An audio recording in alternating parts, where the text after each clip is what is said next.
Reborn as the first assassin in the Dragon Ball universe, how does one deal with the surrounding formidable foes? Android 18 crossed her legs and declared, I won't work for less than 10 million per hour. Piccolo stated, Young master, today's martial arts lesson has been completed. Vegeta exclaimed, How dare they make the Prince of Science work overtime? Kakarot, let us dismantle this nefarious enterprise together. Frieza trotted over, saying, Mr. Wang Cheng, I have completed the draft for your latest planetary acquisition plan. Wang Cheng held his head in despair. All I want is to quietly practice martial arts. Why are all the villains coming to work for me? Destroyer, don't come over. There's simply no room left in my cafeteria. Chapter 1. The beginning of Dragon Ball. Luck or misfortune?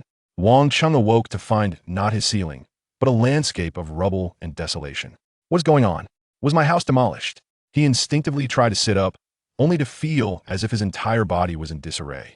Looking down, he realized he resembled someone who had just been pulled from a coal mine. Memories surged, and he was dumbfounded. He had transmigrated into the world of Dragon Ball, and he had become the ostentatious Tao Bai. The very same Tao Bai who flew on pillars and fought with his tongue, a top-tier assassin whose might was matched only by his flair. Wang Cheng nearly spat out a mouthful of blood, not from pain, but from indignation. Just recently, during a confrontation with Sun Wukong, he had been blown up by his own meticulously prepared bomb. This opening is far too unfortunate. He recalled the subsequent plot of Tao Bai in the original story, where he was transformed into a robot and ultimately defeated in one blow. He absolutely could not follow that path. Just when Wang Cheng felt like he was about to explode with frustration, he suddenly remembered. Dragon Ball, Shenlong, full revival. He instantly felt invigorated and began to rummage through the rubble with his only functioning right hand. And indeed, he found a specialized satellite communicator. Hello, can you hear me? I want to place an order. Wang Cheng lowered his voice, striving to maintain the pretentious tone of Tao Bai. A sweet female voice responded from the communicator. Hello, this is the nationwide delivery. Urgent service at no extra charge Assassin Express. Customer service number 520 at your service. What do you need? Wang Cheng replied, a medical kit, Dragon Ball radar, water, and rations, coordinates SU51 709 394XY. Money deducted from my account. There was a long silence on the other end before a man's voice finally spoke. Lord Tao Bai, your voice sounds rather ominous. The Dragon Ball radar is currently in high demand, and the price, well, it has quadrupled depending on luck. Quadrupled? Is this a robbery? Wang Cheng exuded a menacing aura as he declared, at the original price, within 3 days, I will follow the electromagnetic waves and eliminate your entire family. Click. He hung up the communicator. Excellent. Very villainous indeed. In the underground world, dogs of prey recognize money, but they recognize fists even more. The reputation of Tao Bai was his final bargaining chip. It had to be ruthless and decisive. For the next 3 days, Wang Cheng sustained himself on nutrient solution while attempting to heal. However, instead of gathering energy, he ended up passing gas multiple times, nearly suffocating himself in the process. On the evening of the 3rd day, a cloaked delivery boy finally arrived, placing down the goods and attempting to slip away. Wang Cheng, hidden in the shadows, keenly sensed that the person had not gone far and was peeking from behind a tree. Ah, try to uncover my secrets? Wang Cheng sneered, raising his hand to unleash a sporadic energy blast. Hey, zap zap. Ah, a cry of agony came from behind the tree. A man in gray stumbled out, clutching his shoulder. Please don't kill me, my lord. I'm just a delivery boy. Wang Cheng stepped out of the shadows, the starlight illuminating half of his charred face, rendering him abstractly handsome. Test the medicine, he said coldly. The gray-clad man trembled and complied, administering the repair fluid, taking capsules, and munching on biscuits, nearly crying with joy. Everything is fine, my lord. Wang Cheng nodded. Very good. Zap! An energy blast sent him away. You've eaten too much. Wang Cheng grabbed the repair fluid and injected it into his neck, a wave of coolness instantly spreading throughout his body. Next, he picked up the Dragon Ball radar and activated it, revealing a small red dot flashing incessantly. The first Dragon Ball was 370 kilometers away. Days later, Wang Cheng donned clothing he had scavenged from the delivery boy, packed his bag, and set off on one leg. He arrived at a valley where the radar indicated that the Dragon Ball was not far ahead. Just as he was jumping with excitement, a bear as large as if it had been pumped with steroids charged out from the valley. Wow, is this bear VIP? It's so huge. Wang Cheng was stunned. As the massive bear swung a paw at him, Wang Cheng advanced rather than retreating, launching a powerful kick with a single leg, fueled by all his resentment, fury, and the odor of feet that hadn't been washed for 3 weeks. Take this. Boom. The kick landed squarely on the bear's jaw, delivering a fatal blow. Wang Cheng landed on one foot and expressionlessly stated, "Those who block my path, even VIPs, must perish." Entering the valley, Wang Cheng quickly discovered the Dragon Ball in a small stream. "The 2-star Dragon Ball?" he exclaimed as he retrieved it. Not a bad start. The moment he grasped the Dragon Ball, a warm current flowed from it into his hand, spreading through his arm and throughout his body. The charred skin began to shed at a visible rate. The wound where his leg had been severed no longer hurt. Instead, it felt slightly itchy, as if healing was accelerating. The Dragon Balls have this function? Wang Cheng was overjoyed. What a stroke of luck. It turned out that for some unknown reason, this 2-star Dragon Ball contained a certain healing energy, which Wang Cheng had just activated. Although it could not regenerate his severed limb, it at least alleviated his pain and enhanced his mobility. Excellent. This will make collecting the other Dragon Balls much easier. Wang Cheng's confidence surged as he bounced in the direction of the next Dragon Ball, according to the radar's guidance. 3 weeks later, the radar indicated that the Dragon Pearl was hidden within the decaying marshes. Had it been in the previous state, Wang Cheng would have hesitated. However, now empowered by the healing effects of the Dragon Pearl, he did not flinch as he plunged into the toxic swamp, retrieving the pearl effortlessly. 5-star Dragon Pearl. Wang Cheng joyfully discovered that the Dragon Pearl in his hand once again radiated energy, purging the toxins from his body. On the desolate plains, the wind swept away the remnants of clouds. Wang Cheng leaped on one leg for 200 miles from east to west, leaving only swirling dust in his wake. Ever since acquiring 2 Dragon Pearls, he bounced with exuberance, a cloud of dust trailing behind him, making onlookers believe he was some sort of humanoid, autonomous sweeping machine. Suddenly, a dust storm erupted ahead. For dilapidated jeeps blocked his path, surrounded by a dozen ruffians wielding knives. "Trash, hand over your money, or we'll leave you in pieces," the ruffian leader sneered, pointing at the bulging pack at Wang Cheng's waist. Wang Cheng did not even raise his eyelids, continuing to leap forward. "Are you deaf?" A yellow-haired thug approached with a grin. "Boss, let me cripple one of his legs first." At the moment the yellow-haired thug raised his knife, Wang Cheng suddenly raised his hand, his finger striking like lightning. "Dong dong bois." With a whoosh, a beam of light swept through, neatly bisecting a row of men. Wang Cheng rummaged through the leader's belongings and unexpectedly found a wad of cash and a map. The map marked several locations, with the words Dragon Pearl inscribed nearby. Wang Cheng raised an eyebrow. "Oh, this gang of thugs is also searching for the Dragon Pearls? What a pity. Non-lucky ones, you have encountered a fortunate one." Following the radar's map, Wang Cheng swiftly located the 3rd Dragon Pearl atop an iceberg, the 7-star Dragon Pearl. Almost halfway there, Wang Cheng exclaimed with excitement. While descending, he casually sat on the ice cliff and slid down at great speed.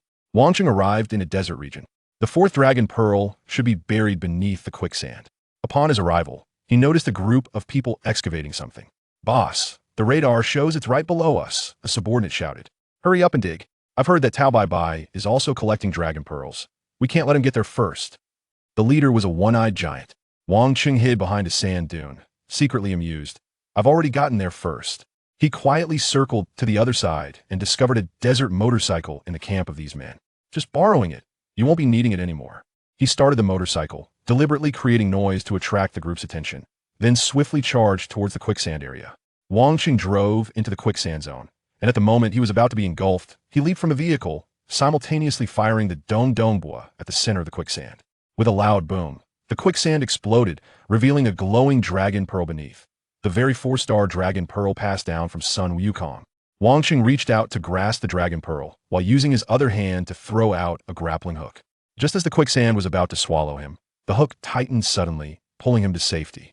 The group stood in stunned silence, and by the time they reacted, Wang Cheng was already riding away on the motorcycle. The acquisition of the next 2 Dragon Pearls went even more smoothly.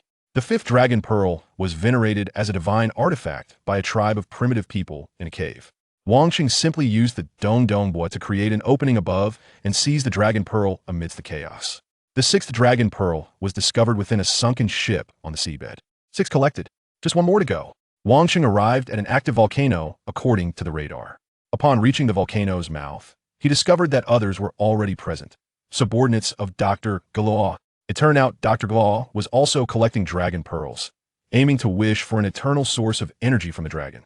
Tao Bai Bai, a man clad in a red satin military uniform, stared at him in surprise.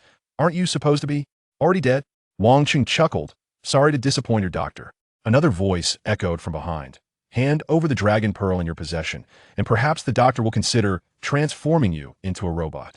Wang Cheng turned to see a massive robot standing not far behind him.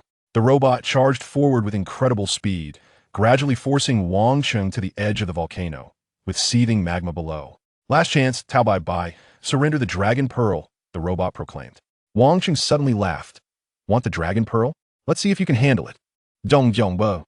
A searing beam shot directly at the robot's chest. Almost simultaneously, the robot fired an energy beam from its palm.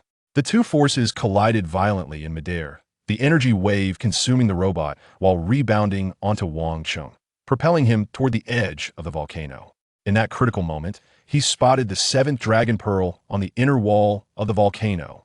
As he fell, Wang Cheng seized the dragon pearl, the six-star dragon pearl, all 7 dragon pearls in hand.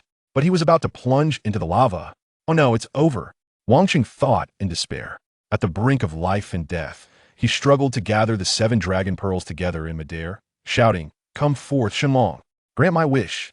The dragon pearls hummed, the heavens shifted in hue, and a colossal azure dragon materialized from thin air.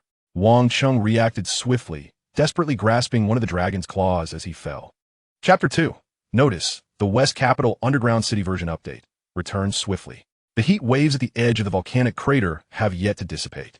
Wang Cheng landed in a safe zone, gazing up at the spiraling divine dragon amidst the clouds. Mortal, utter your wish. You are permitted but one. Without hesitation, Wang Cheng declared, Let me return to the age of 20, to my former self. As you wish. A crimson light descended with a thunderous roar, engulfing Wang Cheng entirely. He felt as though his body had been cast into a furnace. Every bone shattered and reformed. Every muscle grew wildly. Pain surged through him. Yet he gritted his teeth in silence. Severe injuries? Aging? All were obliterated. As the radiance faded, Wang Cheng was reborn, with jet black hair, striking eyebrows, and a physique of fluid grace. Torrential rain poured down as Wang Cheng leaped to a height, raising his arms in exultation. For over half a year, he had lived like a corpse, with a long howl that echoed across the wilderness.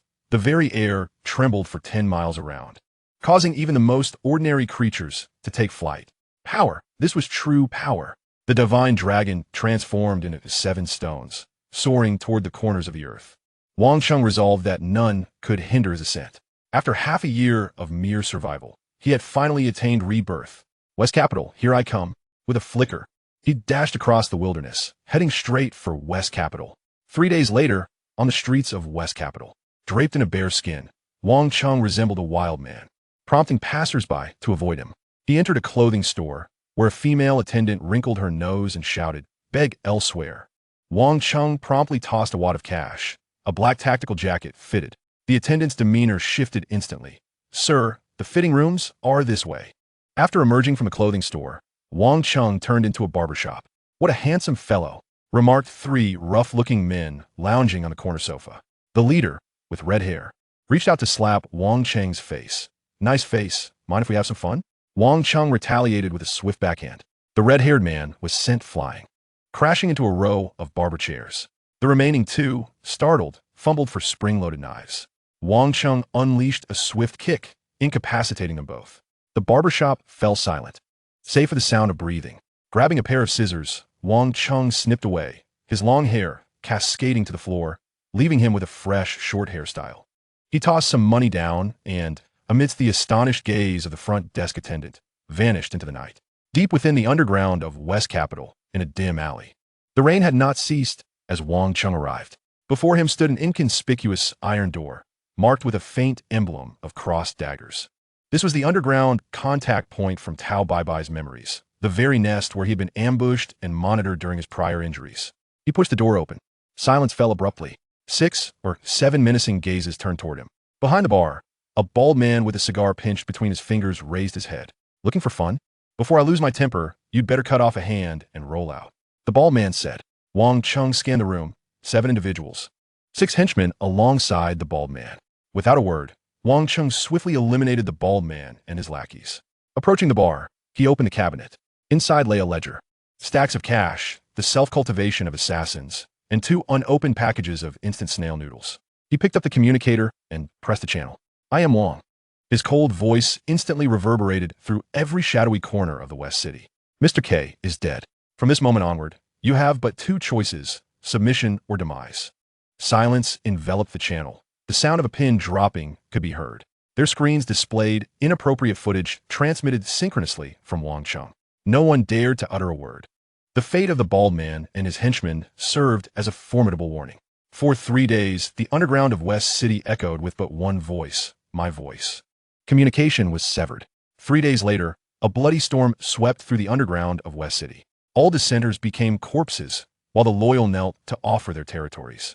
The original crossed dagger marks were entirely erased, replaced by the imposing character of Wang. The once dominant factions were faced with a choice: pledge their allegiance or become a bloated corpse in the sewers. The underground order of West City underwent a swift transition amidst suffocating bloodshed.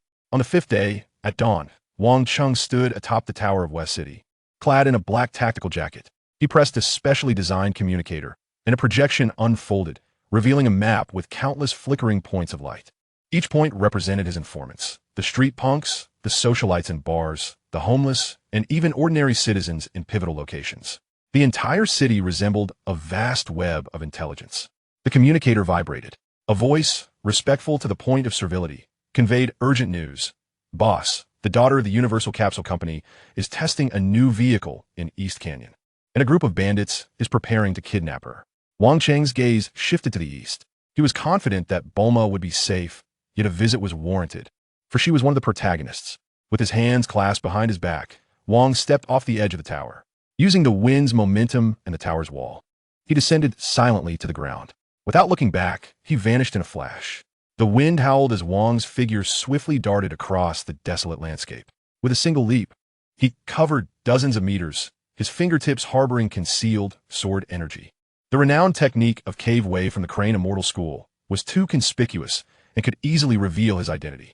Over the past few days, Wang had developed a new killing move, drawing upon his previous life sensitivity to energy. His 5 fingers unleashed 5 waves of sword energy, free, carefree, invisible, each significantly amplified in power. As he hurried onward, Wang familiarized himself with his new technique. In the eastern canyon, desolation reigned, with wind whipping up sand and striking the jagged rock face.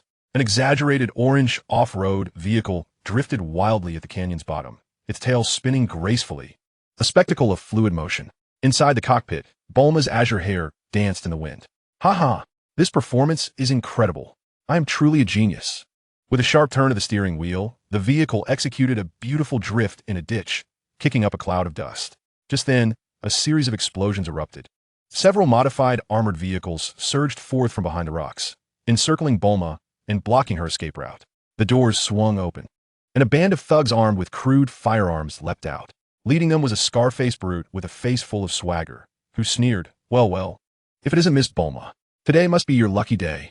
His gaze lingered on Bulma, brimming with ill intent. "I want the vehicle, and I want you as well. Comply, and do not force us to resort to violence." Bulma's complexion turned ashen as she slammed the accelerator. The off-road vehicle roared forward, desperately attempting to break through the encirclement. "Open fire," echoed a command. The sound of gunfire erupted. Rifles and shotguns unleashed a barrage of bullets that rained down upon the vehicle's armored shell. The car shook violently as Bulma glimpsed the approaching bandits, her expression tinged with panic. The scar-faced leader howled with laughter. "Stop struggling. Or perhaps you simply prefer a more adventurous experience." Suddenly, a chilling voice pierced through the chaos. All movement froze as a figure stood resolutely atop a cliff 100 meters above. Merely standing there, the presence of this individual weighed heavily upon all. The scar-faced thug's heart raced. Before he could comprehend, the figure leapt down from the precipice. No safety ropes, no parachute, just a sheer vertical descent. Bulma gasped, covering her mouth in disbelief. Is this the new trend in stunt work? Chapter 3. When drama meets true power. The bandits gaped, their minds consumed by a singular thought. Is this person insane? Wang Cheng plummeted swiftly, drawing nearer, 20 meters above ground. 10 meters. Just as everyone braced for an imminent disaster, he executed a graceful series of rotations in midair, transforming into a bolt of black lightning, landing deftly upon the hood of the off-road vehicle. The Scarface thug finally regained his senses, feeling insulted. Damn it. Showboating will get you struck by lightning. Brothers? Finish him off. Before he could finish, Wang Cheng materialized before him, mere centimeters apart. You. The thug's pupils constricted in terror. Wang Cheng raised his right hand, his middle finger aimed directly at him. A concentrated surge of crimson energy coalesced at his fingertip. Wait! Bulma shouted from the cockpit. Wang Cheng reacted swiftly, slightly adjusting his aim. Whoosh! The red beam grazed the scar-faced thug's scalp, singeing a few strands of hair and releasing a whiff of charred scent. The thug stood frozen, his soul seemingly fleeing in fear. The beam continued its trajectory, striking a small rocky hill behind them. Boom! The summit was pierced through, sending debris flying. The shock wave surged through the canyon, enveloping the bandits in a cloud of dust and disarray. The Scarface thug remained rooted in place, staring in horror at the obliterated hilltop. Bulma's mouth hung agape, her mind buzzing. Who is this person? In the next moment, she snapped back to reality, frantically pulling a large bundle of cash from the car. You all did splendidly. Here's more money. You may leave. Bulma's words stumbled as she vigorously waved her hands, urging them to leave at once. The scarred man, clutching the money, initially froze, only to later realize he had narrowly escaped death. Thank you, miss. Thank you, thank you. Big brother. He hastily called to his equally stunned subordinates, who scrambled into the vehicle, the engine roaring as they fled with a swiftness surpassing that of a dog. In the blink of an eye, the valley was left with only Wang Cheng, Bulma, and the bullet-riddled off-road vehicle. Bulma felt an overwhelming embarrassment, her toes practically digging into the ground. I just wanted a romantic hero to save me. Who knew I would summon such a magnificent figure? My apologies, haha. She discreetly raised her eyes and caught a glimpse of Wang Cheng. Her heart skipped a beat. Wow, so handsome. Immediately, Bulma donned a radiant smile. I am Bulma. You can call me Bulma as well. Please come to my home as a guest. I want to express my gratitude properly. Wang Cheng regarded Bulma's starry-eyed gaze, the corners of his mouth twitching slightly. He now understood that the situation was far from the danger or kidnapping described in the intel. It turned out that this young lady, bored and restless, had invited a troupe of actors to perform at various locations, hoping to encounter a dashing hero for a romantic rendezvous. Such eccentric behavior was indeed fitting for Bulma. After all, her initial desire in seeking the Dragon Balls was simply to find a boyfriend. Boring, Wang Cheng remarked, his tone devoid of emotion. Bulma's smile faltered. What? It's not boring. It's thrilling. Heroic rescues are so romantic. Wang Cheng ignored her chattering, his gaze sweeping over the impressive off-road vehicle before shifting back to her. I am Wang Cheng. With that, he turned and walked away, leaving Bulma with the parting comment. The car is quite decent. Bulma stood motionless, watching as Wang Cheng made his way toward the canyon's exit. She stomped her foot and jogged to catch up. Hey, wait for me. My home is truly enormous. The snacks are absolutely delicious. Also, my mom is beautiful and very welcoming. Achoo! Who's insulting me? She exclaimed. Oh, I also have a map to ancient ruins. Wang Cheng. Let's go on an adventure together. Wang Cheng paused for a moment. A chance. Bulma quickly jumped into the vehicle, pressing the accelerator to pursue him. The engine roared to life, and suddenly, Bulma remembered something. She stealthily took out her phone and snapped a photo of herself and Wang Cheng's retreating figures. This looks so much better than that scoundrel Yamcha, she muttered, posting online. Today I encountered a mysterious male deity. I cannot repay his life-saving grace, so I must dedicate myself to him. For self-preservation, hard eyes. The aircraft descended onto the Gobi Desert, stirring up a cloud of yellow sand. Wang Cheng, look, the map is accurate. This is truly the entrance to the ancient ruins. Bulma pointed excitedly at the enormous stone door partially obscured by sand ahead. She deftly set up her live-streaming equipment. This is the most significant archaeological discovery of the century. To not live-stream would be a travesty. Wang Cheng cast a glance at the stone door, then skimmed over the frantically scrolling comments on the screen. What on earth? Has the young lady gotten herself into trouble again? Where's it this time? Desert exploration? Who is that handsome young man beside her? His profile is captivating. Bulma adjusted the angle, framing both her radiant smile and Wang Cheng's visage in the shot. Dear viewers, today, we embark on an adventure to explore ancient ruins. This mysterious gentleman here is incredibly skilled. Wang Cheng, disinterested, lifted his foot and approached the stone door. Keep up and don't touch anything. Got it, got it. Bulma exclaimed, eagerly leaping down, nearly twisting her ankle. With you around, what do I have to fear? But seriously, this jacket is so stylish. Where did you buy it? Bulma jogged to catch up, the bottles and jars in her backpack clinking merrily. An expert? He looks delicate. I could take on 10 of him with one punch. ID. One punch to explode a planet. Young lady, is this pretty boy up to the task? I hope he doesn't end up scared out of his wits and needing your protection. Let us shower the young lady with gifts. Support her on this venture. User, just love the excitement, sponsored a Rocket X1. Wang Cheng pressed one hand against the stone door and gave it a casual push. With a thunderous roar, the massive stone door, weighing thousands of pounds, swung open as if it were merely a wooden door. What? Pushing the stone door with one hand? It doesn't look light at all. Even ancient engineering can have its flaws. ID. One punch to explode a planet. Just look at him, brother. Put some muscle into it. ID. Mad Rabbit. Wow, it's opening. Bulma immediately switched on a powerful flashlight, exclaiming, "Dear viewers." The beams swept across the entrance floor. Bones, an overwhelming mass of bones. Human and beast alike, they lay in chaotic heaps, hollow eye sockets staring at the intruders. Bulma reacted swiftly, seizing Wang Cheng's arm. Corpses. So many bones. The phone camera shook, transmitting this terrifying scene live. Oh my goodness, is that a real pile of bones? Exciting, absolutely thrilling. Keep filming. User, just love the excitement, sponsor Spaceship X1. What a show. This bone model looks quite realistic. ID.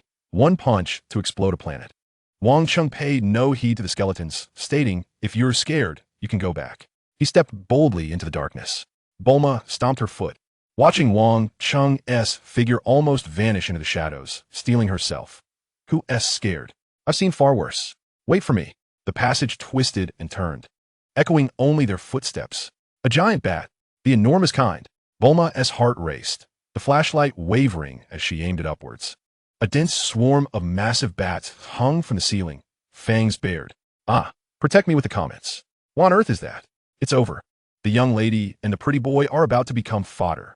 Chapter 4. Young lady. Dear viewers, who understands? My teammates are extraordinarily formidable. Wang Cheng's figure shifted. The audience in the live stream only witnessed him rushing into the swarm of bats, his right arm swinging incessantly. Thud, thud, thud. Each strike was executed with unparalleled precision, swift beyond the grasp of the naked eye. The colossal bats fell in droves, crashing to the ground with muffled thuds. Within mere seconds, tranquility returned to the passage, leaving behind a field of twitching bat carcasses. Wang Cheng stood motionless, casually shaking off his hands, the stains on his jacket falling away. What just happened? Did anyone record that? Am I seeing things? It seemed like he merely waved his hand. Must be prop bats. ID. One punch explodes the planet. You fools upstairs. Identification complete. This is definitely a master. ID. The strongest man generously gifted a Rocket X1. Brother, so handsome. Brother. Kill me. User. The Mad Rabbit generously gifted a sports car X1. Bulma collapsed on the ground, her flashlight rolling aside. Are they all dead? Ugh. Can we use a Kamehameha next time? I'm afraid of being locked in a small dark room. Wang Cheng ignored her, picked up the flashlight, and shone it ahead. The end of the passage opened up dramatically, revealing a vast underground cavern, at the center of which stood a dilapidated ancient temple. Roar! The ground trembled violently, heavy hoofbeats echoing from deep within the temple. A figure exuding an aura of primal ferocity slowly emerged. A centaur. Its upper body resembled a grotesque humanoid male, while its lower body was covered in thick, armored horse flesh. In its grasp was a spear crafted from some biological material, its crimson eyes fixed upon Bulma. My goodness!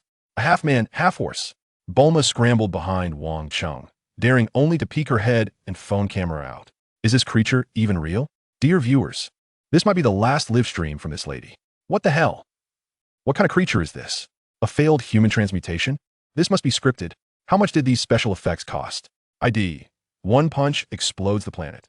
The oppressive aura is palpable through the screen. Run. Master. Hurry up. User. Just love watching the fun. Generously gifted a Spaceship X1. The centaur roared, raising its front hooves. The massive bone spear whistling as it lunged towards Wang Cheng. A gust of wind rushed by, and Bulma's scream caught in her throat. This monster is formidable. In a flash, Wang Cheng sidestepped, narrowly evading the spear's tip. The bone spear grazed his jacket, piercing the rock wall behind him, causing a thunderous crash of debris. Almost simultaneously as he evaded, Wang Cheng's right index finger shot out like a gale. Sword Chi. The wave of sword energy sliced through the air, severing the creature's arm. Before the monster could react, Wang Cheng unleashed another wave of sword energy, a mighty sword force. With a press of his thumb, a thick, pillar-like stream of yellow energy erupted, crashing into the juncture of the centaur's waist. Crack! The colossal centaur beast was abruptly severed in two. Amidst the swirling dust, Wang Cheng stood with his hands behind his back. Bulma gazed at the terrifying creature, now split apart, and then looked back at Wang Cheng. Wang Cheng, you must be the ultimate boss, right? Wang Cheng flicked his sleeves and strode deeper into the temple. There's a reaction inside. Follow me. The live stream fell silent for a moment, then erupted. What the hell? What kind of damage output is this? Is he cheating? Wasn't a fierce battle promised? It ended so quickly? Bro, are you recruiting disciples? User, the strongest man rewarded with 2 rockets. This man's display of arrogance is surprisingly dazzling. User, just love the spectacle rewarded with 10 spaceships. Miss, hurry and follow. We need to see what happens next. User, enjoying the drama rewarded with 10 sports cars. Bulma, still shaken, followed closely, her flashlight trembling in her hand. Deep within the temple, a faint purple glow emerged. What is that? Bulma exclaimed. Suddenly, an unforeseen event transpired. Several dark red tentacles, covered in suction cups, shot down from the ceiling without warning. Bulma barely had time to scream before being lifted into the air by a tremendous force. What the hell is happening? Let the lady go. Come at me. ID, the Mad Rabbit. Is this a script? How coincidental to encounter a tentacle monster. ID, one punch to explode a planet. Let me go. Disgusting thing. Bulma struggled fiercely, the slimy texture sending shivers down her spine. Wang Cheng's gaze sharpened. He made no unnecessary movements, simply slicing the air with his right hand. Pure yang sword ki. A scorching red wave of light struck the tentacle creature's eye. Crack, crack. A wretched howl echoed from above. The tentacles that ensnared Bulma instantly lost their strength, and she plummeted, shrieking.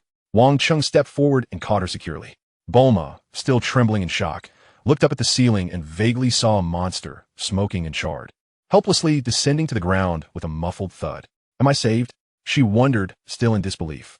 Suddenly, a thunderous rumble shook the entire cavern. Deep within the temple, a cold and sinister presence, reminiscent of a horror long dormant for millennia, abruptly awakened. Debris began to rain down. What is happening? Bulma's voice trembled with despair. On the verge of tears, the ruins of the temple crumbled violently. A massive figure slowly rose. Through the dust, 2 enormous eye sockets ablaze with green fire became visible, covered in black iron armor over a withered body. With each step, the ground groaned in agony. The stench of death enveloped the entire cavern. A millennium-old corpse demon. What the hell is this? The model is quite large. It must have cost a fortune. ID, one punch to explode a planet. Run. This creature looks formidable. Hold on to me. Wang Cheng shouted. I would even if you didn't say so. Bulma exclaimed, quickly clasping Wang Cheng's arm, her face filled with panic. The Millennium Corpse Demon had locked onto Wang Cheng and Bulma, its enormous black skeletal claw raised, poised to crush everything in its path. Before the claw's wind even reached them, Bulma was suffocated by the terrifying pressure. Had she not been holding on to Wang Cheng, she would have likely been swept into the air. Wang Cheng showed no fear in his eyes as he faced the descending giant claw, his feet sinking into the ground. 5 streams of sword energy danced at his fingertips. A cataclysmic aura erupted explosively from him. The sword energies converged into the great freedom and unfettered sword chi. He leapt into the air, striking down at the 100-meter-tall corpse demon. The blade shimmered brightly, yet it siphoned the air around it. A crisp sound of slicing echoed. The corpse demon's descending claw was severed at the wrist. A howl erupted from the Millennium Corpse Demon, filled with unprecedented pain and fury. It had gone completely insane, intent on crushing this insignificant insect. This technique demanded immense energy. After releasing Bulma, he charged once more at the frenzied corpse demon. The sword energy flared at his fingertips, this time infused with all his murderous intent, glowing a blinding red. The human is the sword. The sword is the human. Wang Cheng transformed in midair into a blazing red sword, his entire being piercing through the corpse demon's formidable iron armor. With a whoosh, the tremendous force propelled Wang Cheng's body out from the back of the corpse demon. The massive corpse maintained its forward momentum. Wang Cheng did not glance back at the collapsing pile of corpses. He turned and walked towards the innermost sanctum of the temple. Bulma sat in the dust, her gaze blankly fixed on Wang Cheng's retreating figure, then at the enormous heap of desiccated bones on the ground. At this moment, the live stream had gone completely wild. I retract all my previous statements. My brother is incredible. User, 1 punch to explode a planet rewarded 10 rockets. Kneeling before the sword god. Is this something a human can achieve? User, the strongest man rewarded 10 spaceships. Mom asked me why I'm kneeling to watch my phone. Will this live stream really not be taken down? This is absurd. When can you pierce my heart with a single sword? Handsome. User, the frantic rabbit rewarded 999 starry roses. System notification. Mysterious person rewarded 100 interstellar battleships. System notification. The live stream's popularity surpassed 10 million. Topping the platform. System notification. Due to overwhelming traffic, the live stream briefly lagged. Please wait. Bulma closed the live stream, gazing at the figure about to enter the innermost part of the temple. Suddenly snapping back to reality, she scrambled to her feet. Wang Cheng. Wait for me. Chapter 5. Hatch Divine Beast. The innermost part of the temple was dimly lit. In the heart of the temple stood a small, solitary stone pedestal, its surface smooth as if polished by countless caresses. Atop this pedestal lay a solitary egg, roughly the size of a rugby ball, its shell a deep purple adorned with intricate runes.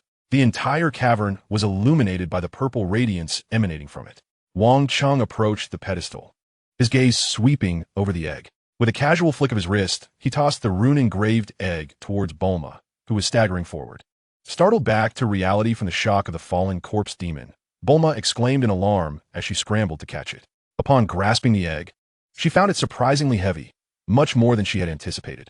Holding the egg up to her eyes, she marveled. These runes are so peculiar. I've never encountered such a design.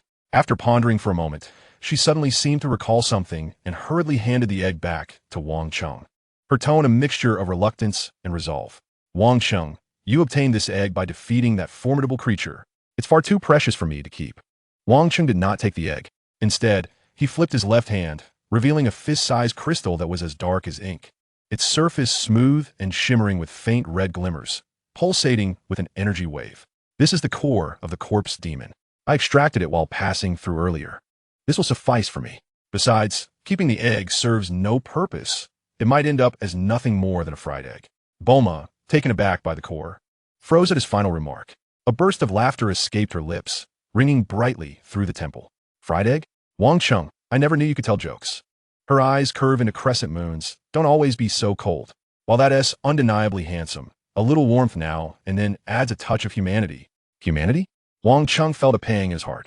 After enduring a year and a half of bloodshed and survival, he felt as if he were turning to stone.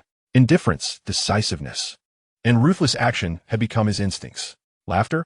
That sensation felt like a distant memory. He instinctively raised his hand, fingertips brushing his lips, the muscles stiff. Indeed, he had not genuinely laughed in quite some time. Observing this subtle gesture, Bulma's smile gradually faded. Cradling the egg, she took a small step forward, her voice light and cheerful. It's all right. I'll make you laugh in the future. Wang Cheng regarded her earnest expression for a moment, chose not to respond, and turned toward the exit, his steps still steady. Bulma watched his retreating figure, tightening her grip on the mysterious rune egg, and trotted to catch up with him. Hey, slow down. Behind them, a swirling storm of yellow sand quickly engulfed their surroundings once more. Upon leaving the ruins, Bulma treated the purple rune egg as her most cherished treasure. She found a soft pouch and carefully stowed the egg within, ensuring it was always close at hand. Regardless of whether she was walking or resting, she would always take the egg out, gently caressing the luminous runes inscribed on its shell with her palm, murmuring incantations under her breath. Wang Cheng, come quickly. Look, Bulma suddenly exclaimed, thrusting the egg before Wang Cheng's eyes. It just moved a little. I swear. It's just an illusion, Wang Cheng muttered, leaning against a rock, his eyes closed in languid repose, too weary to even lift his eyelids. It is absolutely not an illusion, Bulma retorted emphatically, shaking her fist. I swear by my name, Bulma. There is undoubtedly a monumental treasure within. I have a premonition. Wang Cheng opened his eyes, casting a fleeting glance at the inert egg, and remarked, after being sealed for over 1,000 years, it might well have spoiled inside. Not a chance. Bulma immediately countered. She tenderly pressed the egg to her ear and whispered reverently, come out and let your sister have a look. The outside world is so much fun. Wang Cheng chose to ignore her obsession, resuming his meditation. His thoughts were predominantly occupied with the recently acquired core of the corpse demon. This energy core, derived from a millennium-old corpse demon, exuded a cold yet pure energy that flowed through his palm. Wang Cheng endeavored to harness the energy within his own body, cautiously guiding his internal qi to absorb the essence of the core. The process was painstakingly slow, akin to a trickle merging into a river. The chilling energy, once it entered his body, did not induce discomfort. Rather, it was gradually refined and integrated into his own more robust qi, becoming a part of his strength. Wang Cheng sensed his qi swelling incrementally. Although the increase was subtle, it was consistent. Indeed, this corpse demon core was a remarkable treasure. In the dead of night, the cold winds swept across the desolate expanse. The crackling campfire illuminated the surroundings, while Bulma, cradling the egg, had succumbed to slumber, a contented smile gracing her lips. Silence enveloped the scene. Suddenly, a faint but distinct crack echoed through the stillness of the night. Wang Cheng's eyes shot open, his gaze sharp as he focused on Bulma's embrace. The once quiet purple runic egg now bore a delicate fissure upon its shell. In an instant, violet light surged forth from the crack, bathing the small campsite in brilliance akin to daylight.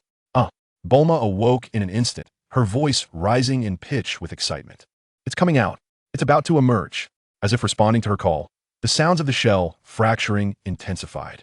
The cracking noises were incessant, the fissure spreading across the entirety of the egg. The violet luminescence receded, and a damp little head poked out, adorned in plush purple fur. A tuft of stubborn hair, defiantly standing upright atop its head. Behind it trailed a tail, feather nearly as long as its body, shimmering with iridescence. The little creature clumsily shook off the remnants of its egg fluid and opened its eyes. They were pure, crystalline violet orbs, innocently surveying the world before it.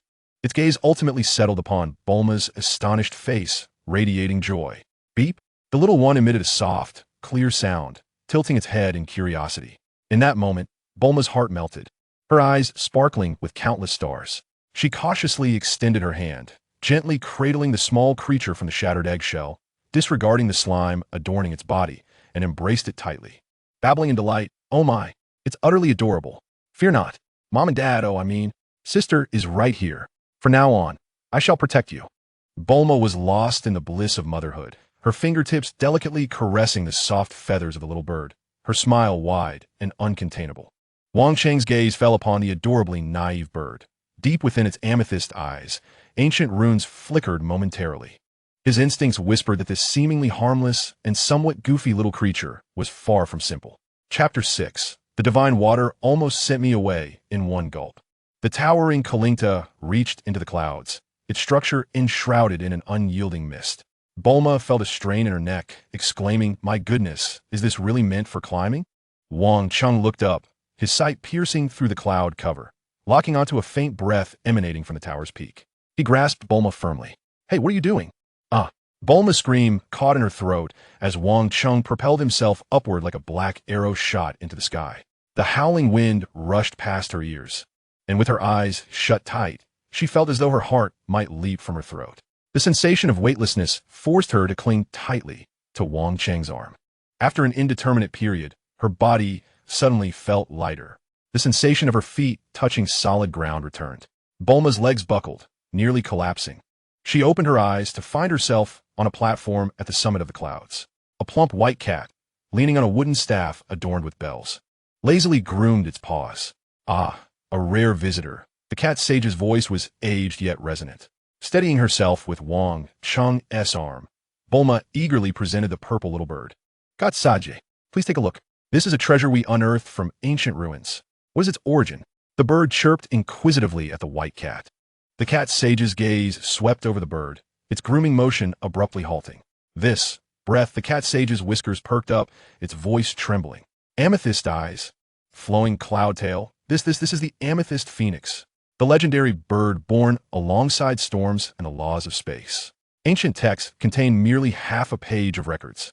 From which grave did you unearth it?" Bulma's mouth hung agape, capable of holding an egg. A glimmer of understanding flashed in Wang Cheng's eyes. Encountering a divine beast on their journey was indeed fortuitous. The cat sage approached cautiously, producing several emerald beans. "Little one, come, taste this." The bird sniffed, pecked at one, and swallowed a celestial being. Chirp! It called joyfully. Immediately, an astonishing transformation occurred.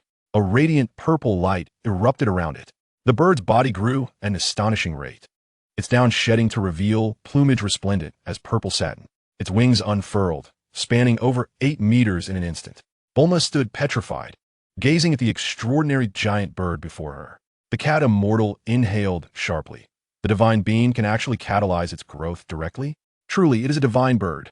It is said that there exists the amethyst phoenix, which governs the laws of flame and time. Beep beep. The majestic bird affectionately nuzzled Bulma's cheek before turning its gaze toward Wang Cheng. Bulma regained her composure and gently caressed its smooth feathers. Is your only talent to beep? From now on, I shall call you Beep, if that pleases you. How adorable.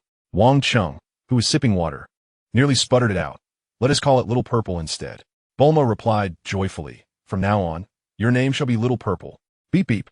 The amethyst phoenix flapped its wings, instantly conjuring a whirlwind that made it difficult for everyone to maintain their footing. The cat immortal circled Wang Cheng twice, its eyes gleaming with intensity. Young man, you exude too much killing intent. Rigidity leads to breakage. With a tap of its staff on the ground, its rotund form became ethereal, drifting like willow fluff in the wind or a fish gliding through water, leaving no trace.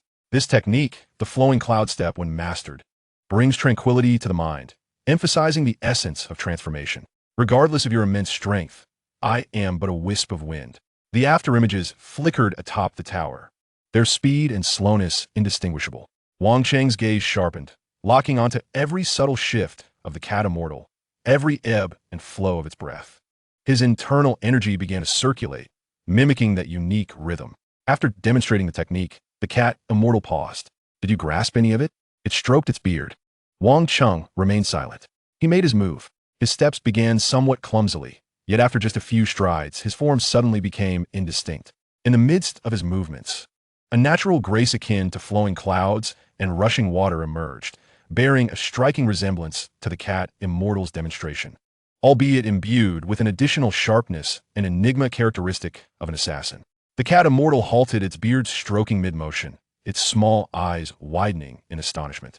After a moment, it managed to utter, "You young rascal, you understand it almost instantly. This old man's secret technique is likely insufficient for your learning." The cat immortal then turned and scurried into a small room, returning shortly with an ancient tome, which it tossed at Wang Cheng's feet. The cover bore several archaic characters that danced like dragons and phoenixes. The Great Sun Rulai Divine Palm. Young man, this book was a complimentary gift I received while purchasing cat litter in the heavenly realm. I hid it away, quite discreetly, and it took me nearly a week to discover it nestled within the litter. It is said to be non-commercial. Wang Cheng picked up the Great Sun Rulai Divine Palm, feeling its substantial weight. He casually skimmed through the opening lines of the mental technique. Though the cover was whimsical, the content was profound. A line of small characters on the first page captured his attention. I know you are you, yet you are also not you. Indeed, the affairs of Earth could not elude the cat immortal or the celestial beings, and the dragon's wishes were no exception. The cat immortal then produced a quaint little clay jar and solemnly presented it to Bulma. This is a divine being, greatly beneficial to the divine bird. Remember, 1 every 5 days, do not overfeed. Bulma cradled the jar as if it were a treasure. Rest assured, Uncle Cat, I never err my tasks. Wang Cheng remained silent. The cat sage gestured towards an unassuming small water tank nestled in the corner, containing half a tank of crystal-clear liquid that exuded a chilling aura. He addressed Wang Cheng, stating, "This is the true divine water. The extent of its transformative power hinges entirely upon you. A word of caution, those devoid of potential who consume it may face perilous consequences." Without a moment's hesitation, Wang Cheng approached the tank, scooping a ladleful and tilting his head back to drink it all. The icy liquid coursed down his throat, and suddenly, an indescribable agony surged from his stomach. It felt as though countless steel needles were piercing through his limbs and bones. Wang Cheng's body trembled violently, beads of cold sweat soaking his tactical jacket. Nevertheless, he gritted his teeth and remained silent. Bulma, terrified, covered her mouth as she watched Wang Cheng's once proud figure gradually bend under the excruciating pain. Yet he did not fall. Time elongated unbearably amidst the torment. After an indeterminate period, the cataclysmic pain receded like a tide. replaced by an ineffable sense of clarity and strength. The energy within him seemed to have been thoroughly refined, surging forth like an endless ocean.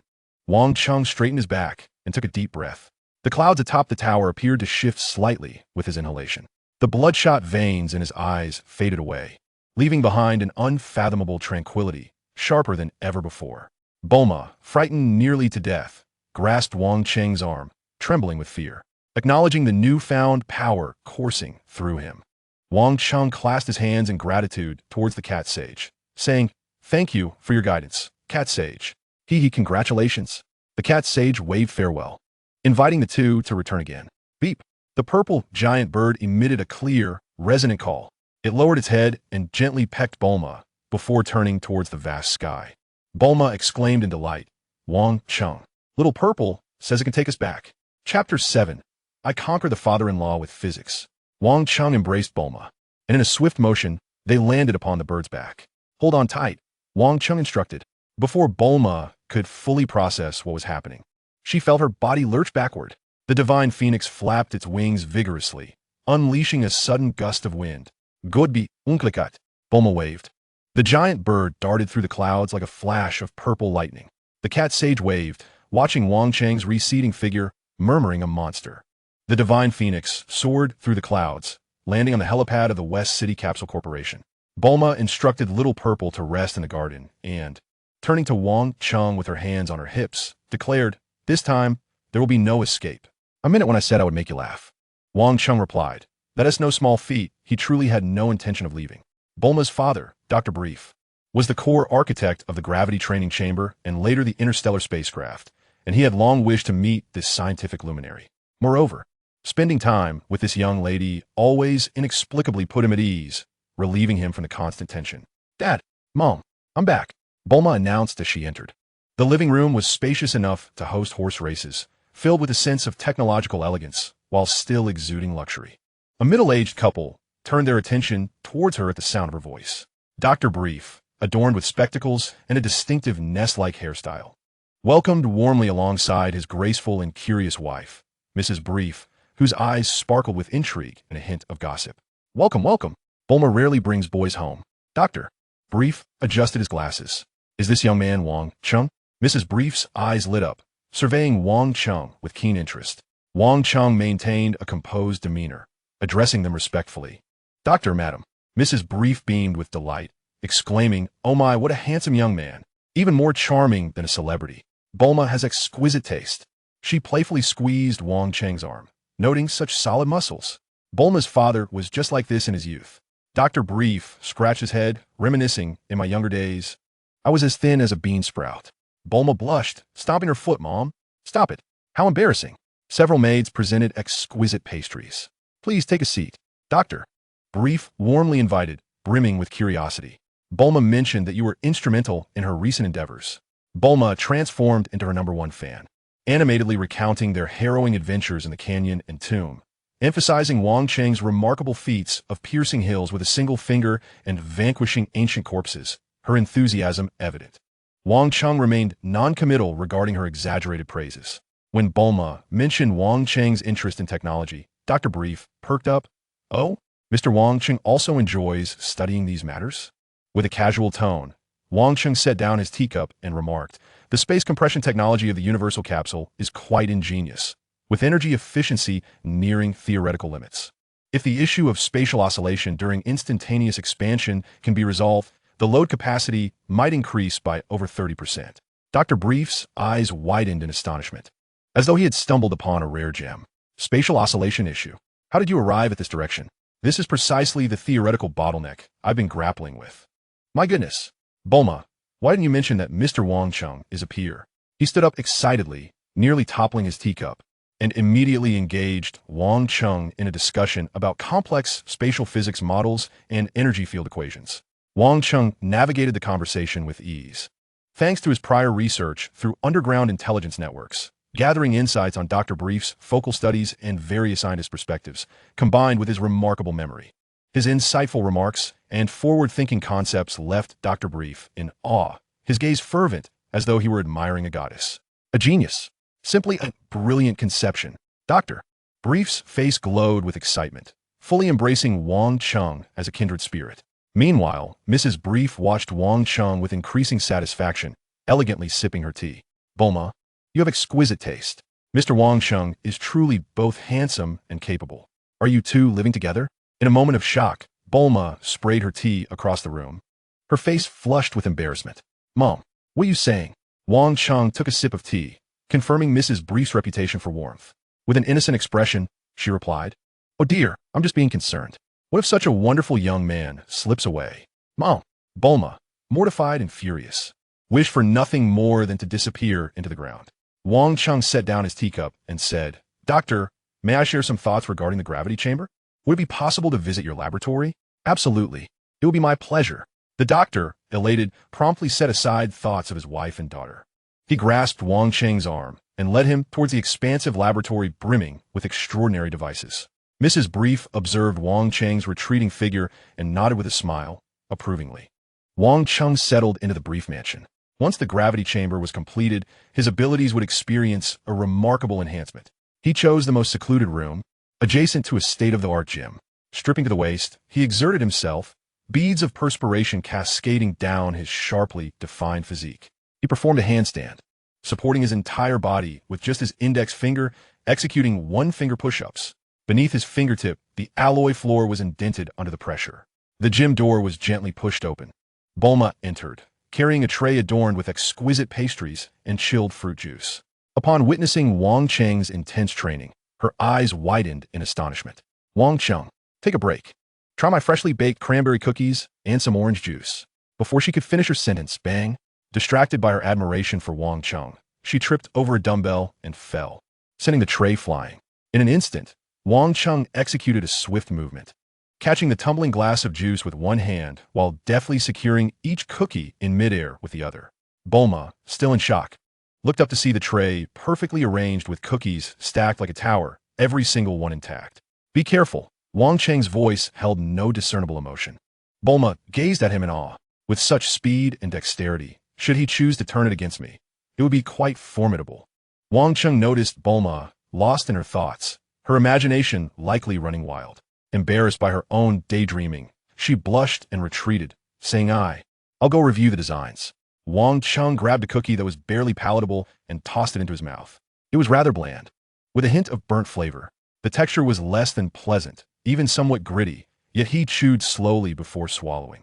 Approaching the window, he observed Bulma animatedly gesturing in the garden below, scolding Shinfeng and Xiao Zi not to entertain any inappropriate thoughts, lest they face severe consequences.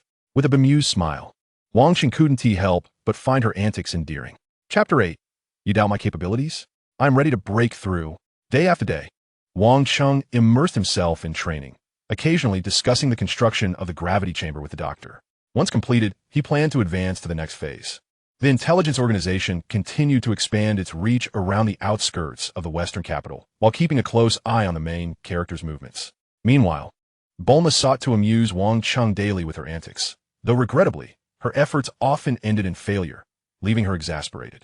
One day, Wang Cheng was cultivating in the garden when the communicator of the underground organization vibrated. The voice of the chief steward came through, urgent. Boss, I have failed in my duty. Miss Bulma was abducted by a group led by the Fried Rice King, disguised as waitstaff. While she was purchasing materials at the Central Mall, they acted with incredible swiftness, utilizing a hypnotic gas. By the time our people reacted, their aircraft had vanished. A chill flickered in Wang Cheng's eyes. Location? He demanded. Currently tracking. They are heading towards the northwestern desert.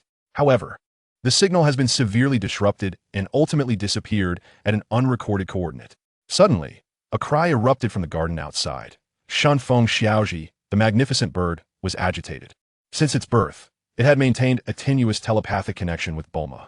Wang Cheng swiftly mounted the creature, grasping its resplendent feathers. With a powerful cry, the divine phoenix spread its wings, stirring a fierce wind as it transformed into a violet meteor, darting northwest at a speed surpassing any aircraft. Deep within the desert stood a peculiar ancient castle, its crooked spires and walls adorned with childish and ludicrous graffiti. The Fried Rice King, Pilaf, stood before a monitoring screen, basking in his triumph. Asu and Xiao flattered him from the side.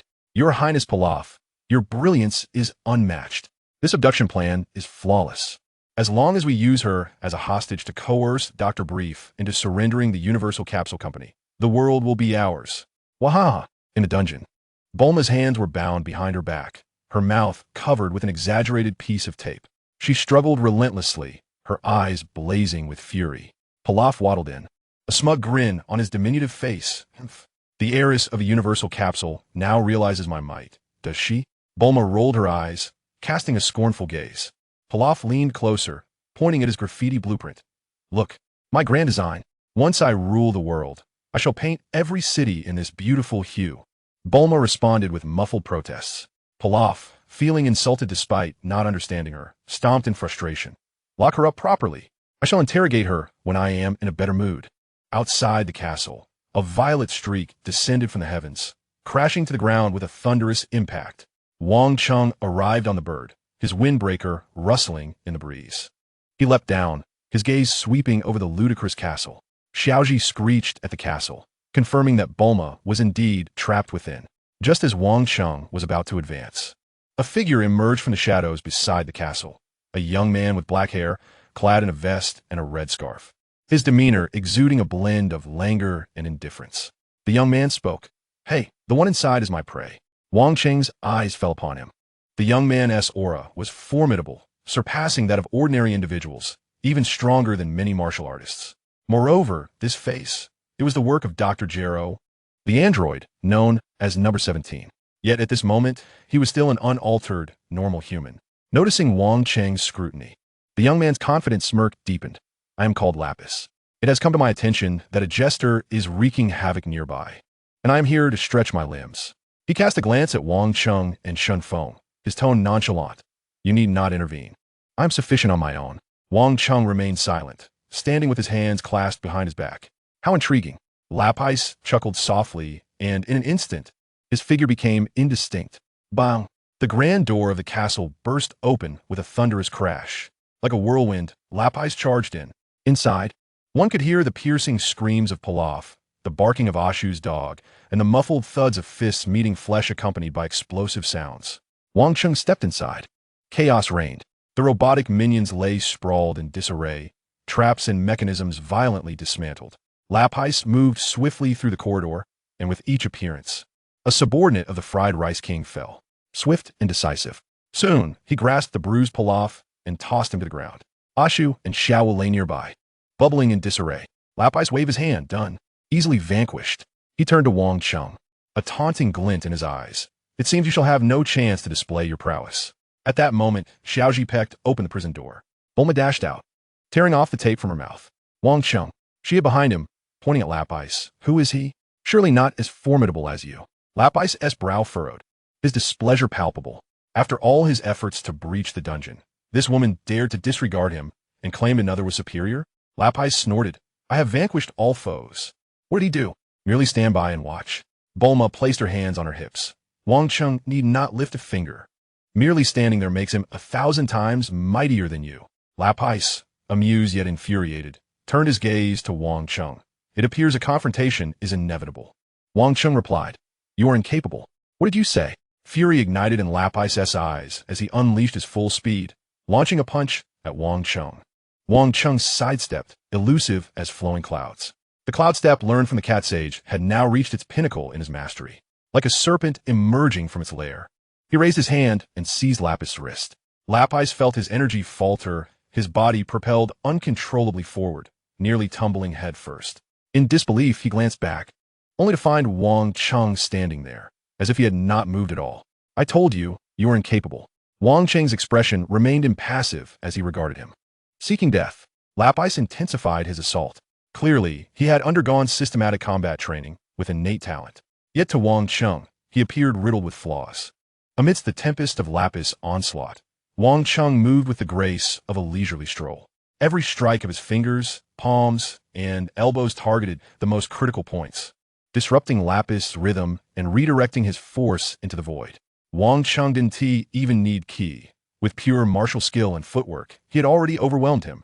The more Lapis fought, the more astonished and enraged he became. He felt like a monkey being toyed with, his every effort landing in vain, while his opponent danced around him effortlessly. Bang! Wang Cheng executed a simple yet skillful trip, sending Lapus tumbling to the ground in a disheveled heap, covered in dust. With a voice as calm as ever, he remarked, "You possess potential, but your techniques are rudimentary. At present, you do not merit my effort." His words were a dagger to the heart. Lapus gritted his teeth, unable to retort. During their recent skirmish, his opponent hadn't even broken a sweat. His gaze turned icy. "Very well, I shall remember you. When we meet again, victory shall be mine." With that, Lapus turned and leaped through the shattered window, vanishing into the abyss below the cliff. Having delivered his threats and made a hasty exit, he displayed a commendable decisiveness. Wang Cheng did not pursue. He felt a flicker of anticipation for the future iteration of this number 17. Chapter 9. The young lady's revenge is just. Bulma cheered. "I knew you were the strongest. That arrogant brat pales in comparison." Wang Cheng noticed Bulma had been shielding her face with her hands, prompting him to furrow his brow. "What happened to your face?" he inquired. "It's nothing. Just some sand in my eyes." Bulma's response was muffled. "Let me see," Wang Cheng insisted. With a startled gasp, Bulma's hands were pulled away, revealing a sight he would never forget. Her lips were swollen, resembling two plump sausages, glistening with an oily sheen in a vibrant shade of orange-red. Bulma, mortified and indignant, teared up. "It's that scoundrel Pilaf. The adhesive was laced with an allergy medication. I look hideous." Imagining Bulma, with her haughty demeanor, now adorned with such comical sausage-like lips while scolding, alongside her earlier bashful demeanor, caused Wang Cheng's shoulders to tremble as he stifled laughter. But soon he could no longer contain himself and burst into joyous laughter for the first time since his rebirth. Bulma, initially taken aback, soon fumed and stamped her foot. "Don't laugh, Wang Cheng. You must not laugh. This is utterly humiliating." Yet, as she observed the unrestrained glee on his face, she found herself momentarily captivated. The ice melted. It turned out that his laughter was quite charming. Covering her ludicrous sausage lips, Bulma felt her anger dissipate, even experiencing a hint of glee. "What are you laughing at?" She playfully punched Wang Cheng, her strike featherlight, as she declared, "I said I would make you laugh. You can't back out now." Wang Cheng managed to suppress his laughter, glancing at Bulma's comical lips, and felt a smile creeping back. "All right, I concede you have succeeded." He turned and headed toward the door. "Let us go, sausage lips." "Do not call me that," Bulma retorted. "Wang Cheng, this is not over." Wang Cheng gathered the incapacitated fried rice king and tossed him to Shao Zi. Together, he and Bulma mounted the phoenix and soared into the sky, returning to West City. Upon their arrival at the brief residence, Bulma rushed into the laboratory, tinkering for a considerable time before emerging with a vial of red liquid, a sinister grin gracing her face as she approached the confinement chamber. As the door swung open, 3 trembling figures were revealed. Pilaf screamed, "What do you intend to do? Our captives are protected under international conventions." Bulma shook the vial of potion, assuring, "Do not worry, it is merely cosmetic." Half an hour later, Emperor Pilaf, along with Xiao Wu and Ashio, sat in a row, each with 2 succulent, fresh sausages perched atop their lips. Bulma's retaliation was simple and direct. How outrageous! Such humiliation! Pilaf pounded the floor, lamenting, "My handsome visage." Ashio drooped his dog ears. "Your Majesty, it seems we are disfigured." Xiao Wu, on the verge of tears, exclaimed, "How am I to face others after this?" Pilaf rose, his short legs pacing back and forth, declaring, "No, we cannot sit idly by. We must strike back." Xiao Wu and Ashio exchanged glances. "Strike back? With our sausage mouths? Foolishness. This is our opportunity. They believe we are finished and have let their guard down. We shall seize this place and transform the brief residence into our new secret base." Pilaf's eyes gleamed with fervor. Ashio, bewildered, asked, "How do we seize it?" Pilaf halted, pointing at Xiao Wu. "Xiao Wu, utilize your advantage." Xiao Wu paused. "My advantage? Your allure. No man can resist. You must seduce that Wang Cheng. Leave him spellbound and at our service." Xiao Wu shook her head vigorously. "No, absolutely not. Your Majesty, how can you propose such a foolish idea? I'm a warrior. Not, this is an order." Pilaf interrupted. "For the grand ideal of conquering the world, sacrificing a little charm is a small price to pay. Do you not wish for revenge? Look at your lips." Xiao Wu touched her sausage-like mouth, momentarily speechless. Pilaf then pointed at Ashio. Ashio immediately stood at attention. "Your Majesty, command me. You shall woo that purple giant bird. Turn it into our ally." Ashio's eyes widened. "Your Majesty, I'm a dog, and that bird is male." Pilaf waved his hand dismissively Details are unimportant, but details are crucial. Asio protested. Pilaf ignored the objection. As for me, I shall personally deal with that headstrong young lady. With my silver tongue, I shall surely win her over and make her my most loyal subordinate. Wahaha! Asio and Xiao Wu exchanged glances, both seeing despair mirrored in each other's eyes. Your Majesty, this plan sounds doomed to fail. Silence. Pilaf retorted angrily, his sausage mouth quivering. My wisdom runs as deep as the sea. Unbeknownst to them, a miniature metallic spider camera in the confinement room subtly turned, capturing every moment. In the gym, Wang Cheng observed the antics of the trio on the screen, remarking, "Be wary of losing both the lady and the troops." At some point, Bulma had approached, watching the surveillance footage, laughing heartily. These three are simply incredible. Their sausage mouths cannot stifle their ambition to conquer the world. Wang Cheng cast her a sidelong glance. Your sausage mouth is not much better. Bulma immediately covered her mouth, her eyes wide with indignation. Do not mention that. If you do, I shall pester you daily. Wang Cheng remained expressionless. Then let us continue discussing sausage mouths. Bulma stomped her foot in frustration. Wang Cheng, you bully me. I shall tell my mother. What shall I tell you, mother? That you are being ridiculed for your sausage lips? Wang Cheng jested, a rare moment of humor. Bulma, momentarily at a loss for words, swiftly altered the subject. Look at those three. They're still conspiring. On the screen, Pilaf was fervently delivering a speech. As long as we unite our hearts, we shall surely conquer this place. Xiaowu, your task is of utmost importance. You must ensure that Wang Cheng falls at your feet. Xiaowu appeared troubled. My lord, I am wearing a military coat, and I believe Wang Cheng is not one easily swayed by beauty. Pilaf interrupted her. Men are visual creatures. Although you currently possess sausage lips, consider it from another perspective. It is indeed a unique feature. Perhaps he has a penchant for that. Ash murmured quietly, My lord, I believe Wang Cheng's tastes are not that extravagant. Bulma laughed so hard in front of the monitors that she could hardly stand upright. Do they harbor some misunderstanding about you? With Xiaowu's sausage lips. It would be a wonder if Wang Cheng found her appealing. Wang Cheng teased, Your sausage lips aren't much better. Bulma immediately flared up. Wang Cheng. Try saying that again. Wang Cheng hastily excused himself. I shall check on the progress of the doctor's gravity chamber in the laboratory. Bulma followed suit. Wait for me. I want to see if my father has been intimidated by that peculiar design from that little pumpkin. Chapter 10. The Fried Rice King's Counterattack Plan. Rather than allowing Pilaf and his three misfits to roam freely, causing mischief, it would be wiser to keep them close. After all, the Fried Rice King possesses mechanical ingenuity rivaling that of Bulma, which could expedite the doctor's plans. Wang Cheng and Bulma arrived at the laboratory. Dr. Brief was intently studying the Fried Rice King's three-dimensional mechanical blueprints, occasionally expressing admiration. Wang Cheng remarked, Doctor, we can make use of those three who kidnapped Bulma. The doctor adjusted his glasses. Their minds are indeed sharp, especially Pilaf. He has a plethora of quirky ideas, though unfortunately, they're not directed towards anything constructive. Wang Cheng continued, Pilaf's mechanical designs, Xiaowu's execution capabilities, and Ash's instincts. Keeping them is preferable to allowing them to wreak havoc outside. Bulma's eyes lit up. I see. Free labor. And we can enjoy the spectacle at any time.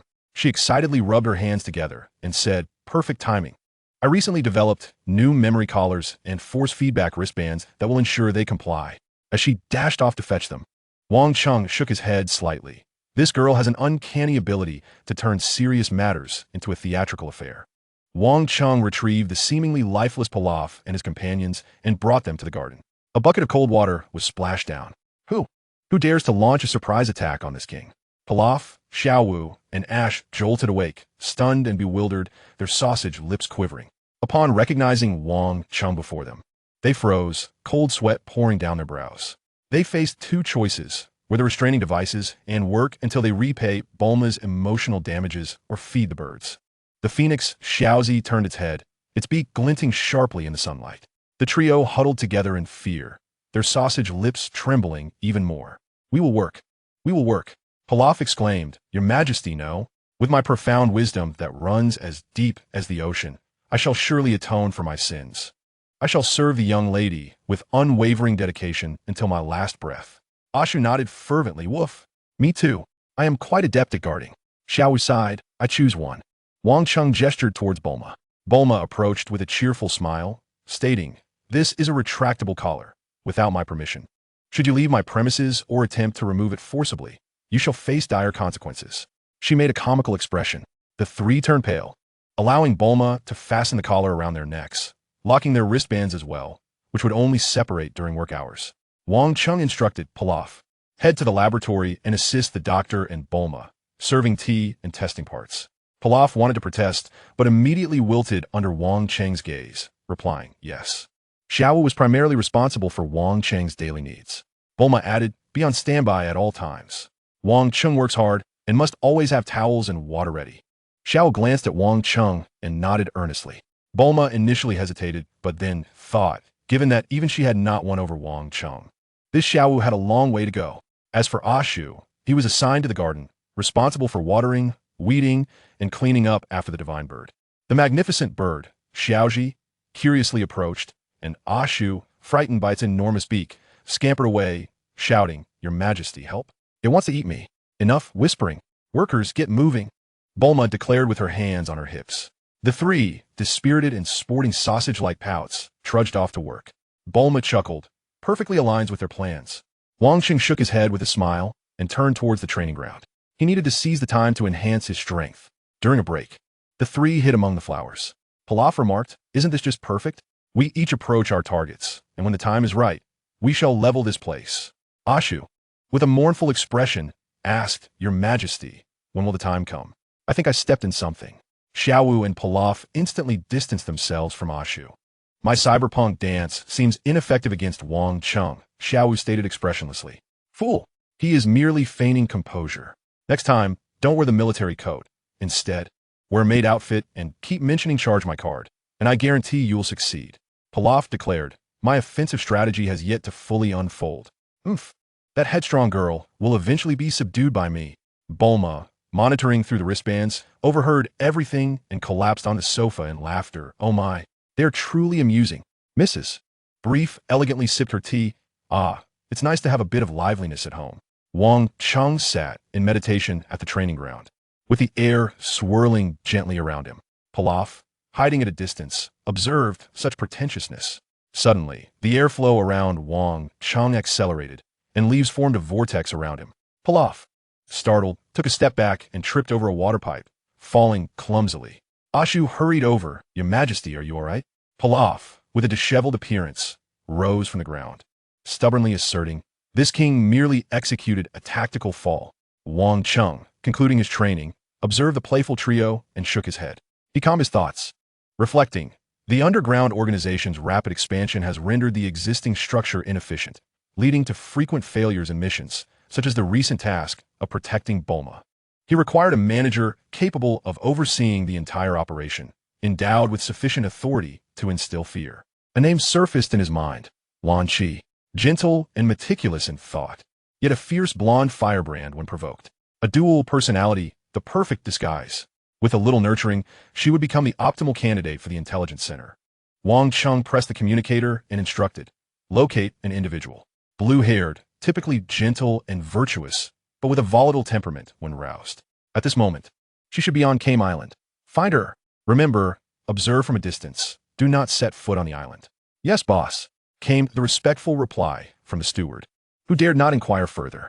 The organization had just undergone a significant purge, and with consecutive mission failures, no one wished to provoke this harbinger of death. After terminating the call, Wang Cheng's thoughts raced. Kame Island, the domain of Master Roshi. That old lecher may appear foolish, yet he is unfathomably deep. He even obliterated the moon. To recklessly approach the island would undoubtedly incite conflict. Nonetheless, a visit to Kame Island must be prioritized. The butterfly's wings have begun to flutter. This world is quietly veering from its original course due to his arrival. The premature appearance of Android 17 serves as a warning. Future adversaries will afford him little time. He must swiftly enhance his power and establish his own influence. He must become faster and stronger. 2 days later, in the brief family garden, Wang Cheng stood serenely on the lawn, surrounded by swirling currents of air, as fallen leaves silently drifted away. Pilaf squatted beside the flower bed, muttering, what a pretense. The sky dance technique? Such a rustic method could never be mastered. Asu, clutching a hose, remarked, My king, he seems quite formidable. Silence. You foolish dog. Just wait until he falls flat on his face. I shall relish in his misfortune. Chapter 11. Dr. Jero, you have stumbled upon paid content. Upon hearing that Wang Cheng was preparing to take flight, Bulma and her family hurried over. Mrs. Brief exclaimed with delight, "Oh dear, is Wang Cheng about to take off?" Bulma clasped her hands, her eyes sparkling with anticipation as she gazed at Wang Cheng. Meanwhile, Xiao Wu, dressed in a maid outfit, quietly stood to the side, gripping her towel tightly. During their time together, she had witnessed the terrifying prowess of this man, unyielding as a rock in training, and formidable as a demon in battle. His unwavering focus and immense strength instilled both fear and an irresistible attraction within her. At that moment, Wang Cheng moved. His aura shifted dramatically, becoming light and buoyant as his toes began to lift from the ground. Though only a mere inch, it was enough to leave everyone breathless. Wang Cheng opened his eyes, and a powerful current lifted his body, gradually ascending. Pilaf's eyes widened in disbelief. This defies the laws of science. Snap! As the energy surged, Wang Cheng landed, crushing a patch of grass beneath him. Ha ha ha! Pilaf laughed uproariously, exclaiming, "What did I say?" He fell. A failed display of bravado. But my lord, he didn't fall. He landed on his feet. Ashur interjected. Silence. The essence remains the same. Xiao Wu, relieved yet slightly disappointed, observed the commotion.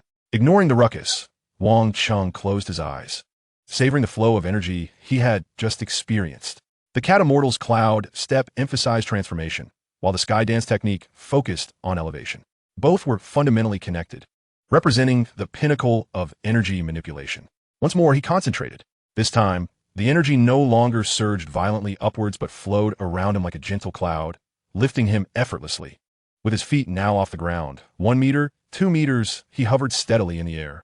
Is it successful? Bulma shrieked. Pilaf, with a tinge of jealousy, muttered, "Pa, a mere trick. In my prime, I could leap higher with a mere puff. If he could truly fly, I would swallow this water bottle whole." Wang Cheng's gaze sharpened, and his energy erupted. Whoosh! A dark shadow shot skyward, soaring dozens of meters into the air. The fierce wind whipped the grass like rolling waves. Suddenly, he halted midair, gazing down. His windbreaker billowed, his posture striking and upright like a spear. Sunlight illuminated his chiseled features, resembling a deity descending from the heavens. The garden fell into a profound silence. "Goodness!" Pilaf screamed, dropping the water bottle with a clatter. "It must be an illusion. Surely, it's the holographic technology from the Brief household. You can't fool me." Ashur stared blankly. "My lord, the water bottle. Are you still going to eat it?" Pilaf swiftly slapped Ashur, retorting, "Eat your own head." Xiao Wu gazed up at the figure in the sky, a smile gracing her face, oblivious to when her towel fell. Dr. Brief, overwhelmed with excitement, danced about, exclaiming, "Oh my! Anti-gravity flight! Quick, we must weigh down Grandpa's coffin lid. I fear he might leap out." Mrs. Brief playfully scolded him. "What nonsense are you spouting?" Yet her eyes sparkled with joy and astonishment. Bulma jumped and shouted, "Wang Cheng has taken flight. He truly has soared. I knew you could do it." In the air, Wang Cheng acclimated to this extraordinary sensation. With a mere thought, his form flickered forward and backward, swift as a specter, leaving behind trails of afterimages. The combination of cloud step and sky dance technique proved astonishingly effective. Wang Cheng dove downward, gracefully halting just above the ground, landing as lightly as a feather, without disturbing a speck of dust. His breath remained steady, as if he had accomplished a trivial task. Skydance technique successful. Bulma rushed forward, her eyes sparkling. "Wang Cheng, teach me. That was incredible." "Your energy is too weak," Wang Cheng replied. Bulma pouted. "I will fly one day." At that moment, the communicator on Dr. Brief's wrist beeped. "Doctor, the final adjustments to the gravity chamber are complete. It is ready for testing," came the excited report from the laboratory. "Oh, that was much quicker than anticipated," the doctor exclaimed in astonishment. Bulma, hands on her hips, declared proudly, "Of course. Just look at who is supervising. We, Miss and Shorty, have been working tirelessly." Upon hearing this, Pilaf immediately puffed out his non-existent chest, exclaiming, "Humph! The wisdom of this king is beyond your mortal comprehension." Wang Cheng's gaze swept across the room, causing Pilaf to wilt instantly. His head bowed as he plucked at the grass. To be involved in the doctor's project is a privilege for a humble individual like myself. The gravity chamber lay deep within the laboratory, a colossal silver sphere radiating a sense of futuristic technology. The control panel glimmered with vibrant data streams, Utilizing Earth's gravity as a baseline, the chamber was equipped with space stabilizers and energy dampeners, rendering it remarkably stable. The doctor explained that, theoretically, the gravity could be gradually increased to 300 times, although the current materials could only withstand up to approximately 100 times. Wang Cheng nodded, removing his tactical jacket and stepping directly inside. Xiaowu stood silently a short distance behind him, her eyes filled with concern. The hatch sealed shut. Bulma and Xiaowu hurriedly gathered at the monitoring screen outside, anxiously observing the data. Dr. Brief operated the main control panel, while Pilaf edged closer, both curious and somewhat eager to witness a spectacle. Initiating gravity, 5 times standard, the doctor announced, pressing a button. Inside the chamber, Wang Cheng maintained a stoic expression. 10 times, 15 times, 20 times, 30 times gravity. The doctor's voice brimmed with excitement. On the monitor, Wang Cheng's figure momentarily faltered, yet he remained upright. My goodness, 30 times gravity would crush an ordinary person. Bulma gasped, covering her mouth. Xiaowu clenched her fists, worry etched across her face. Pilaf scoffed, just showboating. Let's see how you fare when it explodes. In fact, the next moment his eyes widened in shock. Boom! A deafening explosion erupted from the gravity chamber. Wang Cheng, Bulma, and Xiaowu screamed in unison. Dr. Brief stood frozen in disbelief. Impossible. Amidst the chaos, a figure emerged from the billowing smoke. Wang Cheng, enveloped in an aura of energy, stood unscathed. However, his clothing had been completely shredded by the explosion and energy shockwave, revealing a physique that radiated explosive power. Bulma covered her eyes, though her fingers spread wide. Xiaowu gasped and turned away, her heart racing. Mrs. Brief smiled knowingly. Mr. Wang Cheng, you possess quite the physique. Our little Bulma is fortunate indeed. Pilaf and Ashu instinctively compared themselves, retreating into the shadows. Wang Cheng's gaze hardened as he surveyed the wreckage of the laboratory. He raised his hand, and a minuscule mechanical insect, no larger than a grain of rice and glowing red, was extracted from the debris by his energy. Hovering in his palm, Bulma and the doctor immediately crowded around him. The doctor examined it closely, his expression growing increasingly grave. This is a spy robot. It can forcibly overload the energy core, causing the gravity chamber to explode. A chilling intent flickered in Wang Cheng's eyes. He recognized the style, solely for the purpose of gathering data, utterly indifferent to the fate of the test subjects. Dr. Glow, Wang Cheng grasped the micromechanical insect, his gaze seemingly penetrating through layers of walls. Inform Dr. Glow that the data he desires will be personally delivered to him. Bang! The micromechanical insect was instantly crushed, reduced to powder. Chapter 12. Yamcha, where is everyone? In the bustling streets of West City, Yamcha donned sunglasses, his hair slicked back to a shine. Bulma, I'm here. He adjusted his shades, exuding an air of confidence. One hand tucked in his pocket held an unopened small umbrella, and he leered, Today, I am in splendid form. Haha, if all goes well, I shall reach her heart tonight. With a suave stride, Yamcha made his way towards the Brief residence. In the Brief family garden. Hurry up, the weeds are hardly cleared. Bulma commanded 3 workers with her hands on her hips. Pilaf, dragging a mop taller than himself, muttered, This is outrageous. A tiger fallen to the ground being bullied by dogs. Boss, I am a dog. Asha reminded him. Pilaf, Xiaowu, clad in a maid outfit, expressionless, wiped the glass outside the gym. Her gaze occasionally drifted towards that tireless figure. During this time, she had been responsible for Wang Cheng's daily needs and had witnessed this man's terrifying self-discipline and nearly superhuman training intensity. Bang, bang, bang.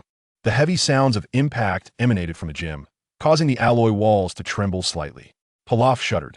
Monster, just then, the doorbell rang. Mrs. Brief elegantly set down her teacup and glanced through the surveillance screen. Oh dear, it's a young man with flowers. Has he perhaps overdone the hair gel? Bulma leaned in for a closer look, her expression instantly falling. What? It's him? Who is it? Pilaf stood on tiptoe, his curiosity piqued. A guy who thinks he's quite dashing, Bulma scoffed, yet proceeded to open the door. As the door slid open, Miss Bulma, Yamcha presented his most charming expression. Offering a rose, it's been over a month, and you look even more enchanting. Bulma rolled her eyes and did not take the flower. Yamcha, what brings you here? Just passing through West City, and remembering Miss Bulma was here, I thought I would pay a visit, Yamcha replied, his gaze drifting beyond Bulma to the 3 individuals in the yard, all sporting identical sausage-like mouths while working. He adjusted his sunglasses slightly. Your household is quite lively. ISNT it? What's the situation here? A collective poisoning? Although, that maid is quite a nice figure. Seeing this, Pilaf placed his short hands on his hips. What are you staring at? Never seen a handsome guy working? The sausage mouths quivered intensely. Ashu, woof woof. Translation, exactly. Xiao Wu turned her head slightly, silently covering her lips. Yamcha chose to disregard these peculiar individuals and said to Bulma, "My lady, I have reserved a table at the newly opened Cloud Restaurant, along with an exhilarating joyride. Come, tonight will be unforgettable." The heavy thuds within the gym ceased abruptly. Wang Cheng, towel in hand, wiped the sweat from his brow, casting a nonchalant glance at Yamati. An invisible pressure suddenly enveloped Yamati, leaving him momentarily breathless as he became aware of the dangerously charismatic figure of the black-haired man before him. Who is he? Yamtea instinctively inquired, a hint of wariness and irritation in his voice. Bulma's eyes sparkled with excitement as she dashed to Wang Cheng's side.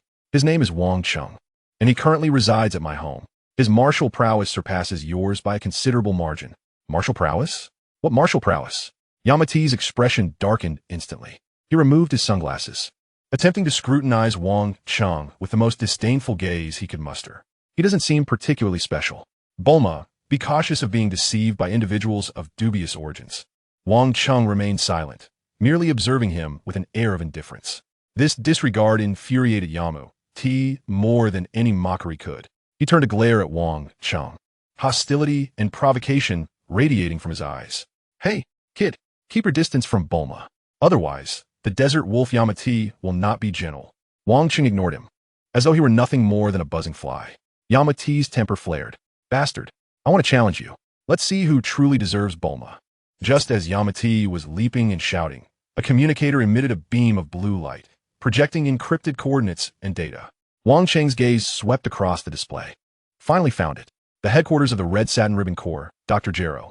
I have awaited this moment for far too long." Xiao Zi. Wang Cheng spoke, his voice soft yet imbued with undeniable authority. Beep. The divine phoenix, Xiao Zi, swooped down, the ensuing gust nearly toppling Yamati. Simultaneously, 3 busy figures were drawn to the commotion. "Your Majesty, the divine bird has emerged. Is it time for a meal?" Asa shouted, clutching a watering can. "Fool! It's that brat Wang Cheng preparing to depart." Xiao Wu quietly set down the laundry she had been hanging, directing her gaze towards Wang Cheng. "Where to?" Bulma perked up immediately. "To root out Dr. Gero's lair. I want to go too." Bulma seized Wang Cheng's arm without hesitation. Wang Cheng nodded, encircling Bulma as she let out a sharp gasp. Together, they ascended into the air and landed upon the back of the divine phoenix. "You 3. Wang Cheng's gaze fell upon the lively trio below. "Keep up." "Huh? We're going to?" Pilaf was taken aback. The divine phoenix's enormous talons swooped down with precision, snatching up Pilaf and Asu as if they were mere chicks, clutching them tightly. "Your Majesty, help. I'm afraid of heights."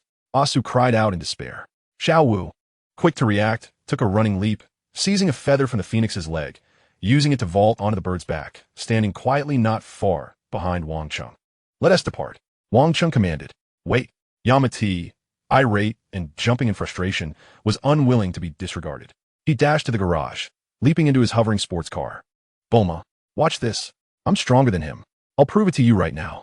The engine roared to life as the hovering vehicle soared into the sky, trailing beneath the divine bird. "Wang Cheng, you better wait for me. I want to let you off easily." As Yamcha drove, he clutched a megaphone, exuberantly proclaiming, "Bulma, I am the one truly suited for you. Behold my splendid driving skills. Witness the majesty of the desert wolf." With the fierce winds whipping around him atop the divine bird, Bulma turned back to glance at the relentless black dot pursuing her, rolling her eyes in exasperation. "This guy's insufferable." Wang Cheng observed Yamcha's antics, his gaze momentarily faltering. Had it not been for him, Bulma might have solidified her relationship with that man. "Hey, focus." Bulma waved her hand in front of Wang Cheng, her smile radiant. "How could a fickle man like him catch my eye? My standards are far too high." Wang Cheng shook his head, a faint smile gracing his lips. Bulma noted that ever since she had amused him last time, he seemed to exhibit a touch more warmth, as if he cared for her just a little. Wang Cheng's focus shifted to the northwest, where his deadly target lay. "Dr. Gero, your time is nigh." Yamcha continued his fervent chase, the sounds of his horn intermittently ringing out. "You coward. If you have the guts, don't run. Just wait till I flatten you. Ah, this drives me insane." Meanwhile, The hapless fried rice king and his Sue, dangling beneath the bird-esque claws, were far from comfortable. Let me down. I'm the strongest on the surface. And I belong on the ground. Pilaf screamed, his sausage-like lips flapping wildly in the wind. Sue, on the verge of tears, lamented, Your Majesty. I think I'm getting dizzy from this bird. I feel nauseous. Xiao Wu, exasperated, placed a hand on her forehead. You two need to quiet down. Chapter 13. Dr. Jero, quick, bring me my emergency heart medicine. The divine bird soared with astonishing speed toward the northwestern mountains. Bulma, only a man like me deserves you. Yamucha's hover car roared beneath them. This fellow is unbearably loud, Bulma thought, rolling her eyes. Wang Cheng, can you make him shut up? Wang Cheng did not turn around, but simply uttered 2 words, accelerate. No sooner had he spoken than the divine bird's wings flapped, shrinking Yamucha's car into a nearly invisible black dot below. Don't accelerate. Pilaf wailed from the grasp of the bird. I'm going to lose my breakfast. Sue was already frothing at the mouth. Woof, woof. Xiao Wu stood atop the bird, her gaze unwaveringly fixed on Wang Cheng. The fierce wind lifting the hem of her maid outfit, forcing her to shield herself with her hands. Soon, a military base concealed amidst the towering mountains came into view, characterized by imposing walls and formidable turrets. There it is, the headquarters of the Red Ribbon Army. Bulma pointed excitedly. Wang Cheng's eyes narrowed on the base. Yet he did not descend. Instead, he commanded the divine bird to circle above, surveying the entire compound. At that moment, a familiar hover car careened into view, billowing black smoke as it recklessly approached from another direction. With a deft drift, it shattered the outer barbed wire fence and barreled inside. Ha ha ha! I arrived first. Yamucha leaped from his car, triumphantly tossing his hair. Bulma, watch how easily I dismantle this wretched base. Alarms blared throughout the valley. Countless heavy machine guns emerged from the ground, their laser sights instantly enveloping Yamucha in a crimson glow. In the blink of an eye, soldiers, armored vehicles, and tanks surged forth from all directions. Just then, a colossal metallic cage descended from above, crashing down with a resounding thud, trapping Yamucha within. The smug expression on his face vanished in an instant as he exclaimed, Wait, shouldn't I have faced a few minions first to warm up? A man resembling an officer stood atop a height, sneering coldly, Fool, how dare you infiltrate the Red Ribbon headquarters alone? Open fire. Turn him into a sieve. Wait, misunderstanding. I am Yamucha, the Desert Wolf.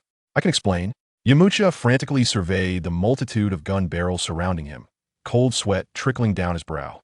At that moment, Shenron dove down, crashing to the ground, heralding the arrival of Wang Cheng and his companions. Bulma gazed at Yamucha, trapped in the cage, exclaiming, This idiot Pilaf and Shu lay slumped on the ground, gasping for breath, with Pilaf sneering, Ha, is this the Desert Wolf? More like the Desert Dog. Shu added, Woof woof.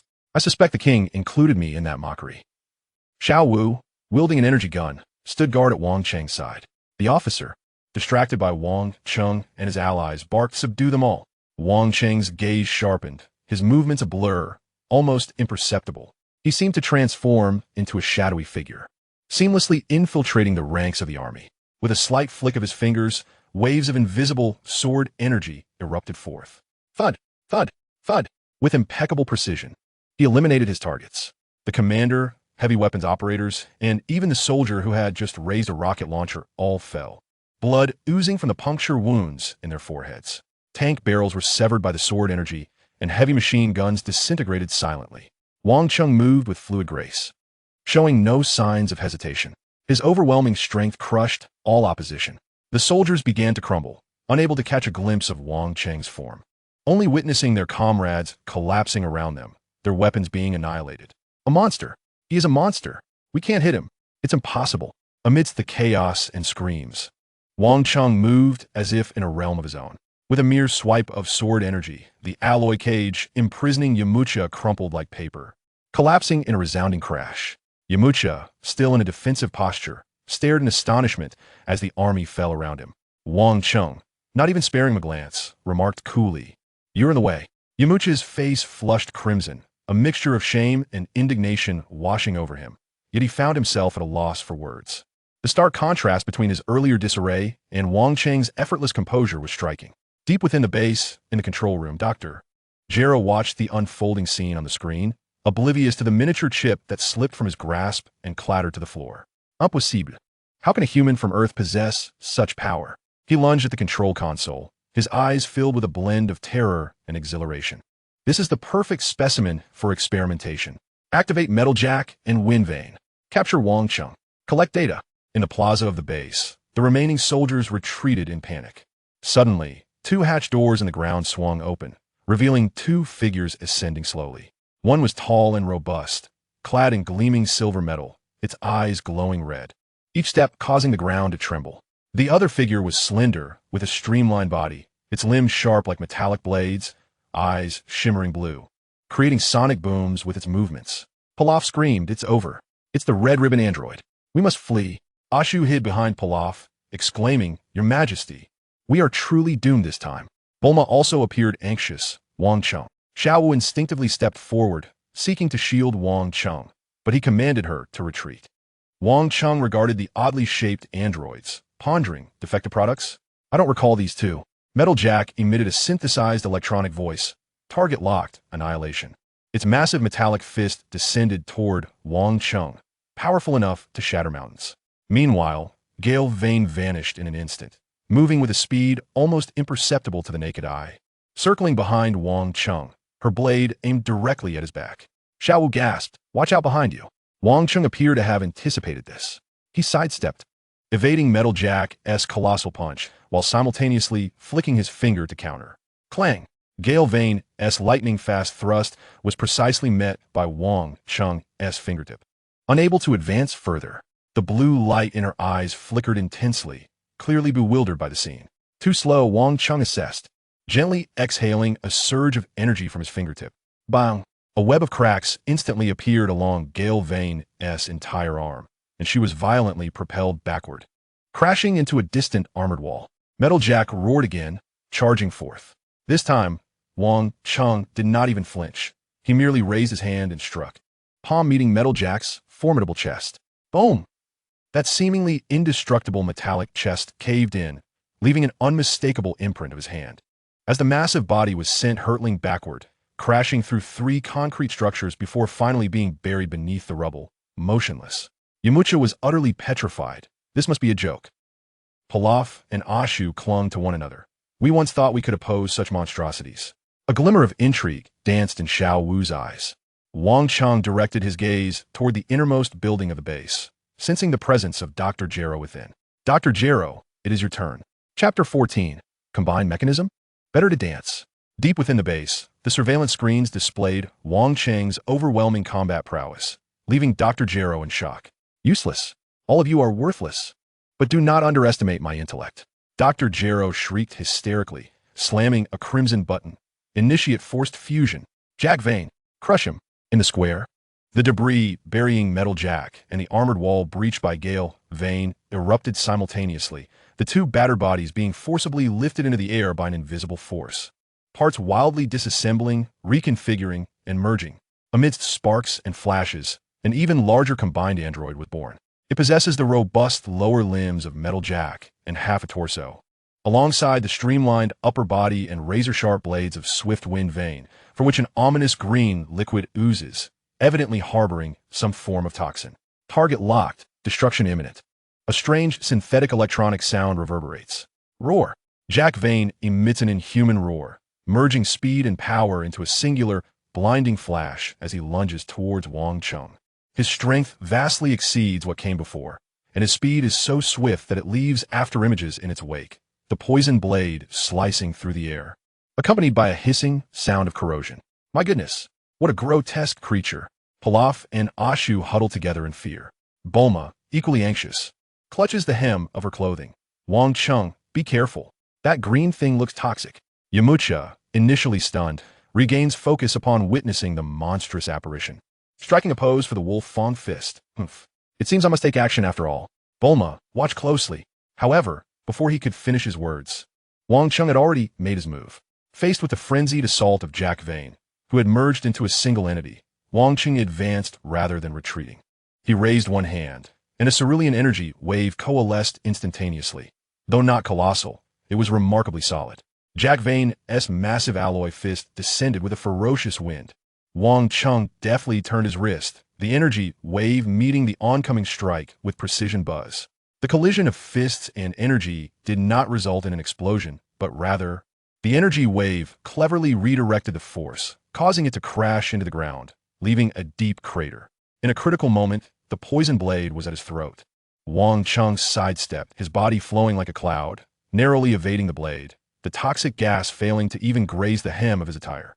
His cloud step reached its zenith in that instant, as Jack Vane's relentless onslaught resembled a tempest, yet he consistently found the slightest opening, evading the most lethal attacks with minimal movements. Within his perception, the trajectory of the adversary's strikes was crystal clear, each motion slow enough to allow him the luxury of savoring tea. The green liquid swirling around the poisoned blade posed a nuisance, yet it never touched him in the slightest. Pilaf and Ashu were utterly dumbfounded. This is not human at all. Xiao held her breath, her gaze fixated solely on the composed figure amidst the chaos of blades. Yamcha, overwhelmed by the rapidity of the combat, yearned to take credit, yet found himself utterly outmatched. The two combatants moved so swiftly that his eyes could barely keep pace. As he charged forward, the epicenter of the battle had already shifted, leaving him to flail about like a headless fly, occasionally retreating in fright from the residual shockwaves of Jack Vane's attacks, rendering him a figure of comic absurdity. Jack Vane, frustrated by his inability to prevail, saw the red light in his electronic eye flare wildly, as if the programming had gone awry from rage. With a sudden, fierce spread of his arms, all energy converged towards his core, indicating the initiation of a catastrophic area-wide assault. Wang Cheng's gaze sharpened. It was time to conclude this. Surrounding him, a fierce aura erupted, his fingers converging like a sword, and a more refined energy wave, imbued with utmost potency, suddenly manifested. The great freedom and leisure sword chi. Wang Cheng vanished from sight, only to reappear directly in front of Jack Vane. The sword energy, infused with terrifying power, was directly thrust into the energy core of Jack Vane. Momentarily, Jack Vane's movements froze, and the gathered energy ceased abruptly. In disbelief, he gazed down at the hand embedded in his chest. Wang Cheng elegantly withdrew, landing lightly on the ground. A thunderous explosion erupted. The energy core was completely detonated, causing Jack Vane's massive form to shatter violently. Countless metallic fragments and toxic liquid, emitting green smoke, scattered in all directions. The shockwave forced Yamcha to stagger backward, landing unceremoniously on the ground, looking rather disheveled. Wang Cheng emerged unscathed. Even his clothing remained undisturbed. Sitting on the ground, Yamcha stared at Wang Cheng's silhouette, opening his mouth yet producing no sound. Only the unmistakable fear and envy lurking deep in his eyes. "Wow, Wang Cheng, you are incredible," Bulma exclaimed as she rushed over. Pilaf and Shu huddled together, vowing never to provoke him again. Xiao looked at Wang Cheng with a smile. "No, my masterpiece. Doctor." Jero nearly bit his tongue in front of the monitor. Wang Cheng's piercing gaze seemed to penetrate the screen, locking onto him, causing Dr. Jero to tremble in terror as he abruptly yanked a control lever. "Let us perish together." The self-destruct sequence of the base was initiated. He screamed, leaping into a small aircraft, crashing through the rear wall in a frantic escape. Deep within the base, self-destruct alarms blared. Red lights flashed erratically. "Warning. The base self-destruct sequence has been initiated. Complete explosion in 10 minutes. Run. I am still young. I do not wish to die." Pilaf cried out, clutching his head as he dashed about in panic. Dr. Jero's small aircraft shot from a concealed exit of the base, hastily ascending into the sky. "Dr. Jero is fleeing," Bulma shouted, pointing at the sky. Wang Cheng fixed his gaze on the escaping aircraft, preparing to pursue. Suddenly, his body convulsed violently, his complexion turned ashen, veins protruding, and without warning, he collapsed to the ground. "Wang Cheng!" Bulma and Xiao cried out simultaneously, rushing to his side. Bulma was flustered, unsure of what to do. Xiao, however, maintained her composure, quickly assessing Wang Cheng's condition, her expression grave. His energy is extremely chaotic and rapidly diminishing. The corpse demon core obtained from the ancient ruins, combined with the spatial energy from the gravity chamber explosion and the core radiation from the recently merged robot, has resulted in some bizarre reaction within him.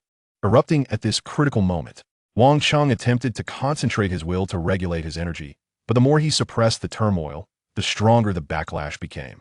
A trickle of blood escaped from the corner of his mouth, his body swayed, and he could barely remain conscious. This sudden turn of events left everyone in shock. Yamcha, seated on the ground, stared blankly at Wang Cheng, who had just moments ago appeared as a divine being but was now weakened and collapsed. He glanced at the panicked Bulma and Xiaowu, who was desperately trying to support Wang Cheng. Under the influence of the base's negative energy, a dark thought uncontrollably surfaced from the depths of his heart. His consciousness was replaced by a twisted exhilaration. Wang Cheng, you two have come to this day. He slowly rose from the ground, a peculiar smile gracing his face as he approached Wang Cheng step by step. It seemed as though an opportunity had presented itself. Chapter 15. The boss has fallen. I shall bear the burden. The Maid's Awakening. Wang Cheng, what has happened? Please don't frighten me, Bulma exclaimed, clinging to Wang Cheng, utterly disoriented. Xiaowu appeared more composed, yet her trembling hands betrayed her anxiety. She endeavored to sense Wang Cheng's condition, only to be repelled by a surge of chaotic energy. Yamcha gazed in disbelief at the scene before him. Just moments ago, Wang Cheng had seemed invincible, akin to a deity. Now, he appeared as frail as a flickering candle in the wind, his life force nearly imperceptible, perhaps influenced by the malevolent energy of Dr. Gero's mechanical minions. Or perhaps out of jealousy, a sinister thought suddenly pierced his mind. An opportunity. This was a divine chance. If Wang Cheng were to perish, Bulma would surely have change of heart. He would remain the formidable desert wolf. Yes, he was merely acting for Bulma's sake, eliminating this enigmatic and perilous individual. Yamcha rose from the ground, feigning concern as he slowly approached Wang Cheng. Yamcha, come help me, Bulma cried anxiously, completely oblivious to the underlying tension. Wang Cheng, are you all right? Let me take a look, he said, yet his right hand was hidden behind his back, quietly gathering a not particularly powerful energy wave. It would suffice to deal with a dying man. Pyrav and his companion remained entwined, watching Yamcha approach. Pyrav muttered, what does this foolish giant intend to do? His expression is so insincere. Woof woof, asked Asu puzzled. Xiaowu, keenly aware of Yamcha's unusual aura, raised her head in alarm. Stop right there. What are you planning? Yamcha halted, his insincere smile widening. There's no need to be anxious. I merely wish to assist in assessing his injuries. After all, many hands make light work. As he spoke, he edged closer, his concealed hand primed to strike. In that fleeting moment, Wang Cheng, who should have been completely unconscious, felt a sudden flutter of his eyelids. Even in a haze of consciousness, with his body on the brink of collapse, the finely honed instincts of a seasoned warrior and his acute sensitivity to energy were deeply ingrained within him. Yamcha's clumsy disguise and the energy wave he had amassed were glaringly apparent to Wang Cheng's heightened perception. Indeed, a swift judgment flashed through Wang Cheng's mind. Yamcha, even in the original narrative, had once been a brigand. Despite later redemption, his propensity to take advantage of others in peril remained inextricable. Within this layer, saturated with malevolent energy, it was magnified to its fullest extent. A glint of ruthlessness crossed Yamcha's face as he thrust his concealed right hand forward. The energy wave aimed directly at Wang Cheng's back. In a split second, Wang Cheng's body seemed to react instinctively. He did not move significantly, for his body was incapable of such a feat at its limits.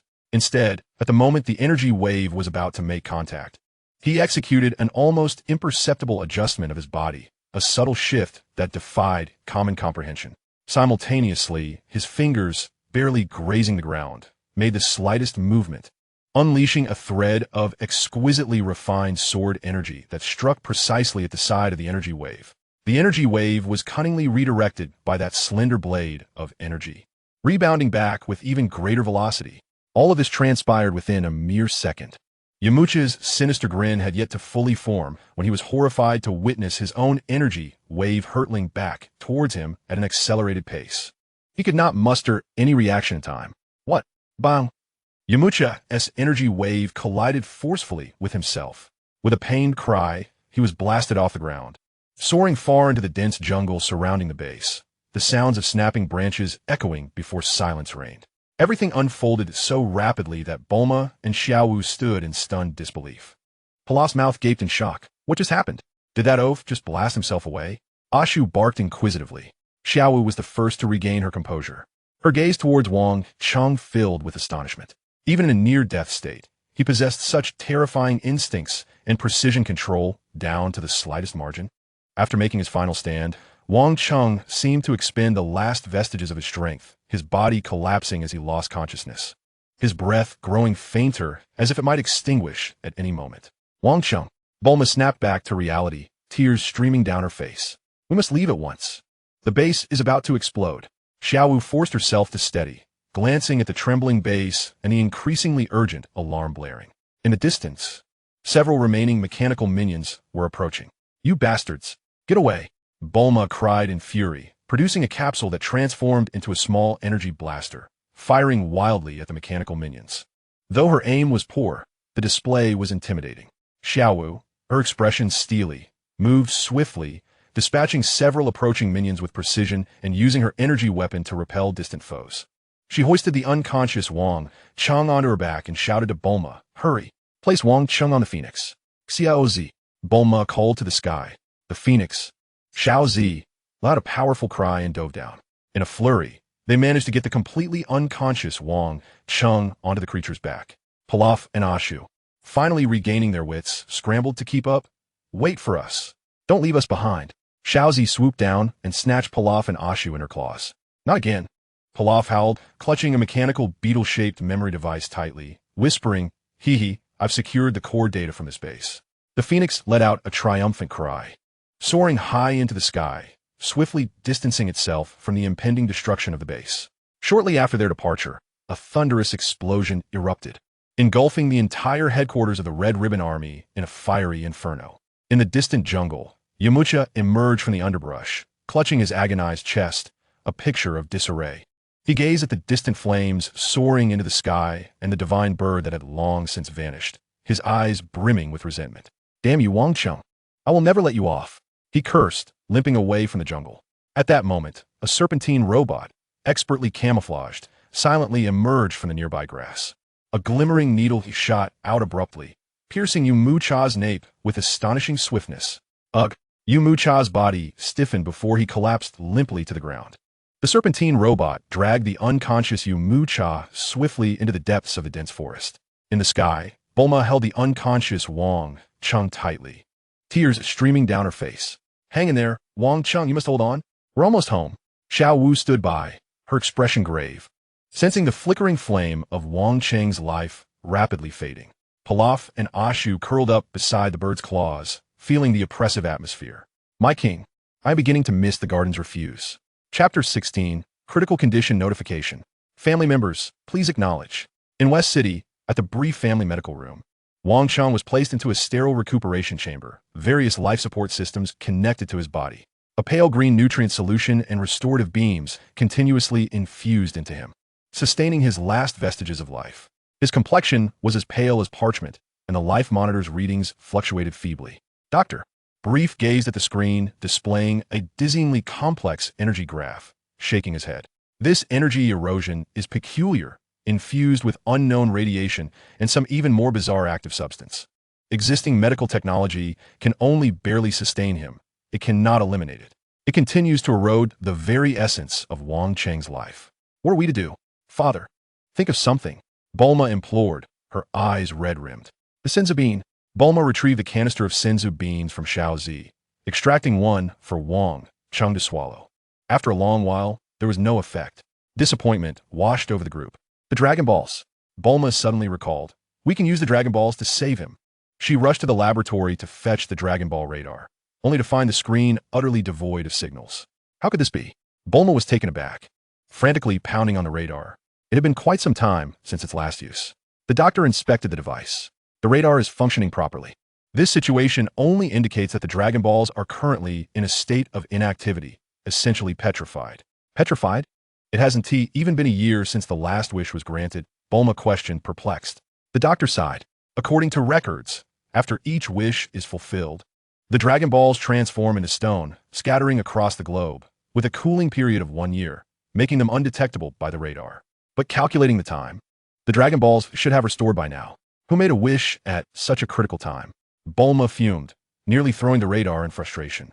The last glimmer of hope had extinguished. She leaned weakly against the wall, tears finally spilling down her cheeks.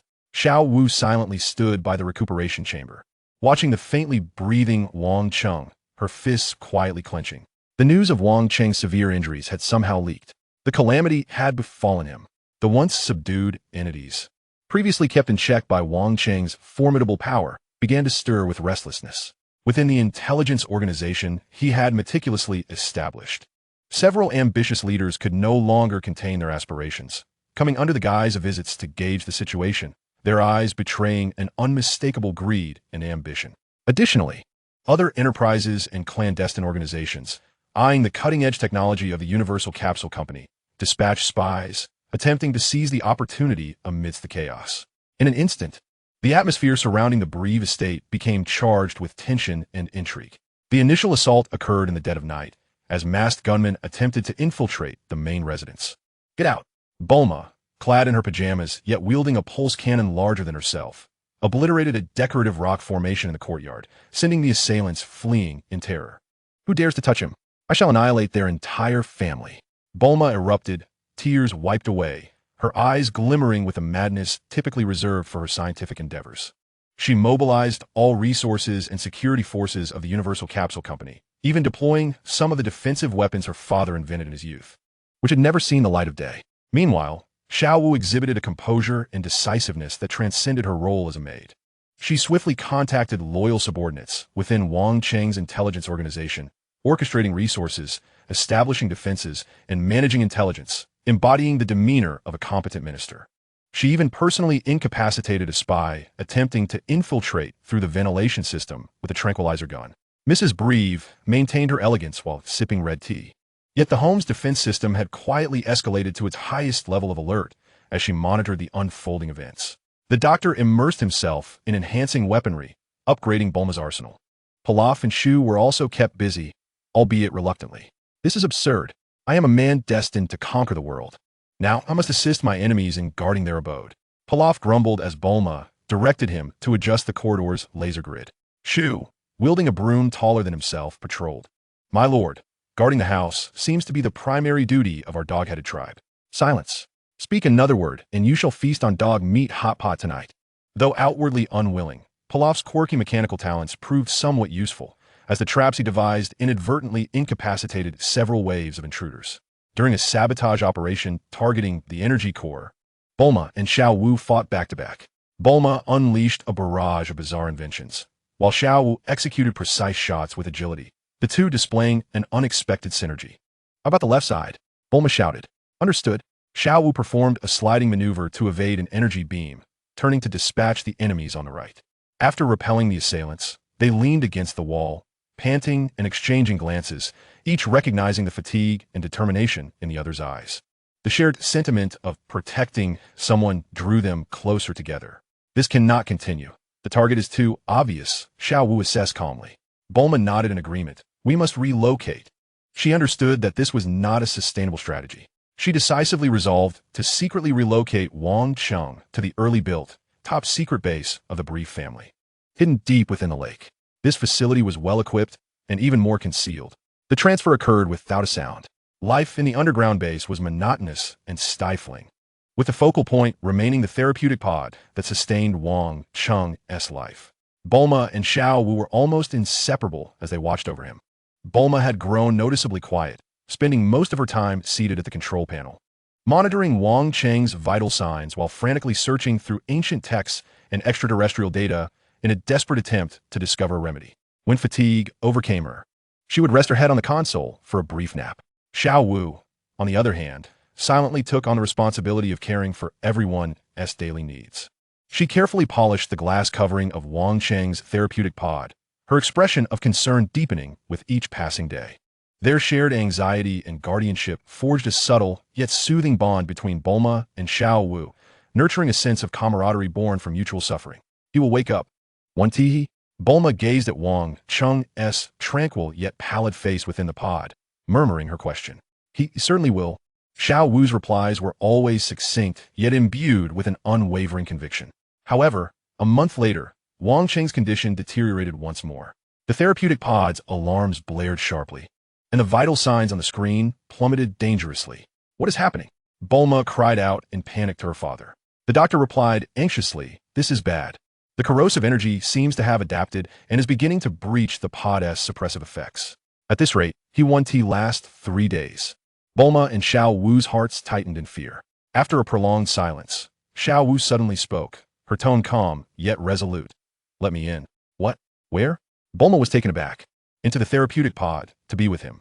Xiao Wu looked at Wang Cheng's quiet yet agonized expression and said, "My body is rather unique. I possess a strong resistance to energy and toxins, and can even partially bear and absorb them. Perhaps I can buy him a little more time." Bulma was taken aback. "You're insane. That could cost you your life. This is the only possible way to save him." Xiao Wu's gaze remained steadfast without a hint of wavering. "Please let me try." Bulma glanced at Xiao Wu and then at the critically endangered Wang Cheng, ultimately nodding. "All right, but you must promise not to let anything happen to yourself." Xiao Wu offered a faint smile. "Amacha." The special isolation layer of the therapeutic pod opened, and Xiao Wu carefully lay beside Wang Cheng, grasping his cold hand and pressing her body close to his. She closed her eyes, activating a certain special function within her body. A barely perceptible wave of energy began to circulate between her and Wang Cheng. Wang Cheng's furrowed brow seemed to relax slightly, while beads of sweat formed on Xiao Wu's forehead. Bulma watched the two through the glass. Her emotions a complex mix of worry and hope. "You both must hold on." Chapter 17, Radar Reboot. The young lady's grand rescue mission. 6 months flew by in an instant. The atmosphere within the underground base was heavy as Xiao Wu lay in the rejuvenation chamber, enduring the ravages of energy erosion. Her complexion growing increasingly pale. Bulma vigilantly monitored the Dragon Ball radar day and night, her eyes bloodshot. Suddenly, a faint light flickered on the radar screen. Bulma thought her eyes were deceiving her and rubbed them vigorously, only to witness a second light appear, then a third, and a fourth, within mere minutes. 7 points of light sequentially illuminated the radar screen. The Dragon Balls were glowing. Bulma leapt to her feet, tears flooding her eyes. "Father, the Dragon Balls are restored. Wang Cheng is saved." Dr. Brief let out a sigh of relief, and for the first time in 6 months, Xiao Wu smiled within the chamber. There was no time to waste. Bulma sprang into action, rushing into the equipment room. "Xiaozi, prepare for departure." Beep. The divine phoenix, Xiaozi, emitted a clear and melodious call. Already on standby, Bulma swiftly gathered her gear, filling it with an assortment of versatile capsules, a flying motorcycle, a protective shield generator, sleeping gas, and even a compact energy wave gun. "This time, I am well prepared." She hopped onto the specially modified aircraft, while Xiaozi circled protectively in the sky. Before departing, she ensured to grab the reluctant Pilaf and Asu, stuffing them into the back seat. "You two are coming with me. Don't even think about causing mischief in my absence." Pilaf protested, clutching his regal chair cushion. "How outrageous! I am exceedingly busy." "Silence. If you keep whining, I'll toss you overboard to feed the sea monsters," Bulma threatened. Asu trembled while clutching a bag of dog food. "Your Majesty, perhaps we should comply." The aircraft soared into the sky, piercing through the clouds, heading towards the nearest Dragon Ball signal on the radar. Along the way, Bulma retrieved her communicator, dialing a number she hadn't contacted in quite some time. "Hello, Bulma?" A youthful and spirited voice responded. "Goku, listen, I need your and Krillin's assistance. Immediately." "Assistance? Is there food involved?" Sun Wukong instantly perked up. "Yes, help me find something, and there will be plenty," Bulma promised. "Fantastic, Krillin," Bulma said. "There will be food." Cheers erupted from Goku's end. "Goku, we're still training. Master Roshi will be angry." Krillin's voice interjected. "Forget that. Bulma needs us." Nimbus Cloud. In no time, a golden cloud whisked 2 boys to catch up with Bulma. "Bulma, long time no see," Sun Wukong exclaimed, leaning over the Nimbus, his head close to the aircraft's window. Sun Wukong and Krillin nimbly hopped onto the plane, curiously surveying their surroundings. Krillin noticed Pilaf and Asu huddled in a corner, startling him. "Wow, Bulma, why did you bring 2 little sausage-faced dwarfs? Who are you calling a dwarf?" Pilaf erupted in indignation. "Woof woof," Asu echoed. "Silence." Bulma shot them a glare, then swiftly explained to Goku and Krillin that a person of great importance to her had sustained severe injuries, and only the Dragon Balls could save him.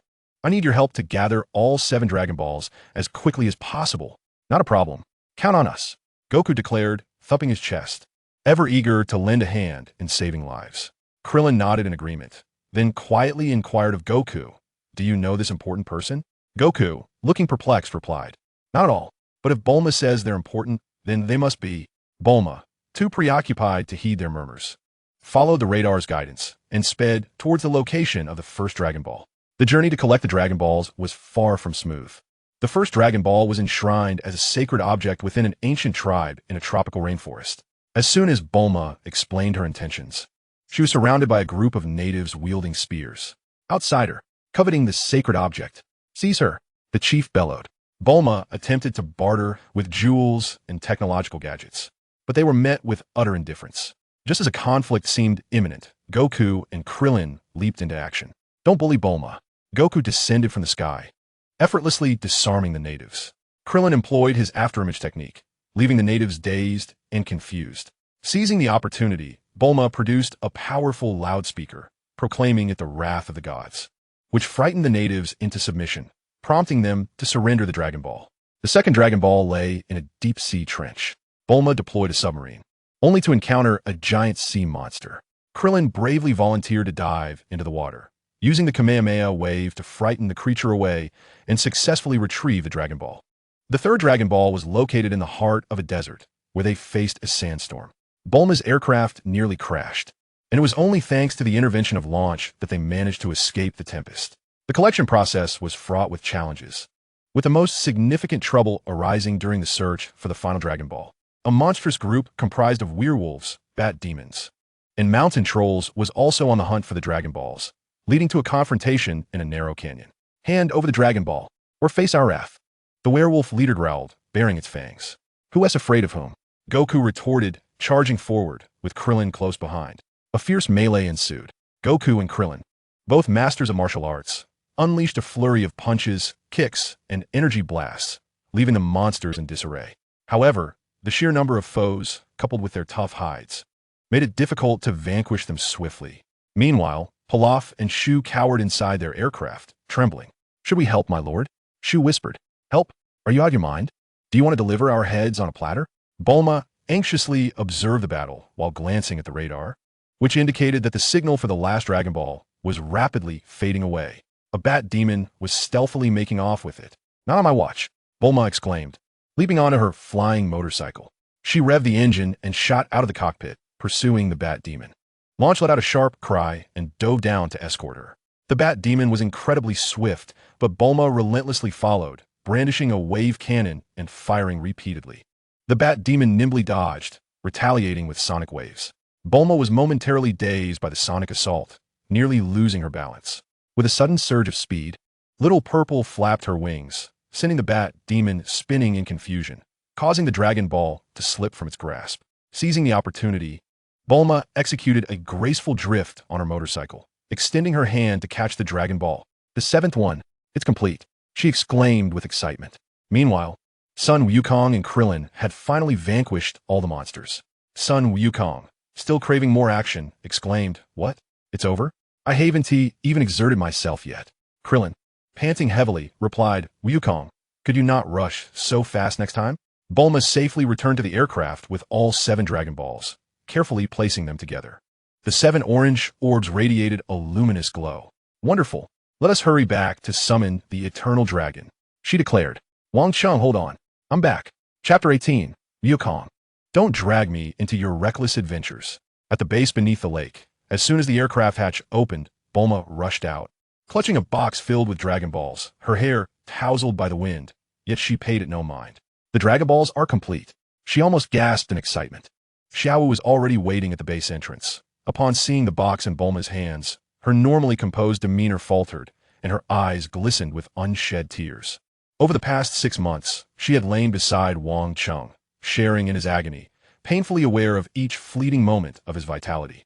At this moment, hope was within reach. The group quickly assembled on a spacious platform where Bulma retrieved the 7 Dragon Balls.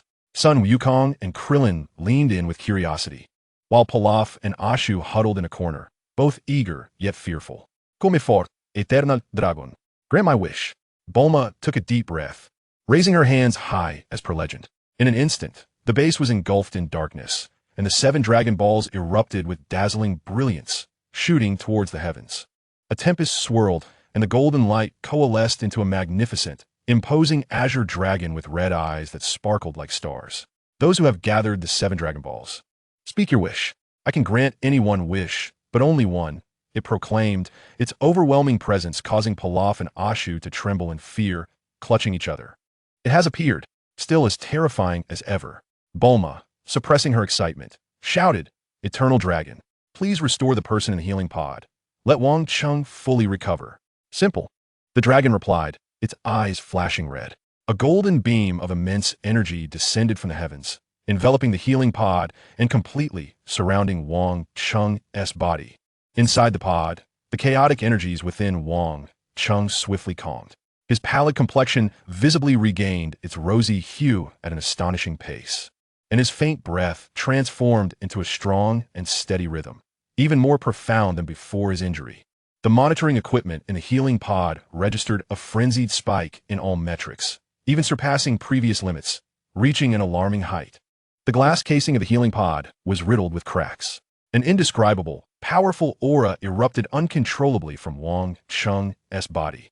Bulma felt a jolt of shock, instinctively wanting to step forward, but the overwhelming force pushed her back.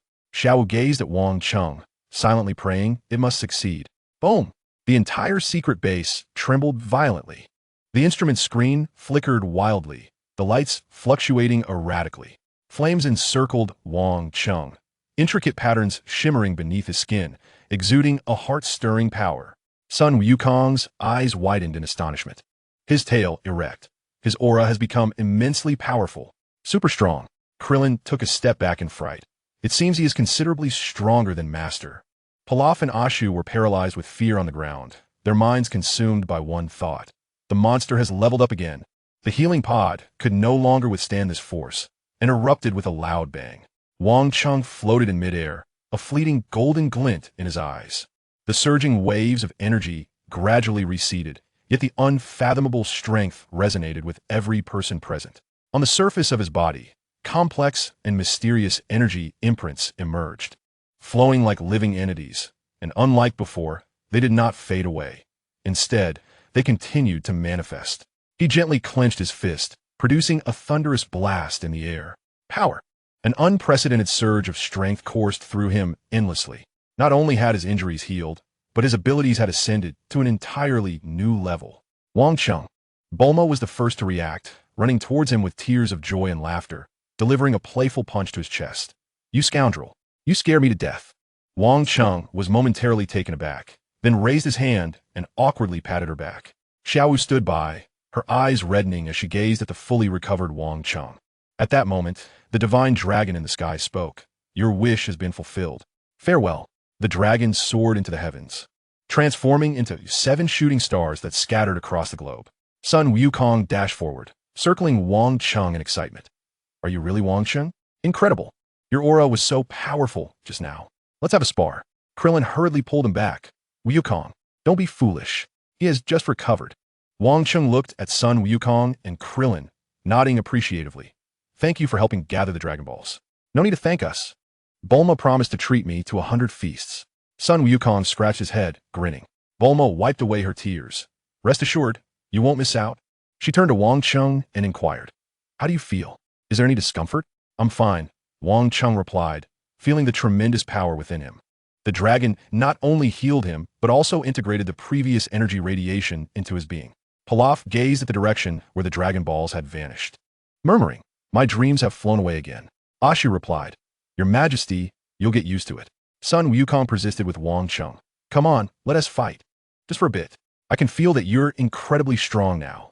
Wang Cheng raised his hand, channeling a stream of energy from his fingertips, which swiftly shot forth, precisely piercing a distant alloy target. Sun Wukong was momentarily stunned, then he became even more exhilarated. Wow, amazing. How did you do that? Krillin watched, sweating profusely, internally alarmed. This person is ridiculously strong. With just a finger, he could have killed us. Wukong, don't be reckless. Wang Cheng retracted his finger and said nonchalantly, right now, you're still not ready. Work hard on your training. Instead of feeling discouraged, Sun Wukong's fighting spirit ignited fiercely. All right, just you wait. I shall return to the Turtle Hermit to double my training. Then I will come back to seek you out. Bulma quickly intervened, saying, all right, Goku, Krillin, thank you for your assistance this time. Remember the feast. You both should return to your training. We can discuss combat once Wang Cheng has fully recuperated. Although Sun Wukong felt a tinge of disappointment. He nodded in agreement and summoned his flying Nimbus, pulling Krillin aboard. Goodbye, Bulma. Farewell, formidable friend. He waved as he and Krillin soared into the sky. Inside the base, Bulma observed Wang Cheng, who appeared not only restored but even stronger, with a smile on her face and her hands on her hips. Marvelous. Finally, it's all settled. When I take charge, there's nothing I cannot accomplish. Xiao Wu quietly approached Wang Cheng and softly inquired, Boss, are you truly completely recovered? Wang Cheng nodded, his gaze sweeping over her and Bulma, and he unusually added, Thank you for your efforts. Bulma was momentarily taken aback, exclaiming, It's about time you acknowledged it. Xiao Wu released a sigh of relief. The tension she had carried for the past 6 months finally dissipating. Each energy backlash had felt like it was gnawing at her very bones, yet she had never regretted entering the healing pod. The underground base resumed its usual operations, but everyone sensed that some things had irrevocably changed. The ethereal energy tattoos adorning Wang Cheng silently proclaimed his return. The king had come back, and he was greater than ever before. Meanwhile, in a corner, Pilaf was surreptitiously calculating. Do you think it's too late for us to align with him now? Chapter 19. Energy patterns? No, it's the opulent golden enhancement. In the medical room of the base, Wang Cheng's golden cracks had seamlessly melded into his skin, save for the luminous golden ring upon his forehead, which gleamed as though some mysterious force converged there. Dr. Brief was practically glued to the testing apparatus, exclaiming, A miracle! This is the ultimate artistry of life and energy. When they manifested, your cellular activity, energy capacity, and output efficiency surged geometrically. What's the name of this form? I must document it. Wang Cheng, feeling the surging power within him, replied, Omega. Omega, the final form? How splendid! Bulma exclaimed, leaping forward with her eyes gleaming, eager to reach out and touch Wang Cheng's forehead. Xiao Wu stood quietly by, outwardly composed, but her heart was ablaze with excitement. The boss is truly fine. How wonderful. Wait, should I brew him a cup of tea? Would that seem odd at this moment? The doctor adjusted his glasses and posed the crucial question. How long can this form be sustained? As long as my stamina holds, I can maintain it, Wang Cheng responded, his gaze shifting to Bulma and Xiao Wu. The traces of tears and dark circles under their eyes strikingly apparent. He was acutely aware of their unwavering vigil over the past months. Bulma, frantically searching for Dragon Balls. Xiao Wu enduring with unwavering dedication. Even in his unconscious state, the murmurs from the outside world had faintly reached his ears. I am aware of all that you have done. You have worked tirelessly throughout these 6 months. Wang Cheng spoke, his tone still calm, yet imbued with an unusual warmth. Bulma was momentarily taken aback. Then her eyes glimmered with unshed tears. Humph. Now you choose to express gratitude? You owe me for the hair I lost from staying up late. Xiao Wu replied, It is what I ought to do. Bulma glanced at Wang Cheng, then at Xiao Wu, and suddenly wrapped her arms around Xiao Wu's, raising her chin defiantly at Wang Cheng. Humph. Don't think that a mere thank you suffices. Xiao Wu and I share a bond that transcends mere friendship. Compensation is required afterward. Wang Cheng observed them, a hint of amusement flickering in his eyes. He reached out, his fingertips gently tracing the collar around Xiao Wu's neck. The specially crafted alloy restrainer fell away with a soft clink, followed by the release of her wrist restraints. Pilaf immediately leaped up in protest. Why does she get to be free? I deserve freedom too. This is discrimination. Asu barked in agreement, clinging to Pilaf's leg. Wang Cheng cast a dismissive glance at them. You may continue wearing yours. Unfair. Pilaf pounded the ground, roaring, I toil day and night for this family. I've sacrificed so much. Not only do I clean, but I also design traps. I've even been forced to consume expired dog food cans. Asu whispered, Your Highness. That was actually my hidden stash. Wang Cheng ignored the protests. Even in my unconscious state, I was not entirely oblivious. Those traitors must be dealt with. He activated the communicator, projecting a blue hologram of the city map, with certain areas glaring in red. My intelligence network has uncovered that some individuals believe I have fallen and are becoming restless. Bulma crossed her arms. I knew it. Those ruffians are clearly up to no good, loitering around here daily. Xiao Wu's gaze turned icy. Do you require me to mobilize personnel? There's no need. We are sufficient. Wang Cheng's eyes landed on Pilaf, who was attempting to sneak away. You come here. Pilaf stiffened, forcing a strained smile. Boss, did you call for me? No. I am eager to serve you. Wang Cheng's demeanor hardened. Hand over the memory device you secretly concealed within the red ribbon base. Pilaf's face drained of color. How does he know? Can he monitor me, even while unconscious? What manner of beast is this? Asu exclaimed, Your Highness. I told you it would be discovered. With a sorrowful expression, Pilaf reluctantly produced a mechanical beetle, placing it into Wang Cheng's outstretched hand. Boss, you are brilliant. This is the core data of the red ribbon I copied for you. I hope it proves useful.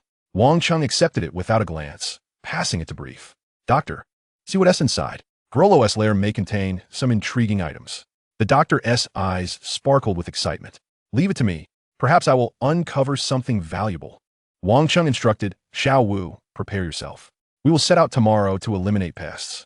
Bulma immediately perked up. Fighting? I'm in. Just let me grab my new gear. She dashed toward the armory.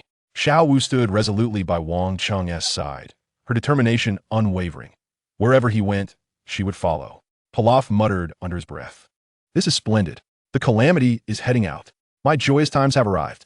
Without looking back, Wang Cheng said, You two will accompany us tomorrow. Huh? Pilaf and Asu's expressions instantly fell. That night, Wang Cheng adjusted his breath on the stargazing platform, while Xiao Wu stood quietly beside him. How's your body? He asked directly, knowing that energy radiation was no trivial matter. Little Dance appeared slightly surprised, but soon regained her composure. It's nothing serious. My constitution is unique. I can self-regulate. Beneath the starlit sky, she exuded a cool elegance, yet her face bore a hint of stubbornness. Wang Cheng said little, merely standing beside her, both gazing into the vastness above. Sometimes, silent concern speaks louder than 1,000 words. Little Dance tilted her head slightly, observing Wang Cheng's handsome visage. Her heart raced, recalling the intimate embrace they shared in the healing chamber, causing her ears to flush with warmth. The following day, in an abandoned factory on the outskirts of the West Capital, this was the designated meeting point for the traders. Once operating under Wang Cheng's command, they were now animatedly discussing how to divide their territories. It's been over half a year. Wang Cheng must be dead. The Brief family is nothing but a paper tiger now. Indeed, from now on, the underbelly of the West Capital will be ours to command. Suddenly, the factory doors shattered. 3 figures strode in. Wang Cheng stood in the center, his black tactical coat immaculate. To his left was Bulma, donning a gas mask and wielding a peculiar sprayer. To his right, Little Dance, armed with 2 submachine guns, already in a combat stance. Pilaf and Ashu trembled at the far end, peeking cautiously from behind a shipping container. Wang Cheng, the traders were paralyzed with fear. It seems you all wish for my demise. Wang Cheng's voice was icy as he stepped forward, energy patterns illuminating his figure. Omega form, activate. A terrifying pressure enveloped the space, rendering the traders and their henchmen nearly incapable of standing, their faces etched with terror. Fire! Shoot! Someone screamed hysterically. Bullets rained down like a tempest. Wang Cheng remained motionless.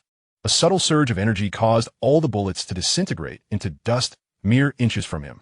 He raised his hand, and waves of sword energy erupted from his fingertips. Swoosh!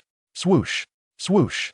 The weapons in the trader leader's hands were instantly pierced, their wrists shattered by the residual force of the sword energy, causing them to scream in agony as they collapsed. Super itchy doubling version. Bulma seized the moment, raising her sprayer and unleashing a torrent upon the writhing figures below. Ahaha! I can't stand it. Help! The bizarre laughter echoed throughout the factory, as those afflicted twisted in pain, creating a ludicrous spectacle. A few shrewd ones, sensing the chaos, attempted to escape through the back door. Little Dance darted out like a wraith, her movements swift and decisive, toppling all the fleeing miscreants in mere moments. Pilaf and Ashu gaped in disbelief from behind the container. Pilaf, is that a resolved? Ashu, woof woof, seems like we have nothing to do with this. Wang Cheng deactivated his Omega form, his breath regaining steadiness. He had initially grasped the fundamentals of the first Omega form. His gaze swept over the disarrayed factory. Clean it up, he commanded. Little Dance nodded, beginning to contact the cleanup crew. Bulma, with a triumphant grin, shook her sprayer. What do you think of my new invention? Perhaps next time, we'll try the Tears of Regret version? Wang Cheng chuckled, playfully tapping Bulma's head before turning to stride outside. It was then that Pilaf and Asu emerged from behind a container. Pilaf gazed at Wang Cheng's retreating figure, stroking his chin. This fellow seems to have changed somewhat. Doesn't he? Asu inquired, in what way? Pilaf replied, I'm not quite certain, but it's still rather daunting. Let us hurry, or we might end up as bird feed. Chapter 20. Being unattractive is not a fault. Scaring others is. Inside the Brief residence, in the training room, Wang Cheng executed one-finger push-ups with fluid grace, his body enveloped in shimmering golden energy patterns. Bulma and Xiao Wu were perched on his back, one to each side, with Bulma giggling and swaying. Xiao Wu, sitting upright with her hands resting on her knees, presented a stark contrast to Bulma's carefree demeanor. Her cheeks flushed slightly, and internally she wrestled with her thoughts. Is my posture too rude? Yet, Miss Bulma appears quite pleased. How about it? Together. Miss Xiao Wu, and I must wait quite a bit. Bulma exclaimed with a laugh. Xiao Wu softly cautioned, Miss Bulma, please be still. It might disrupt our boss's workout. What is there to worry about? He is practically a monster. Bulma dismissed her concerns, only intensifying her movements. Undeterred, Wang Cheng maintained his rhythm, seemingly unperturbed by the added weight, accelerating his pace as if he were merely adorned with a couple of feathers. From a distance, Pilaf and Asu lurked behind gym equipment. Fuming, damn it, he has succeeded yet again. In my prime, I could perform thousands of one-finger push-ups. Upon completing his final set, Wang Cheng rose, allowing Bulma and Xiao Wu to gracefully dismount.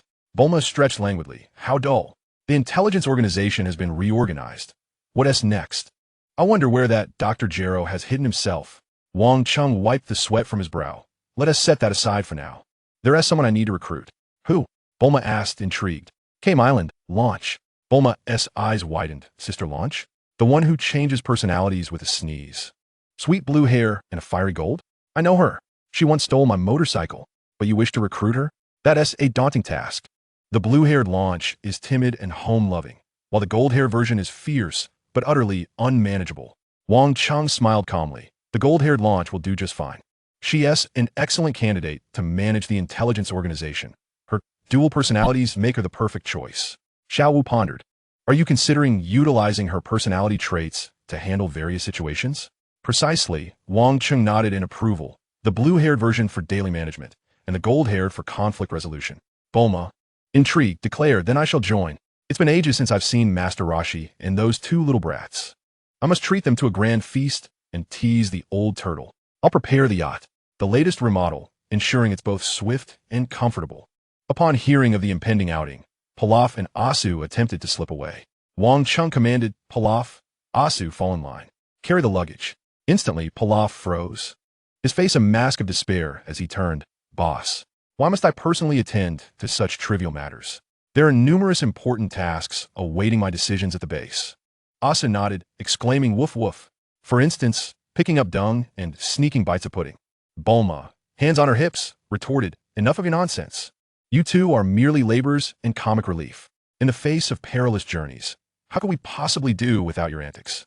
Accept your fate. 2 hours later, a sleek, white private yacht departed from the coast of West City. The yacht had undergone comprehensive renovations, boasting remarkable speed and luxurious amenities.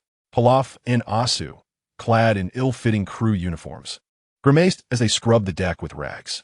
This is utterly outrageous. Pilaf grumbled while scrubbing vigorously.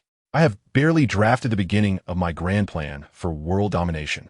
Asu, exhausted, dragged the mop and replied, My lord, you've spent 3 days writing nothing but a title. Silence. That is the essence of artistic creation. Bulma, reclining on a sunbed, adorned in sunglasses, basked in the sunlight while sipping chilled juice. Hey, Pilaf, that area over there isn't clean. And Asu, use a small brush for the deck's crevices. Pilaf glared in indignation. Don't push your luck. Wang Cheng's voice rang out from the bow of the ship. Pilaf's expression instantly shifted, donning a sycophantic smile. Miss Bulma's instructions are absolutely correct. Asu, quickly fetch the small brush. I shall personally attend to the crevices for our esteemed employer. Xiao Wu stood beside Wang Cheng, silently observing him, her hair gently tousled by the sea breeze. Hours into their voyage, the ocean suddenly churned violently. What is happening? The weather seems fine, Bulma exclaimed, sitting up and gazing perplexly at the serene sky. Xiao Wu's eyes narrowed. There's something beneath the water. No sooner had she spoken than an immense head burst through the surface.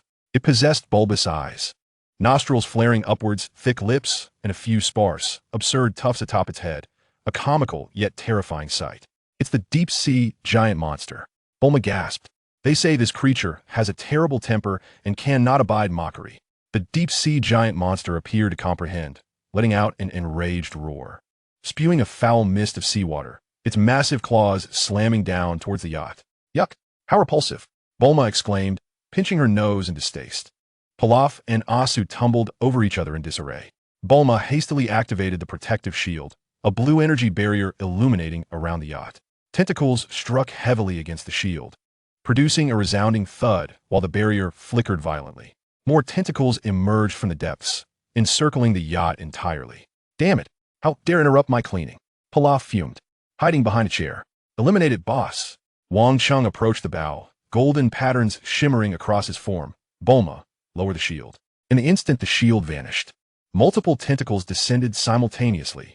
Wang Cheng raised his hand, golden light coalescing at his fingertips. Great freedom and leisure sword chi. A dazzling beam of golden sword energy swept forth, silently slicing through the tentacles and the monstrous waves. The sword energy did not travel in a straight line, but followed a mysterious trajectory, neatly cleaving the towering wave in two. The waters parted to either side, leaving only the area around the yacht calm and undisturbed. All tentacles were severed neatly at once. The mighty wave was cleaved, revealing an unfathomable trench beneath. The grotesque, deep-sea creature emitted a pained roar, its severed appendages spraying copious amounts of blue blood. "Just wait. I'll summon my cousin," declared the deep-sea monstrosity defiantly, ultimately sinking into the depths with a sense of reluctant resignation. Wang Cheng returned to the deck, his earlier bravado now subdued. Pilaf and Aishio crawled out from their hiding place, patting their chests. How dare such mere seafood act so arrogantly? Pilaf began to boast once more. If it weren't for my good mood today, I would personally ensure its utter obliteration. Aishio interjected, Your Majesty. It seemed you were hiding behind me just now. Nonsense, you foolish dog. That was a tactical retreat. The yacht continued its journey, with Turtle Island now distinctly in sight.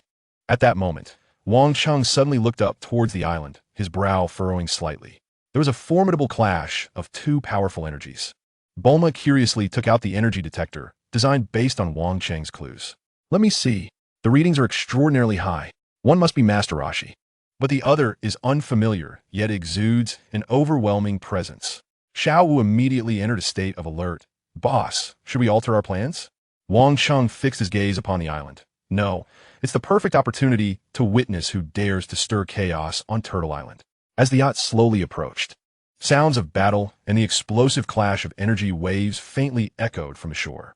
A surge of domineering energy suddenly erupted, causing even Bulma and Xiao Wu to distinctly feel the uncomfortable pressure. Wang Cheng chuckled. This is intriguing. Chapter 21.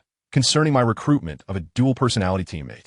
The azure waves stretched endlessly, with a small island resembling a green spiral, home to Master Roshi.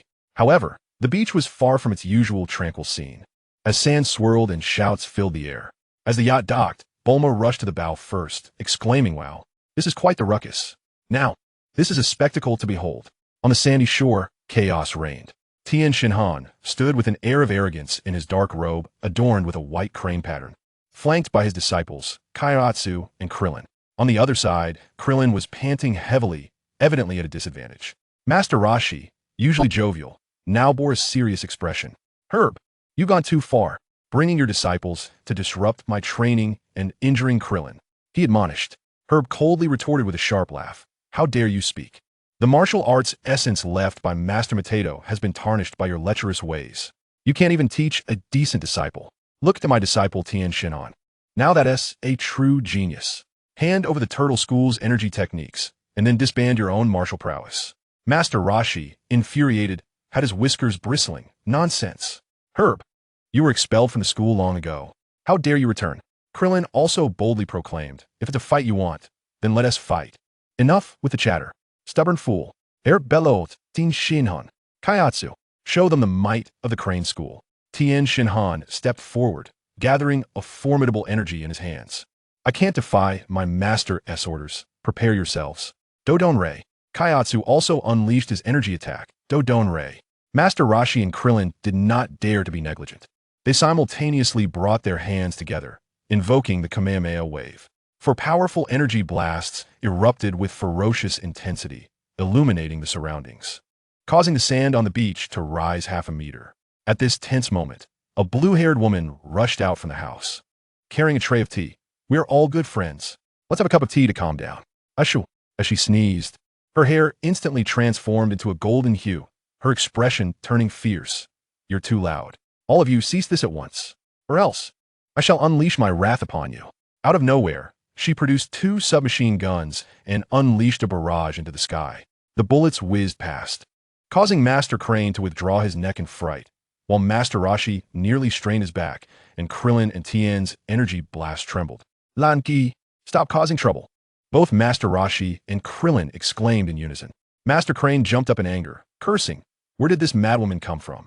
Tien, show her who's boss. Tien, furrowing his brow, was reluctant to engage a woman, but, bound by his master's orders, slightly adjusted his energy wave to strike the rock beside Lan Chi, aiming to intimidate her. The blonde Lan Chi grew even angrier. Dare to threaten me? She aimed her gun directly at Tien. The scene descended into chaos. The two energy blasts became unstable due to the interference, seemingly on the verge of colliding uncontrollably. Just then, a figure appeared on the battlefield without warning, positioned perfectly between the two energy waves. It was Wang Cheng. He had somehow disembarked from his ship. Both Master Roshi and Tien were taken aback, attempting to retract their attacks, but it was too late. Get out of the way, Master Roshi shouted. Donji, Tien exclaimed in alarm. Master Crane sneered, you're courting death. Wang Cheng raised his hands, striking with precision. The two violent energy blasts met his palms and rapidly diminished, their brilliance fading until only wisps of green smoke remained. Drifting away in the wind, standing with his hands clasped behind his back, the sea breeze tousling the edges of his clothing, he declared, now, can it be a bit quieter? The entire area fell into a profound silence. The sea breeze swept through, stirring up a bit of dust. Everyone stood in stunned disbelief, as though they had witnessed a ghost. Krillin's mouth hung open, his mind reeling. How is this possible? Those were Kamehameha and Dodon Ray. He extinguished them with bare hands. Master Roshi's glasses slipped to the tip of his nose, his mind tumultuous with wonder. Great Master, what level of power is this? Even if my master were reborn, he could not achieve such nonchalance. Who is this young man? Master Crane's smile froze on his face. Disbelief etched across his features. What? Tien's 3 eyes brimmed with incredulity. He felt the overwhelming weight of his Dodon Ray being extinguished, stirring doubt within him for the first time. Is there truly someone this formidable in this world? The golden-haired Lan Chi blinked. Who is this guy? He is quite handsome. I wonder if my bullets could hit him. Wang Cheng, you're too fast. Wait for us. Bulma and Xiao Wu ran over, followed closely by the scrambling Pilaf and Shu. As Master Roshi discerned the identity of the newcomers, his gaze immediately fixated on Bulma and Xiao Wu, particularly on Bulma, who was adorned in a swimsuit draped with a sheer fabric. Blood surged from his nose, and his complexion turned a vivid red. Bulma, and another enchanting lady. This is paradise. Before he could finish his exclamation, he was halted by Xiao Wu's frigid glare and Bulma's peculiar weapon. Krillin exclaimed in surprise. Bulma, Wang Cheng, what brings you both here? Wang Cheng nodded slightly, his eyes sweeping over the assembly, ultimately resting on Master Roshi and Tien Shinhan. Master Roshi, both astonished and enraged, demanded, who are you to interfere with our Crane School's affairs? Tien Shinhan and Kaiatsu wore expressions of shock and caution. The individual who effortlessly neutralized their combined attack possessed unfathomable strength. At that moment, Pilaf and Shu timidly peeked over the edge of the boat. Pilaf proclaimed, Humph, a bunch of ants. Bow before your king and master. Shu added, my lord, it seems we were hiding in the cabin and didn't dare to come out. Bulma laughed heartily, hands on her hips. Old turtle, you're still the same. This is Wang Cheng, my friend and partner. We're here to find Sister Lan Chi. Upon hearing her name, Lan Chi leaned in with keen interest, her gun practically pressed against Wang Cheng's chest. Looking for me? Planning a heist? I'm available anytime. Wang Cheng disregarded the gun's muzzle, nearly touching him, and addressed the blonde Lan Chi. I would like to invite you to join my organization, specializing in intelligence management. What? Everyone was taken aback. The blonde Lan Chi tossed her hair defiantly. Intelligence management? Sounds thrilling. Does it involve killing? Just then, she sneezed and transformed back into her blue-haired self, dropping her teacup in fright and hastily waving her hands. Ah, me? I can't do that. I don't know anything.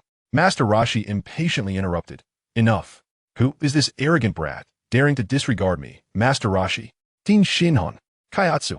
Teach this presumptuous young man a lesson. Tien Shinhan stepped forward, warily eyeing Wang Cheng. Who are you? What was that technique? He had never witnessed anyone resolve a ki blast in such a manner. It was utterly unprecedented. Xiao Wu observed the scene with a cold gaze, her hand resting on her weapon at her waist. She swiftly assessed the battlefield. The two from the Crane School possessed commendable combat prowess, yet Mr. Wang Cheng should be more than capable of handling them. My mission is to protect the young lady. Wang Cheng paid no heed to Master Roshi, directing his attention solely to Tien Shinhan. Your ki is unrefined, your power unleashed yet unrestrained. You are squandering your potential.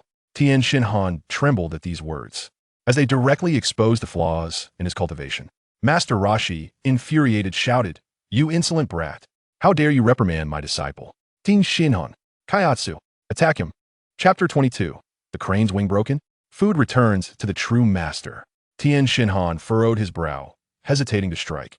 He could sense Wang Cheng's overwhelming strength. Kaiatsu also hesitated, glancing at Tien Shinhan. Seeing their reluctance, Master Roshi's fury intensified. Rebellious. You dare disregard my orders? Wang Cheng cast a sidelong glance at Master Roshi. Crane School? Never heard of it. If you intend to fight, do so swiftly. I am pressed for time. The disdainful attitude of the Crane Hermit utterly infuriated him. You scoundrel! Watch as I personally deal with you. He lunged forward fiercely, unleashing his prized technique, the Dodon Wave. The energy wave howled as it hurtled towards Wang Cheng. Remarkably, Wang Cheng remained motionless, merely exhaling a breath. The incoming energy wave was halted as if by an invisible barrier, only to rebound with greater speed along its original trajectory. What? The Crane Hermit was struck with horror, scrambling to evade, but ultimately met with the very energy wave he had sent forth, resulting in a pained scream as he was propelled backward into the sea, leaving only his legs flailing above the surface. A profound silence enveloped the world. Everyone stared in disbelief at the rippling waves on the water surface. Tien Shinhan and Kaiatsu were rendered utterly speechless. Master Roshi gaped, his sunglasses tumbling to the ground. Krillin rubbed his eyes in astonishment. Did he just blow the Crane Hermit away? Bulma erupted in lauter. Serve him right for being so arrogant. Pilaf and Shu embraced each other, exclaiming, "Our boss is magnificent." Xiaowu smiled subtly at the corner of her mouth. The blue-haired launch covered her mouth, her eyes wide with astonishment. Teacher, Tien Shinhan and Kaiatsu finally regained their composure, their expressions a mix of shock and fury as they glared at Wang Cheng. The bloodshot eyes of Tien Shinhan flared with rage, overshadowing his previous caution towards Wang Cheng. How dare you treat our teacher in such a manner? Kaiatsu, let us attack together.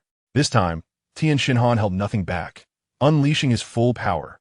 4 demon fists. To his surprise, 2 additional arms formed behind him, composed of condensed energy. 4 fists simultaneously gathered tremendous energy. 4-fold Dodon Wave. For energy waves shot forth from various angles, overwhelming Wang Cheng and sealing off every possible escape route. Simultaneously, Kaiatsu, enduring discomfort, activated his psychic abilities once more, attempting to restrain Wang Cheng's movements. Faced with this ferocious combined assault, Wang Cheng finally made a move, yet he still refrained from utilizing the energy wave. With a graceful motion, he glided effortlessly through the gaps between the 4 energy waves, as if strolling leisurely through a garden. Kaiatsu's psychic restraint failed once again, unable to capture his ethereal form. What? Tien Shinhan gasped in astonishment as the 4 arms attacked wildly, their movements leaving trails of afterimages. Wang Cheng, with a single hand, deftly countered each strike, whether with a finger or palm, a slap or a tap. Each casual maneuver struck precisely at the weakest points of Tien Shinhan's assault, effortlessly neutralizing all his attacks. The 4 arms, far from gaining an advantage, appeared clumsy and superfluous. The speed was sluggish. The strength was dispersed, flashy yet ineffective. As Wang Cheng effortlessly parried Tien Shinhan's tempestuous onslaught, he offered a calm critique, each word piercing like a needle into Tien Shinhan's prideful heart. Damn it! Tien Shinhan roared in fury, retracting all 4 arms as a vast energy coalesced above his head. Behold my technique. Kamehameha. A colossal energy sphere rapidly took shape. Hadyating Duvastatingoha. This was his ultimate move, immensely powerful but equally taxing. As Master Roshi and Krillin's expressions changed dramatically, they exclaimed, "Quick dodge! You cannot withstand this attack." Yet, Wang Cheng remained steadfast, gazing up at the colossal energy sphere, shaking his head slightly. It possesses scale but lacks refinement. It is merely a facade. This time, he did not even raise a hand. He merely exhaled gently. An invisible yet exquisitely refined stream of vital energy surged forth like a sharp arrow, instantly penetrating the very core of the massive energy cannon. With a hum, The immense energy sphere trembled violently, its internal structure collapsing, and then, like a bubble, it burst silently, dissipating into the air without a whisper of wind. With a soft pop, Tien's ultimate technique was shattered, resulting in a backlash that caused him to cough up blood, half kneeling on the ground. Unable to maintain his four witches' fist state, staring incredulously at Wang Cheng. How is this possible? It was merely a breath. Jiaozi rushed over, crying out, Tien. He unleashed all his super abilities against Wang Cheng, declaring, I will fight you. Wang Cheng's piercing gaze shifted once more towards Jiaozi. This time, Jiaozi felt not an interruption, but an overwhelming, abyss-like mental force. He let out a muffled groan and promptly fainted. Jiaozi, Tien hurriedly embraced him, checking to find he had merely lost consciousness, allowing him to breathe a sigh of relief. Tien lifted his head, his three eyes filled with confusion as he looked at Wang Cheng. Who exactly are you? Why do you not wish to kill us? With his hands clasped behind his back, the sea breeze fluttering his garments, Wang Cheng replied, Kill you? There is no necessity. I merely wish to enlighten you regarding the fallacies taught by your blindly following master. His teachings are riddled with flaws, leading you astray. He paused, his voice calm, yet imbued with a peculiar strength. The path of martial arts lies in refinement, in mastery, and in righteousness of heart. It is not about empty posturing or the pursuit of ostentation that is easily shattered. You possess considerable talent, yet you have followed the wrong guide. Struck as if by lightning, Tien stood frozen. Wang Cheng's words hammered relentlessly at his heart. He reflected on Master Crane's teachings, which indeed emphasized cunning and vicious techniques, prioritizing power while neglecting foundation and righteousness. The power Wang Cheng had just displayed represented a profoundly different and far more formidable realm of strength. At that moment, the sea splashed violently as Master Crane clumsily crawled ashore, drenched and with hair sticking to his face, devoid of any celestial demeanor. With a venomous glare directed at Wang Cheng's back, he stealthily produced 9 insidiously toxic needles, launching them toward Wang Cheng's back with a furious shout. Die. Celestial Crane, poison needles. Be careful. Lan Qi, with her blue hair, exclaimed. Without turning his head, Wang Cheng simply waved his sleeve. A magnificent and powerful sword aura surged forth, not only shattering the 9 poison needles in an instant, but also continuing its momentum to strike Master Crane. With a scream of agony, Master Crane felt a deep sword wound appear on his chest, blood gushing forth, and he was sent flying once again, crashing heavily onto the distant beach, where he fell unconscious. Tianjin Fan observed the scene before him, witnessing the ugly countenance of his master, filled with resentment and treachery, and contrasting it with Wang Cheng's demeanor. Calm and composed, yet imbued with strength and integrity. At that moment, a pivotal string within him snapped. The beliefs he had held dear crumbled before his eyes. He set down his dumplings and bowed deeply to Wang Cheng, expressing gratitude. You have illuminated the truth for me. I appreciate your guidance and mercy. Wang Cheng regarded him thoughtfully. In that case, what are your plans moving forward? Chapter 23. A seafood feast delivered to your door. Tianjin Fan gazed at the unconscious dumpling, his expression a melons of complexity. I desire to grow stronger, yet not through erroneous means. Will you guide me? Wang Cheng replied affirmatively. Yes. Follow me, and you shall witness the true essence of martial arts. Indeed, Tianjin Fan bowed once more, this time with greater reverence. He approached the dumpling, gently lifted him, and positioned himself beside Wang Cheng, signifying his choice. Bulma blinked in surprise. Is that all it took to win him over? Pilaf scratched his head. The boss's ability to sway others surpasses my own in setting traps.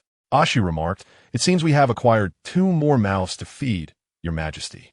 Tianjin Fan then turned to Master Roshi and Krillin, his expression laden with regret. Uncle, Krillin, I apologize for earlier. Master Roshi, adopting the tone of a wise sage, replied, Let it be. You were led astray by Crane Hermit. Yet, internally he was tumultuous, thinking, had I known, I would have shown my true prowess instead of merely exchanging words. These promising individuals would have been mine. Achoo! Suddenly, the blue-haired Launch, who had been spectating, sneezed. When she lifted her head again, her hair had transformed into a brilliant golden hue, and her gaze became wild and untamed. Golden-haired Launch had arrived. She immediately spotted the poised Wang Cheng, absolutely stunning. Her enthusiasm was unabashed, a stark contrast to her previous self. At that moment, unbeknownst to anyone, on a distant beach, Crane Hermit subtly shifted his fingers, quietly opening a sliver of an eye, and beheld Tianjin Fan and the dumpling standing beside Wang Cheng. A flash of vengeful anger crossed his eyes. He committed Wang Cheng's visage to memory and, seizing the opportunity while unnoticed, summoned his last reserves of strength to crawl into the sea, slipping away silently. Wang Cheng sensed a disturbance and cast a glance in that direction. An invisible blade of energy trailing stealthily behind. A cornered creature. How could you escape? Bulma surveyed the surroundings, finding the Turtle Island beach in disarray, resembling the aftermath of a bombing. Stop standing around like fools. Everyone come aboard the yacht. I have prepared an abundance of delectable treats and a variety of amusements. She proudly patted her chest. From her universal capsule, Bulma released several cleaning robots. Clean up this mess. She turned to the group, waving her hand. Come along. We can discuss matters aboard. On the yacht's deck, a long table adorned with an array of exquisite delicacies awaited. Bulma, brimming with excitement, urged Chi-Chi and launched towards the changing room. Hurry and change into your swimsuits. A party must have the proper ambience. Xiao Wu hesitated for a moment, and Bulma leaned closer, whispering in her ear, what are you afraid of? Wang Cheng will surely enjoy seeing you in a swimsuit. Xiao Wu's cheeks flushed, and she ultimately decided to join them. Before long, the three beautiful women appeared in their uniquely styled swimwear.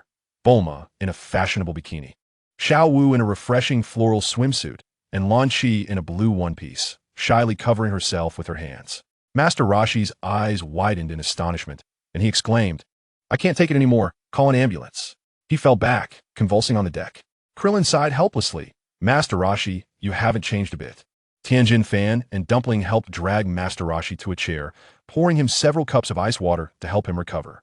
Xiao Wu tugged at the edge of her swimsuit, feeling a bit uneasy, and quietly asked Bulma, Are you sure the boss likes this? Bulma winked, of course. I know Wang Cheng's taste. She spoke the lie with a straight face, causing Xiao Wu's cheeks to redden slightly. Bulma, didn't you say you were going to treat Goku and Krillin to a feast? Wang Cheng suddenly interjected. Where's Goku? Krillin swallowed his food and explained. Goku said he wanted to challenge you, Wang Cheng. He felt his strength was lacking, so he went to train at Korin Tower. Bulma chuckled. That's so like Goku. Never mind him. Let us eat. Everyone eagerly dug into the food, and under the dual temptation of delicacies and beauties, Master Roshi finally managed to stop his nosebleed and join the feast. Lan Qi, seemingly caught up in the joyful atmosphere, gradually relaxed and began to savor the cake. The food was quickly devoured. Without Goku, Krillin and Tianjin Fan consumed most of it, eating voraciously while Lan Qi attentively poured drinks for everyone. Wang Cheng lounged casually in a deck chair, his figure effortlessly displayed. Pilaf and Shu also donned smaller swim trunks and jumped into the pool, splashing about. Pilaf bragged while dog paddling, My swimming skills are the best in the world. I almost swam across the entire EC back in the day. Shu chimed in, sputtering water. Your Highness, you almost drowned in the bathtub last time. Shut up, you foolish dog. That was tactical submersion. Laughter erupted among the crowd. Lan Qi poured a glass of juice for Wang Cheng, who nodded and said, Have you considered it? My proposal still stands. Lan Qi fiddled with the hem of her outfit. Can I really do it? I don't know how. Just then, the surface of the sea began to churn violently, and several enormous heads emerged simultaneously. Leading the charge was the deep-sea grotesque creature that Wang Cheng had previously repelled, accompanied by several more casually appearing relatives. It's them, the deep-sea creature shouted, pointing at the yacht cousin.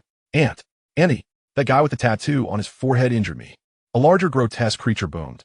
Is it you who bully my cousin? Master Roshi sprang up, striking what he believed to be a heroic pose. Beautiful ladies, do not worry. Watch as I deal with these seafood foes. Finally, a chance to showcase his prowess. Master Roshi's muscles swelled impressively, exuding an air of authority. However, as he assumed his stance to strike, Wang Cheng stood resolutely on the water's surface, facing four grotesque monsters, his body adorned with shimmering golden patterns. Let us do this. Wang Cheng's voice remained calm and unperturbed. The hideous creatures, provoked by his challenge, launched their assault simultaneously. Tentacles, water cannons, and sonic waves enveloped him in a torrent of diverse attacks, effectively sealing off the space around him. Without moving an inch, Wang Cheng merely raised his right hand, and all the attacks abruptly halted 10 meters away, as if colliding with an invisible barrier, before rebounding with increased velocity. The grotesque monsters, bewildered by their own strikes, fell into a daze, rolling their eyes in unison. Master Roshi's imposing presence crumbled instantaneously, his muscles sagging in defeat. Krillin sympathetically patted his mentor's shoulder. It's all right. Master Rashi, there will be another chance. Master Rashi lamented. Are today's youth so devoid of martial ethics? Grant an old man a moment to shine. Tien and Kaiotsu shared a glance, both astonished by the spectacle. They had scarcely comprehended how Wang Cheng had repelled the onslaught. Bulma cheered. Looks like we can feast on seafood tonight. Just then, the first of the deep-sea monsters regained consciousness, surfacing in a panic. Don't kill me. I know of a mysterious place beneath the sea. A glowing palace. I can lead you there. Wang Cheng gazed down at it. A palace? The creature nodded fervently. Yes. A beautiful crystal palace. There seems to be something inside, but I cannot enter. I will guide you. Just spare me and my family. Bulma rushed over, her eyes sparkling. A crystal palace? That sounds fascinating. Wang Cheng, let us go check it out. Wang Cheng pondered for a moment before nodding. If it's a trap, your entire family will be roasted. It's definitely not a trap. The leading monster hastily assured. Lead the way. The creature, feeling immensely relieved, plunged back into the water to guide them. Master Rashi suddenly leaped up. A palace beneath the sea? There might be a beautiful mermaid princess. I shall take the lead. He eagerly attempted to leap into the ocean, but was quickly restrained by Krillin and Tien.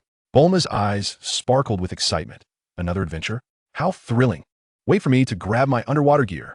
Wang Cheng chuckled, reminiscing about their first encounter a year ago during their desert ruin expedition. Chapter 24. The Undersea Palace? No, it's the Grand Event, Part 1. The yacht activated its underwater mode, following the deep-sea monster-esque descent. Bulma retrieved her waterproof modified live-streaming equipment, her face alight with mischief. It's been a while since I last streamed. Did my fans miss me? She skillfully adjusted the camera, capturing both the underwater wonders and the crew on board. As the live stream commenced, the viewership skyrocketed. Missing person returns. It's been a year. Do you know how I've spent this past year? What is the script this time? An underwater world? Wow. Who are those cool sisters with blonde and black hair? A new actress? That bald kid and the old man with the turtle shell seem familiar. Look, it's that pretentious man. He's still around. Bulma scoffed. What actors? They're all the real deal. We are headed to the mysterious underwater palace. This gentleman is Master Rashi, my disciple Krillin, my new colleagues Tien and Kaiotsu, and this is my sister Lanchi, not to mention my good friend Xiaowu. Master Rashi immediately stepped in front of the camera, striking a muscular pose. Dear viewers, I'm the god of martial arts, Master Mateto. Any interested, lovely ladies may contact me privately. Krillin, speechless, dragged him away. Master Mateto, tone it down a bit. Pilaf, sneakingly pulling out his small phone, entered Bulma's live stream, hastily typing, attention new family members. The handsome one is King Pilaf, the true force behind this expedition. The others are merely his entourage. Ashu whispered beside him, Your Highness, the young lady's camera is on you with subtitles. Pilaf clumsily shut off his phone, but it was too late. Bulma's camera captured his lewd expression clearly, and the live chat was instantly flooded with dog emojis. Who is this short pumpkin? I'm dying of laughter. Can that dog named Ashu even speak human language? Please pack and send him to me. Wang Cheng ignored the commotion behind him, his gaze fixed on the hideous creature leading the way. The yacht gradually delved into an underwater canyon, the surrounding light dimming, illuminated only by some glowing deep-sea creatures adorning the rock walls. The hideous creature halted before a vast forest of seaweed, pointing into the depths. Right in there, that glowing area, is the Crystal Palace. The group peered into the seaweed forest, faintly seeing the outline of a palace constructed from gigantic crystals. It emitted a soft blue light, starkly contrasting with the surrounding dark depths, mysterious and magnificent. Wow! Bulma and Lanchi exclaimed in unison. Krillin and Tien were also dumbfounded, and even Master Rashi momentarily forgot about the beauties, gaping at this miraculous structure. As the yacht approached, it was halted by an invisible barrier, unable to advance further. See, I told you we couldn't go in, the hideous creature said, sounding somewhat smug. Bulma attempted to increase the power, but the yacht still could not enter. There really is a protective barrier. What should we do? Break through with weapons? Wang Cheng shook his head. No need. He walked to the bow of the boat, gently pressing his palm against the invisible barrier. The barrier rippled, emanating an ancient energy wave. He closed his eyes, sensing the flow of energy. After a moment, Wang Cheng opened his eyes. The source is on the side. There's a circulation node. It's the entrance. He directed Bulma to maneuver the yacht to the side of the palace. Indeed, they discovered a relatively concealed archway there, where the barrier appeared slightly weaker, and the energy flow exhibited a periodic decrease. This is the spot. Wang Cheng observed the pattern of energy fluctuations, noting that each energy dip lasted 3 seconds. Bulma calculated the interval and prepared to charge in at the next low point. Understood. She promptly took her seat at the helm, her gaze fixed on the energy fluctuation curve on the detector. 5, 4, 3, 2, 1. Now, Byatt's engine emitted a low growl, surging forward as it effortlessly penetrated the thinning barrier, entering a dry, hollow expanse. The vessel gently alighted on the plaza in front of the Crystal Palace. As everyone disembarked, they were astonished to discover that there was indeed air to breathe, and the temperature was quite pleasant. How extraordinary! Bulma wielded her live streaming equipment, capturing the moment. Can you see this, family? An underwater palace devoid of water. The scientific principles at play here are simply unfathomable. Wang Cheng surveyed the surroundings. The palace was constructed from a semi-transparent blue crystal, emitting a soft glow that illuminated the entire space. The walls were inscribed with bizarre symbols and patterns never before seen, exuding an aura of mystery. Tian Jinhan furrowed his brow at the strange inscriptions, unfamiliar to him. The turtle hermit, unusually serious, remarked, "This appears to be from a civilization that is exceedingly ancient." Bulma excitedly aimed the live stream camera at the wall, projecting the image into the air for everyone to see and interact with. Are there any linguists in the chat? Please help decipher this. These symbols look like scribbles. They seem to resemble some form of hieroglyphics. My grandmother used to draw symbols that looked like this. Let us shower Bulma with gifts and hire an expert. Pilaf, unable to suppress his desire to perform, leaned towards the projected screen, pointing at a twisted rune and feigning profundity. Humph. Such simple writing. I mastered this at the age of 3. It clearly states, "Long live King Pilaf." Ashi, carrying a large pack, quietly interjected, "Your Majesty, you've overstepped." Indeed. The live chat erupted in a chorus of jeers and laughter. The blonde Lanchi showed little interest in the wall. Her focus lay on practicality. She rapped her knuckles against the crystal wall, questioning its value. Is this thing worth anything? Can we price him back? Meanwhile, Xiao trailed behind Wang Cheng, holding her energy gun protectively. The turtle hermit's attention had already shifted. He rubbed his hands together, his eyes gleaming as he searched the vast palace. The palace. The mermaid. Where is the beautiful mermaid princess? I have come to rescue you. Klin, exasperated, remarked, "Master Mateto, this place doesn't seem to have any inhabitants." Wang Cheng walked along the wall, his fingers gliding over the intricate engravings, capturing every detail. The patterns appear to depict a certain ritual or narrated tale, repeatedly showcasing an indistinct figure that was being venerated. Bulma, live streaming, followed closely behind Wang Cheng. Have you discovered anything? These patterns record some form of worship. Wang Cheng pointed to a series of consecutive carvings, suggesting that a certain existence was revered, which subsequently brought forth calamity. Just then, a faint sound echoed from the depths of the palace. Instantly, everyone fell silent. Wang Cheng raised his hand, signaling for the group to halt, his gaze directed towards the darker recesses of the Grand Hall. Pilaf and Ashi quickly cowered behind Wang Cheng, shivering in fear. On either side, Tianjin Rice and Dumpling stood guard, while Master Roshi assumed a combat stance, a trace of dried blood lingering beneath his nose. Bulma directed the live stream camera ahead, whispering, "Everyone, it seems there's a situation." The audience in the live stream held their breath in anticipation. In the darkness, a colossal shadow of a demon with twin horns loomed on the wall of the innermost palace. Accompanying this apparition was a haughty and menacing female voice. "Intruders, disturbing the sleeping palace. Are you prepared to face the wrath of the Demon Lord?" Chapter 25. Undersea Palace? No, it's an event of chaos, Part 2. A horde of blue-faced, tusked low-level demon warriors erupted from the side corridors, screaming as they wielded axes, appearing fearsome. Wow, this is for real. Bulma quickly adjusted the camera to capture the chaotic scene of demons in a frenzy. Master Roshi immediately took a fighting stance, although his eyes discreetly searched for any alluring female demons. Krillin and Tianjin Rice instantly entered battle mode, while Launch shielded Bulma. Pilaf and Shu skillfully tucked behind Wang Cheng, exclaiming, "Boss, it's all yours. I'll provide moral support." Wang Cheng stepped forward, and the golden patterns on his body suddenly glowed. An invisible yet overwhelming aura radiated from him, instantly sweeping through the entire corridor. The demon warriors, who had been howling, seemed to crash into an unseen steel wall, collectively. The ferocity on their faces vanished, and their weapons clattered to the ground. In the next moment, an even more formidable pressure descended. Smack! Pop! Crack! As if being crushed by an invisible giant hand, the demon warriors collapsed en masse, unable to utter a single scream. From the appearance of the demons to their total defeat, the entire process took less than 3 seconds. Silence enveloped the corridor. Bulma held the live streaming device, still in shock as the live chat exploded. What just happened? I blinked. Holy cow. Conqueror's Haki? Boss is amazing. Voice cracking. Master Roshi wiped the cold sweat from his brow. The youth of today are truly remarkable. Tianjin Rice's 3 eyes were filled with astonishment. He had not fully grasped what Wang Cheng had done, only sensing an overwhelming aura that sent shivers down his spine.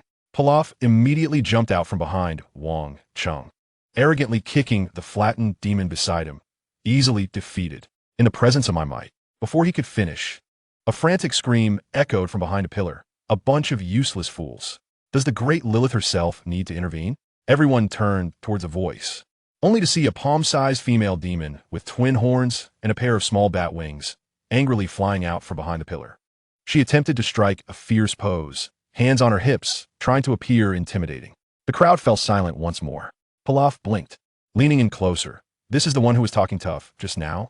Bulma paused for 2 seconds, then burst into laughter, nearly dropping the live stream device. Everyone, look, is this the female demon? She's absolutely adorable. Is this a figurine come to life or a mischievous little demon? The barrage of comments in the live stream erupted instantaneously. Wow, what an adorable contrast. My health bar is empty. Such a loud voice from such a tiny frame. Quick, give her some candy. Don't be so fierce. This mini demon seems destined to be with me. Will she arrive home safely? Master Roshi adjusted his sunglasses. His expression one of disappointment. What is this? I was expecting a sultry, big sister demon. What letdown. Xiao Wu and Lan Shi gazed curiously at this diminutive figure, while Tianjin Fan and Jiaozi relaxed their vigilance, finding the situation somewhat absurd. The mini-demon appeared to recognize the language barrier. A faint glow enveloped her. And when she spoke again, though her voice remained childlike, it had transformed into a universal tongue. Ignorant mortals, I am Lilith, the guardian of the Crystal Palace. Wielder the Shadow Roar and Soul Shatterer. Depart at once, for you have disturbed His Highness's slumber, and you shall not escape the consequences. She proclaimed a lengthy title in an attempt to assert her authority, but alas, the effect was counterproductive. Bulma erupted in laughter. What a long name. But it's just too contrasting. Wang Cheng observed the small figure trying so hard to appear fearsome, and suddenly extended a finger, swiftly flicking her head. A soft thud resonated. Lilith gasped, tumbling through the air several times before regaining her balance. She clutched her head, her eyes glistening with tears, looking all the more aggrieved. You dare to offend the great Lilith. Wang Cheng replied. Lead the way, or I shall confine you to a bottle. Lilith, her cheeks puffed with indignation, retorted, Never. When His Highness awakens, you shall all perish. Before she could finish her sentence, Wang Cheng produced a specially crafted glass bottle from seemingly nowhere. Lilith screamed in terror, emitting a small puff of black smoke, seemingly attempting to cast a spell. With a flick of his finger, an irresistible gust of wind enveloped her, sweeping her directly into the bottle, which he promptly sealed. Lilith banged against the glass walls, her voice muffled. Let me out, despicable mortal. His Highness will not spare you. Wang Cheng shook the bottle gently. Lilith tumbled inside, becoming even more disoriented. Point the way, he instructed succinctly. Bulma directed the live stream camera towards Lilith in the bottle, and gifts flooded in the live chat. Captured a rare spirit, the chatty demon Lilith. Master Ball. Quickly throw the Master Ball. Chung Gu is amazing. A live-action figurine acquired. Lilith sulkily sat at the bottom of the bottle, seemingly coming to terms with her predicament, and begrudgingly pointed in a direction with her tiny finger. That way, foolish mortals, you shall regret this. Wang Cheng, bottle in hand, boldly strode ahead. The others hurriedly followed, traversing the magnificent crystal hall, where 3 paths appeared before them. Which way to go? Bulma glanced at the bottle containing Lilith. Lilith huffed, turning her head away. There's no way I'll tell you that the left path is the correct one. Wang Cheng nodded and walked directly toward the left. Exclaimed Lilith in disbelief. Bulma laughed uncontrollably, exclaiming, Ha! This villain is truly dedicated to his craft. Master Roshi stroked his beard, remarking, Such a naive demon is indeed a rarity in this world. The live stream was filled with laughter. To the left, the corridor was ensnared by an intricate web of lasers, the temperature soaring to such heights that the very air seemed to warp. Bulma deployed her device for scanning. The frequency was stable, exhibiting a discernible pattern, yet the gaps were too narrow for an ordinary person to traverse. Wang Cheng glanced at it, effortlessly unleashing a few delicate bursts of energy that precisely struck several inconspicuous nodes on the wall. The laser web flickered momentarily before extinguishing entirely. He proceeded first, leaving the crowd in stunned silence. Tianjin fan marveled. What remarkable precision! Not only did he disable the energy nodes, but he also left the wall unscathed.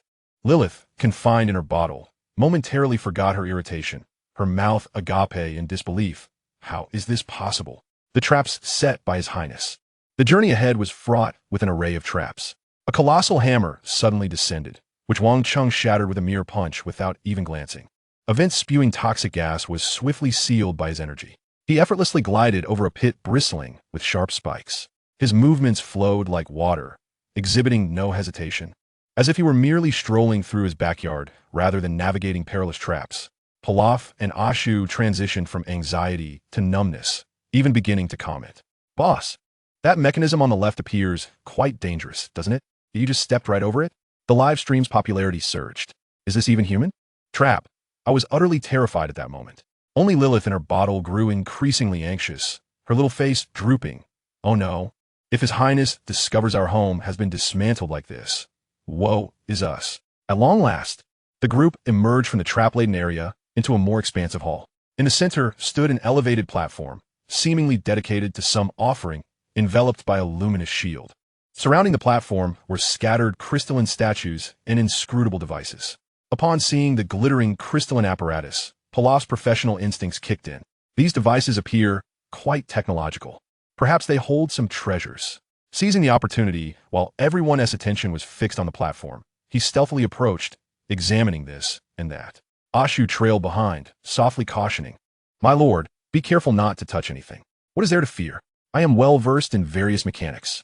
Pilaf scoffed, noticing a particularly prominent protrusion on a crystal pedestal, beside which ominous runes were etched. Merely theatrics. These runes are clearly meant to intimidate. As he spoke, his curiosity got the better of him, and he pressed down on it. "Don't press that!" Lilith in the bottle screamed, but it was too late. The entire hall trembled violently. The surrounding walls illuminated with numerous blood-red, eerie runes. A roar reminiscent of the underworld reverberated, causing everyone's eardrums to ache. Who dares to awaken the great abyss devourer? Shadow Sovereign, the end of all things? Voice faltering, cough, cough. Wait a moment, this seal seems a bit tight. The terrifying voice seemed to falter momentarily, yet quickly regained its fury. In any case, you are doomed. Prepare to become my first morsel upon awakening. Mortals. Chapter 26. The Underwater Palace? No. The Grand Gathering, Part 2. On the elevated platform, a figure began to take shape. Master Rashi, Tien, and the others tensed, their spirits involuntarily rising as they sensed an unprecedented pressure. What immense energy! Krillin's voice trembled. Master Rashi, typically jovial, spoke with unusual seriousness. This seems far from a trivial matter. Pilaf and Shu had already retreated to the back. It's over. We've awakened the big one. Though Bulma felt a twinge of anxiety, excitement predominated as she directed the live stream towards the platform. Everyone, the big boss has arrived. Let us shower him with gifts to rally support.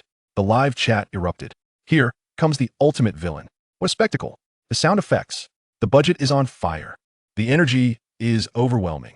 Can Goku handle this? I bet 5 cents the boss will finish him with a single punch. A figure emerged on the platform. He was an extraordinarily handsome man, adorned with massive horns, his skin pale, features exquisitely ethereal, and his crimson hair billowed without a breeze.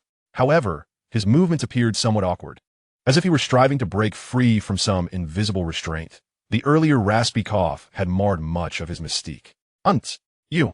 The otherworldly man began to speak when Lilith excitedly tapped on a glass vial, shouting in ancient tongue, "Your Highness Sargeras, the harbinger of catastrophe. You have awakened prematurely.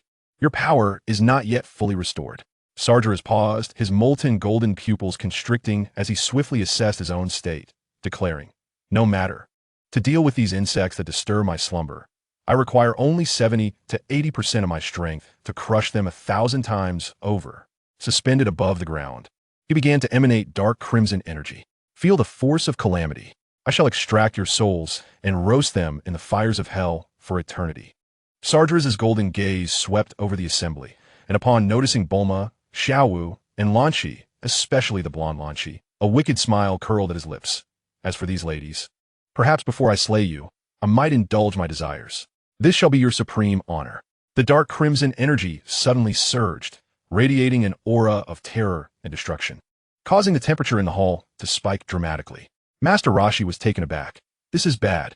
This creature possesses overwhelming power.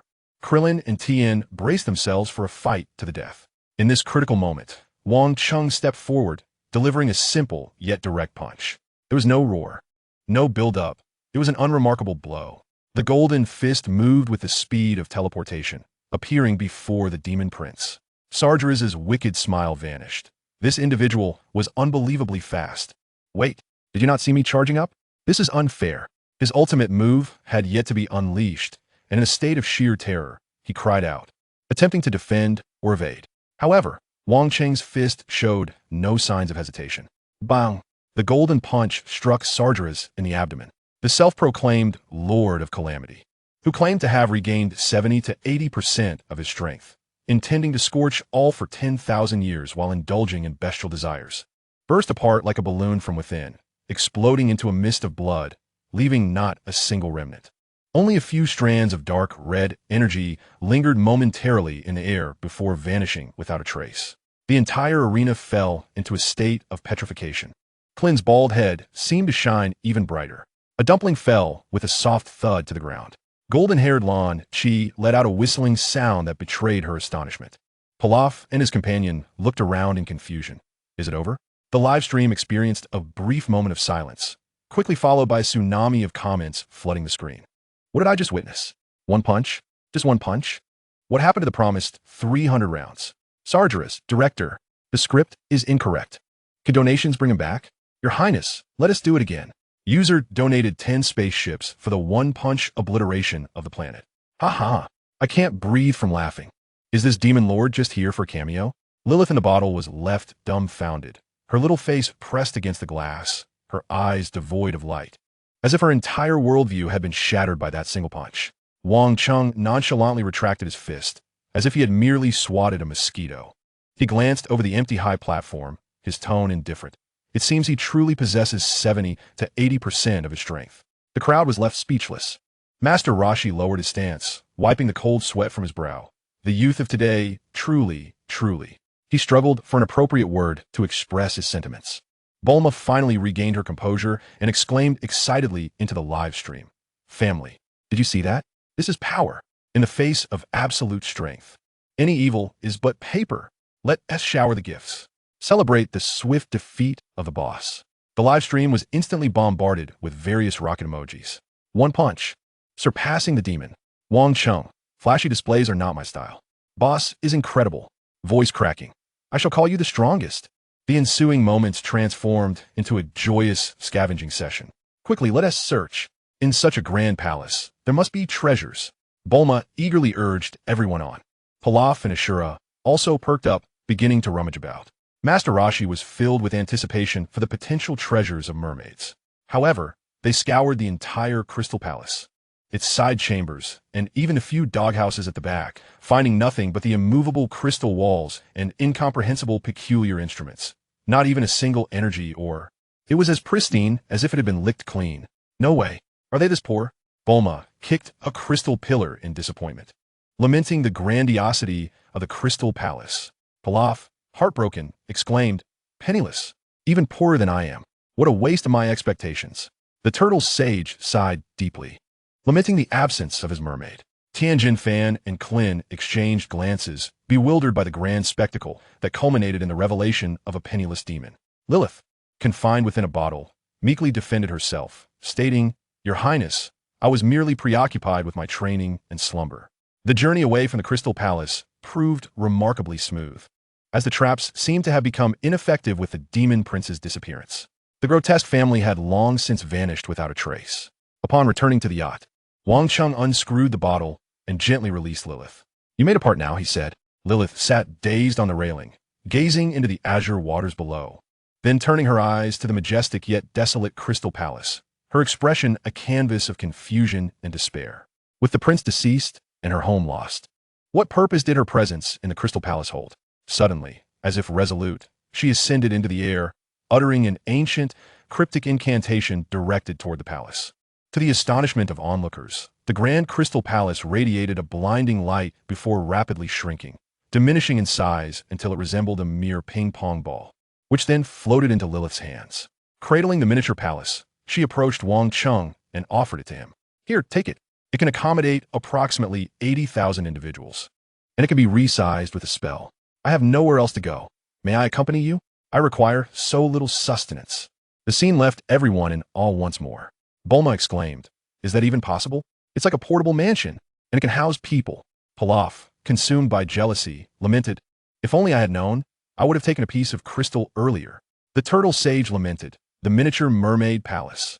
Wang Cheng glanced at the diminutive crystal palace in Lilith's hands and then at the eager little demon. With a casual gesture, he accepted it. Do as you wish. Relieved, Lilith immediately perched herself on Wang Cheng's shoulder, seemingly having found a new anchor. As the yacht sailed back, the deck was laden with a sumptuous feast. After the fierce battles and subsequent scavenging, everyone was famished and began to devour the food voraciously. Lilith's eyes widened at the sight of the delicacies, particularly a strawberry cake that captured her utmost interest. She darted over, nearly diving into the cake, her face smeared with cream, devoid of any semblance of decorum. While she mumbled her praise, delicious. 1,000 times better than the demon realm rations my unfortunate prince collected over millennia. Laughter erupted among the group. Wang Cheng lifted a drink, glancing at Lilith, who was still battling the cake atop his shoulder, and casually inquired, Where do you hail from? Lilith swallowed the morsel in her mouth and replied, We come from the fire demon star. The unfortunate prince declared it uninhabitable, prompting our retreat to this remote planet for rest. The fire demon star? Curiosity piqued, the group leaned in. Lilith nodded enthusiastically. Yes, indeed, a distant and sweltering place, where strength reigned supreme. With that, she returned to her indulgent feasting. Thus began the chapter of their new companion, seemingly a connoisseur of food. Chapter 27, a grand display of split personalities. The yacht sliced through the cerulean waves, heading towards Turtle Island. At the bow of the ship, Wang stood resolutely, the sea breeze tousling his dark hair, his aura subdued. Xiao Wu maintained her customary half-step beside him, her gaze tranquil, perched on Wang's shoulder. The diminutive Lilith was eagerly devouring a slice of cake, her face smeared with cream. With curiosity, she glanced at Xiao Wu, then at Wang, before suddenly taking flight and circling around Xiao Wu. Are you the master's wife? Lilith inquired, her large eyes blinking innocently. Sister is always by the master's side. Xiao Wu immediately blushed, hastily shaking her head. No, I am merely the master's maid. Lilith nodded, seemingly understanding. Oh, then I want to be a maid too. That way, I can eat cake every day. She flew back to Wang's shoulder, resuming her battle with the strawberry cake. On the other end of the deck, Clin and Tianjin Fan were engaged in a sparring match, with Jiaozi floating above as the referee. Master Rashi, meanwhile, was wandering around several ladies, his nose occasionally erupting with blood. Pilaf lamented while clinging to the ship's railing. This king still feels cheated. Such a grand palace, and yet I could gather nothing. Master Rashi leaned in, wiping his nose, but this trip was quite worthwhile. I have witnessed many splendid scenes. He then stole another glance at Bulma and Xiao Wu, now clad in new swimsuits. As the yacht anchored, the group disembarked onto the sandy beach. The blonde Lan Shi was the first to leap down. A blade of grass clenched between her teeth, her gaze fixed intensely on Wang. Hey, you there. Do you still need fighters? Your intelligence organization seems rather intriguing. Before Wang could respond, Lan Chi suddenly sneezed, her hair instantly turning blue. She waved her hands in alarm. I'm sorry. What'd I just say? Mr. Wang, I can't do it. I can't even hold a gun properly. Another sneeze returned her hair to its golden hue. Enough chatter. You take the pen. I'll handle the gun. The intelligence organization sounds thrilling. If someone annoys you, just take them out. Are you content to remain on Turtle Island, washing and cooking, while an old pervert leers at you? What joy is there in that? It's infuriating. The blue-haired version returned. But what if I mess up? It could ruin Mr. Wang's efforts. The golden-haired girl retorted. What is there to fear? I'm here. The blue-haired one hesitated, but the accounts are so difficult to manage. The golden-haired girl boasted. Anyone who dares to default will face consequences. The blue-haired one worried. Isn't that a bit too violent? Their dialogue resembled a theatrical performance of inner conflict. Lilith soared into the air, circling around Lan Chi. These creatures on this planet are so peculiar. They even argue with themselves. Bulma stared in astonishment. This is more entertaining than watching a sitcom. Pilaf, bring me some sunflower seeds.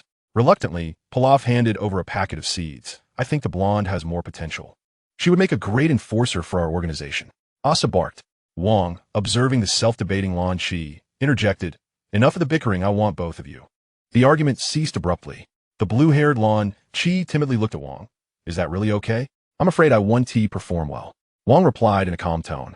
The blue-haired one will manage internal affairs, while the blonde will handle external duties. I have faith in you. You must believe in yourself. Suddenly, the golden-haired Lan Chi emerged again, this time without sneezing, solely relying on her willpower. She excitedly whistled, deal? It's settled. At last, I can find someone to spar with. The blue-haired state returned as she covertly glanced at Wang Cheng, her cheeks tinged with a blush. Since Mr. Wang Cheng believes in us, I shall exert my utmost effort. The turtle sage was struck as if by thunder, collapsing to the ground in despair. No, my Lan Chi, my only caretaker and beautiful scenery. Are you truly abandoning me? The old sea turtle ambled over. Fear not, Master Wu Tian. I shall accompany you. The turtle sage cried out in anguish. Can you cook for me? Can you clean?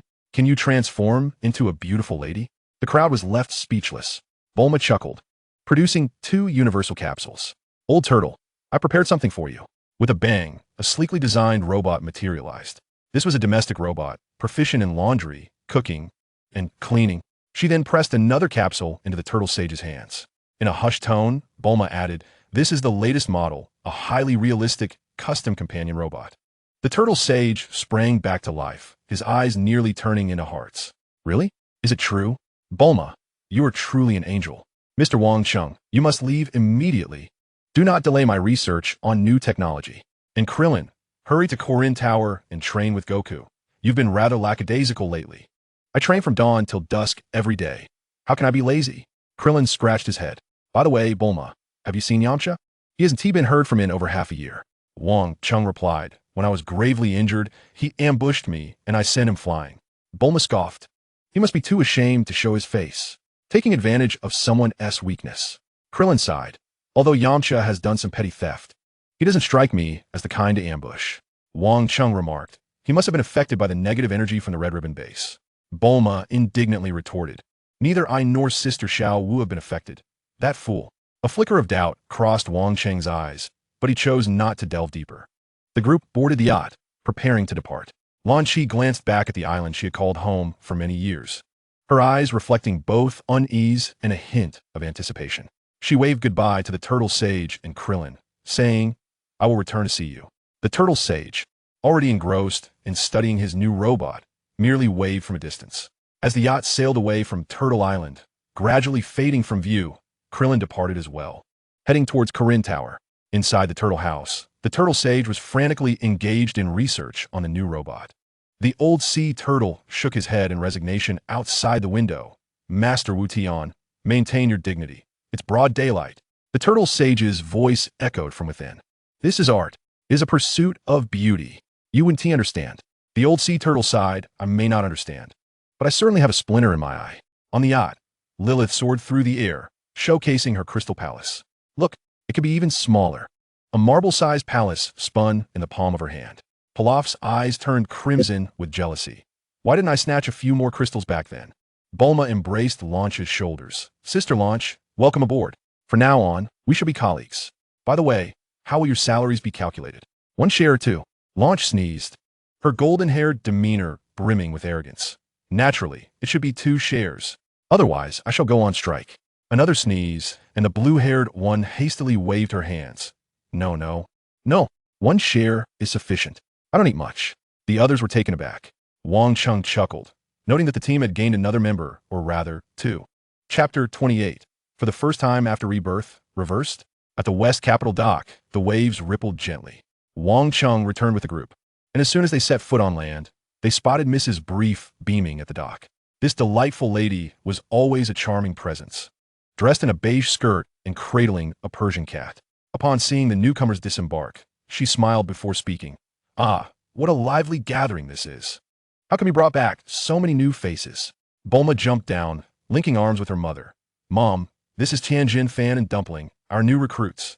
This is Sister Launch, the new head of the intelligence organization.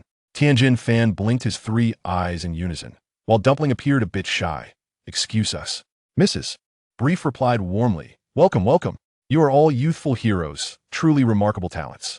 Launch, exuding confidence, smiled brightly. Auntie, you look remarkably young. One might mistake you for Bulma's sister. This compliment made Mrs. Brief's heart bloom with joy, and she repeatedly praised Launch for her beauty. Suddenly noticing Lilith perched on Wang Cheng's shoulder, she inquired, what is this adorable little creature that can fly? Lilith, engrossed in a cherry, puffed up proudly upon hearing the discussion. I am Lilith, the foremost spirit pet under the boss. Currently, my main responsibility is to eat cake.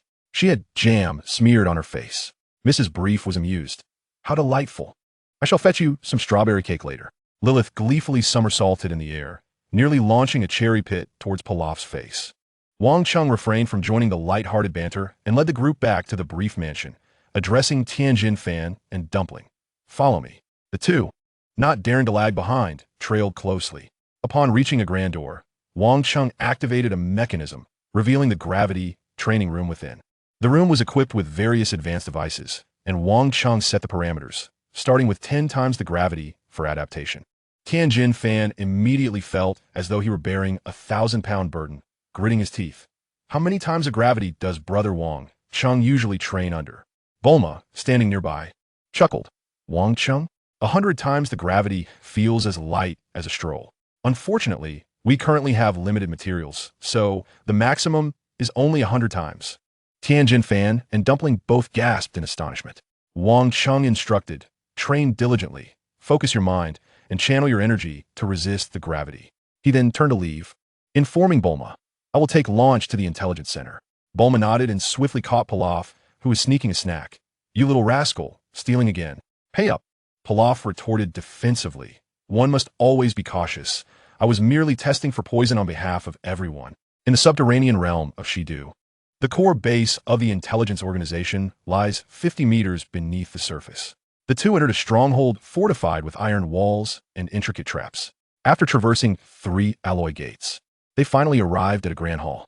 Dozens of individuals clad in black were diligently attending to documents. Upon the arrival of Wang Cheng, they all stood and bowed in respect. Wang Cheng addressed them. This is Miss Lan Chi, who will henceforth be your leader.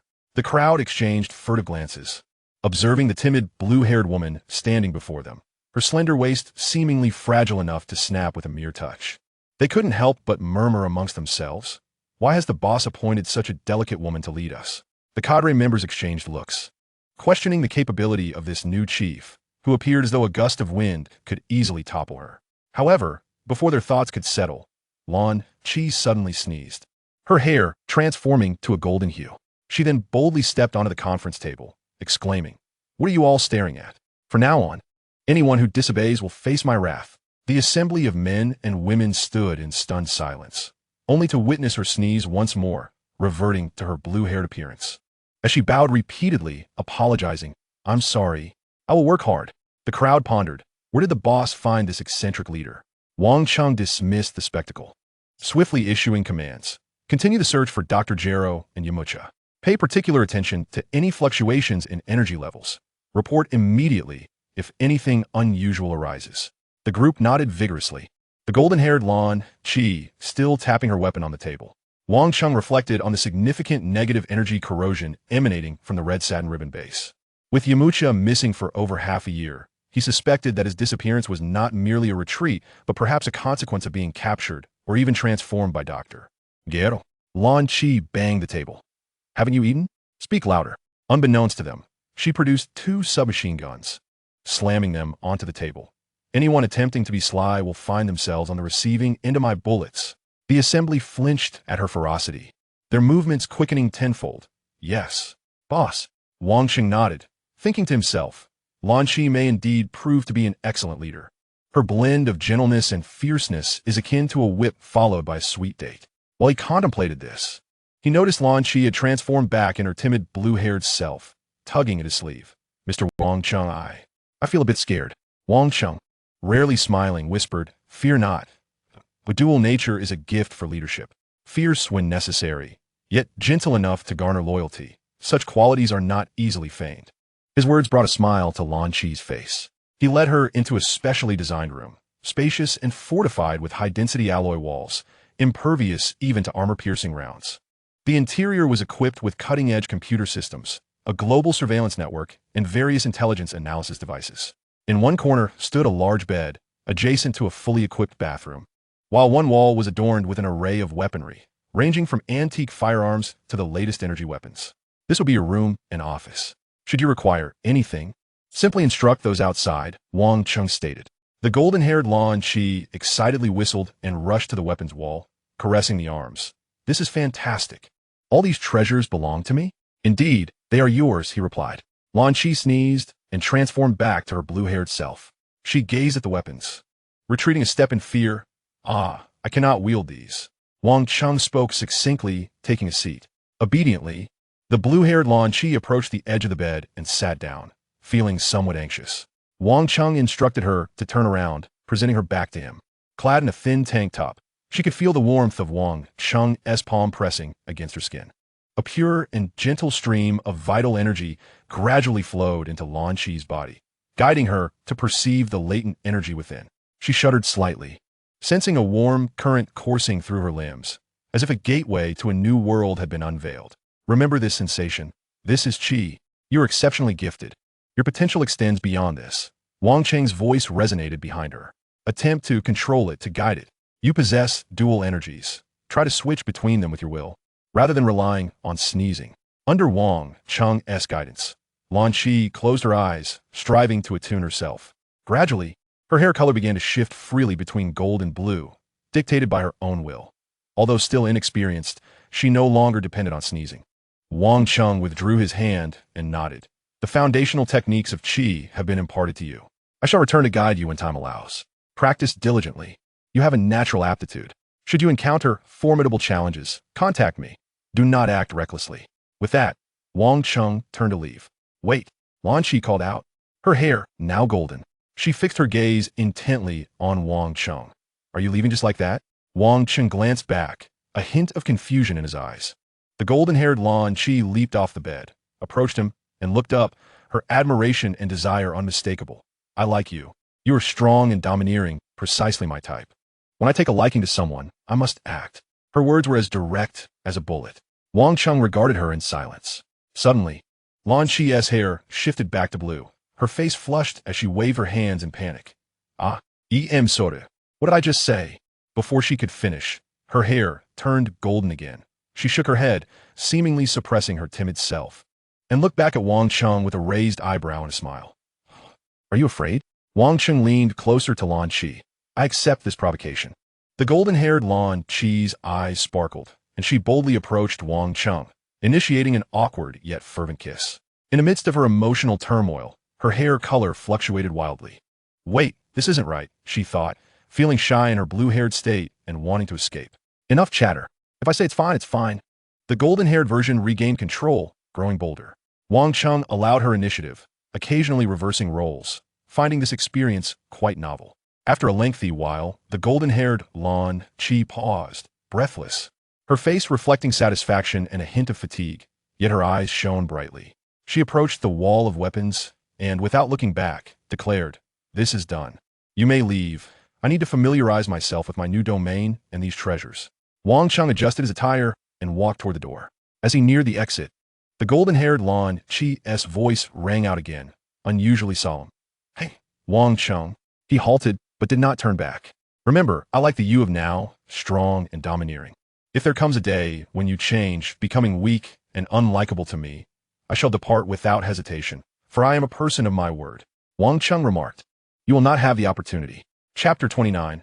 Upon encountering the eldest sister, regardless of hair color, a simple bow suffices. Wang Cheng exited the intelligence center, and in a fleeting moment, he found himself thousands of meters in the sky. He sought to gauge the limits of his strength, for weakness would render him incapable of facing future crises. The mark on his forehead illuminated, and in an instant, his skin revealed intricate golden fissures. His pupils gleaming with molten gold, his aura transforming into something formidable. Omega First Form, activate. This was the power of Omega, yet was still insufficient, far from adequate. Wang Cheng sensed an overwhelming force within him, yearning to break free, yet his aspirations lay beyond the vast cosmos. He faced the boundless azure sky and unleashed a punch. The golden fist shadow ascended, creating a vacuum path that sliced through the clouds, the residual force generating visible concentric waves of clouds, a spectacle to behold. At the pinnacle of Kalinta, the cat sage, who had been napping with a bag of magical beans, suddenly jolted awake, dropping his fishing rod from the tower. What was this? Such terror, more frightening than the infamous demon king Piccolo of yore. His whiskers trembled as he clung to the pillar, fearing for Earth's fate.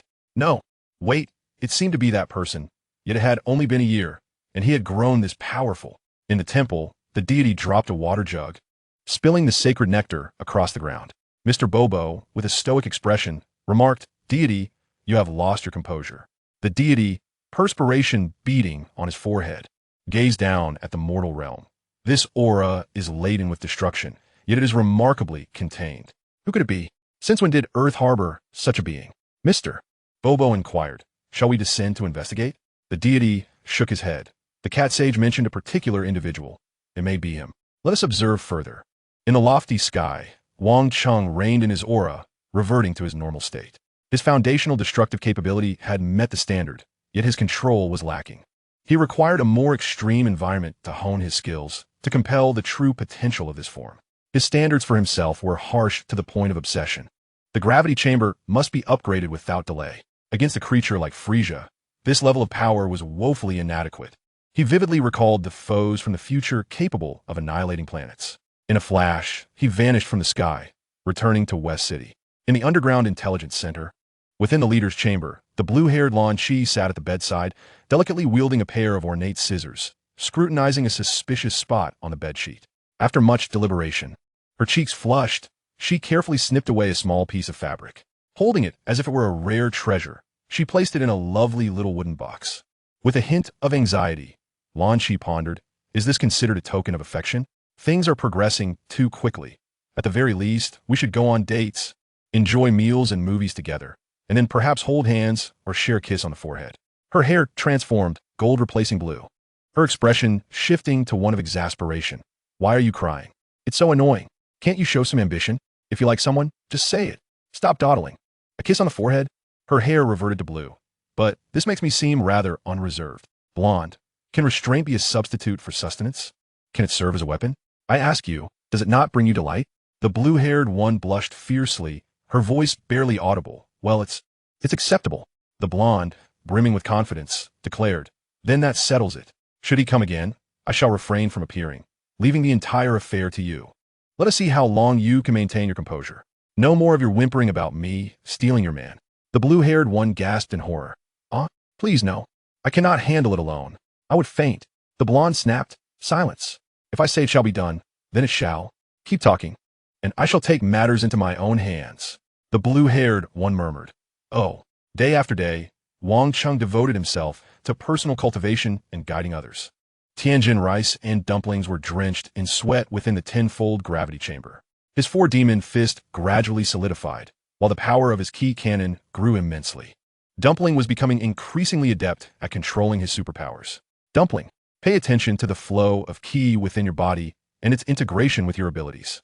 Over-reliance on superpowers will render you a living target should you encounter interference or stronger psychics. Wang Cheng's voice resonated through the communicator. Yes, Mr. Wang Cheng. Dumpling diligently focused on regulating his breath. Surprisingly, the one exhibiting the most rapid and astonishing progress was Lan Chi. The blonde-haired Lan Chi possessed an extraordinary combat talent, mastering the manipulation of ki with remarkable ease, achieving daily advancements. She could even barely keep pace with the foundational training under tenfold gravity.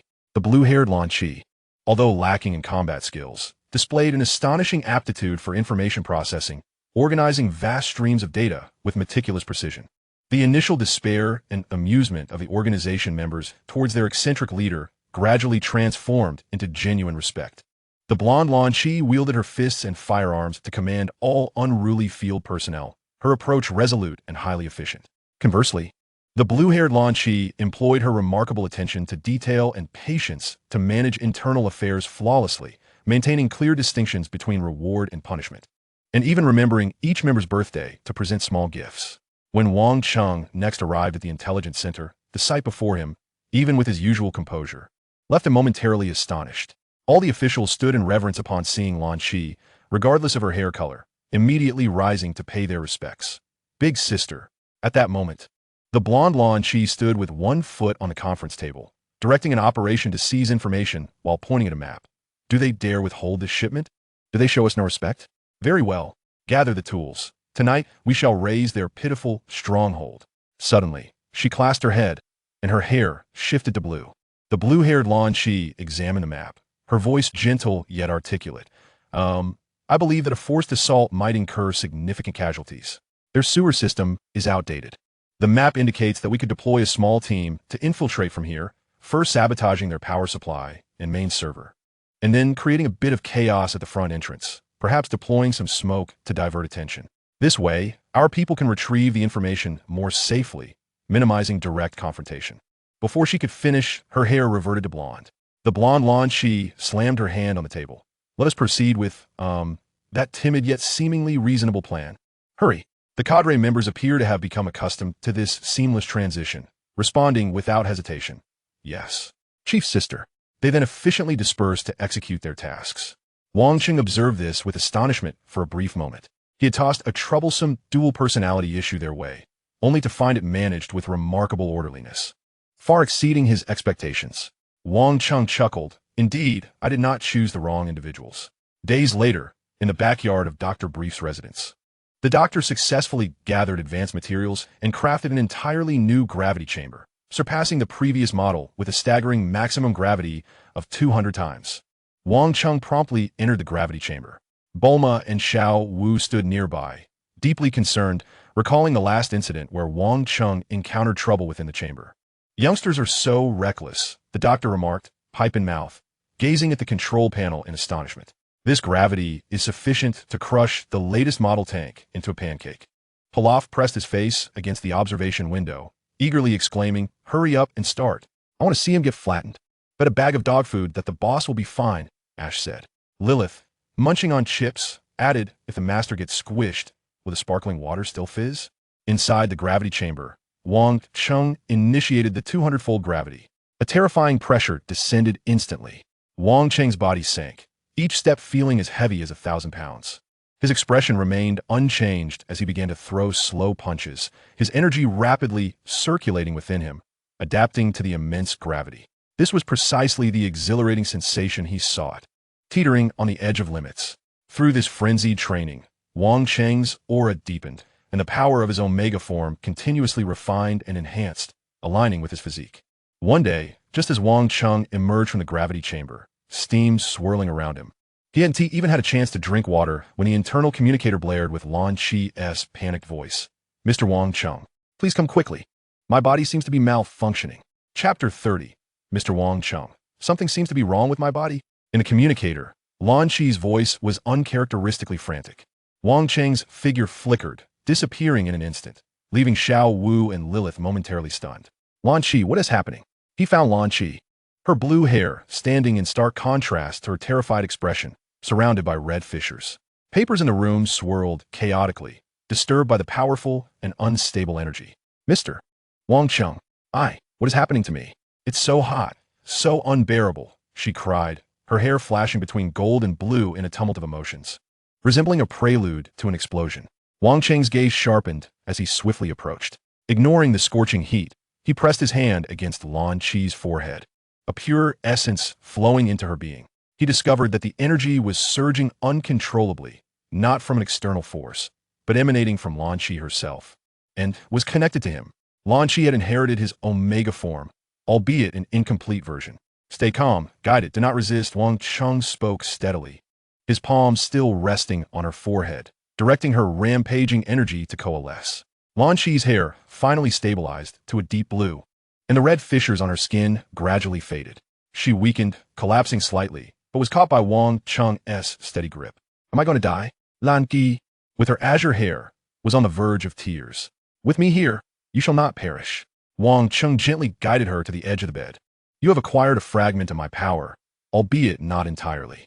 Lan Qi gazed at him in confusion. Your power? But Wang Cheng's tone was unequivocal. The reason remains unknown, yet it is a reality. Learn to harness it. I shall remain by your side until you stabilize. Lan Shi's face flushed as she lowered her gaze, fiddling with the hem of her clothing. I feel so embarrassed to trouble Mr. Wang Cheng for such an extended time. Suddenly, her hair transformed to a golden hue, and her expression shifted. What are you hesitating for?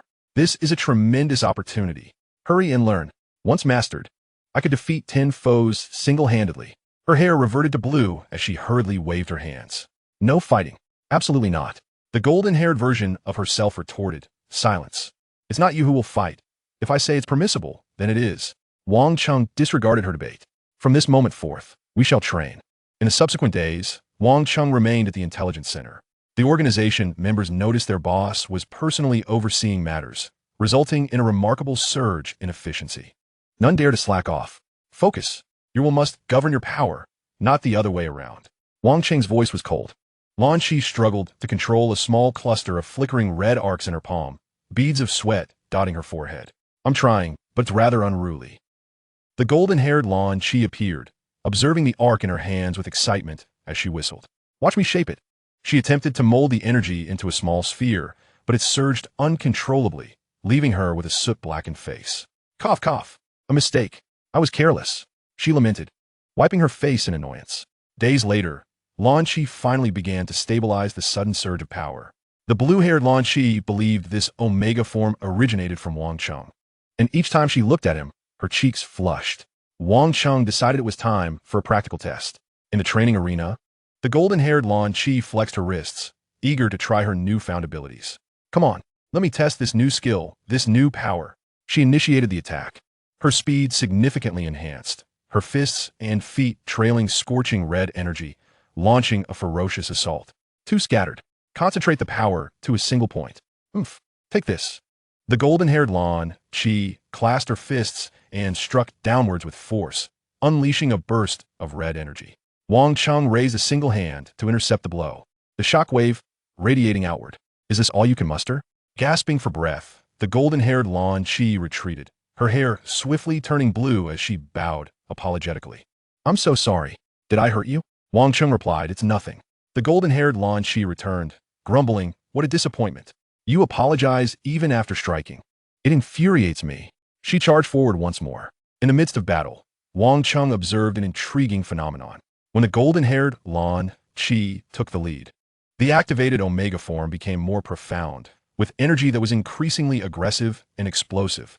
Conversely, when the blue-haired Lan Shi led, the cracks in her energy were of a lighter hue, more gentle in nature, allowing for greater precision and control.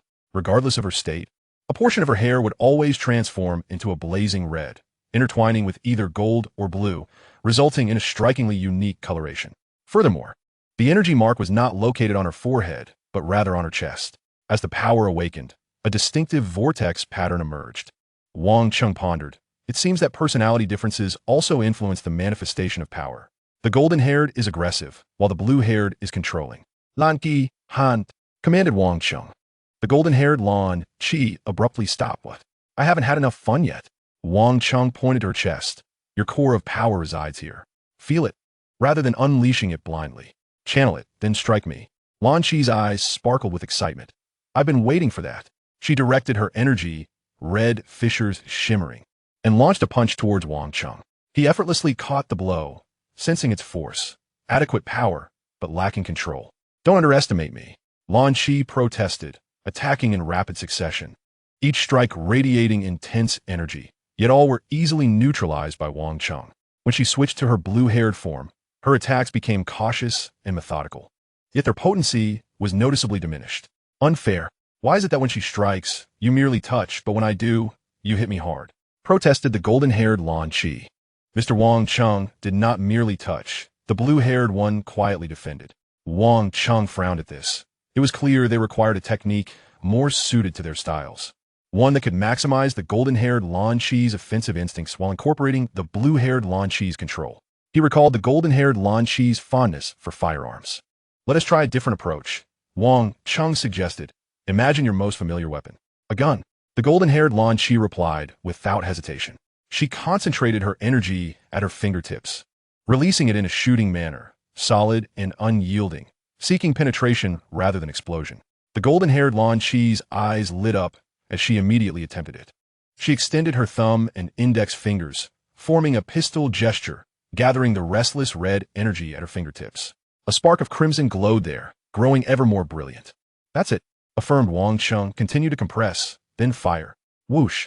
A concentrated red beam shot forth from her fingertips, astonishingly swift, leaving a deep molten hole in the specially crafted alloy target across from her.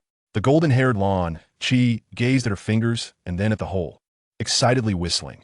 This is way more exhilarating than a submachine gun. The blue-haired Lan Chi stepped forward cautiously, carefully aiming at another target. A much finer red beam emerged, equally precise, striking the bullseye and leaving a small hole. I did it too, the blue-haired Lan Chi exclaimed in surprise. Moreover, she discovered that this technique could be charged to enhance its power. The golden-haired Lan Chi emerged, hands on her hips, laughing uncontrollably. What should I call this move? Star Piercer? Death Wave? Wang Cheng pondered for a moment, naming it based on her distinctive traits and technique, Bubble Wave. The golden-haired Lan Chi erupted. What? Bubble. Such a powerful strike should not be called bubble. Yet the blue-haired Lan Chi softly repeated, Bubble gun, bubble wave, it sounds quite nice. Nice my foot. The golden-haired Lan Chi retorted, It needs to sound fierce. It must be intimidating. Wang Cheng cast a fleeting glance at her and declared, Let it be called Bubble Wave. The golden-haired Lan Chi pouted, You're the boss. Your word is law. Bubble Wave it is. Anyone who annoys me shall receive a burst. Bayu. She began to mimic various shooting gestures at the air, thoroughly enjoying herself. The blue-haired Lan Chi stole a glance at Wang Cheng, her cheeks tinged with a faint blush. And she too subtly formed a shooting gesture, whispering almost inaudibly, Bayu. Wang Cheng observed the new technique that Lan Chi had developed and nodded in approval, pleasantly surprised. During the subsequent training sessions, Lan Chi gradually mastered this new skill. The bubble wave in her golden-haired state proved immensely powerful, capable of rapid fire bursts when charged. It indeed resembled a colorful bubble. In contrast, her blue-haired form exhibited higher precision, allowing for adjustments to the trajectory. Let me show you a 10-round burst. The golden-haired Lan Chi extended her hands in a pistol gesture, unleashing a barrage of bubbles that riddled the distant target with holes. Wang Cheng remarked, That's a waste of energy. Precision surpasses quantity. I know. The golden-haired Lan Chi waved him off impatiently, yet she discreetly noted his advice. Days later, Lan Chi had largely mastered the unstable Omega form. Although it remained sporadic, the danger of energy surges had diminished. When her Omega was activated, parts of her hair turned red, with her golden-haired state displaying a mesmerizing red-gold blend, while her blue-haired form showcased a striking red-blue combination, appearing quite spectacular. The boss lady is becoming increasingly formidable, whispered the organization members among themselves. What was once mere split personality now emanated vibrant colors. It's beautiful, exclaimed a female member with starry eyes, particularly admiring the blue-haired boss lady, her red and blue hues reminiscent of starry sky. The red and gold of the boss lady is truly commanding, like a blazing flame. Do you think the boss lady has feelings for the boss? Her pillow even has his likeness printed on it. Don't say such things. The boss is still around.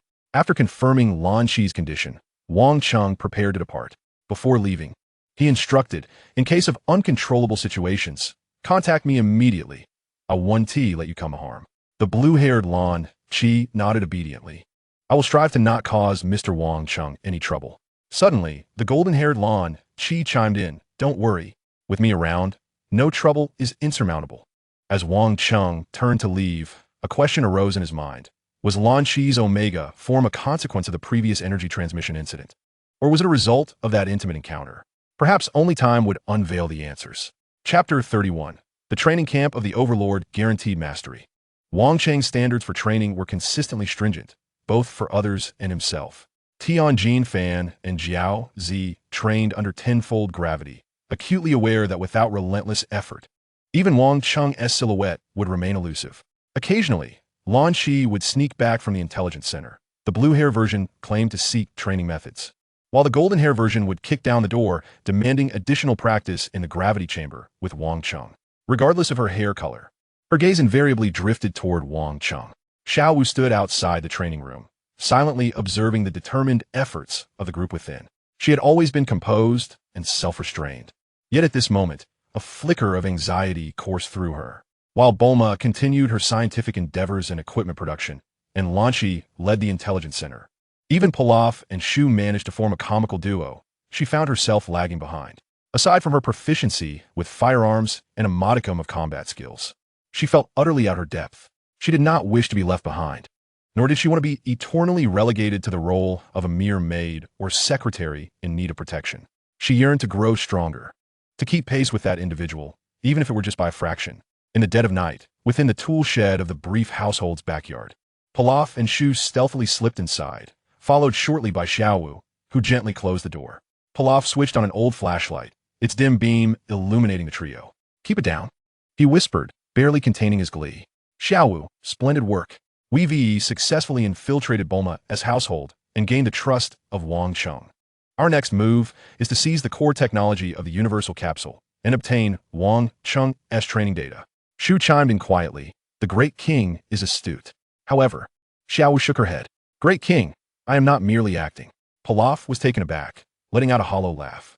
"Xiaowu, there are no cameras here. I've used a signal jammer, so there's no need to keep up the charade."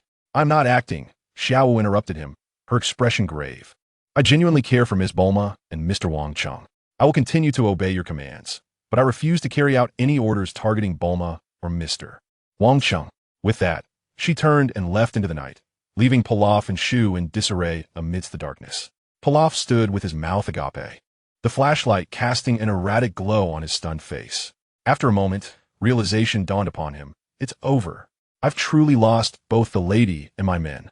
Shu leaned in closer. "Great King, you still have me. I'm your soldier, and I'm unharmed." Pilaf, furious, leaped up and began to smack Shu on the head, exclaiming, "Fool, it's a metaphor. Do you understand metaphors?" The tool shed echoed with the sounds of barking and Pilaf's frustrated mutterings. The following morning, Xiaowu intercepted Wang Cheng as he exited the gravity chamber. She gazed intently into his eyes, inhaled deeply, and declared, "Boss, I wish to grow stronger. Please guide me. I do not wish to merely be protected. I desire the strength to stand beside you in battle." Wang Cheng regarded her silently, probing her earnest desire for strength. "Be aware, my training is perilous." Xiaowu's gaze remained resolute. "I fear not death, only being ineffectual." Wang Cheng nodded in appreciation. "Very well, but your path will differ from Lanchi's. The energy must be comprehended through personal insight. Lanchi's situation is unique. She requires rapid acquisition of strength to control the intelligence organization, inadvertently obtaining an incomplete form of Omega, thus bypassing the pitfalls of rushed growth. Xiaowu possessed a solid foundation and a resilient spirit, and Wang Cheng had no intention of resorting to shortcuts in her training. True mastery of energy must be self-discovered.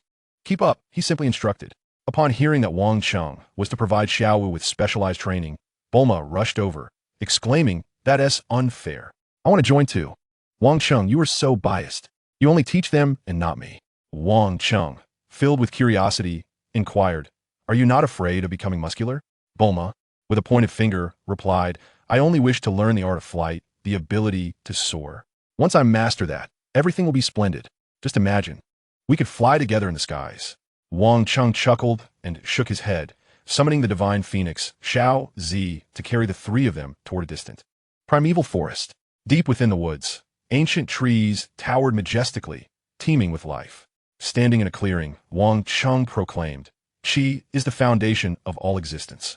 To harness it, one must first perceive it." He instructed the two to sit down and continued, "Qi flows through all things. Close your eyes, calm your mind, meditate, and feel the energy that surrounds you." Xiaowu immediately complied, having undergone rigorous training. Tranquility was her cornerstone. She emptied her mind, and within 10 minutes, she entered a meditative state, gradually sensing the vital energy flowing in the air. Bulma, seated cross-legged for 5 minutes, began to fidget, sneaking glances at Wang Cheng before hastily closing her eyes again. After another 5 minutes, she whispered, "Wang Cheng, what does Qi look like? What color is it? Does it have a scent? I cannot feel anything at all."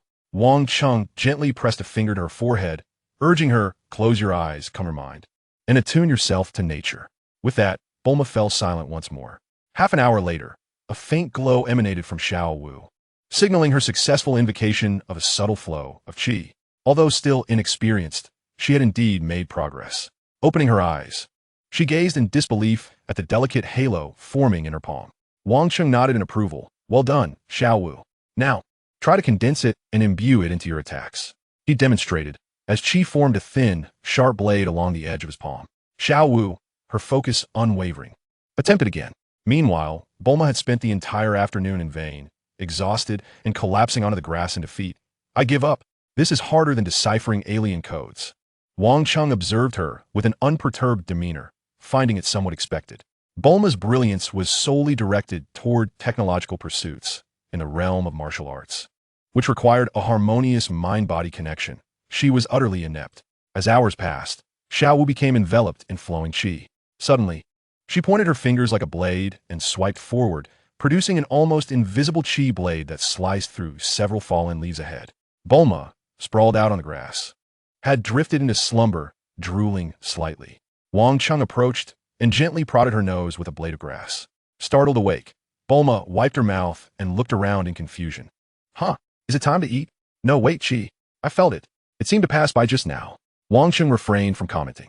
Bulma, rising and raking her hair in frustration, exclaimed, why is this so difficult? I merely wish to fly. Wang Cheng, is it no shortcut? Perhaps you could impart a bit of skill to me? Just a smidgen. Wang Cheng shook his head. The art of flight is fundamentally an application of qi. Without the ability to perceive qi, one cannot truly master it. He observed Bulma's face fall, her expression of dashed hopes rather foolish. There's another method he offered, but its efficacy is vastly inferior. It only allows one to levitate, rendering it useless in combat.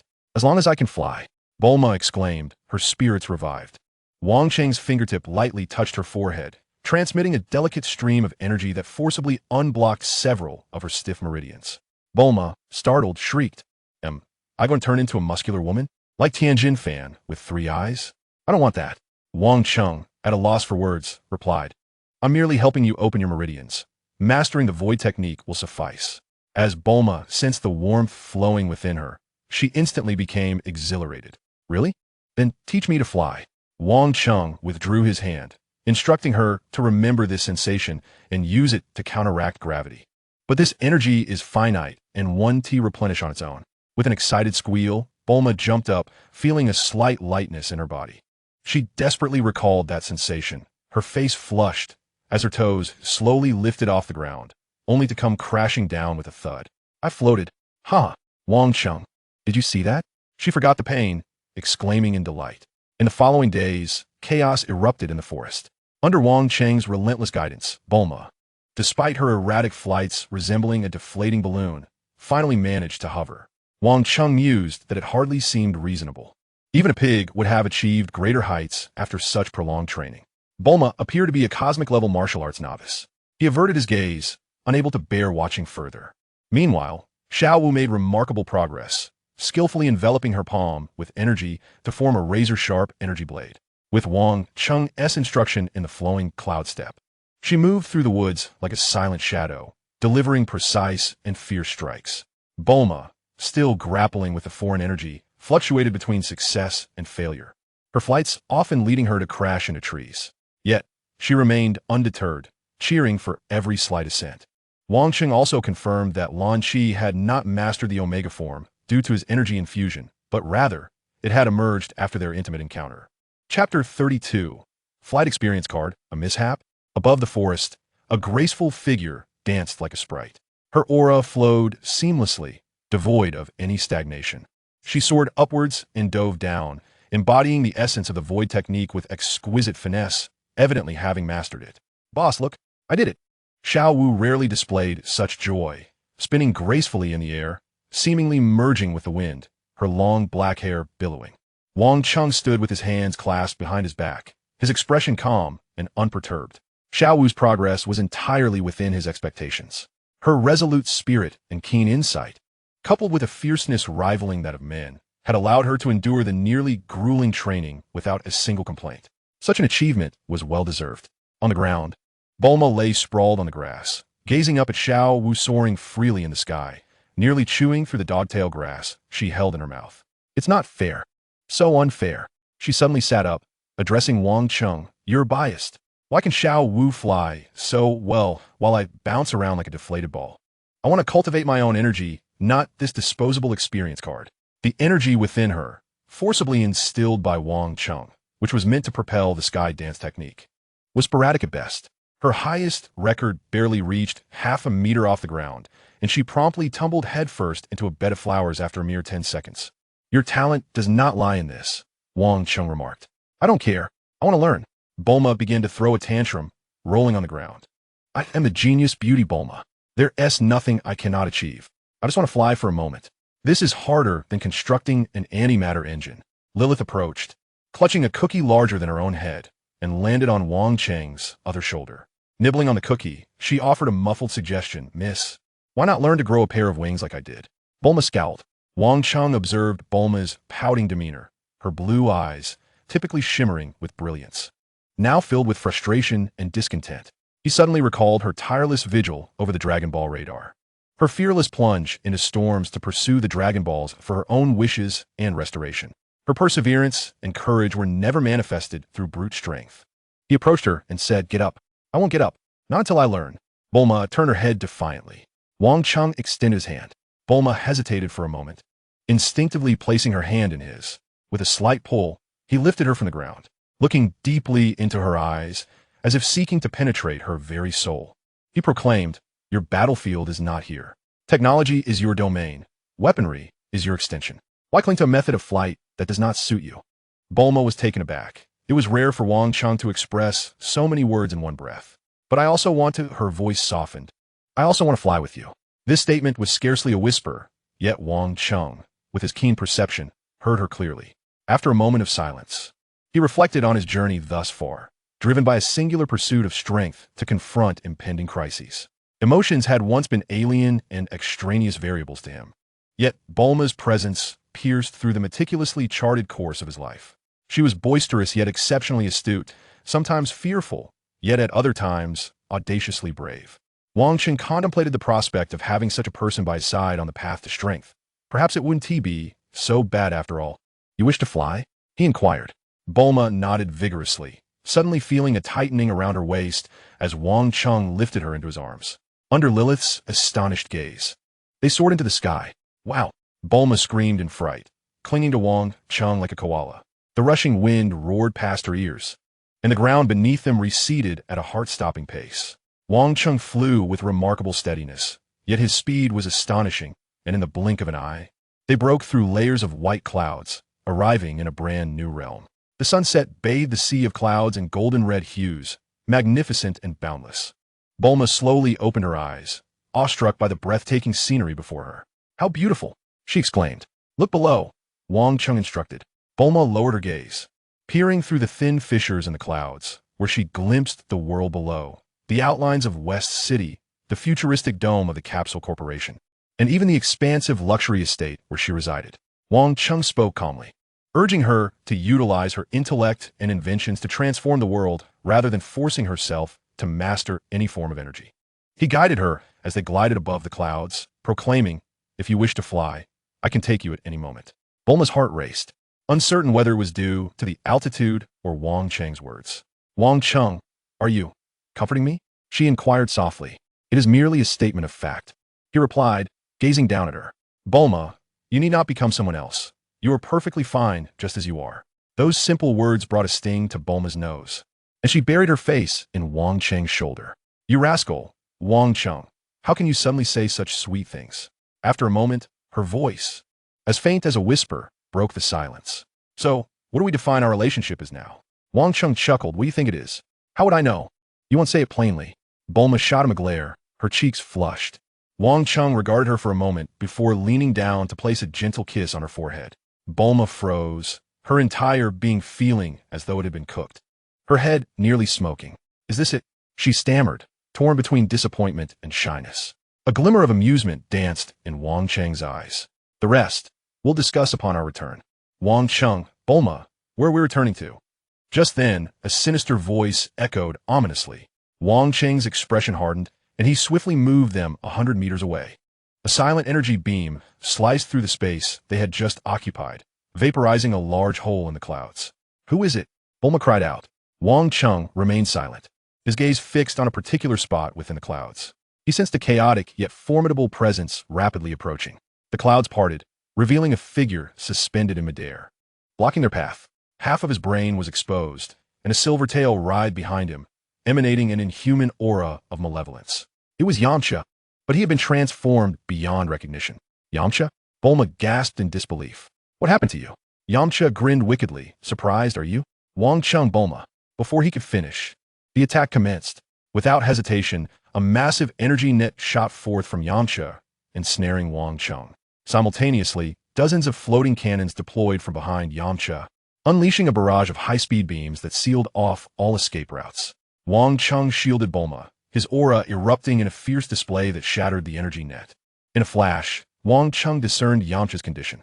He had evidently been altered by that mad scientist, Dr. Gero, retaining his original memories and personality. Yet his negative emotions, especially his jealousy towards Wang Cheng and possessiveness over Bulma, had been magnified, fueling this combat weapon. Bulma. Yamcha let out a piercing shriek, his silvery tail darting like lightning, swiftly ensnaring Bulma's ankle. Wang Cheng reacted with remarkable speed, one arm tightly securing Bulma, while the other slashed towards the tail with a pointed finger. Swish! The air blade sliced through, sparks flying from the tail. Yet it remained unsevered. The material far exceeded his expectations. In that fleeting instant of hesitation, the tail abruptly recoiled, its immense pulling force yanking Bulma from Wang Cheng's embrace. Yamcha, let me go. Are you insane? Bulma struggled and shouted, attempting to pry apart the silvery tail. Yamcha, having successfully captured Bulma, wasted no time. The hatch behind him opened, and 10 bizarre, swiftly moving flying creatures screeched as they surged forth, hindering Wang Cheng's pursuit. Simultaneously, the floating cannons unleashed their full firepower, unleashing a relentless barrage of light. Wang Cheng's gaze turned icy. This was a meticulously crafted trap, designed to distract him using Bulma, with every second falling within the enemy's calculations. He waved his hand to repel the approaching flying creatures, sending waves of sword energy to precisely detonate several floating cannons. Yamcha, utilizing his extraordinary speed, maneuvered with the struggling Bulma, maintaining distance while continuously suppressing with firepower. Explosions illuminated the sky in a ceaseless display. Suddenly, a shadow loomed above. A colossal square alloy, as if preordained to predict his position, plummeted from a greater height with terrifying velocity. Wang Cheng unleashed a wave of energy upwards, but it merely left a dent at the base of the alloy, failing to halt its descent. The immense mass, combined with acceleration, produced an unimaginable force. Boom! The square alloy collided forcefully with Wang Cheng, propelling him downwards like a meteor. A massive cloud of explosive debris mingled with dust surged skyward, engulfing the surroundings. Bulma's mind went blank, tears streaming silently from her eyes. Don't cry. Soon you'll be grateful I saved you, Bulma. Yamcha laughed, gazing at the explosion cloud below. This is the fate of those who oppose me. Wang Cheng. Bulma is mine now. With that, he carried the dazed Bulma, transforming into a streak of silver light, swiftly racing into the distance. Chapter 33. Rebirth as the God of Tea. In a dark base, Bulma was bound to an X-frame, blood seeping from her lips. Yet her gaze was fierce, fixed on the figure before her. Yamcha observed her, his half-exposed brain pulsating ominously, a sight both terrifying and grotesque. Bulma, say you like me? Say Wang Cheng is a worthless fool, and I shall set you free. Yamcha's artificial tail swept across the ground, leaving deep gouges. Bulma spat out a mouthful of blood, splattering it directly on Yamcha's face. Dr. Gero turned you into this monstrous being, devoid of even the last shred of humanity. You are no longer Yamcha. Yamcha licked the blood from his lips, chuckling, I have never felt so alive. Power. Eternal life. Dr. Gero has given me everything. Then why don't you go date Dr. Gero? Bulma retorted angrily. You idolize the man so much. Why not just get a marriage certificate with him? You both are brainless and heartless. A perfect match. Yamcha scolded. Stop being stubborn. What has Wang Cheng given you? In his eyes, there's only strength. You are nothing to him. Follow me, and I can offer you everything. What he has given me, you will never comprehend in this life, the next, or even in the afterlife. No matter how much you try to piece your fractured mind back together. Yamcha's expression began to contort. It is you who does not understand. In the past, I was too weak to keep you. Now, I can effortlessly crush that bastard's bones. A cold smile crept across Yamcha's face as he projected a holographic image into the air, capturing the moment when Wang Cheng was struck down by a colossal metallic cube. Look at what kind of man you are clinging to. He cannot even protect himself. Does such a worthless fool deserve your concern? Bulma gazed at the billowing smoke from the explosion, her eyes suddenly reddening. You only take advantage of others' misfortunes, sneaking in with traps. If he stood before you, you wouldn't dare lift your head. With a disdainful snort, Yamcha severed a steel bar with a silver tail. And what of it? He is dead now, reduced to mush beneath my blows. Even if he crawls back from hell, I could slay him once more. Bulma retorted angrily. Wang Cheng will not die. He will surely dismantle you in a scrap. Yamcha could hardly tolerate such words and was on the brink of fury. Suddenly, the entire base began to tremble violently. The alarm shrieked before bursting into silence. 10 minutes earlier, hundreds of kilometers away, amidst the ruins, Wang Cheng's consciousness floated in chaos. His severely injured body was ignited by fury. A dormant vital substance within him finally spiraled out of control. His skin cracked, hair grew wildly, cascading down to his waist. Each strand enveloped in an ominous green aura. The Omega virus form, born of rage and transformed by injury. This form rarely manifested, yet when it did, it consumed all in its path, an aberration that transcended conventional evolution. A series of tremendous sounds echoed as the massive metallic cube suddenly surged upwards, then was sent flying away. Wang Cheng rose from the ruins, his body adorned with green fissures, his hair transformed into a deep green, moving as if alive in the absence of wind. In his mind, only Bulma's face and Yamcha's taunts remained. His perception soared to unprecedented heights, instantly locking onto the irritating presence in the far distance. Yamcha, with a roar that caused the ground to tremble, Wang Cheng erupted into green flames, vanishing into the sky in an instant. Warning: extremely high energy response detected. Speed uncalculable. Warning: external protective shield breached. Warning: final layer of defense has been destroyed. Warning: Dr. Gero has abandoned you to your fate. Yamcha. Within the base, Yamcha had yet to comprehend the situation when the dome above him was suddenly shattered. A green figure descended like a meteor. Amidst the smoke, a pair of blazing green eyes emerged. You. Yamcha stumbled back in horror, instinctively curling his silver tail around Bulma to shield her. How can you still be alive? Wang Cheng radiated with green luminescence, his green hair swirling without wind. As Wang Cheng beheld Bulma, with a trickle of blood at the corner of her mouth, a fierce green glint ignited in his eyes.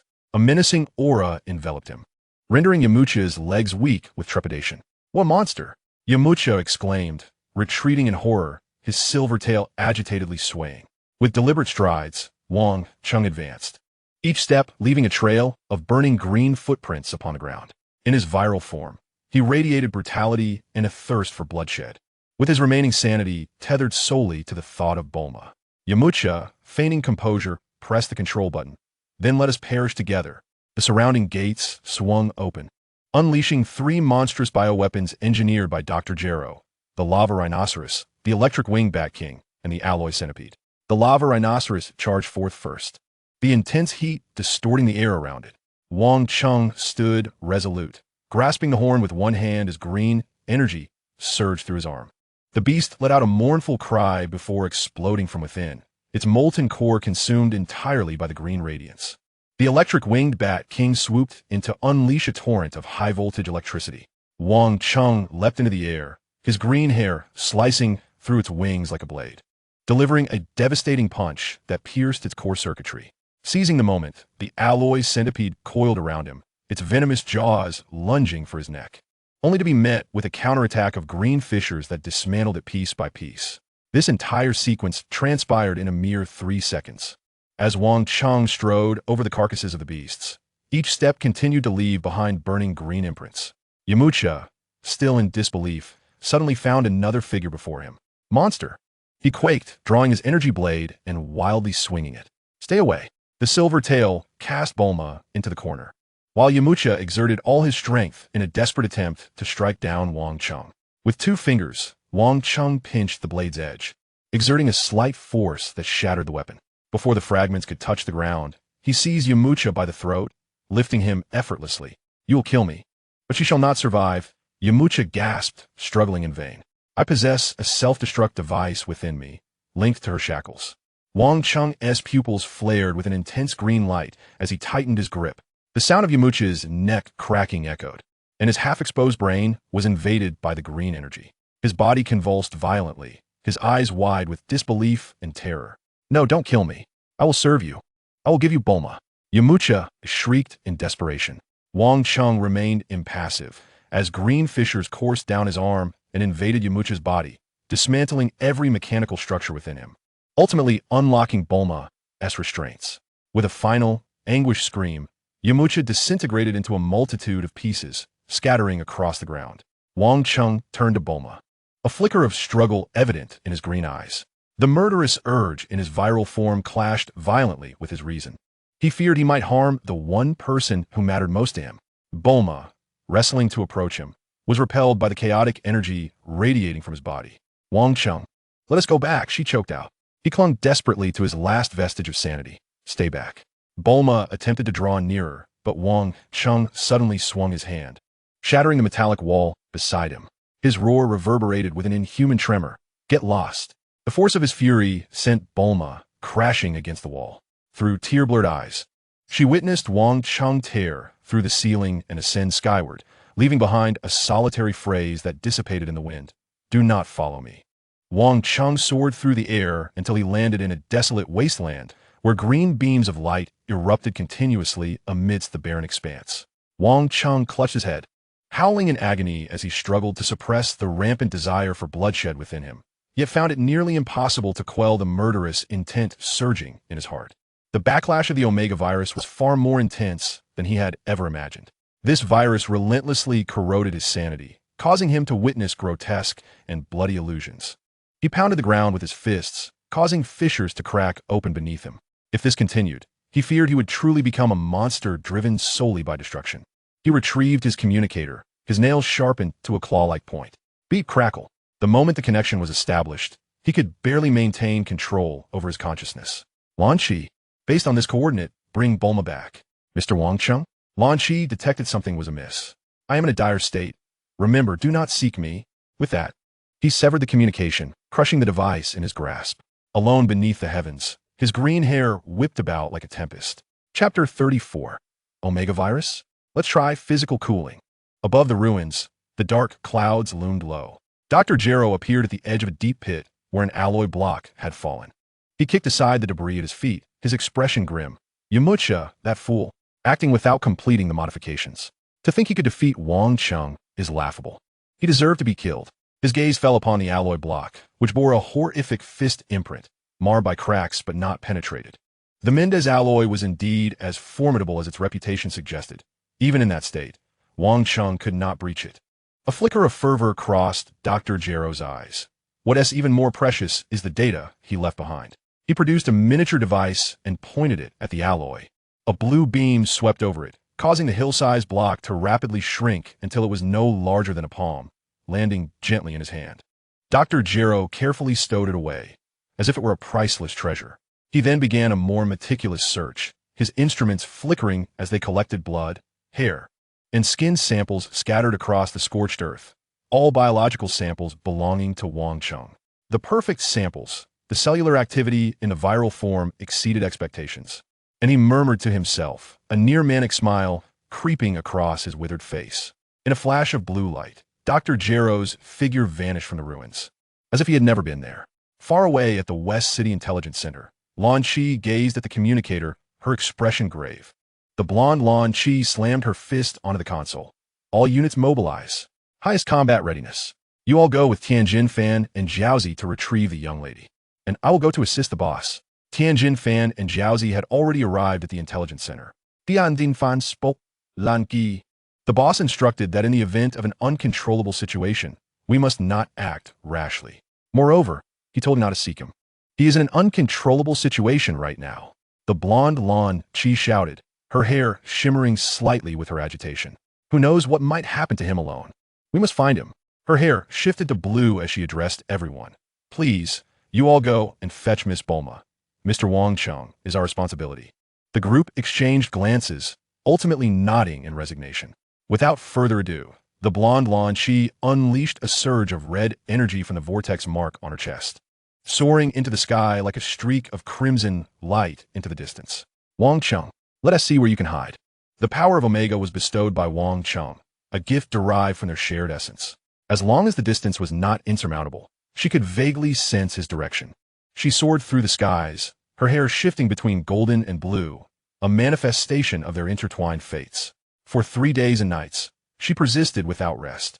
Lan Shi followed the thread of that familiar connection, scouring the mountains and rivers. She swept over desolate wastelands and traversed dense jungles, searching for any remote area where footprints might linger. The energy was depleting rapidly, yet she pressed on, pausing only briefly in her blue state, while her golden state drove her to relentless pursuit. At last, on the dusk of the 3rd day, she pinpointed a secluded gorge. A chaotic, savage, yet hauntingly familiar presence emanated from deep within.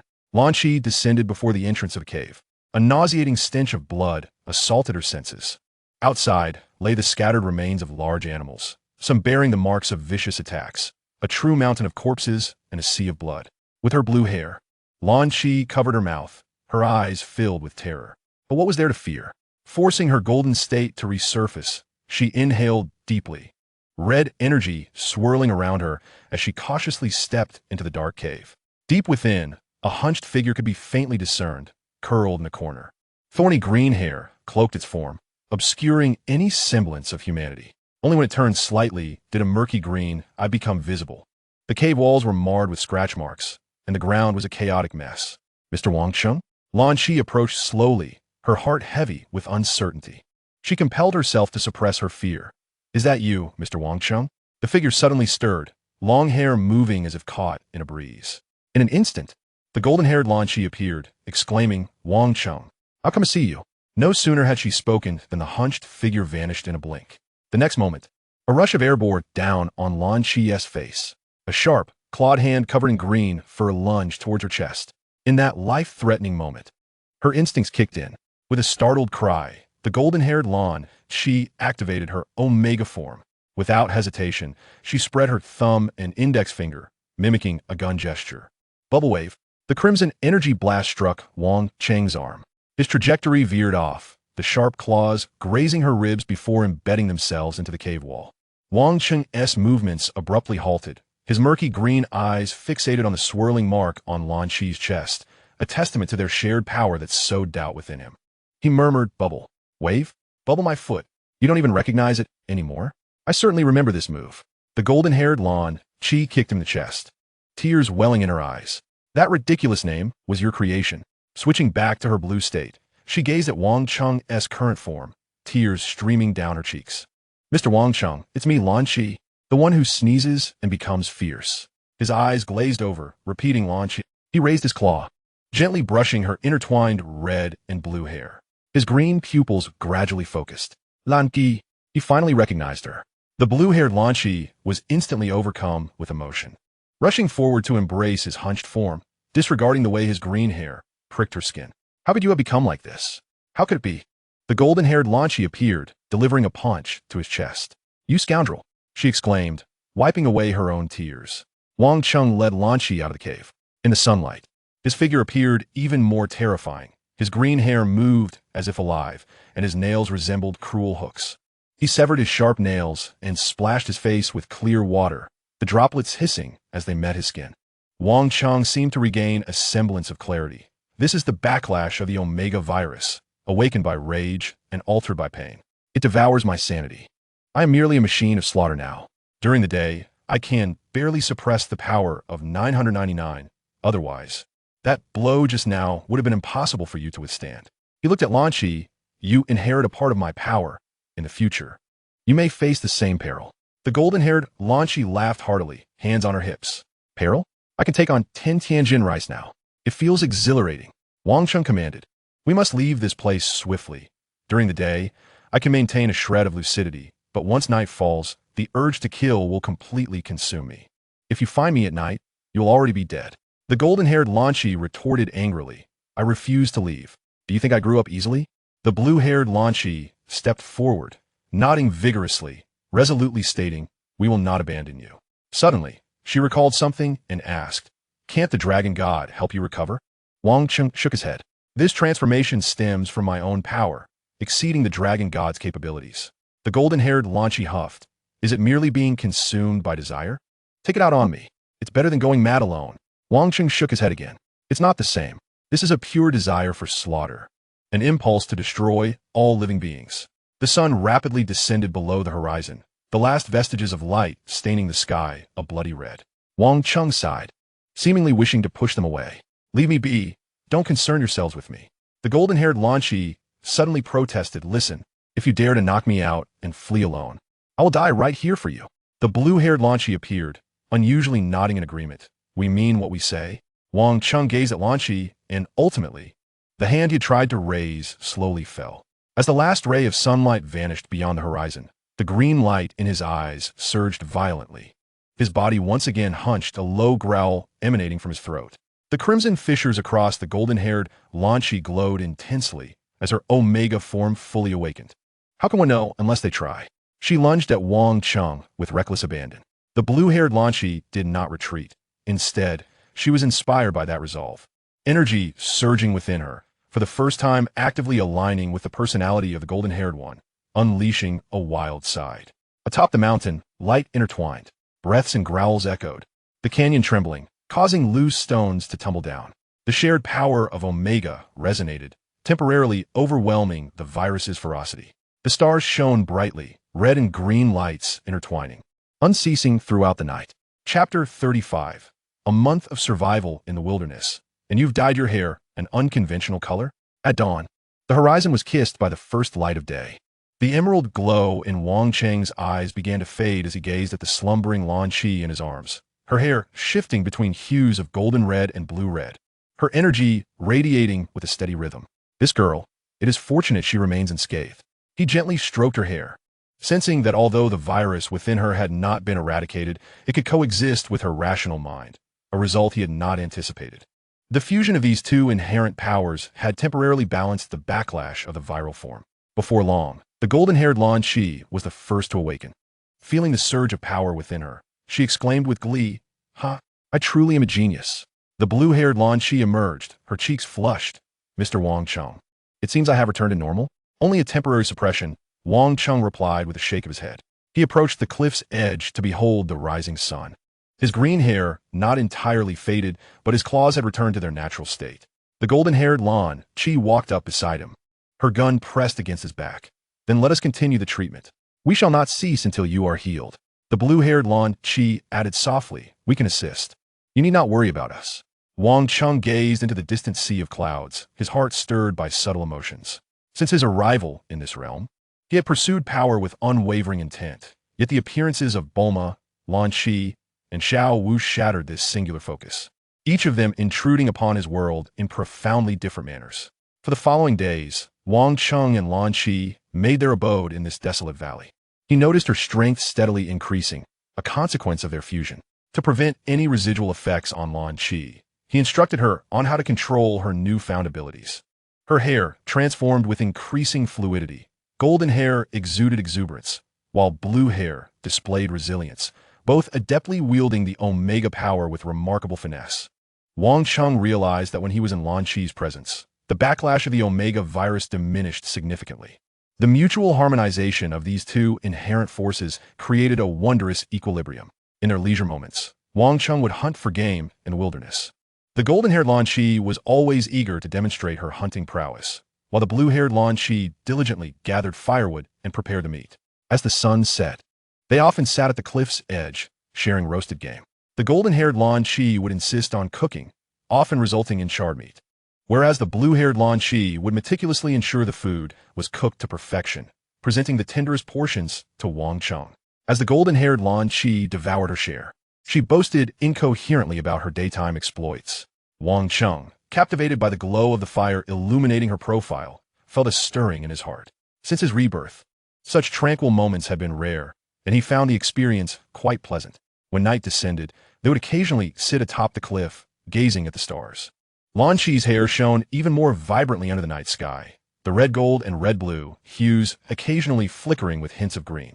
Wang Cheng noticed that his own green hair also shimmered softly beneath the starlight. Mr. Wang Cheng, look at how bright that star is. The blue-haired Lan Chi pointed to the heavens. The golden-haired Lan Chi chimed in. Perhaps there are unfortunate souls like us up there as well.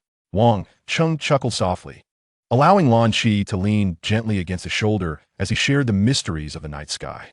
On a serene morning a month later, Wang Cheng stood by the lakeside. The water mirrored his visage. His green hair had largely transformed back to black, save for a few strands retaining a hint of dark green. His strength not only returned to its full capacity, but had even grown significantly stronger. Lan Chi approached and stood beside him.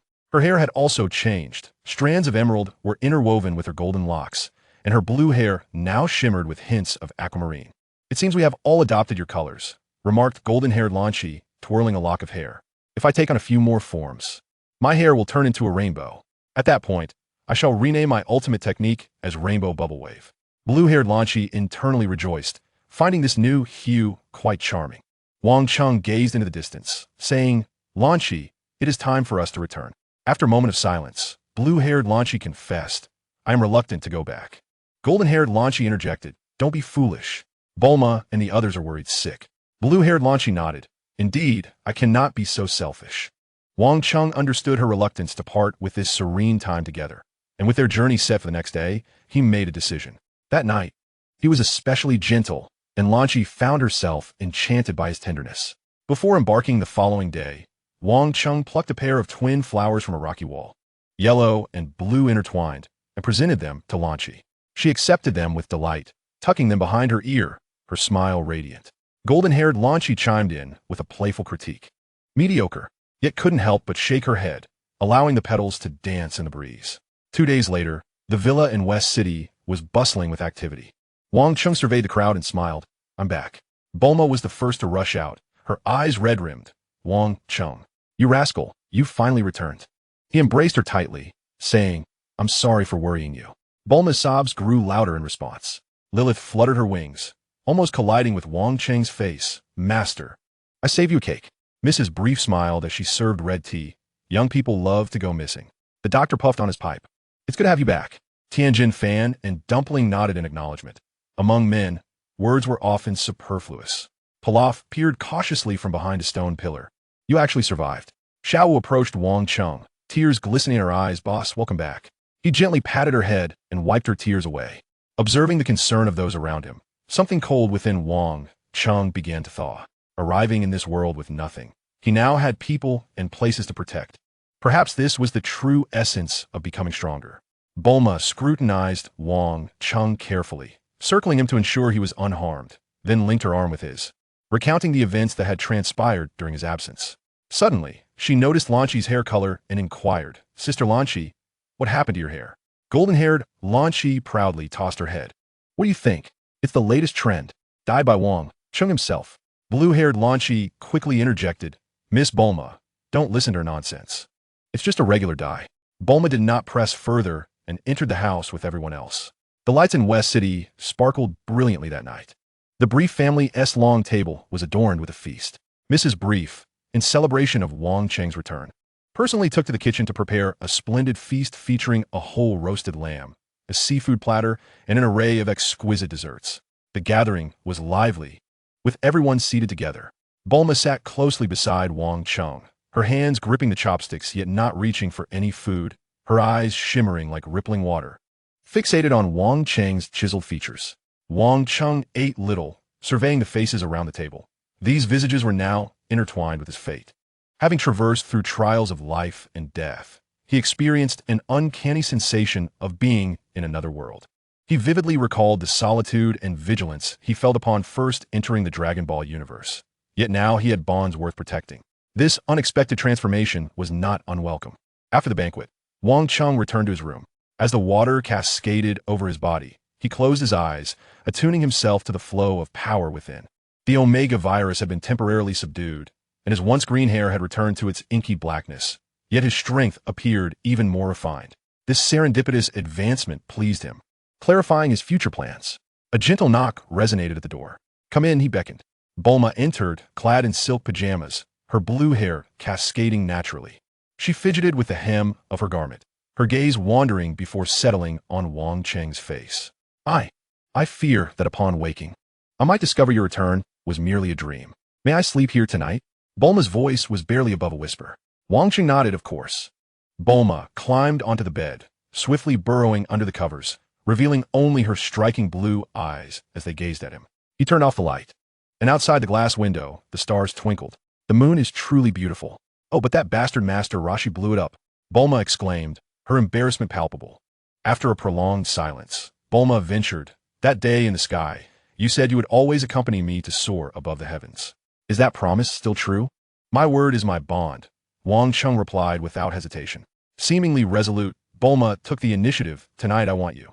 Wang Cheng regarded her, motionless.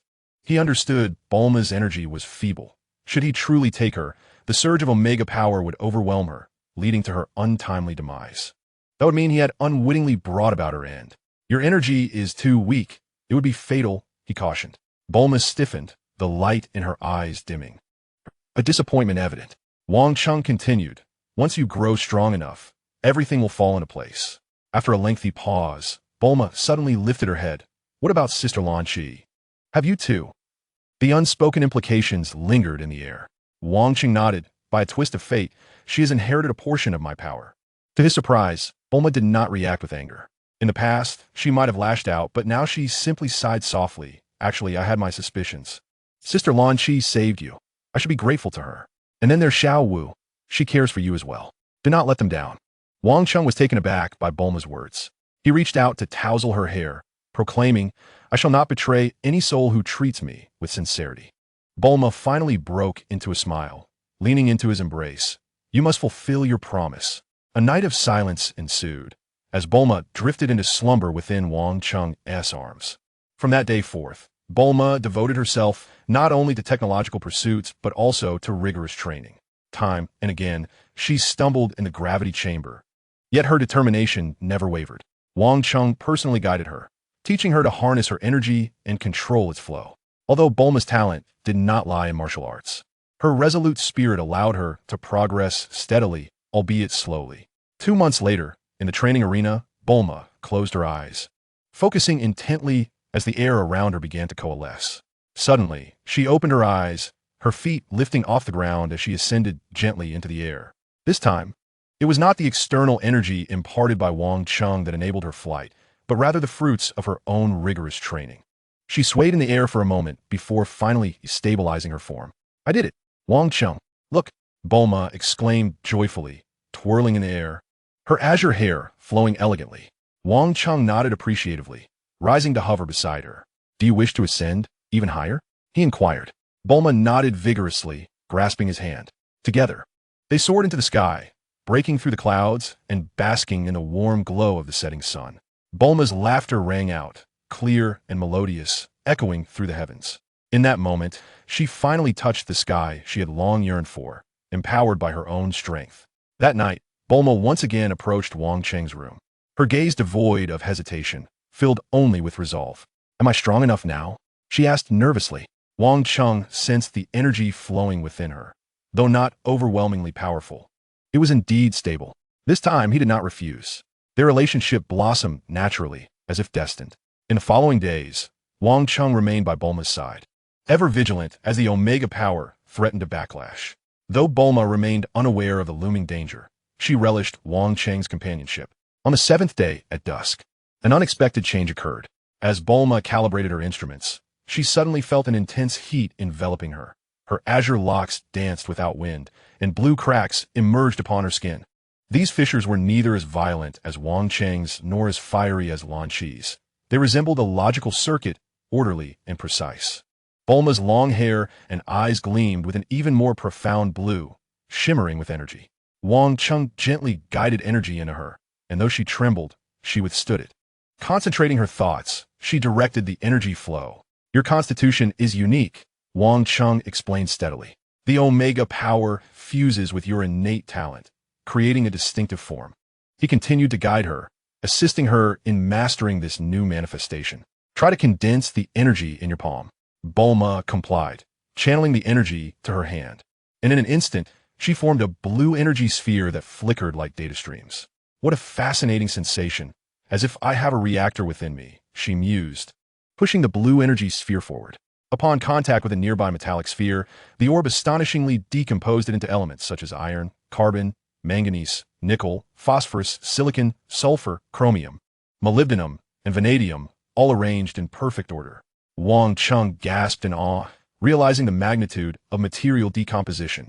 Bulma found herself momentarily stunned. Her mouth agape as she finally managed to utter, "Is my energy sphere equipped with mass spectrometry and chemical decomposition capabilities? Try to reverse it," Wang Cheng suggested.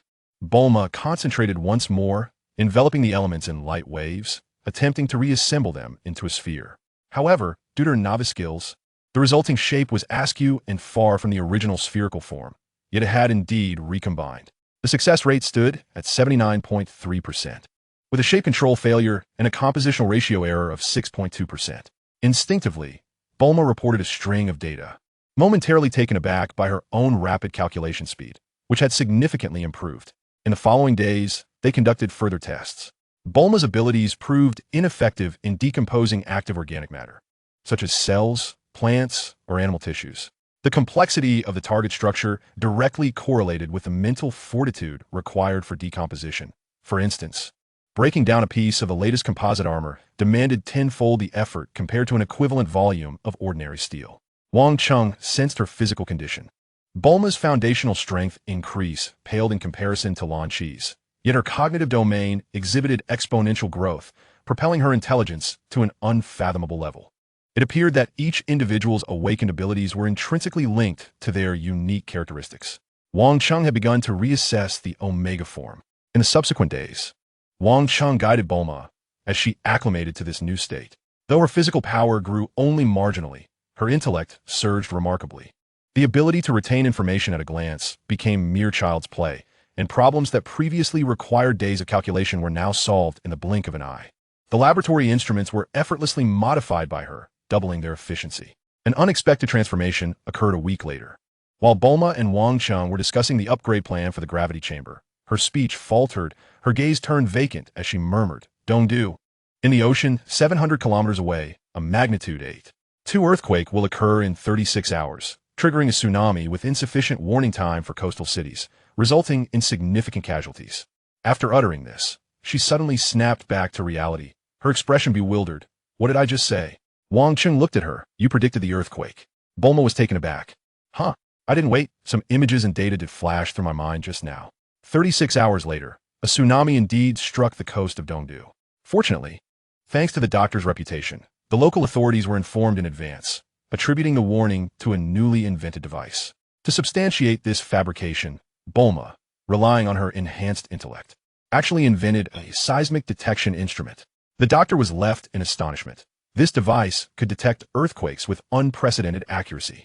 In the days that followed, she experienced similar fragmented visions multiple times, all disjointed and uncontrollable. Wang Cheng confirmed that she had awakened a precognitive ability, albeit passive and unstable, yet exceedingly valuable.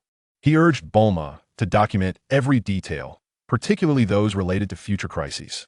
A month later, in the brief family study, Wang Cheng placed a planning document on the table. The doctor, pipe in mouth, and Mrs. Brief perused the comprehensive proposal. "Oh, are you two establishing a new group? What shall it be called, Aldebaran?" Madame Brief smiled warmly, remarking on the impressive name. The doctor pondered for a moment before proposing, "Why not merge the Universal Capsule Company into your group?" Bulma appeared somewhat taken aback. "Father, the Universal Capsule Company is your life's work. Wang Cheng and I intend to build the Star Group from the ground up." The doctor shook his head. "Regardless, it will eventually belong to you. Moreover, Bulma, your capabilities surpass those of this old man by leaps and bounds." His gaze towards his daughter was filled with pride, as if he had sensed the changes unfolding within her. Wang Cheng interjected, "The Universal Capsule Company could be integrated into the technology subsidiary of the Star Group. Doctor, we hope you will serve as the chief scientist." Bulma immediately nodded in agreement. "Yes, Dad. With your wealth of experience, I cannot manage alone. I need your oversight in many areas." Dr. Brief chuckled at their words, ruffling his hair. All right, since both of you insist, I suppose this old body can work for another decade. Then travel the world with your mother." Beside him, Madame Brief, cradling a Persian cat, smiled elegantly. "You better not end up holed up in a laboratory." With their agreement secured, the matter was settled. The following day, the announcement of the establishment of the Star Group was officially released. Wang Cheng assumed the role of chairman. Bulma took on the position of vice chairman and general manager, while Xiao Wu served as the secretary to the chairman. The group was subdivided into 4 major subsidiaries: technology, pharmaceuticals, culture, and finance. Dr. Brief was appointed as the president and chief scientist of the technology subsidiary, with the entire Universal Capsule Company being incorporated. The remaining subsidiaries attracted elites from various fields. At the press conference, Bulma appeared in a sharp business suit, her striking azure hair standing out. She handled the journalists' inquiries with poise, her logic clear, data precise, and her presence commanding. Unbeknownst to all, this newly minted 19-year-old business magnate wielded the power to manipulate decomposing matter, while visions of potential futures impacting countless lives flickered in her mind. The scientist Omega indeed tread a path unorthodox. Meanwhile, Wang Cheng sat calmly beside her, his steady gaze sweeping across the audience, leaving no one daring to meet his eyes. When reporters pressed for the group's mission, Wang Cheng simply replied with 4 words: to benefit humanity. The crowd murmured in disbelief. Isn't it about making a fortune? You even established a finance subsidiary. Chapter 37, Boss. Is it that kind of May group? The star group's evening gala concluded. Wang Cheng, cradling a heavily intoxicated Bulma, escorted her back to her room before ascending to the rooftop. Xiao Wu remained by his side, her long black hair dancing in the wind. They stood shoulder to shoulder, gazing upon the myriad of lights illuminating the city of West Capital. As Wang Cheng surveyed the nightscape of the city, he was gradually transforming. He felt a stirring within. He had traversed to this realm, evolving from having nothing to now wielding the intelligence center, along with the nascent framework of a commercial technology empire, all unfolding more swiftly than he had anticipated and involving more people than he had imagined. What is the origin of the name Star Group? Xiao Wu suddenly inquired softly. Wang Chengyao pointed towards the celestial expanse, declaring, the Pleiades, known in ancient times as the Seven Sisters, symbolizes the flourishing of technological civilization. With hands clasped behind his back and eyes resembling deep pools, he proclaimed, I desire to ensnare this vast sea of stars. Xiao Wu chuckled lightly. Boss, you have such grand ambitions. Yet, the brilliance in her gaze revealed a heart stirred. Wang Cheng remained silent, acutely aware of the looming tribulations in this realm of Dragon Balls, where Earth had faced destruction countless times. Frieza, Cell, and Majin Buu had emerged one after another, alongside other formidable figures lurking with intent, with the conglomerate as our shield and myself as the spear. Bolstered by Bulma's newfound abilities, perhaps we can alter the course of fate and disrupt this intricate game. The establishment of the Pleiades group was merely the beginning, with future turbulence yet to unfold. In the distance, the night deepened, and the lights of West City twinkled like stars fallen to the earth. After a prolonged silence, Xiao Wu drew a deep breath, as if summoning all her courage. Boss, allow me to wield the power of Omega. I wish to assist you in navigating this vast sea of stars. Her voice trembled slightly, yet her eyes shone brightly against the night. Wang Cheng turned to her. Did Bulma tell you this? He understood that Bulma could not keep secrets, especially from a close friend like Xiao Wu. It was likely that Bulma had intentionally shared this information. Xiao Wu's cheeks flushed slightly. No, Miss Bulma merely let it slip.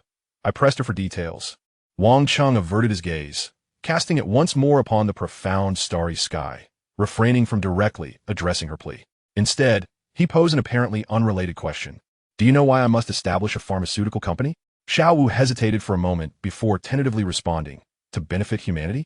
A rare awkwardness flickered across Wang Cheng's face as he cleared his throat softly. Not entirely. The more direct reason is Omega. This represented a force we do not fully comprehend. The latest reports from the doctor indicated that within me, Bulma, and Lan Chi, there exists an unknown active substance. It serves as both the source of power and potentially the root of chaos. The establishment of the pharmaceutical company, utilizing the full financial and social resources of the conglomerate, has one of its true purposes to gather the world's foremost intellect and collectively study this substance.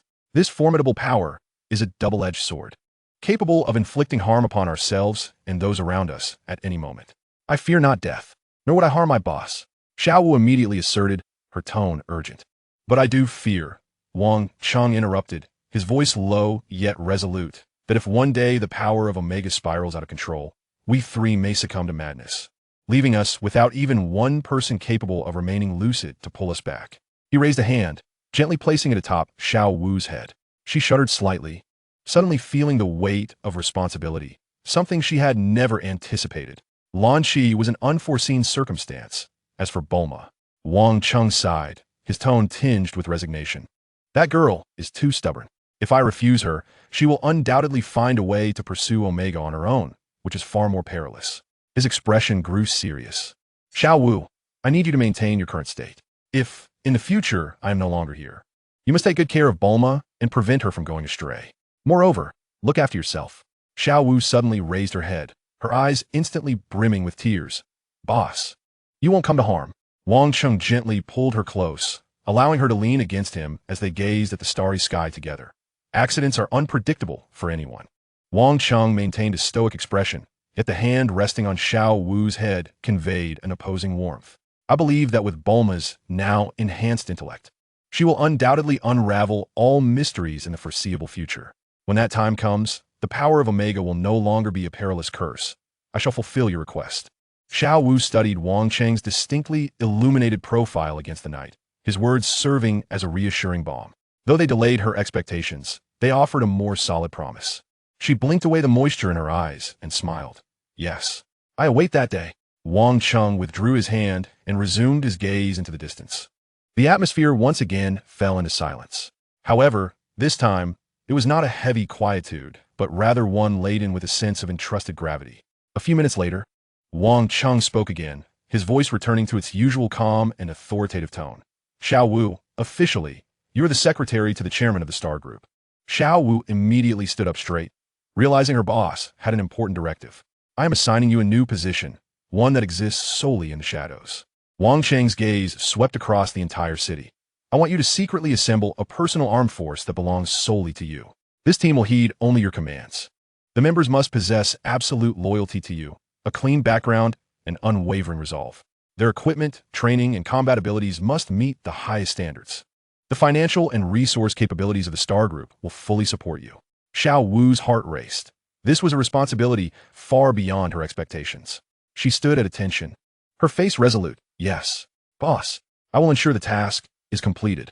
She then inquired, Boss, what shall we name this organization? Wang Cheng pondered, realizing he was not particularly adept at naming things. The name of your organization is for you to decide. Yet Xiao Wu insisted, her gaze filled with anticipation. I humbly request you to bestow a name. He fell silent for a few seconds, struggling to conjure a title that was both imposing and fitting. Glancing at Xiao Wu still clad in her signature maid outfit, he resigned himself. Let it be called the Star Battle Maid Corps. Xiao Wu nodded earnestly. Yes, the Star Battle Maid Corps. But in the next moment, a sudden realization struck her. Battle Maid Corps? Maid Corps? The boss specifically emphasized this. Could it imply that it is not merely a combat unit? Does it suggest that I am to forge an exceptionally powerful harem maid corps? If all members were to gain the power of Omega in the future, would I, as their leader, not become the sovereign of the harem? The mere thought of this possibility sent a rush of crimson to Xiao Wu's cheeks, her heart racing as if it might leap from her chest. She hurriedly lowered her head, fearful of being seen by Wang Cheng in her moment of discomposure. Yet within her heart, an unprecedented resolve was firmly established. She must create a formidable maid squad, one that excels in both beauty and prowess, unparalleled in the world. She could not afford to disappoint her master's profound intentions. Wang Cheng gazed at the suddenly bashful and blushing Xiao Wu, feeling somewhat perplexed. Was it the name he had chosen that embarrassed her? Never mind. After all, a name is merely a designation. Wang Cheng spoke. You may determine the specifics as you see fit. No need for constant reports. I shall only concern myself with the outcomes. Yes, master, Xiao Wu responded, her voice tinged with excitement as she bowed solemnly. Her mind was already racing with ideas for her maid's squad-s recruitment plan. As the night breeze swept by, the two on the rooftop harbored their own disparate thoughts. Chapter 38. I suspect Xiao Wu is concealing a major scheme. Wang Cheng stood before the immense floor-to-ceiling window, gazing out over the entirety of West City. The city beneath him, and indeed the entire planet, was undergoing transformation due to his influence. The world of Dragon Ball was perilous. Upon his arrival, his sole desire was to survive. Science, Frieza, Cell, and Bu, each could easily annihilate a planet. What could he, a mere earthling, do but toil relentlessly to improve his skills? Now, circumstances had shifted. He had established a stronghold, gathered allies, and even begun to develop a rudimentary technological framework. Bulma, Launch, Xiao Wu, Tien Shinhan, and Kaiatsu were all united in his quest. The Omega power was an unpredictable variable, one solely his Yet now it was different. Bulma's Omega form was particularly unique. It did not enhance combat strength, but significantly accelerated technological advancement and granted precognitive abilities. Launch was more combat-oriented, yet her performance varied due to her personality influences. This power was formidable, but also perilous. He had experienced a loss of control before and knew the overwhelming sensation, a pure desire for slaughter that consumed rational thought. Had it not been for Launch's ability to harmonize, he might never have returned. The pharmaceutical company needed to hasten its progress, mobilizing global resources to research Omega. He required an antidote, a means of control. He could not rely solely on fortune. He recalled Dr. Gero. That old madman was surely observing from the shadows. Yamcha's transformation was a clear signal. Gero had set his sights on him, perhaps also on Omega. That old coot relished collecting special genes and energy samples. Wang Cheng's gaze hardened. Gero must be eliminated, but patience was essential. That cunning fox hid too deeply. The legacy of the Red Ribbon Army could shelter him for a lifetime. He needed intelligence and more manpower. The Subaru Group served as a visible shield. The intelligence center operated in the shadows as an arrow, and Xiao Wu's mate squad was his trump card. This configuration was barely sufficient. Yet against the monstrous opponents of the universe, it was still woefully inadequate. He considered the Dragon Balls. They could grant only one wish per year, and the limitations were severe. Those aberrations could obliterate Earth at a whim, and even the dragon could not withstand such destruction. Bulma's precognitive ability might provide a breakthrough. Though unstable, it held immense informational value. If he could control it proactively, its worth would be incalculable. He instructed Bulma to document all fragmented information, no matter how absurd. Jot it down. At some point in the future, this information might save lives. Wang Cheng approached his desk and activated the terminal, where the screen displayed the progress of all current projects. The gravity chamber had been upgraded to 200 times Earth's gravity, which would suffice for the time being. However, advancements in material science lagged behind. Any further increase would lead to collapse. Tianjin Fan and Dumpling had adapted to 15 times gravity, showing commendable progress. Tianjin Fan's 4 demon fists and 4 body fists had been refined, while Dumpling's super ability had seen a noticeable improvement in precision, though it still fell short of frontline combat effectiveness. Lan Shi managed the intelligence center with remarkable ease. Her dual personality unexpectedly suited her managerial role. Xiao Wu had begun assembling a maid squad, achieving combat capabilities comparable to special forces, yet still lacking in meeting his standards. However, the members were all exceptional beauties. Xiao Wu had such interests. Bulma, meanwhile, was tinkering with new equipment, developing a disintegration gun based on Omega power, which was still in the experimental phase. Wang Cheng turned off the terminal. There was much to do, yet progress was being made. He had grown accustomed to this rhythm, relishing the feeling of control. Approaching the window, he gazed into the distance. Beyond the clouds lay space, and beyond space, countless formidable foes awaited. The future had long diverged from the original narrative. He could not rely solely on memory, and had to prepare for the worst. Scenarios such as Frieza's premature arrival, Cell's early hatching, or Boo's untimely unsealing could lead to utter annihilation. He needed contingency plans, escape routes, and, if necessary, a last resort that could ensure mutual destruction. Returning to his seat, he began to draft directives, succinct and direct, filled with essential information. He outlined research directions for Bulma, reconnaissance priorities for Lan Shi, training benchmarks for Xiao Wu, and cultivation tasks for Tianjin Fan and Dumpling. After sending the messages, he leaned back in his chair and closed his eyes to rest. The Omega power circulated within him.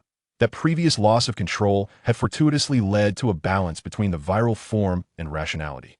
His green hair had faded, yet the power remained. He could now briefly enter that state without losing his sanity, although at a tremendous energy cost, making it unsustainable. It was still a formidable trump card. He recalled Lan Shi, whose hair was now a kaleidoscope of red, blue, gold, and green, declaring herself a rainbow warrior. Her combat prowess was commendable, yet her intellect remained somewhat lacking. Bulma was intelligent but stubborn. Once she set her mind on something, it was akin to trying to steer a bull. He needed to keep an eye on her to prevent any reckless actions. Xiao Wu was the most reliable, exhibiting calmness, loyalty, and strong execution. However, recently, her gaze toward him had grown peculiar, as if she were concealing a significant move. Pilaf and Ashu remained inept. However, their ability to amuse Bulma held some value, so they could remain as pets. Lilith, on the other hand, had become a creature of sleep and sustenance, gaining weight and in need of diet. Wang Cheng opened his eyes, his gaze landing on the whiteboard in his office. It displayed a star map, with Earth at the center and Namek and Frieza's headquarters marked with red circles. The current plan was straightforward: cultivate the land, advance technology, level up, and accumulate resources. Develop discreetly to avoid drawing premature attention. Yet, the winds of fate were ever restless. Dr. Gero was an unpredictable variable, along with the remnants of the Red Ribbon Army and the myriad of foes lurking in the cosmos. One can only respond to challenges as they arise. Wang Cheng set down his pen just as a knock echoed through the office door. Xiao Wu entered, cradling a stack of documents. Her maid outfit had been replaced with a professional skirt suit, presenting a much more competent appearance. However, outside of work, she still donned her maid attire. Boss, here is the report for this week. The pharmaceutical company's progress is commendable. We have recruited 3 Nobel laureates. The research is advancing according to the focal points you established. Xiao Wu stated respectfully as she placed the documents down. Wang Cheng nodded, glancing over the list. Excellent. We shall proceed accordingly. If funds are insufficient, consult Bulma for approval. Xiao Wu nodded and retrieved another file. The initial screening for the maid squad has been completed. We plan to recruit 20 individuals in the first batch. Here are the details of the 10 already recruited. Please review. Wang Cheng accepted the file, examining the 10 resumes accompanied by photographs. All of young women with clean backgrounds and distinct specialties. Their combat power assessments reached AB grade. Very well, you have full authority. Adhere to the training standards I provide. Replace anyone who does not meet the criteria. Understood, Xiao Wu replied, reclaiming the file, but hesitating momentarily. Is there something else? Wang Cheng inquired. Xiao Wu's cheeks flushed slightly. Boss, do you have any preferences regarding the maid squad's uniforms? Perhaps in terms of style or color? Wang Cheng paused for a moment, taken aback. Such matters are for you to decide. Practicality is all that matters. Xiao Wu's eyes sparkled as she nodded. Yes, boss. I shall get back to work now. She turned and departed, her steps light and airy. Wang Cheng shook his head, pondering the complexities of a woman's heart. He continued refining the training regimen until the sun dipped below the horizon. Bulma burst into the office, holding a device. Wang Cheng, look what I've created. I've enhanced the energy detector as per your specifications. It can measure combat power. Though the accuracy was not yet optimal, it provided a reference point. She pointed the device at Wang Cheng, and the numbers fluctuated wildly before exceeding the limits. Bulma grimaced. TSK, you've exceeded the limit again. Let us try another. She aimed the device at herself, and the display showed 150, enhanced by the Omega state. Bulma frowned. Why is it only 150? Tianjin Fan has over 1,000. Wang Cheng drew her closer, saying continue to improve it. Let us expand the upper limit to 1 million. Bulma's eyes widened. 1 million? Who has a combat power that high? You must be joking. Wang Cheng remained silent, thinking to himself, once the Scions arrive, you will understand. Soon, it will be measured in the billions. Chapter 39, Shine, Crystal Palace. In the brief family's garden, Wang Cheng concluded his training in the gravity chamber. Steam still rising from his body. He retrieved a miniature version of the Crystal Palace, a palace no larger than a marble, glowing softly in his palm. Since his return from the depths of the ocean, this object had remained unused. Lilith, Wang Cheng called out. The little demon was in a tug-of-war with Ashura over a piece of cream cake, but upon hearing his voice, she hurried over. Master, did you call for me? How does one enlarge and shrink this thing? Lilith puffed out her chest and recited a complex incantation in the ancient language of the fire demons. Her pronunciation awkward and breathy. Wang Cheng frowned upon hearing the spell. What does this incantation mean? Lilith proudly proclaimed in the tongue of earth. It could be translated as, O radiant crystal palace, heed the call of your master, unfurl your embrace, or retreat into your shell. The unfortunate prince once found such utterances to be quite poetic. Wang Cheng shook his head dismissively, ridiculous. He then recited the translated phrase in Earth's language. The crystal palace responded by expanding and contracting, producing an identical effect. Lilith's eyes widened in disbelief. How is this possible? This is an incantation imbued with the ancient tongue of the flame demon. Language serves merely as a vessel. It is the will that holds the essence. Wang Cheng, disinterested in elucidating the fundamental principles of energy perception, inquired, can this thing fly? I observe it is but suspended beneath the sea. Lilith, invigorated, replied, of course. However, it requires the propulsion of magical energy, specifically the gas you earthlings refer to as methane. There is a conversion device at the base of the palace. When sufficient methane is injected, it can levitate and even soar. Wang Cheng chuckled. Perhaps Pilaf should consider a change in vocation. His voice was neither too loud nor too soft, just audible enough for the gluttonous Pilaf nearby to overhear. Henceforth, Pilaf would be tasked with guarding the energy apparatus, responsible for its deployment, given his reputation as the king of flatulence. Laughter erupted in the garden. Bulma laughed so hard she had to pound the table, while Xiao Wu turned her face away, her shoulders shaking with amusement.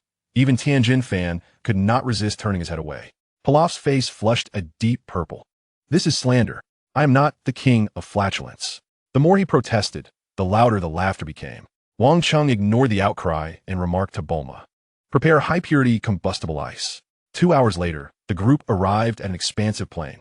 Before them stood the Crystal Palace, restored to its original grandeur. Bulma had already directed robots to fill the core chamber with tons of combustible ice, achieving a methane purity of 99.9. Bulma tapped on her datapad. This will suffice for 50 years. Theoretically, it could even power the internal defense systems, though further testing is required. Wang Cheng then inserted the energy core. With a low hum, a pale blue gas erupted from the base of the Crystal Palace, and the magnificent edifice gradually ascended, hovering above the clouds. Sunlight bathed the crystal surface, refracting a dazzling array of colors, creating a breathtaking spectacle. Dr. Brief exclaimed, "This son-in-law always stirs up a commotion." Mrs. Brief, cradling her Persian cat, smiled brightly. "Oh my, what a delightful experience to be guest upon the clouds." Wang Cheng enveloped the entire Crystal Palace in a protective aura, ensuring all was well before commencing the relocation process. Dr. and Mrs. Brief, accompanied by their Persian cat, took residence in the main hall on the northern side, where Bulma had thoughtfully designed a panoramic garden for them. The Starlight group settled into the main palace, which was renamed Starlight Hall, with Wang Cheng and Bulma's quarters situated on the top floor, while Xiao Wu and Lan Qi opted for accommodations on either side. The second largest palace was transformed into the Hall of Warriors, equipped with the latest gravity training apparatus. Tianjin Fan and Jiaozi chose to reside there, seeking swifter breakthroughs. Lan Qi established a branch of her intelligence center on the eastern side, accessible only to the most core and reliable members, coordinating with the ground intelligence center. Xiao Wu's Maid Brigade discreetly occupied a subsidiary palace in the western wing, with a concealed entrance and stringent security. Shunfeng Xiaozi has settled in the central garden, with a show constructing a small dwelling nearby to provide care. Pilaf has been allocated a modest, independent palace, which, despite its size, fills him with exuberance.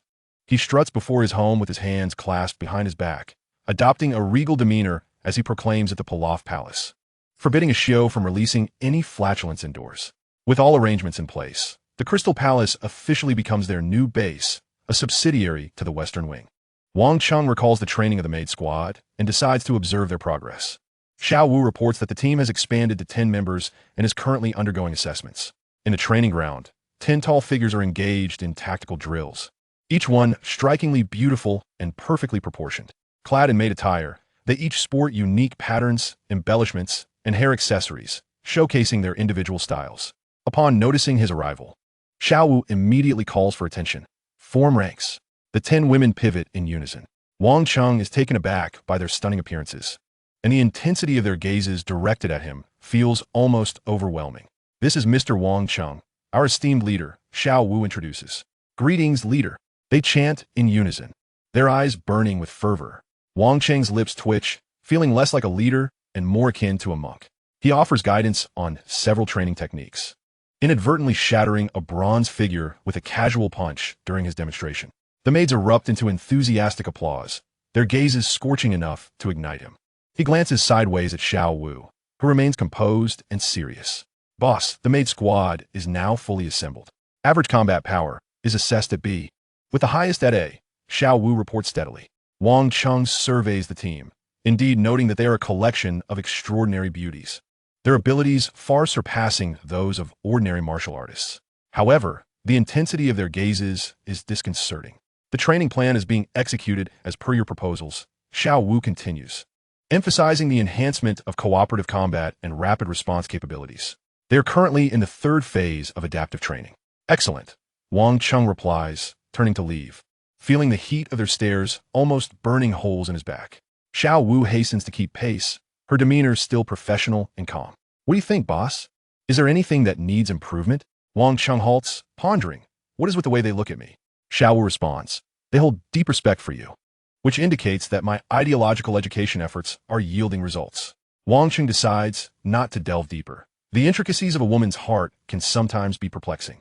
As long as this team meets combat standards, the other matters can be set aside. Rubbing his temples, he resolves to let Xiao Wu handle it, trusting in her capabilities. He strides towards the Astra Palace, lost in thought. The Crystal Palace, floating in the air, marks a promising beginning, yet there remains a considerable distance to a true stronghold. The energy system requires optimization, the defense mechanisms need fortification, and sufficient firepower must be equipped to confront future threats. At that moment, he notices a floating temple in the distance. That is the temple of the celestial deity, he remarks. Bulma approaches, saying, I've heard that the deity of Earth resides there. Wang Cheng replies, since it's our neighbor, we might as well pay a visit. Bulma, prepare some fruits. Bulma blinked. Do you need anything else?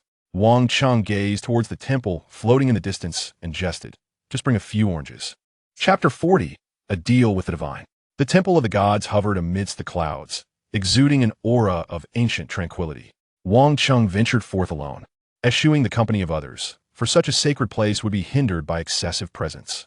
He soared swiftly, piercing through layers of white clouds, and soon the extraordinary edifice materialized before him. He descended gracefully at the entrance of the temple. A robust man, with dark skin and full lips, clad in traditional attire, stood silently awaiting him, as if he had been there for an eternity. He was Mr. Popo, the servant of the deity. Without uttering a word, Mr. Popo raised his hand, signaling Wang Cheng to halt. Understanding the customary protocol, Wang Cheng recognized that to meet the deity, he must first pass through Mr. Popo. Please, Mr. Popo's voice was calm and devoid of inflection. Wang Cheng nodded in acknowledgement, a gesture of respect. Mr. Popo moved, seemingly unhurried, yet instantaneously appeared before Wang Cheng, delivering a powerful strike. The air surged with an unpredictable force, imbued with a peculiar rhythm. Wang Cheng sidestepped, opting not to confront the blow directly, as he sought to gauge Mr. Popo's true capabilities. The two engaged in swift movements upon the platform, their figures intertwining. Mr. Popo's techniques were ancient and pragmatic, each strike infused with immense power and an exquisite mastery of energy manipulation. Wang Cheng primarily evaded and parried, occasionally launching probing attacks. He soon discerned that Mr. Popo's strength was formidable, his foundation alarmingly solid, yet he lacked a murderous intent, resembling more a practitioner than a combatant. After 10 exchanges, Mr. Popo abruptly ceased, stepping back. You have passed, he stated, his expression unchanged, though a flicker of emotion danced in his eyes. It had been a long time since he encountered someone who could so effortlessly navigate his test. Wang Cheng nodded respectfully and followed Mr. Popo into the inner sanctum of the temple. The interior was far more expansive than its exterior suggested, enveloped in a solemn atmosphere.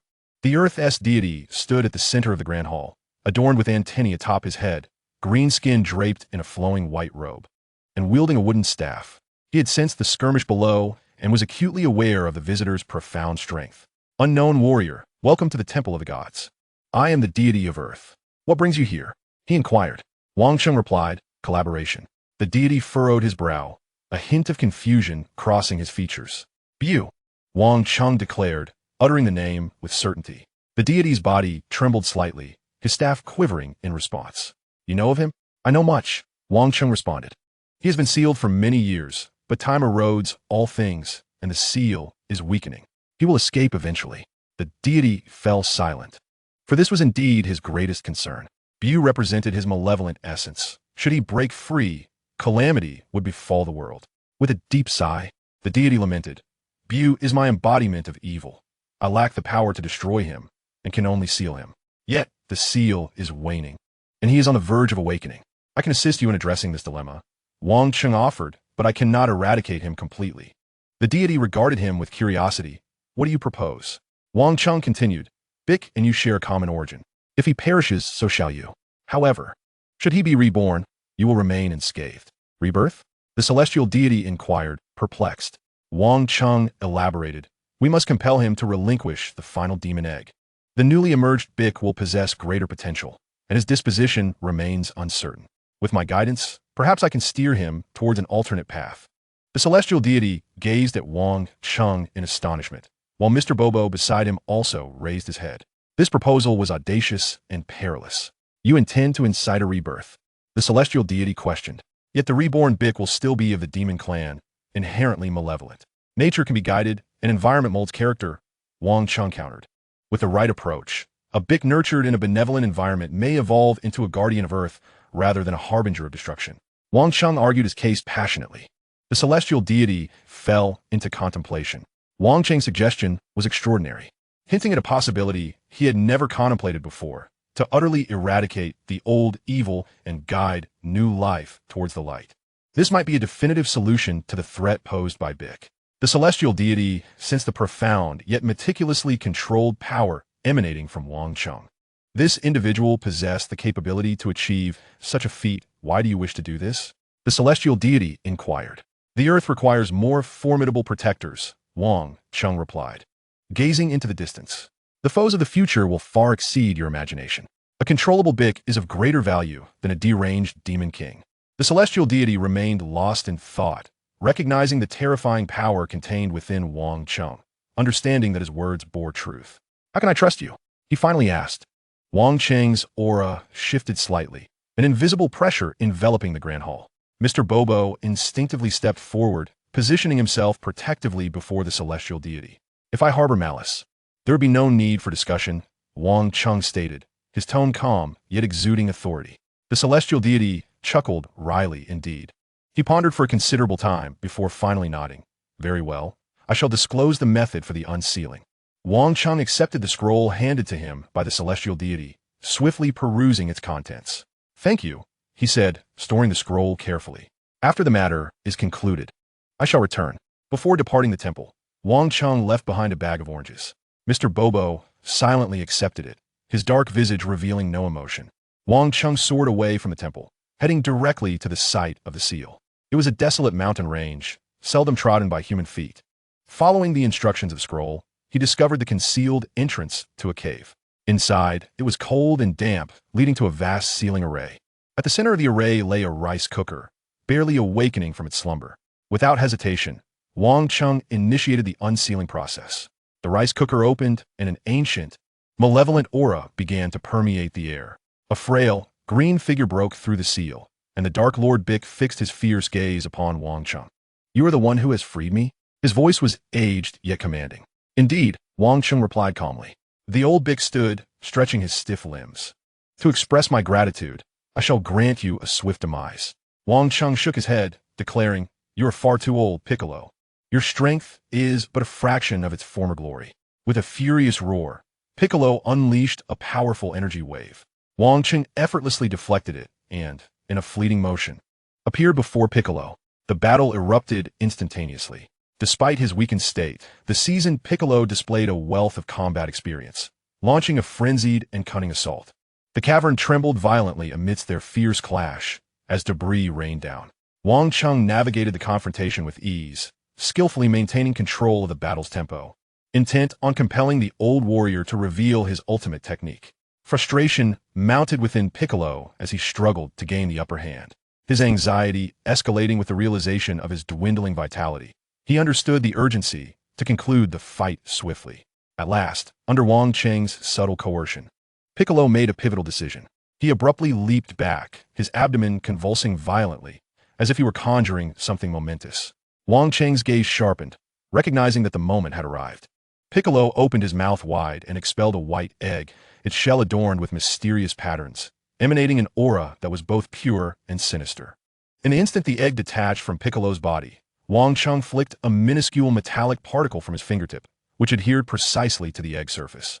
Piccolo, having expelled the magical egg, appeared significantly weakened, yet his eyes burned with a frenzied determination. Even if I perish, my progeny shall avenge me. Wang Cheng, no longer holding back, declared, You shall not witness that day. With a gesture like a sword, his aura shifted to an ethereal and unpredictable state. An invisible sword energy materialized, transcending all existence, exuding a sense of freedom and ease. As the sword energy swept through, Piccolo's body froze in place. What technique is this? Piccolo inquired. The great freedom, sword energy, Wang Cheng replied as he withdrew his hand. Piccolo's form began to dissipate, transforming into ashes from his feet upward. He cast one final, lingering glance at the white egg before vanishing completely. A luminous screen appeared before Wang Cheng, illuminating a red that indicated the tracking device was functioning properly. He initiated communication. Lan Shi, track the signal and locate the landing site of the magical egg. Understood. Boss, Lan Shi's voice responded. Should we intercept? No, allow it to land naturally, Wang Cheng instructed. Seek out a kind, elderly couple to create an opportunity for them to adopt the child within the egg. Adopt? Lan Shi exclaimed in surprise. Wang Cheng replied. Do as I say. Install miniature insect monitors for constant observation, but do not intervene. Ak noet, lan ki apfim. I will personally select suitable candidates. As the communication concluded, Wang Cheng took one last glance at the side of the seal before soaring into the sky. A new Piccolo would emerge, nurtured in an environment filled with love. This would be an intriguing experiment to see if the surroundings could alter the essence of a demon king.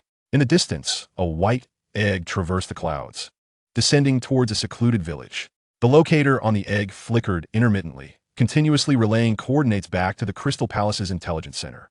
In the Divine Hall, the deity observed all through a crystal orb, rendered speechless. Mr. Bobo stood nearby and inquired, Deity, is this truly the right course of action? The divine being sighed. I am uncertain, but perhaps this young man can truly alter the fate of Bic. Mr. Bobo handed the peeled orange to the divine being, saying, It was sent by Wang Cheng. It is quite sweet. Would you like to have some?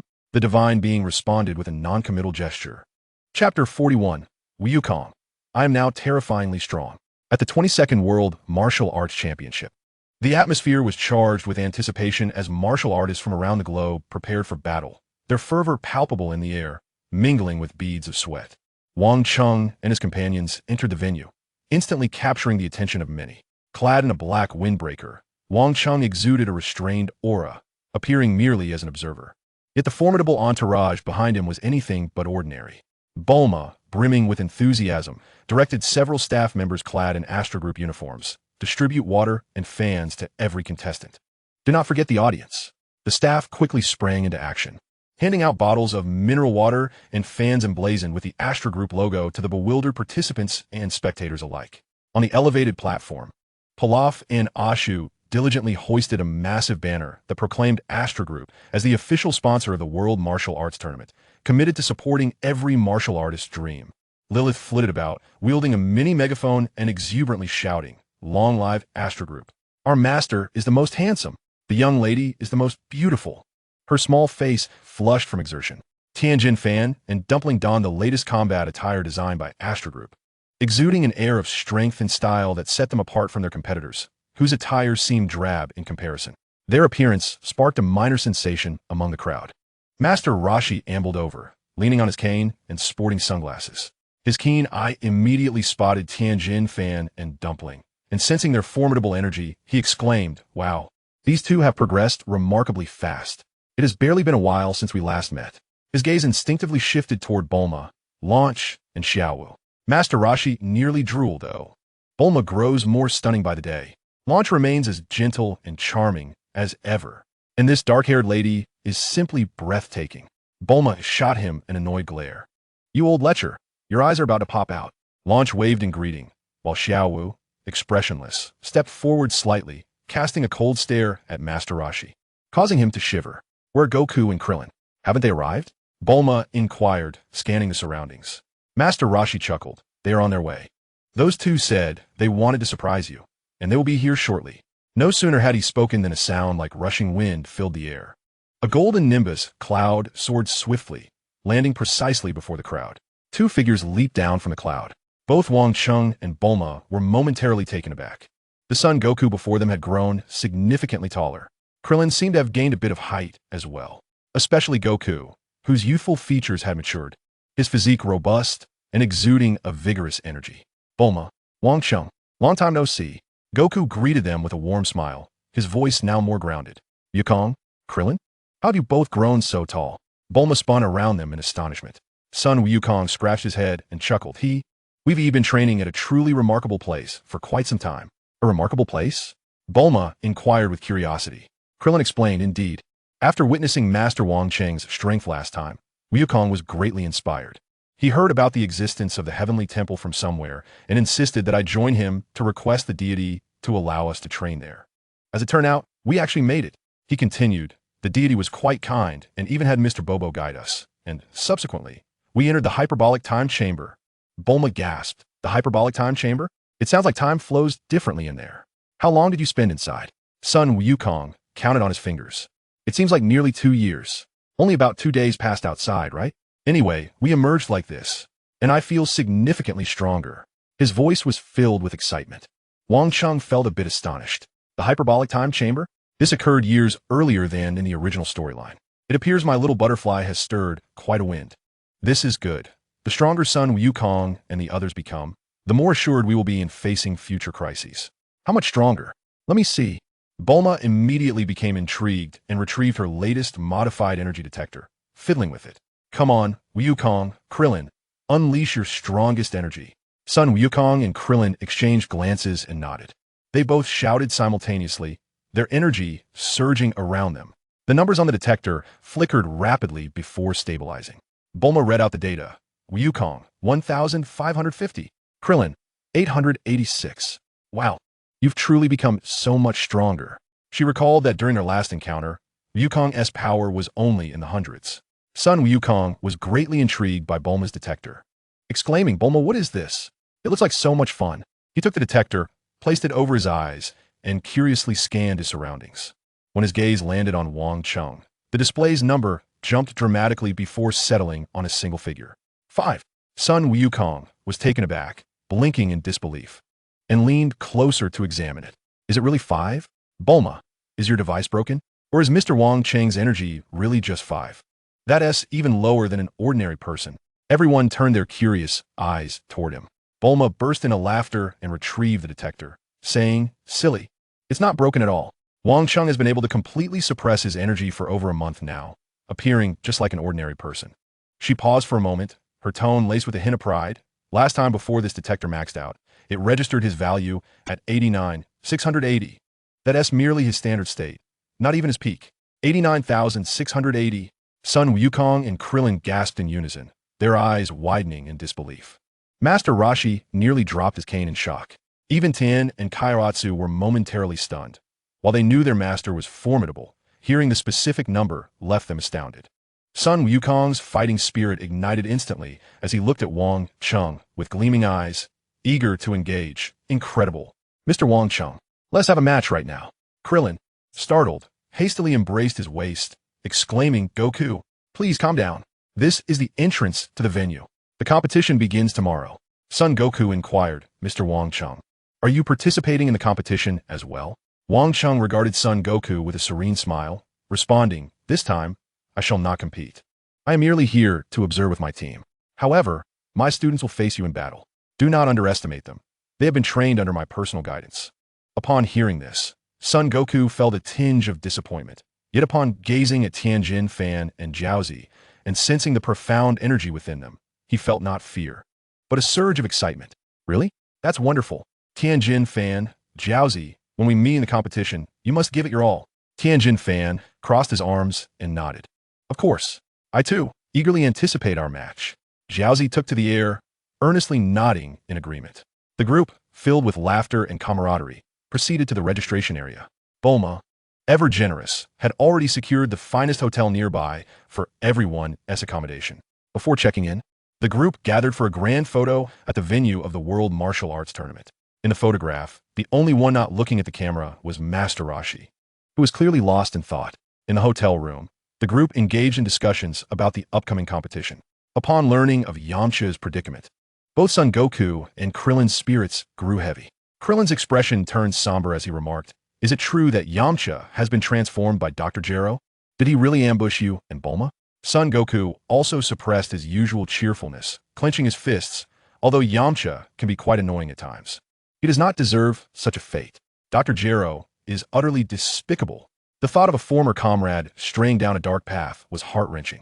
Wang Cheng stood by the window, observing the bustling streets below and the distant arena of the martial arts tournament. The 22nd World Martial Arts Tournament may not unfold peacefully. Dr. Gero, what schemes are you concocting this time? Will this tournament become your next experimental ground? Chapter 42. She is the queen. The 22nd World Martial Arts Tournament commenced with the preliminary rounds. Multiple arenas were simultaneously hosting matches. Wang Cheng sat in the VIP viewing area, flanked by Bulma and Xiao Wu. This vantage point offered an exceptional view, allowing him to survey all the arenas. Although he appeared casually reclined in his chair, his keen gaze swept across each match, his formidable perception enveloping the entire venue as he analyzed the energy flows and techniques of every competitor. To him, most of the matches unfolded in slow motion, revealing countless flaws. Occasionally, a few opponents exhibited slightly stronger presences, yet they were merely the tallest among a sea of short individuals. His focus did not lie in the outcomes of the matches, but rather in seeking signs of Dr. Gero or any other unusual forces at play. The matches featuring Tianjin Fan and Jiaozi were devoid of suspense. Their opponents were unable to compel them to showcase their true abilities. Tianjin Fan often relied on simple punches and kicks, winning with such speed that his adversaries could scarcely discern his movements. Jiaozi, on the other hand, required no physical engagement, as he used his psychic powers to compel his opponents to leap off the arena themselves. Their clean and decisive victory, coupled with the prominent emblem of the Astra Group emblazoned on their attire, sparked considerable discussion. Those two possess remarkable strength. What is their style? Look at their clothing. It's from the Astra Group? Does their organization also train martial artists? What a worthwhile advertisement. Each time they emerged victorious, Pilaf, who had pocketed a bribe from the high platform, would bellow at the top of his lungs. Did you see that? This is the might of the Astra Group. Choose Astra, choose strength. Ashura barked in agreement from the sidelines, while Lilith's trumpet played even more energetically, eliciting peals of laughter. Bulma shook her head with pride, thoroughly satisfied with her marketing strategy. Goku and Krillin's match was equally effortless. Goku even felt a tinge of disappointment. His opponent was simply too weak to be a worthy warm-up.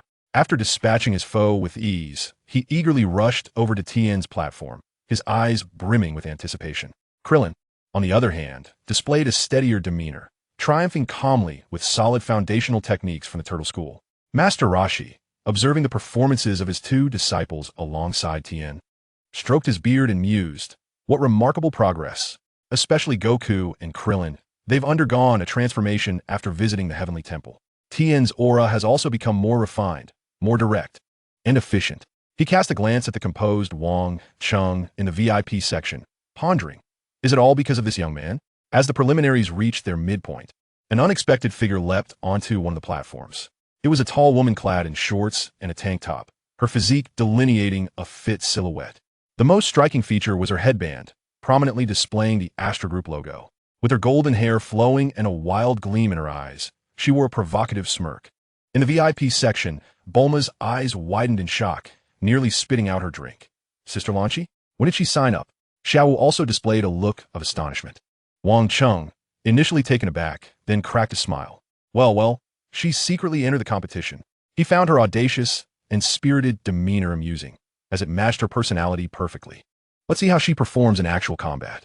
Golden-haired Lanchi's opponent was a burly sumo wrestler. Hey girl, this isn't a playground for you. The sumo grunted. Lanchi rolled her eyes. Enough with the chatter. Let us finish this.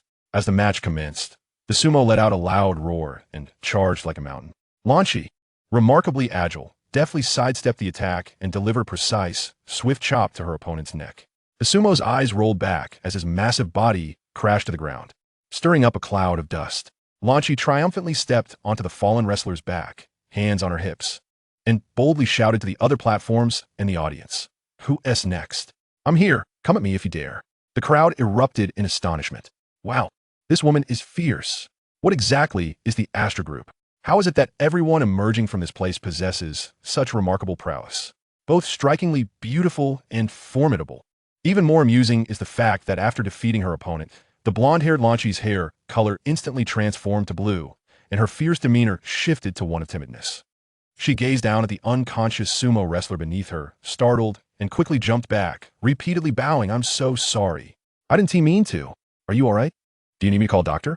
With that, the blue-haired Lanchi lifted the hefty sumo wrestler effortlessly and transported him to the medical room for assistance. The audience gasped. What a stark contrast. In the VIP section, Bulma held her forehead, exclaiming, "Goodness, how embarrassing."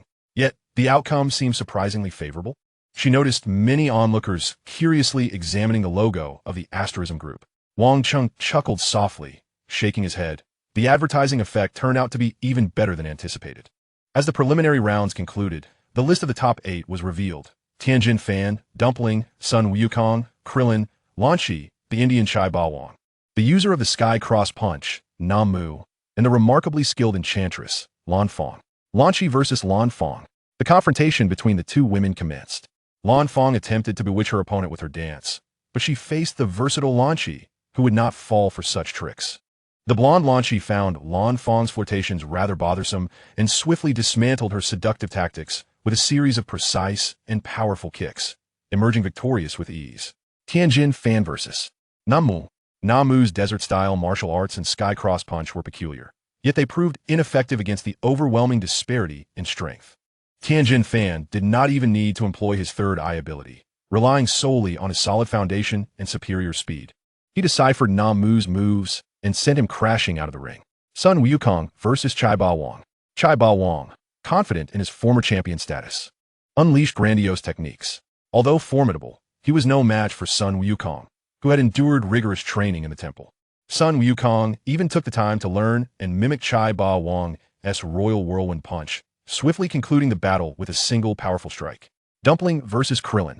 Dumpling attempted to use psychic abilities to control Krillin, but Krillin, having undergone temple training, had significantly fortified his will and strength, resisting the psychic interference. The two engaged in a dynamic aerial battle, ultimately culminating in Krillin drawing upon his extensive combat experience, executing a feint with the Kamehameha technique to divert Dumpling's attention, followed by a flurry of punches that secured his victory. The list of the final 4 was established. Lanchi, Tianjin Fan, Sun Wukong, and Krillin. The head sister is so cool. Tianjin Fan is incredible. Long live the Asterism Group. Pilaf, Ashu, and Lilith fervently cheered for Lanchi and Tianjin Fan. Chapter 43, Referee. Count the seconds. I'm in a hurry. The first semi-final match, Lanchi versus Krillin. Krillin stood ready. He had observed Lanchi's matches and recognized that this head sister was indeed a formidable adversary with a fierce fighting style. Baldy, bring it on. Let me see how impressive the old lecher's disciple truly is. The blonde Lanchi beckoned with a finger. The match commenced. As Klin initiated the attack, he swiftly moved, tentatively unleashing several energy blasts. To his astonishment, the golden-haired Lanchi did not flinch or evade. Instead, she adeptly utilized her nimble movements and precise blocks to effortlessly deflect every energy blast. Her actions were wild, embodying techniques honed through real combat, devoid of any conventional style, yet strikingly efficient and lethal. With a sudden surge, Lanchi lunged forward, raining down strikes like a torrential downpour. Klin was forced into a defensive stance, his mind reeling with surprise.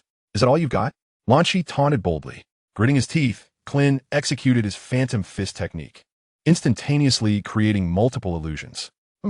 Mia Politrex. Lanchi narrowed her eyes, quickly discerning his true form, and unleashed a side kick. Klin barely managed to block it, his arm going numb from the impact. No longer holding back, Klin gathered his energy. Kamehameha. Unperturbed, Lanchi took a step back, extending her fingers in a pistol-like gesture. A point of red light rapidly coalesced at her fingertips. Watch this. Bubble beam. A crimson beam shot forth, not colliding with Klin's energy wave, but rather skimming its edge at a cunning angle, aimed directly at him. Klin, startled, swiftly sidestepped, causing his Kamehameha to veer off and explode against the arena. Sizzle. The bubble beam grazed Klin's arm, leaving a searing mark that momentarily hindered his movements. In that fleeting instant, Lanchi had already closed the distance. It was over. A rapid uppercut struck Klin's chin, followed by a flurry of quick jabs, culminating in a powerful downward kick that sent him crashing out of the ring. Klin fell to the ground, struggling to rise. The referee counted down, ultimately declaring Lanchi the victor. With a triumphant lift of her chin, Lanchi tossed her damp golden hair. Ha! I won. Remarkably, she had not even tapped into her Omega powers, defeating the significantly strengthened Klin solely with her martial prowess and bubble beam. Wang Cheng, seated in the VIP area, nodded in approval. Lanchi possessed her own unique style, eschewing traditional martial arts tactics. In their initial encounter, others had unwittingly walked into her traps. Lanchi playfully blew on her fingertips as if dispersing non-existent smoke, proudly declaring, "Next! Wow, that golden-haired girl is incredible. Strong and beautiful. Her movements are so crisp and decisive. What was that finger beam? I've never seen such a technique before. Is everyone from a serious group this formidable? Even the girls are so powerful. I hereby declare myself her fan. The audience buzzed with excitement, many captivated by Lan Shi's stunning combination of beauty, prowess, and charisma. Her presence had undoubtedly become one of the highlights of the martial arts tournament. On the high platform, Pilaf and Lilith shouted hoarsely, "The boss is invincible. Long live the serious group." Did you see that? This is the strength of our serious. In the VIP section, Bulma watched Lan Shi basking in the spotlight. Hands on her hips, chuckling, Lan Shi is about to become famous. Xiao Wu smiled and nodded in agreement. Wang Cheng gazed at the exuberant blonde Lan Shi on stage, a glimmer of approval flickering in his eyes. This fellow certainly knows how to seize opportunities to showcase himself. Lan Shi reveled in the cheers of the crowd, blowing a kiss towards the VIP section where Wang Cheng sat, inciting another wave of ecstatic screams from the audience. Switching back to the blue-haired Lan Shi, she deliberately tossed her head, flaunting the hairband emblazoned with the asterism logo, expressing her gratitude to her supporters, which once again elicited a chorus of cheers and shouts. Wang Cheng chuckled from the VIP section, remarking on how Lan Shi had garnered quite a following during this competition. Bulma chimed in, "The television and online broadcasts will undoubtedly attract even more fans. It seems our asterism group has made a name for itself." In the second semifinal, Sun Wukong vs. Tianjin Fan, this was a highly anticipated clash of titans. As the two leapt onto the arena, even before engaging in combat, their energies began to collide, generating invisible waves of pressure. "Tianjin Fan, let us see what you've got," Sun Wukong exclaimed with excitement. "I want to hold back." Tianjin Fan's three eyes gleamed with fierce determination. The battle erupted. The two transformed into blurred figures, colliding at high speed on the arena. The sounds of their fists and feet striking each other resonating like thunderous drums. Sun Wukong's speed was unmatched, his movements fluid and dynamic, while Tianjin Fan's strength was formidable, exhibiting a more robust and aggressive fighting style. Phantom Fist. Sun Wukong created multiple afterimages. "I can see through it all." Tianjin Fan easily discerned the ruse, launching simultaneous attacks with all four of his arms towards Sun Wukong's real form. Sun Wukong hurriedly blocked, but was knocked back by the overwhelming force. "What about this technique?" Kamehameha, Dodo Wave. Tianjin Fan countered without hesitation. The two powerful energy waves clashed with a resounding explosion. The entire arena shook violently, and even the spectators could feel the tremors. Tianjin Fan bellowed, "Kamehameha Cannon." A vast torrent of energy cascaded downwards. With no way to evade, Sun Wukong swiftly maneuvered, appearing behind Tianjin Fan and executing a sweeping kick. Tianjin Fan reacted with lightning speed, blocking with all four arms and immediately countering with four simultaneous punches. The audience was left breathless, their excitement palpable. Both fighters unleashed their full potential, the battle escalating to a fever pitch. Ultimately, after a fierce exchange of blows, both were propelled away by the force of their own strikes, crashing heavily onto the stone floor of the arena. They both spat blood, collapsing almost simultaneously. The referee began the countdown. Silence enveloped the arena. As the count reached 9, Sun Wukong gritted his teeth, struggling to prop himself up with his hands. Meanwhile, Tianjin Fan struggled a few times but failed to rise. "The victor is Sun Wukong." Tianjin Fan lay on the ground, a wry smile escaping his lips. "I was still a bit short." Sun Wukong, equally battered, gasped for breath. In the VIP section, Wang Cheng's figure flickered and vanished. In the next instant, he appeared in the center of the arena, as if teleporting, landing gracefully without stirring a speck of dust. A gasp rippled through the audience, as none could discern how he had materialized. Wang Cheng first approached Sun Wukong, tossing him a magical bean. Without hesitation, Sun Wukong accepted the bean and swallowed it whole. In an instant, his wounds healed, and his strength was fully restored, propelling him to leap into the air. "Wow, incredible. Thank you, Mr. Wang Cheng," Sun Wukong exclaimed, exuberantly stretching his limbs. Wang Cheng nodded and walked over to Tianjin Fan, who struggled to sit up, his face marred by guilt. "Brother Wang Cheng, I apologize for my defeat. I have disappointed you." Wang Cheng gazed at Tianjin Fan with a calm demeanor, producing another magical bean. "Eat this first." Tianjin Fan hesitated for a moment before taking the bean and consuming it. Soon, his injuries rapidly healed, and the pallor of his face returned to a healthy hue. Wang Cheng's tone remained serene. "There is no need for apologies. You fought admirably." Tianjin Fan lowered his head. but I still lost. Wang Cheng patted his shoulder reassuringly. Sun Wukong trained for an additional 2 years in the hyperbolic time chamber. The fact that you pushed him to this extent proves that your efforts are on par with his. You merely lack time. The future is long, and many opportunities await you. Tianjin Fan nodded earnestly, a renewed determination igniting in his eyes. I will train even harder. I want to lose next time. Wang Cheng acknowledged him with a nod, and in a flash, he returned to the VIP section as if he had never left. Bulma leaned closer, her curiosity piqued. What did you say to them just now? Wang Cheng smiled. I merely offered them some encouragement and magical beans. Xiao Wu murmured, the boss is always like this. Seemingly aloof, yet he genuinely cares for everyone. Bulma entwined her arm with Wang Cheng's, beaming. I knew it. Wang Cheng looked at Bulma's proud expression and couldn't help but touzle her hair. You're quite clever. Bulma pouted. Don't mess up my hairstyle. I am a young lady of the Bulma group. You must mind my image. At that moment, the referee announced the final match to the audience. After an intense semi-final, the finalists were announced. Sun Wukong and Lan Chi. Chapter 44. Lan Chi. Where's my final match? Compensate me for the championship. In the grand arena of the World Martial Arts Tournament, the final match commenced. Golden-haired Lan Chi cracked her neck, producing a series of pops. Little monkey, don't you dare cry later. Sun Wukong, brimming with excitement, replied, Sister Lan Chi, you are formidable. I will give my all. The audience erupted into cheers, eagerly anticipating this pinnacle clash. In the VIP section, Bulma nervously clutched Wang Cheng, while Xiao Wu held her breath in anticipation. Wang Cheng, appearing casual as he leaned back in his chair, surveyed the entire arena. Just as the referee was about to declare the start of the final match, an unexpected disruption occurred.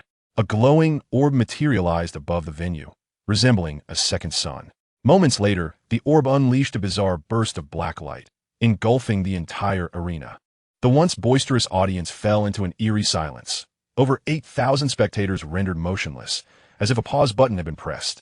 Only a select few strong individuals managed to withstand the peculiar radiance. As Wang Cheng, Sun Wukong, Tianjin Fan, Master Roshi, Lan Chi, and Xiao Wu stood resolutely. A powerful aura enveloped them, repelling the encroaching darkness. Wang Cheng reacted with remarkable swiftness. At the very moment the black light erupted, he summoned an invisible barrier that enveloped the VIP section. Bulma, Pilaf, Ashu, and Lilith were momentarily engulfed in darkness before regaining their senses, observing the bewildered expressions of the surrounding audience. What transpired? Bulma exclaimed. Pilaf and Ashu huddled together, trembling. Not again. My heart can't endure this. Wang Cheng's heightened perception swept across the arena. He discerned that the life force of the audience remained intact, yet their spirits were ensnared by an enigmatic force, rendering them in a state of rigidity. His attempts to dispel this confinement were thwarted, as the peculiar power posed a risk of damaging their minds. What a bizarre tactic, Wang Cheng muttered gravely. At that moment, a figure materialized at the center of the arena, dressed in a crimson suit and matching top hat. It bore the stature of an archetypal man. The most peculiar aspect was its face, devoid of mouth and nose, featuring only a pair of metallic eyes radiating red light, with a red satin ribbon insignia emblazoned on its chest. The suit-clad robot's back compartment opened, releasing several bioengineered bats that commandeered all the recording devices in the venue, their red lights flashing as they evidently streamed globally. The robot spoke. Greetings, Wang Cheng and esteemed martial artists. I am a communication automaton created by Dr. Jero. Now, I shall convey Dr. Jero's message. The robot's voice shifted to that of Dr. Jero himself. Surprised? Aren't you? Wang Cheng and all the other martial arts masters. Seeing you unharmed brings me relief, for participants in this game cannot be absent. Shall we engage in a game? The rules are simple. Should you win, the over 8,000 audience members will return to normal. But should you lose, well, they shall descend into the abyss. Of course, you may refuse. However, at the moment of refusal, these spectators shall perish instantly. Wang Cheng's expression hardened. What a cunning move, Jero, hiding away and using the audience as hostages. And at the climax of the World Martial Arts Championship, when viewership is at its peak, you force me to choose before billions, pushing the star group to the brink. If we lose, the audience dies because of us, and the star group will be irreparably damaged. If we refuse, the audience dies immediately, and the star group's reputation will be shattered. In an instant, Wang Cheng appeared on the arena stage. Sun Wukong, Tianjin Fan, Master Roshi, Xiao Wu, and Lan Shi followed closely, confronting the suit-clad robot. Wang Cheng, exuding an imposing authority, declared, "Dr. Gero, do you so relish lurking in the shadows? Now you dare to target ordinary people? Have the courage to face me directly. I, Wang Cheng, shall confront you head-on." Dr. Gero's maniacal laughter echoed from within the automaton. "Mr. Wang Cheng, do not be so hasty.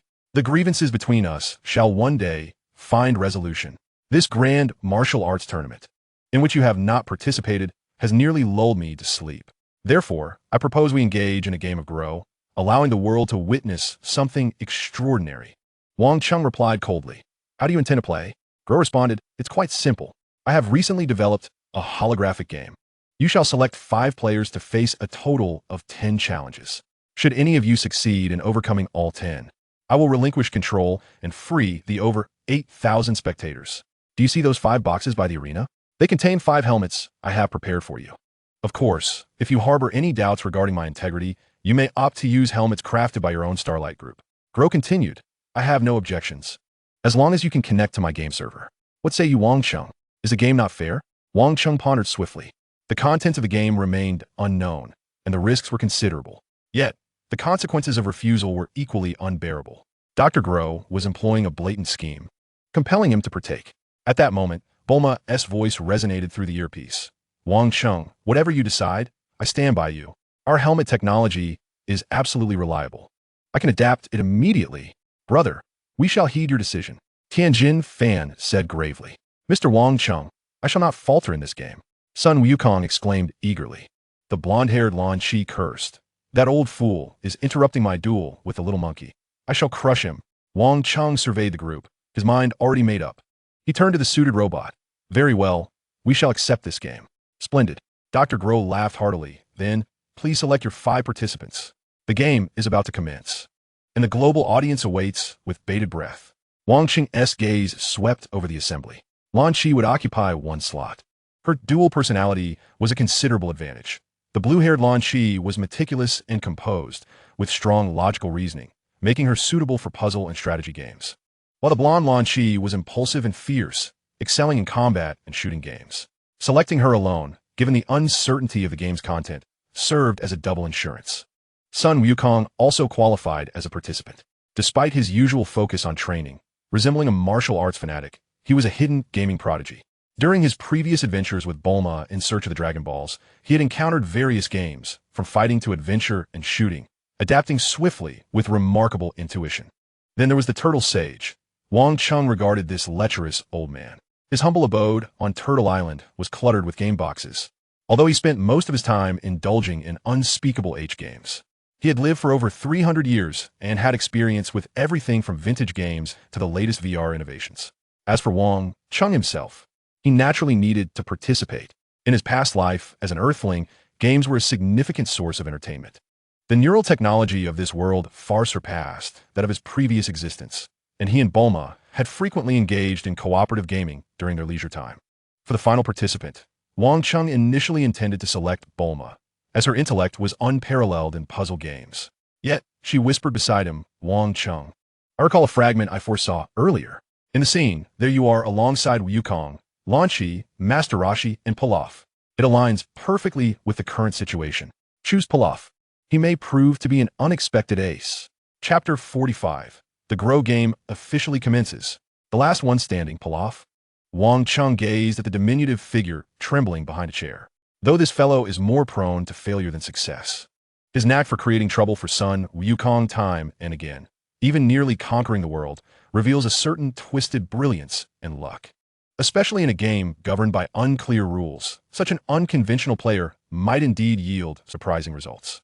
Crucially, he is also adept at games, albeit of a more trivial nature. "Pilaf, come fort," Wang Cheng commanded. "Huh? What is your instruction, boss?" Pilaf stood upright, startled. "The 5th participant, it's your turn." "Me?" Pilaf pointed to himself, his legs beginning to tremble. "Once more, boss, I can't do this. I only know how to play some casual games," Bulma interjected, hands on her hips. "Pilaf, as long as you participate and perform well, I'll grant you a 10-fold salary increase, plus a week of paid vacation." Pilaf's eyes sparkled as fear was eclipsed by greed. 10-fold salary, a week off. Moreover, This was a splendid opportunity to showcase the profound wisdom of King Pilaf before hundreds of millions of viewers. It's just a game. There's no real danger involved. What is there to fear? He immediately puffed up his non-existent chest and cleared his throat. Since my esteemed boss and the young lady hold me in such high regard, I shall reluctantly take it upon myself to save the ignorant human race. Rest assured, everything shall be entrusted to me. Asu murmured from the side, Your Majesty. You were just trembling. Pilaf swiftly delivered a slap. Silence. That was merely a warm-up. Ultimately, the roster of 5 participants for the Grow game was finalized. Wang Cheng, Sun Wukong, Lan Shi, Master Roshi, and Pilaf. Naturally, Wang Cheng would not utilize the helmet provided by Dr. Grow. Bulma immediately directed the staff to procure 5 top-tier holographic helmets from the Star Group, and after swift adjustments, they successfully connected to Dr. Grow's game server. For comfortable recliners were arranged by the arena, while Pilaf, due to his height, was provided with a baby cradle. The 5 of them reclined and donned their helmets. The voice of Dr. Grow resonated from the suit-clad robot. Global audience, please stay tuned. The thrilling Grow game is about to begin. Wang Cheng cast a final glance at the dazed audience, took a deep breath, and pressed the confirmation button. His consciousness was drawn into a vortex, and after a brief darkness, the scene before him became vividly clear. Instantly, the screens for hundreds of millions of viewers shifted. It was an extraordinarily realistic game world. The preliminary battle between Wang Cheng and Dr. Grow, a game concerning the lives of over 8,000 individuals, officially commenced on the battlefield, where virtual and reality intertwined. Wang Cheng opened his eyes. All around him was a vast expanse of pure white, infinite and boundless, with no end in sight. A voice devoid of emotion resonated.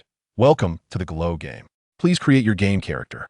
Before him appeared a virtual likeness, identical to himself, accompanied by various adjustment options to modify appearance, physique, and even race. Wang Cheng cast a glance and opted for the default setting.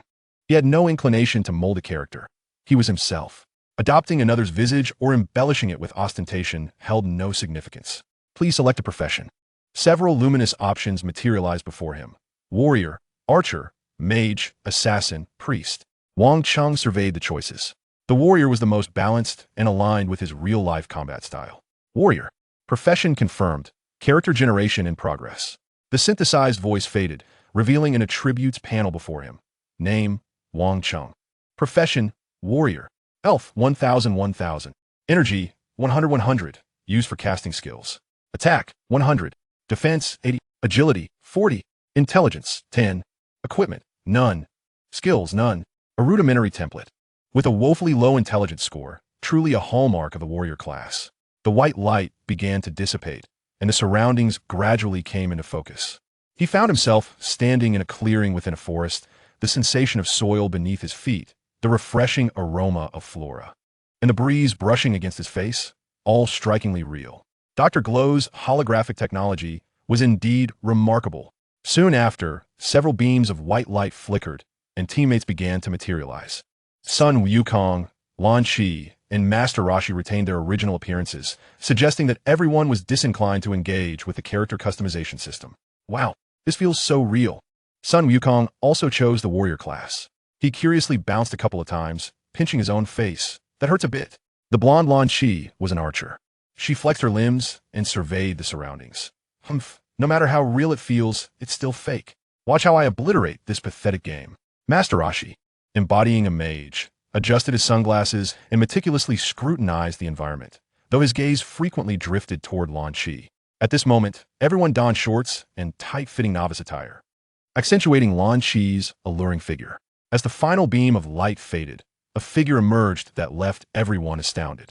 It was a towering muscle-bound man, nearly 2 meters tall, with bronze skin and rock-like bulging muscles. He wore a snug tank top and bore an expression of overwhelming strength. Who are you? Sun Wukong inquired warily. Assuming a combatants. The muscular man spoke, yet his voice was unexpectedly high-pitched and familiar. It's me, your king. The crowd was taken aback. Piccolo, scrutinizing the man's face for a moment before bursting into laughter. Ha ha ha, Pilaf? Is that you little pumpkin? What in the world are you doing? You're killing me. Master Roshi adjusted his sunglasses and commented, what one lacks internally, they often seek to compensate for in the virtual realm. I understand profoundly. The muscular figure of Pilaf flushed, though the effect was somewhat muted against his bronze skin. He retorted, "What do you understand? This is a strategic necessity. A formidable physique is essential to intimidate the enemy. Besides, it provides a greater sense of security." The global audience, watching the competition, were treated to a split-screen view of the muscular avatar in-game and the real Pilaf, who lay in a baby cradle. The stark contrast elicited uproarious laughter. Ha ha ha. Whatever is lacking, just compensate. King Pilaf is indeed a clever little rascal. The Baishin group is filled with talent. Wang Cheng, however, did not join in the laughter. He directly inquired, "Pilaf, what class did you choose?" Upon hearing this, Pilaf's proud demeanor instantly crumbled, transforming into a bashful expression. A healer. The crowd and viewers fell silent once more before erupting into even more boisterous laughter. A muscular healer? The imagery was too delightful to behold. Sun Wukong scratched his head. A healer? What does that do? Master Roshi explained, "They are responsible for healing, ensuring everyone's health is restored." Sun Wukong couldn't comprehend. Why not just call them a priest? The golden-haired Lan Shi laughed heartily. "Little pumpkin, you chose such a fierce appearance as a healer? Are you afraid of dying?" "Ha ha ha." Pilaf, adopting a resigned attitude, replied, "Yes. Is it wrong for me to be afraid of pain? That robot mentioned this game simulates pain, even at the lowest setting. It feels like being pricked by a needle. Choosing to be a healer and staying in the back is the safest option." Wang Cheng nodded, understanding why Bulma's foresight suggested that Pilaf would be an unconventional asset in this game, which ostensibly tests combat prowess. A healer capable of restoring health holds strategic value that may far surpass that of a powerful attacker. Pilaf's fear of death inadvertently led him to make the most prudent choice. Very good. Wang Cheng affirmed Pilaf's decision, emphasizing the importance of the healer role and the necessity of self-protection. Pilaf was taken aback by the praise from Wang Cheng, momentarily stunned. Before he was nearly moved to tears, "Boss, you truly understand me. Rest assured, I shall excel as a healer." At that moment, his muscular appearance appeared rather comical. Lan Shi urged, "All right, enough chatter. Let us see how to navigate this infernal place." Chapter 46. Beasts. Are you polite? The group inspected themselves, discovering they were all empty-handed, clad in the simplest coarse garments. Sun Wukong, intrigued, delivered a punch to a tree that required two people to embrace. Bang! With a dull thud, the tree remained unmoved. A faint indicator appeared above Sun Wukong's head. "One. So hard." Sun Wukong shook his hand. Pilaf seemed able to see the attribute values. He gazed at the tree and recited the information. Black ironwood, health 100,000, defense 2,000, 100,000 health? How long will this take to defeat? Lan Shi was stunned. Master Roshi frowned. It seems that destroying the environment barehanded is not feasible. We need weapons and skills. At that moment, a colossal luminous screen materialized before everyone, displaying blood-red characters. Level 1. The Dark Forest. Rules. Dark beasts are about to awaken and will relentlessly pursue you. Objective. Locate and enter the Shadow Castle. Hint. Treasure chests are scattered randomly throughout the forest. They may contain weapons, skill books, supplies, or level hints. Good luck, struggle, and please me. Dr. Glow. The screen vanished. From the depths of the forest, a chilling, beastly roar echoed, followed by more growls. The trees began to rustle, as if something massive was moving towards them. The sound suggested a considerable number. The turtle hermit's expression grew serious. The golden-haired Lan Shi clenched her fists. "What is there to fear? Bring on as many as you like. I shall strike them all down." The group elected Wang to be their captain. Wang sensed his surroundings. His aura was heavily suppressed in this world, barely able to leave his body. Yet his basic instinct for danger remained intact. A direct confrontation was unwise. Wang calmly issued orders. "We are currently unequipped with low attributes. Facing them head-on would be suicidal. Our immediate priority is to locate treasure chests, acquire equipment and skills, while determining the direction of the castle." His gaze swept over the group. "Lan Shi, with your superior agility, scout ahead and report any anomalies immediately. Wukong, you shall guard the left flank. Turtle Hermit, the right flank is yours. Pilaf, stay close to me, providing support from the center." Understood. Lan Shi swiftly darted forward, nimbly weaving through the trees. Sun Wukong and the Turtle Hermit promptly took their positions. Pilaf hurriedly hid behind Wang. His muscular appearance contrasted humorously with his cowardly demeanor. The beastly roars grew increasingly closer, and the ground began to tremble slightly. Wang turned towards the source of the sounds, leading the team swiftly in another direction through the forest. Hurry! They are coming. In the dense thicket, countless pairs of red eyes illuminated, lunging towards the clearing they had just vacated. The dark forest loomed tall, shrouded in dim light. Wang led the team in rapid motion. Behind them, the unsettling roars of the beasts drew nearer. To the left, something is glowing. Lan Shi, responsible for scouting, suddenly exclaimed, pointing at the base of a large tree. Everyone turned to see a wooden treasure chest emitting a white light. Quick! Wang commanded. The group rushed over, and Sun Wukong eagerly opened the chest. Inside lay a rough wooden stick, accompanied by a scroll. Worn wooden stick. Attack. 5. Equipment requirement. None. Skill book. Heavy strike. Usable by multiple individuals. Effect. Consumes 10 energy points. The next normal attack deals 150 damage. Cooldown time. 10 seconds. Learning requirement. Warrior. Excellent. A skill for warriors. Sun Wukong grasped the skill book, and with a decisive clap, a multitude of luminous points erupted from the scroll, merging into his being. I can feel it. This technique is remarkable. With palpable excitement, Sun Wukong gestured animatedly before seizing a wooden staff. Mr. Wang Cheng, this weapon is for you. I shall rely solely on my fists. Wang Cheng accepted the staff without hesitation. Though its attributes were lackluster, it was certainly preferable to being empty-handed. He too acquired the heavy strike skill. Such fundamental skills posed no challenge for him. Let's advance. Remain vigilant. Wang Cheng commanded as the squad resumed their journey. Not far along, a voice emerged from the right, belonging to Master Roshi. There's one over here. The chest was made of iron, shining with a slightly brighter luminescence. Upon opening it, they discovered a short bow, a small pouch of arrows, and a pair of boots. Short bow, attack 20, equipment requirement. Archer, standard arrows 30. Agility boots, agility 20. Equipment requirement, none. Lan Shi, this is yours. Wang Cheng allocated the items. The golden-haired Lan Shi gleefully donned a short bow and quiver, slipping on the boots, which made her feel considerably lighter. Now this is intriguing. She attempted to draw the bowstring. Piccolo, filled with envy, lamented, "Why isn't there anything for the healer?" Just then, the nearby woods trembled violently, and 3 pitch-black beasts resembling wolves, but with glowing red eyes, lunged forth, targeting Master Roshi at the squad's flank. "Be careful," Wang Cheng shouted.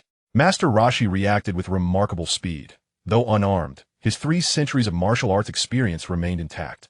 He ducked to evade a bite, delivering a swift chop to one wolf's neck. A damage indicator of 5 floated up. The beast's health bar barely diminished. "So tough," Master Roshi exclaimed. The others responded incredulously. "Do you think you're a melee mage?" The other 2 wolves had already opened their jaws to attack. Whoosh! An arrow struck one wolf squarely in the eye. Critical hit, 80. The wolf howled in agony, its assault momentarily stalling. It was Lan Shi. Maintaining her shooting stance, she declared with pride, "My archery skills are no joke." Meanwhile, Wang Cheng sprang into action, charging forward and delivering a powerful strike with the wooden staff against the last wolf's flank. 155. The damage was substantial. The wolf let out a mournful cry, collapsing to the ground. Sun Wukong also dashed forward, raining down punches like a tempest. Although each strike dealt 20 and 35, his rapid attack speed created an illusion of countless fists, accumulating damage that was not to be underestimated. Master Roshi held his ground, engaging with the remaining wolf. Piccolo, frantically hopping behind, exclaimed, "What should I do? What should I do? I don't have any skills." The battle concluded swiftly. The 3 wolves dissolved in a black smoke, leaving behind a few copper coins and a small vial of red potion. Minor life potion. Instantly restores 100 health points. "Wow, loot dropped," Sun Wukong exclaimed. Picking up the potion, Wang Cheng cast a glance at Pilaf, instructing him to take care of the potion. Pilaf hurriedly accepted the vial, cradling it as if it were a precious gem, finally embodying the essence of a caretaker. Outside, in the VIP section, Bulma gripped the armrests of her chair anxiously. "Fantastic." Wei Ve secured the gear and potions. Xiaowu focused intently on the screen. The boss's command is remarkably calm, and the distribution is quite sensible. The global audience was captivated by the brief skirmish that had just occurred. Miss Lan Shi's archery was impressively accurate. Goku fought with remarkable speed. Wang Cheng, the formidable one, dealt a significant amount of damage with a single strike. Master Roshi, though aged, exhibited remarkable vigor. That burly healer seemed to do little more than shout. In the game, the team pressed onward, discovering several treasure chests along the way. They acquired a headband that granted 10 intelligence from Master Roshi and a skill book for Fireball. Master Roshi donned the headband and learned the Fireball technique, conjuring a fist-sized fireball that singed a patch of grass. Its power appeared modest. Yet the old man was ecstatic. Ho ho, I'm a mage now. Another treasure chest yielded a small wooden shield, providing 5 defense, which was given to Wang Cheng. Most perplexing was when Pilaf finally unlocked a skill book exclusive to healers. Basic healing. Effect. Consumes 20 energy to restore 50 health points to a teammate. Cooldown time. 30 seconds. After learning it, Pilaf eagerly sought to test his newfound ability. He pointed at Sun Wukong, whose arm bore a recent scratch from a wolf's claw, and shouted, "Healing spell." A faint white light emitted from his fingertip, landing on Sun Wukong. 50. The shallow wound on Wukong's arm showed little change. It seems the effect is rather minimal, Pilaf remarked awkwardly. The blonde launchy quipped, "Your healing power is less than a mosquito's bite." Chapter 47. Master Roshi. Melee is the romance of a mage. Although their equipment and skills were still meager, they were no longer empty-handed. The onslaught of beasts grew increasingly frequent. Packs of wolves, venomous spiders, and spiny plants, along with various dark creatures, emerged relentlessly. The team fought while retreating. Wang Cheng and Sun Wukong held the front line, with Lanchi providing range support, while Master Roshi occasionally cast fireballs to disrupt the foes. Pilaf, in a flurry, attended to the team member with the lowest health. Though his healing was inadequate, it occasionally proved to be a lifesaver. The battles were far from easy. The creatures had considerable attack power, and being hit was painfully taxing. Despite the pain modulation, the accumulating sting of the attacks became quite irksome. Sun Wukong's clothing bore several tears. Master Roshi was panting heavily, his energy waning. Lanchi's arrows dwindled quickly, leaving her with fewer than 5. Wang Cheng had absorbed the most hits. His wooden shield was nearly shattered, and he had lost a third of his health. Pilaf's energy was depleted multiple times, leaving him helplessly watching. This could not continue. The creatures were multiplying. Lanchi, with her last arrow spent, picked up a branch to use as a weapon. "We must find the direction to the castle," Master Roshi gasped. At that moment, Sun Wukong climbed to a higher vantage point and suddenly exclaimed, "Over there, in the distance, there appears to be a tall spire." The group felt a surge of energy. "Let us move," Wang Cheng immediately commanded, leading the charge towards that direction. The final sprint proved exceptionally arduous. The monstrous beasts, as if sensing their escape, pursued them relentlessly. Wang Cheng forged ahead, wielding a wooden staff, striking fiercely whenever his cooldown allowed, striving to carve a path. Sun Wukong stood guard, using his body to deflect attacks from his sides. The turtle sage, drained of energy, resorted to physical prowess, his staff whooshing through the air. Golden-haired Lan Chi broke branches with her fists and feet. Pilaf screamed, casting healing spells on anyone whose health waned, disregarding cooldowns. Finally, after navigating a particularly dense thicket of thorns, a foreboding black castle loomed before them. The castle's grand doors were firmly shut, yet a small safe zone lay before it, where the beasts seemed too fearful to approach. "We made it! Hurry!" Wang Cheng shouted. The group summoned their last reserves of strength, tumbling across the invisible boundary. The beasts that reached the line roared in frustration, confined to the periphery, too afraid to cross. The 5-member team collapsed at the castle's entrance, all injured, panting heavily, with health bars dwindling to mere fractions and energy nearly depleted. They were a disheveled sight. "We survived." Pilaf lay sprawled in a star shape. Golden-haired Lan Chi wiped the sweat and dirt from her brow, exclaiming, "I'm exhausted." The turtle sage, supporting his aching back, groaned, "Oh dear, these old bones." Sun Wukong, despite his fatigue, retained a gleam in his eyes. What a thrill. Truly exhilarating. Wang Cheng caught his breath, gazing at the prowling beast behind them, his expression grave. This was merely the first stage, and the toll had been significant.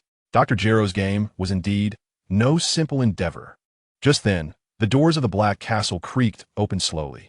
Darkness enveloped the interior, obscuring all visibility. A system notification echoed in each person's ears. "Congratulations on passing the first stage. Completion rating, A. All members passed. Reward summary. All attributes 30 permanently, level 5. Second stage, Shadow Castle, unlocked. Objective, reach the castle's underground. Hint, enemies within the castle harbor an even greater disdain for light." Wang Cheng stood up, brushing off the dust from his clothes, as health and energy began to recover slowly within the safe zone. He glanced at his weary companions before turning his gaze to the seemingly bottomless entrance. Let us take a 10-minute break, check supplies, and prepare to enter the next stage. The interior of the Shadow Castle appeared even more sinister than its exterior. Towering stone walls were cloaked in moss, with light barely penetrating, save for the sporadic torches on the walls casting faint glimmers. This place feels unsettling. Sun Wukong rubbed his arms. Fearless in nature, he instinctively felt uncomfortable in such an environment. Blonde Lanchi was quite exhilarated as she picked up a half-buried iron rod from the ground. Weighing it in her hands, this eerie atmosphere is just the thrill we need, far more entertaining than those foolish wolves outside who merely howl. Master Roshi observed their surroundings with vigilance. Everyone, be cautious. The warning indicates that the foes here despise the light. Perhaps the flames will lure them, yet they might also serve as our sole reliance. Pilaf huddled closely to Wang Cheng, his towering 2-meter frame shrinking into a ball. Boss, shall we retreat? Those wolves outside seem rather friendly. Wang Cheng disregarded him, although his perception was severely limited in this place. His extraordinary instinct for danger warned him that the situation was dire. The entities lurking within this castle were far more troublesome than the beasts outside. Maintain formation. Sun Wukong will lead, and I will bring up the rear. Lanchi, Master Roshi, keep an eye on the flanks. Pilaf, stay close and be mindful of healing. Wang Cheng commanded succinctly, his voice echoing through the vast corridor. The team advanced slowly. Suddenly, Sun Wukong halted, whispering, "There is something ahead." The group immediately fell into a defensive stance. Emerging around the corner of the corridor was a semi-transparent specter clad in tattered armor. It had no feet, its form ethereal, wielding a similarly translucent longsword, with 2 blue flames flickering in its eye sockets. Castle Phantom Common. Level 15. The Phantom sensed their presence and emitted a silent howl, instantly imposing a mental attack on the group, causing all attributes to drop by 5. It floated forward, sword raised, its pace slow but imbued with a chilling aura. Physical attacks may prove ineffective. Master Roshi, try a fireball. Wang Cheng quickly assessed. Master Roshi conjured a fireball and hurled it forth. The fireball passed through the specter's form, exploding against the opposite wall in a shower of sparks. A damage notification of 25 appeared above the Phantom, seemingly inciting its ire, and its speed increased slightly. Effective, but the damage is minimal. Master Roshi exclaimed. With determination, Lanchi swung the iron rod and charged forward. Regardless of its efficacy, let's strike first. She brought the rod down, but it merely passed through the Phantom's body, inflicting a meager, 1 forceful damage. Curse it, I can't hit its corporeal form, Lanchi complained. The Phantom swung its sword at Lanchi, who deftly leaped back to evade. The chill of the sword's wind sent a shiver down her spine. Wang Cheng frowned. Indeed, this spectral creature was troublesome. Glancing at his nearly shattered wooden shield and staff, he realized that physical attacks would not suffice. Master Roshi, you focus on offense. Lanchi, distract and draw its attention. Sun Wukong and I will protect Master Roshi. Pilaf, keep an eye on Master Roshi's health. Wang Cheng swiftly adjusted their strategy. Master Roshi began launching a series of small fireballs. The Phantom was struck repeatedly, letting out silent roars, its ire drawn towards Master Roshi as it floated towards him. Sun Wukong immediately positioned himself in front of Master Roshi, using his body and fists to block the Phantom's assaults. The sword of the specter emanated a chilling aura, causing Sun Wukong to freeze momentarily with each clash, his health gradually dwindling. Meanwhile, the golden-haired Lanchi circled behind, her attacks inflicting a mere point of damage, yet effectively agitating the specter and disrupting its rhythm. Pilaf anxiously fixated on the turtle hermit's health bar, promptly casting a healing spell when the opportunity arose. Outside the battlefield, a global audience watched with rapt attention. Wow, a ghost. Physical immunity, perhaps? The turtle hermit's fireball is effective. Miss Lanchi displays remarkable agility. The brawny healer appears to be slacking off. This coordination is impressive. The esteemed Wang Cheng is directing splendidly. After a somewhat grueling battle, the specter finally emitted an inaudible wail, dissipating into the ether, leaving behind several silver coins and a piece of cloth armor. Spectral cloth armor. Defense 10. Intelligence 10. Equipment requirement. Mage. Turtle Hermit, this is yours, Wang Cheng declared as he distributed the spoils. The Turtle Hermit donned the cloth armor, appearing somewhat revitalized. It seems the monsters within this castle require targeted offensive strategies. Turtle Hermit, be mindful to replenish your mana. The turtle hermit adjusted his sunglasses, wearing an expression that suggested he had everything under control. Oh ho ho, now the beautiful women worldwide will witness my gallant visage. Chapter 48. Playing Ambush? I am your ancestor. Indeed, the ensuing battles proved to be even more arduous. Wang Cheng and his companions encountered a formidable soul mage wielding a staff, exuding an intimidating presence. Pilaf stared at it, instinctively reciting the information he observed. Cursed Mage. Level, 15. Health, 3,000. Energy, 500. Attack, 200. Defense, 70. Skill, Shadow Arrow. Slow speed, but with a corrosive effect, causing continuous damage upon impact. It's a ranged creature. Prioritize taking it down. Wang Cheng shouted immediately. This fragile mage had low defenses but substantial offensive power. It needed to be dealt with swiftly to alleviate pressure on the team.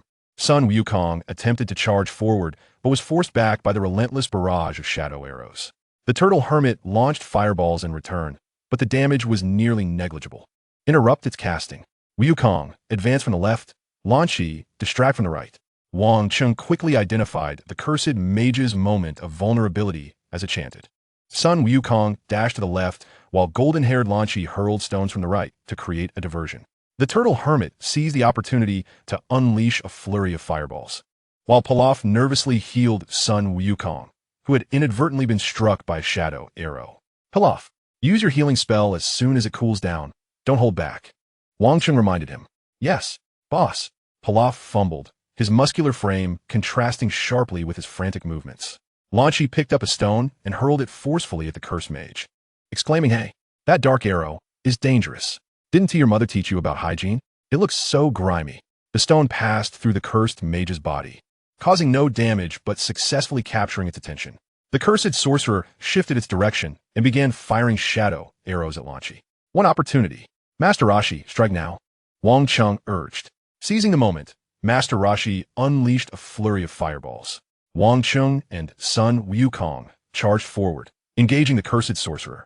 Lan Shi nimbly evaded the shadow arrows, creating an opening for her teammates to deal damage. After a flurry of activity, they finally vanquished the cursed sorcerer, with a clatter in addition to silver coins. A necklace shimmering with a violet hue dropped to the ground. Shadow Resistance Necklace. Spirit 5. Shadow Damage Reduction 10. Equipment Requirement, none. What a splendid item, Master Rashi exclaimed, his eyes glimmering. It increases spirit and also mitigates damage. The golden-haired Lan Shi leaned in for a closer look. Shadow resistance? Does that mean we won't suffer as much from soul-based attacks? Wang Cheng nodded. Precisely. This necklace has no class requirements. Anyone can wear it. He pondered briefly, surveying the group. As the primary magic damage dealer, the spirit attribute was valuable for Master Rashi, but the front line bore the brunt of the damage, especially Sun Wukong, who frequently absorbed attacks head-on. Wang Cheng handed the necklace to Sun Wukong, saying, "Wukong, you wear this. You're at the front, taking the most shadow attacks. This damage reduction will be most beneficial for you." Sun Wukong accepted the necklace and donned it, feeling a surge of clarity.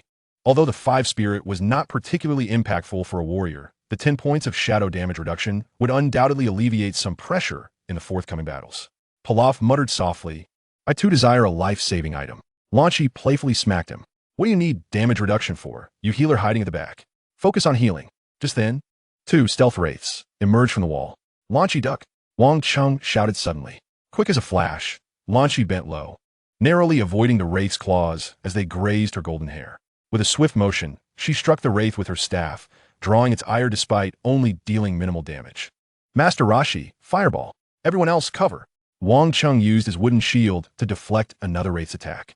Master Rashi gathered his strength and sent a fireball crashing into the wraith that had ambushed Lan Shi, inflicting significant damage. Taking advantage of the moment, Lan Shi escaped, muttering expletives. Sneak attacks? I am your ancestor. Amid the battle, Wang Cheng continuously adjusted their tactics. Focus fire on the mage units. Be wary of shadows on the wall. The wraiths may be lurking. Pilaf, conserve energy for emergencies. His commands were clear and concise, always seizing fleeting opportunities.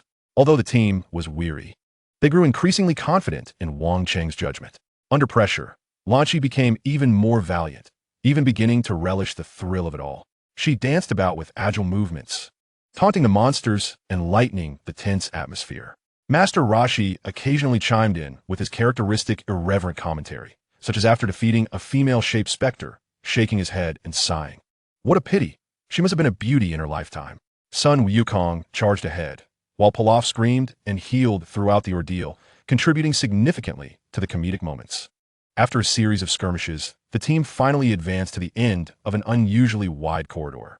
There stood a stone door intricately carved with grotesque figures, exuding an unsettling aura from its crevice. It appeared that the formidable guardian awaited them within. Wang Cheng sensed the powerful energy fluctuations behind the door and spoke in a deep voice. Blonde Lanchi licked her lips, her eyes ablaze with battle fervor. Is it the boss? Just in time for a warm-up. Master Rashi rubbed his old back. These bones of mine are ready to fight to the death today. Sun Wukong was eager. I sense a formidable foe inside. Pilaf trembled. Is there still time to back out now? Wang Cheng assessed the team's status. Their health and energy were far from optimal. Let us rest for 10 minutes to recover our state and prepare for battle. Wang Cheng stood alone before the colossal door, his lithe form appearing exceptionally striking in the light. The live stream zoomed in on Wang Cheng's face, revealing his unwavering focus and resilience to the global audience. Wang Cheng's aura is incredible. With him around, I feel so secure. I want to marry him. It seems everything is within his calculations. Strong and possessing leadership qualities. He's the ideal type. I wonder if he has a girlfriend? Don't steal him, you upstairs cross-dressers. Wang Cheng is mine. After 10 minutes of rest, everyone's health and energy gradually improved. Although still weary, they could at least stand firm. Are we all set? Wang Cheng looked at his teammates. Lanchi was ready with her iron rod. Sun Wukong was eager to go. Master Rashi was supporting his back, and Pilaf seemed ready to flee. No problem. Finally, something substantial. Open the door. I can still fight for another 300 rounds. I am ready. Wang Cheng glanced at his teammates' conditions. Their health and energy were still lacking, and their gear was quite tattered. However, he understood that resting too long would lead to complacency. They had to seize the moment. Lanchi, open the door. The rest of you, prepare for battle. Chapter 49. May I inquire if it is still possible to surrender? Without hesitation, Lanchi pushed open the stone door. Inside was a circular hall, where a towering, imposing figure sat upon a central throne. Clad in full black armor, the knight wielded a colossal scythe that towered over him, continuously emanating dark mist. As it rose, the flames beneath its helmet flared intensely, exuding a palpable sense of oppression. Pilaf gasped in shock, instinctively reading the information aloud.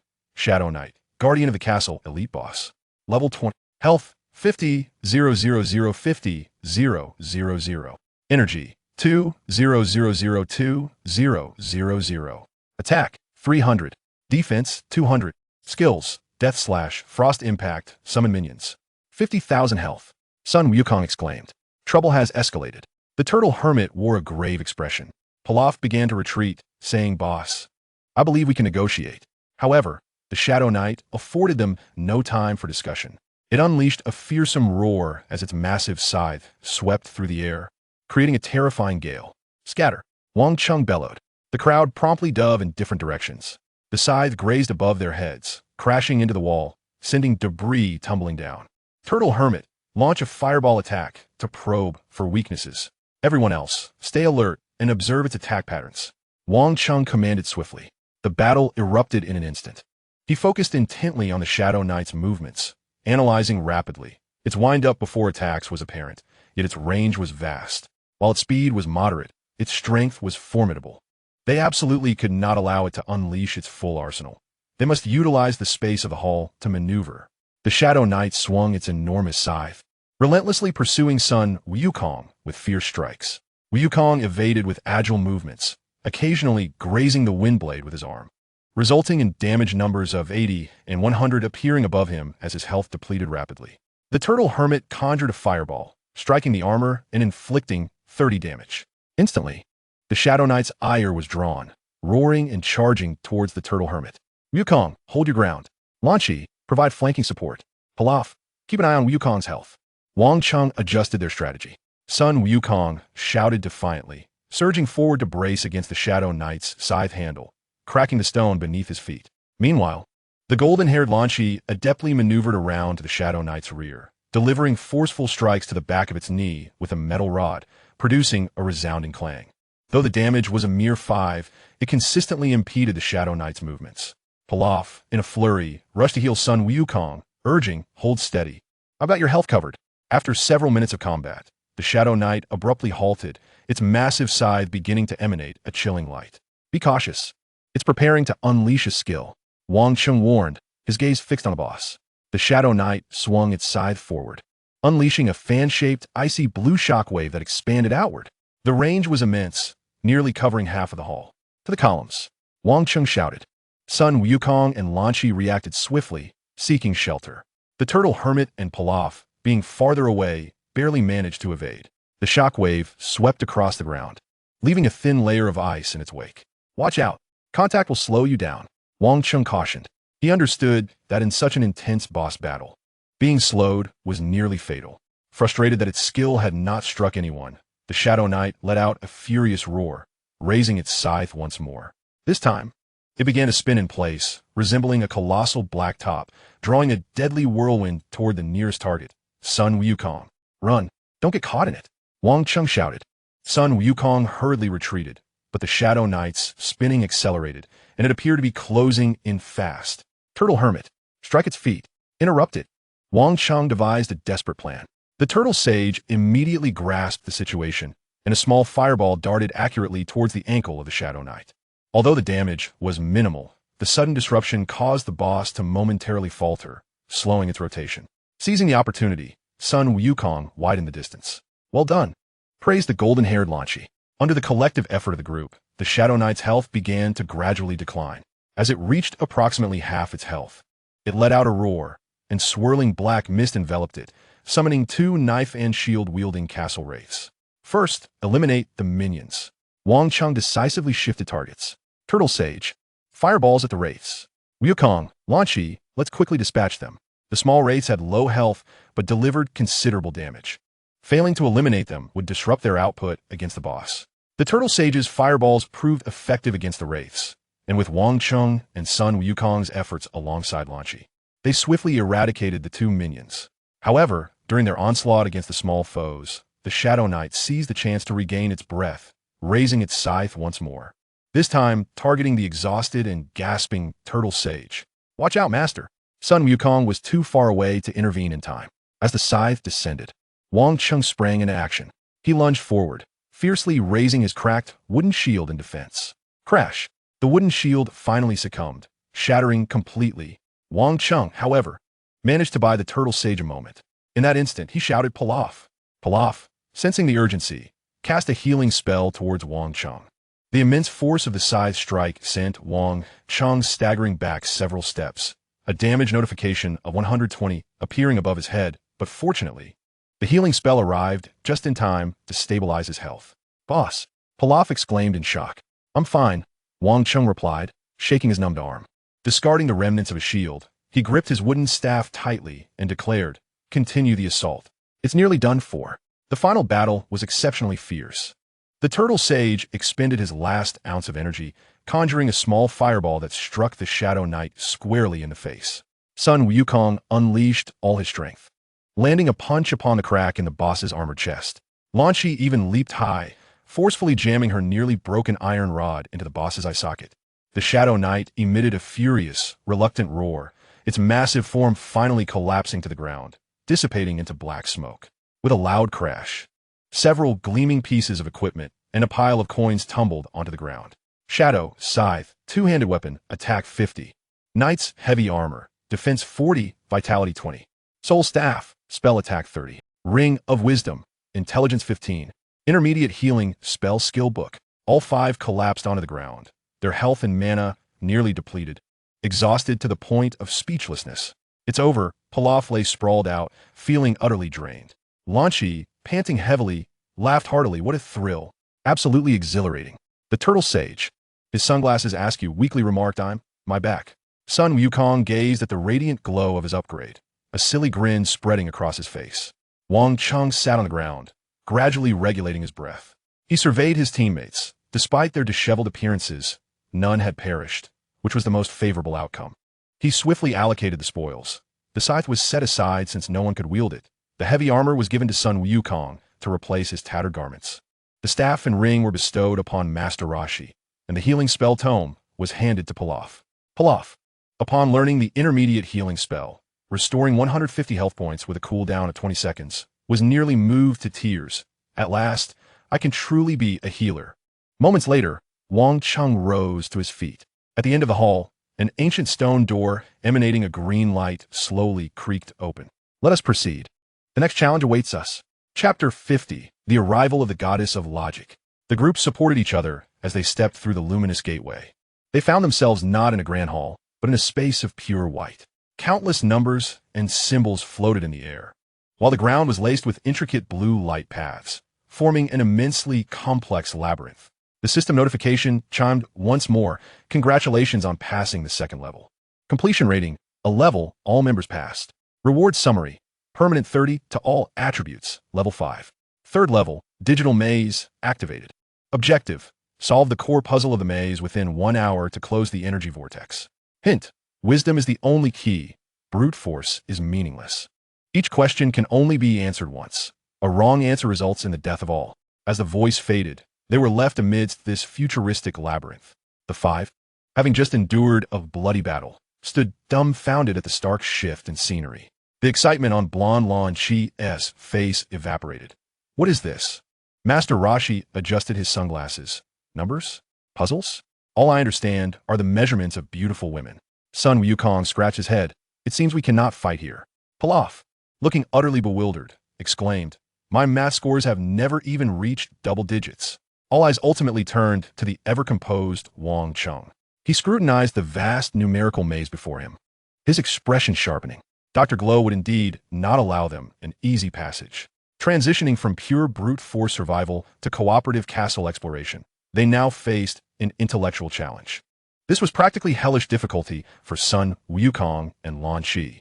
Master Roshi, with his age and experience, might possess some insights. Pilaf could be disregarded entirely. Taking a deep breath, he approached the nearest glowing screen, where intricate symbols flowed. The global audience erupted in chaos. What a drastic change. It's over. These brawlers are bound to hit a roadblock. Wukong's expression is utterly hilarious. He has completely lost. Master Roshi is desperately trying to appear knowledgeable. The muscle-bound healer has already given up on thinking. Is the Baixing group going to falter here? Amidst the turmoil, Wang Cheng spoke. Lan Chi. Blonde Lan Chi was momentarily taken aback. Huh? What do you mean? I'm not good with numbers. Wang Cheng gazed at her intently. I require another version of you. In an instant, Lan Chi comprehended his intent. She closed her eyes, and upon reopening them, her demeanor underwent a dramatic transformation. Her wild and untamed spirit was supplanted by a gentle and composed presence. Naturally, as this was a game, although Lan Chi's persona shifted, her hair remained golden. Mr. Wang Cheng, the blue-haired Lan Chi addressed him softly. Her gaze swiftly scanned the surroundings, brow slightly furrowed, yet she remained unperturbed. Is logical reasoning required here? Indeed, Wang Cheng affirmed, gesturing towards the nearest luminous screen, which was rapidly displaying a series of binary codes and logic gate symbols. The first question pertains to logic gate conversion. I need you to assist me in recording and verifying the data. He then turned his attention to the other 3 teammates, who appeared utterly bewildered. You all stay put. Recuperate your strength. Remain vigilant. Although the hints suggest that force is ineffective, we cannot rule out the presence of other traps. Sun Wukong, Master Roshi, and Pilaf, as if granted a pardon, promptly complied and sat aside, their eyes brimming with admiration for Wang Cheng and blue-haired Lan Chi. Outside the game, Bulma clapped her hands in delight. Yes, and there's also the blue-haired sister Lan Chi. She is incredibly perceptive. Xiao Wu also exhaled in relief. Within the game, Wang Cheng had already positioned himself before the luminous screen. The prompt displayed a question. Based on the input signals, a 1B0. Calculate the final output after passing through multiple or not gates. Wang Cheng's eyes darted swiftly over the question and options, and he arrived at the answer almost instantaneously. However, instead of inputting it directly, he articulated the process rapidly, his speech flowing with clarity and precision. Blue-haired Lan Chi listened intently, her fingers gesturing in air as if she were calculating on an invisible sheet of paper, her thoughts syncing perfectly with Wang Cheng's rhythm. The verification was accurate. Blue-haired Lan Chi confirmed swiftly, her voice soft yet assured. Wang Cheng nodded, selecting the answer, 1 on the operation screen. A gentle chime echoed, and a blue pathway before them brightened, leading to the first platform. At the center of the platform, A small energy core was rotating. First node decrypted. Let us proceed. Wang Cheng declared as he stepped onto the luminous path, with blue-haired Lan Chi closely following. The other three scrambled to their feet, treading upon the glowing path, feeling as though they were walking on transparent glass. The audience outside watched in awe, their mouths agape. Did they just pass through that? Wang Cheng resolved it in a heartbeat. What was he saying? What gates? That girl is impressive. She keeps pace with his thoughts. Their synergy seems quite remarkable. The other three seemed like mere accessories, a trio of identical expressions. In the game, Wang Cheng and blue-haired Lan Chi had now arrived at the second puzzle. This one involved graphical logical reasoning, requiring them to discern patterns and missing elements from a myriad of rotating, complex three-dimensional shapes. Pay close attention to the frequency of the shadow changes and their correlation with the rotation angles. Wang Cheng analyzed swiftly. With her azure hair, Lan Chi gazed intently at the figures before her fingers tracing patterns in the air as she endeavored to keep pace with Wang Cheng's line of thought. The shape in the lower left corner should be rotated counterclockwise by 72 degrees. No, wait, it's south 108 degrees. Lan Chi suddenly whispered as a reminder. Wang Cheng glanced at her and nodded. Indeed, it is 108 degrees. Well done, Lan Chi. Receiving his affirmation, a faint blush graced her cheeks, and her focus sharpened even further. In no time, the second riddle was unraveled, illuminating yet another path of light. The crowd outside erupted in enthusiasm. What a brilliant mind. Miss Lan Chi is so impressive. The goddess of logic. Who knew she possessed such prowess? The contrast of the blonde warrior and the blue-haired strategist was striking. What a remarkable shift in personalities. The talents emerging from the serious group were nothing short of extraordinary. The third puzzle involved deciphering a code, an ancient cipher based on frequency analysis and word substitution. Wang Cheng swiftly scanned the ciphertext, filtering through myriad possibilities in his mind. Meanwhile, Lan Chi diligently cross-referenced potential words. The third letter should be E. It has the highest frequency. This phrase resembles the, she murmured quietly. Drawing from the context, Wang Cheng suggested employing a Caesar cipher with a shift of 3. Their collaboration was once again seamless, leading to the rapid decryption of the code. The fourth riddle required filling a vast mathematical matrix, where the characteristics of eigenvalues and eigenvectors were exceedingly complex. Although this took Wang Cheng a bit of time, he maintained his composure, methodically working through the derivations. Lan Chi was tasked with the extensive calculations and verifications, ensuring that not a single error emerged. The fifth riddle resembled a numerical detective game, necessitating deductions based on a series of conditions. The individual with the ruby was not a knight, the mage was seated to the left of the elf, and so forth. In order to ascertain the attributes of each character, this puzzle demanded rigorous logical reasoning. Wang Cheng established the overarching framework, while Lan Chi meticulously examined each possibility, eliminating all contradictory options. Ultimately, the assassin adorned with a sapphire revealed that the elf was indeed the mage, possessing the emerald, thus satisfying all conditions. Lan Chi excitedly lifted her head, and Wang Cheng cast her an approving glance. Lan Chi, splendid work. All 5 riddles had been solved. Suddenly, the entirety of the maze lit up, resonating with a hum. At the center of the maze, a vortex of energy composed of jumbled characters and numbers began to destabilize, flickering a few times before finally extinguishing with a soft pop. The system's notification sounded. Congratulations on passing the 3rd level. Numerical maze. Completion rating, S grade, perfectly solved in 22 minutes and 41 seconds. Reward summary. All participants receive a permanent intelligence increase of 50, level 5. Special reward. Elixir of Wisdom, X10, significantly boosts logical thinking abilities for 1 hour upon use. 5 beams of ascending light enveloped the quintet of teammates. Sun Wukong, Master Rashi, and Pilaf were all coasting through, yet they inadvertently enhanced their intelligence, although they felt no significant change. Pilaf scratched his muscular head, pondering, an intelligence of 50? What use is that? Can it increase my healing spell's potency? Master Rashi reflected for a moment.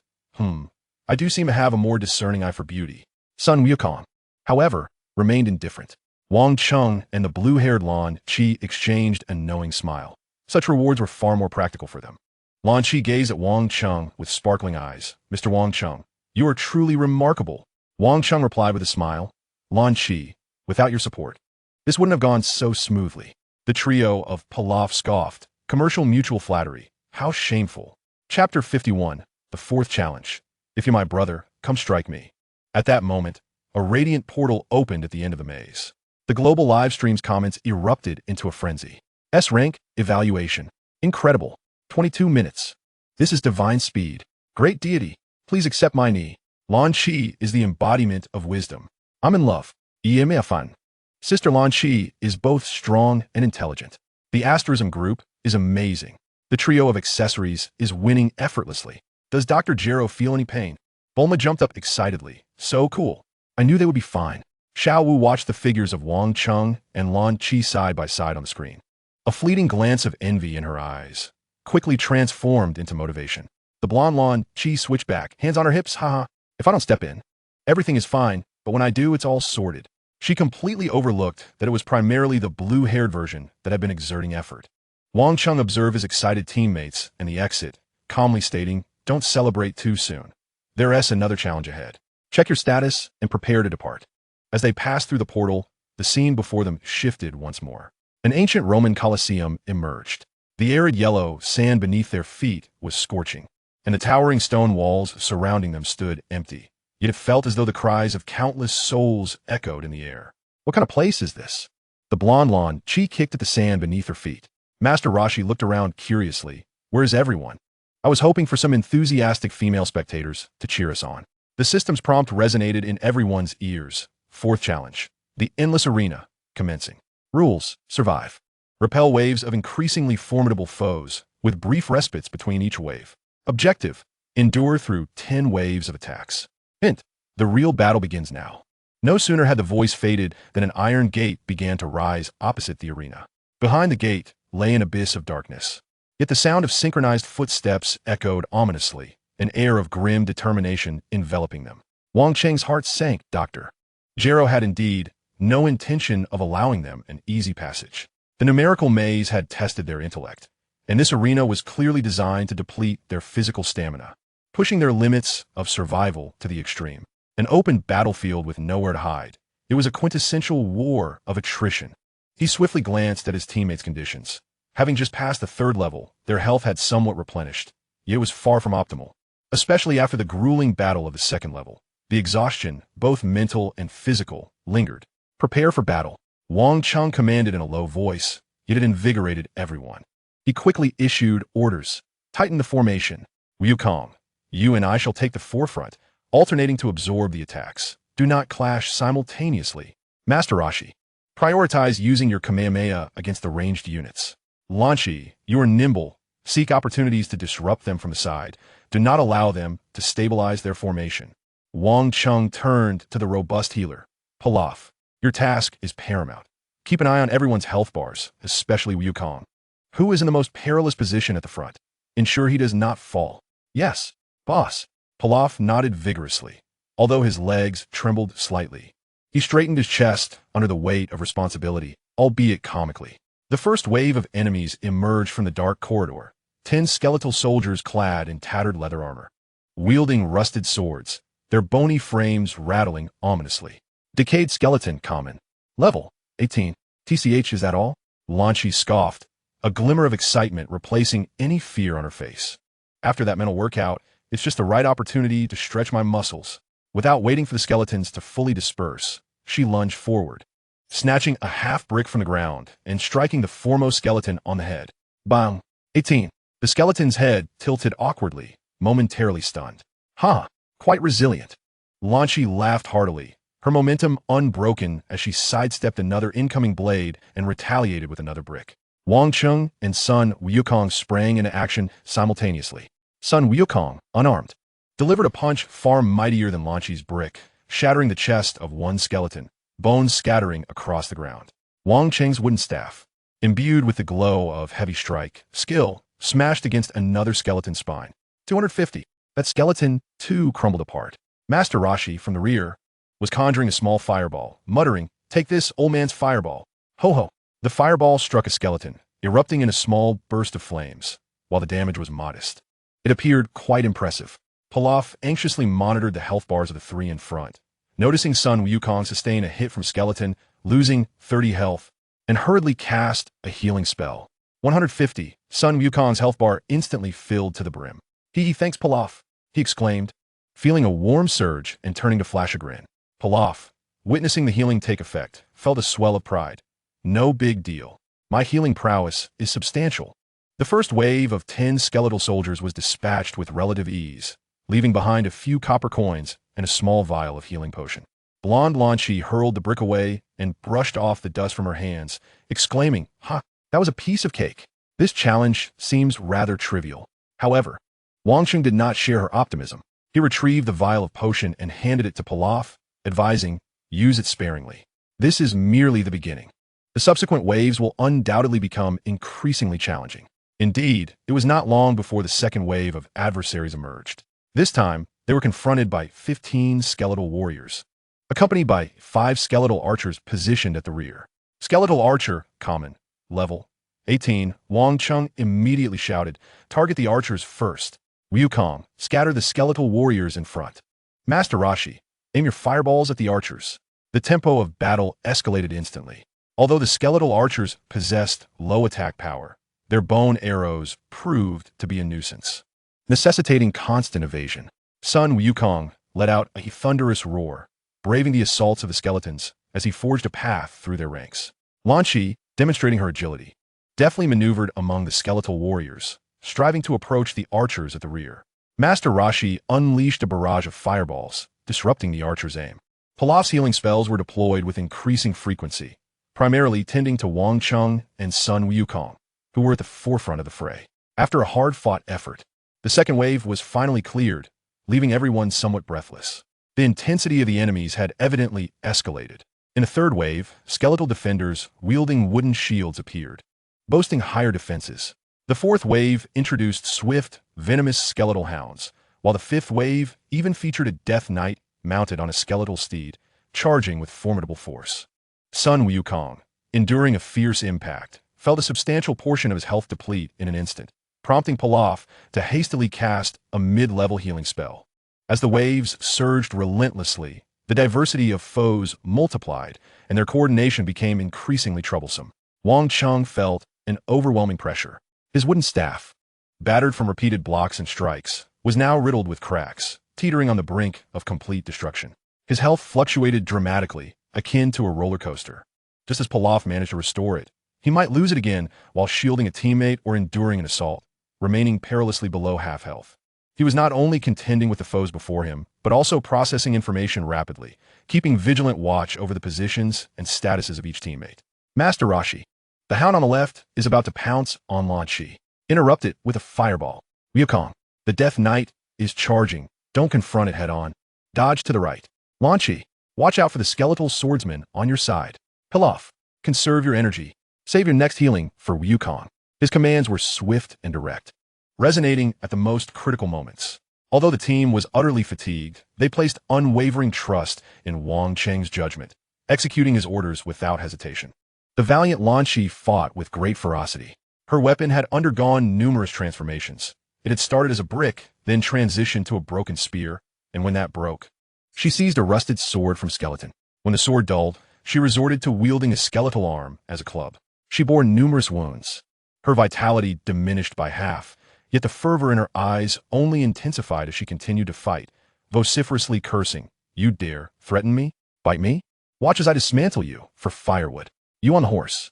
Come down. Let us duel." Chapter 52, The Ultimate Turnaround on the Importance of Concentrated Fire Tactics. The golden-haired Lan Shi surged forward, becoming a distinctive sight on the battlefield and significantly uplifting morale. Master Roshi played the comical role, having exhausted his energy long ago and unable to conjure fireballs, resorting instead to brandishing his soul staff like a baseball bat, approaching the skeletons. "Behold the staff. Oh, goodness, this old bone nearly threw out my back. Pilaf, quick, heal me." This skeleton had the audacity to ambush me from behind. As Master Roshi fought while shouting, despite his disheveled state, he managed to take down several low-health minions. Pilaf, on the other hand, was visibly anxious, monitoring the team's health bars and casting healing spells whenever a teammate was on the brink of collapse. His role as a healer proved crucial, as his spells repeatedly pulled endangered allies back from the precipice of death. Outside the battlefield, global spectators watched the increasingly fierce battle unfold through live streaming, their emotions fluctuating. Goodness, wave after wave, it seems endless. Goku can hardly hold on. Wang Cheng's commands are pivotal. Otherwise, we would have been wiped out long ago. Sister Lan Chi is so fierce. Master Roshi is hilarious, a melee mage. Bulma nervously gripped Xiao Wu's hand, asking, "Can they hold on?" Xiao Wu, with a serious expression, replied, "Trust the boss." The 6th, 7th, and 8th waves came and went. After each wave, everyone was left nearly exhausted, seizing the brief moments of respite to recover. Pilaf's healing spells were relentless, though his energy reserves were dwindling. The 9th wave brought forth elite Ghost Knights in a mixed formation, presenting a formidable challenge. After a grueling battle, everyone was left with low health and depleted resources. Pilaf sat on the ground, gasping for breath, his mana utterly exhausted. The final wave approached. Master Roshi slumped on the ground, his white beard now dusted with grime. Sun Wukong leaned against the wall, his chest heaving with labored breaths. "I have no strength left." The once boisterous golden-haired Lan Chi now rested against a battered shield, gasping, "I can't even lift my arms."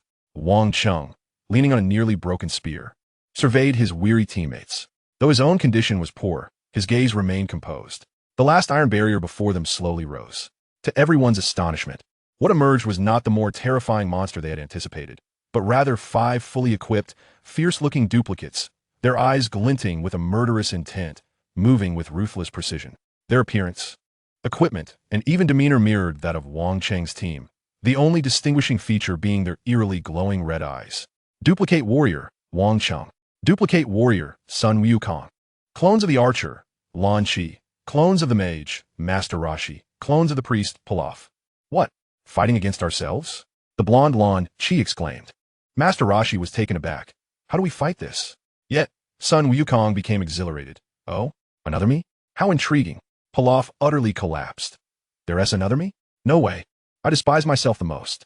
The audience outside was also astonished. Goodness, a clone war? Fighting oneself? Dr. Gero truly knows how to play. How do we handle this?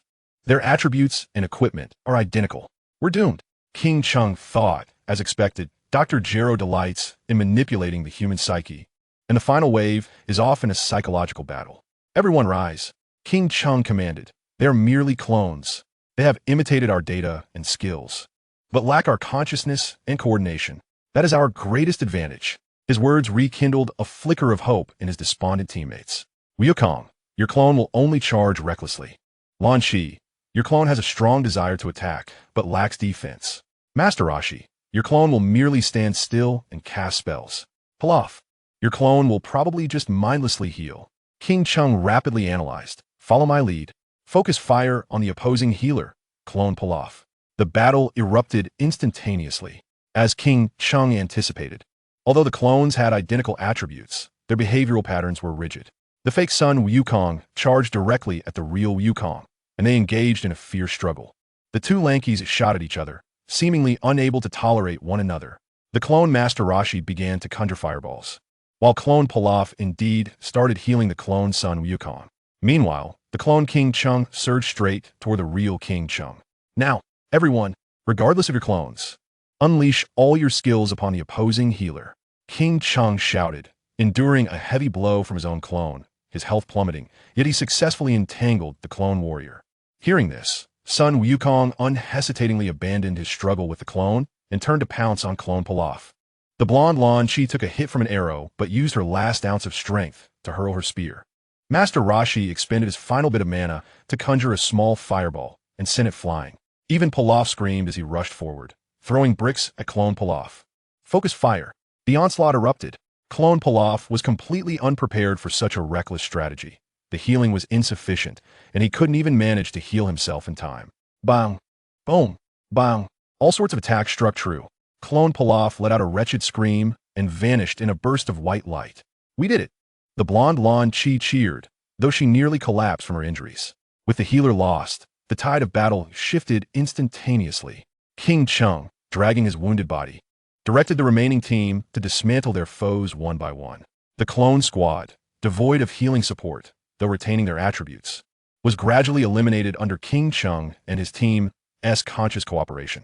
As the final clone, Wang Cheng, was vanquished by the combined might of the true Wang Cheng and Sun Wukong. A grand triumphant melody echoed throughout the arena.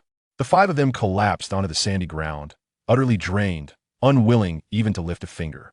Their health and energy bars were completely depleted, their bodies marred with wounds. A sight far more harrowing than their battle against the Shadow Knight. It was over, Pilaf gasped faintly. A system notification chimed in. Congratulations on passing the 4th level, Endless Coliseum. Completion rating, a grade Pyrrhic victory. Reward summary. All participants receive a permanent boost of 30 to all attributes in level 5. Special reward acquired. Enhanced Recovery Potion X5 instantly restores 50 health and energy points. The radiant light of leveling up enveloped the 5, mending their battered bodies. Wow, I can feel my strength returning, Sun Wukong exclaimed, leaping to his feet. Blonde-haired Lan Shi felt markedly improved as well. Finally, it wasn't in vain. Master Roshi, pleased with his newly acquired attributes, stroked his beard contentedly. Pilaf carefully stashed the potent potions away, realizing their life-preserving value. Wang Cheng sensed the augmented power within him. Despite the ferocity of the battle, the rewards were significant. At the opposite end of the arena, a grand golden door adorned with gemstones swung open, revealing a blinding golden light that obscured what lay beyond. Dr. Gero's challenges grew increasingly intricate, leaving them uncertain of what awaited them next. Restored and ready, they prepared for the 5th trial. Chapter 53.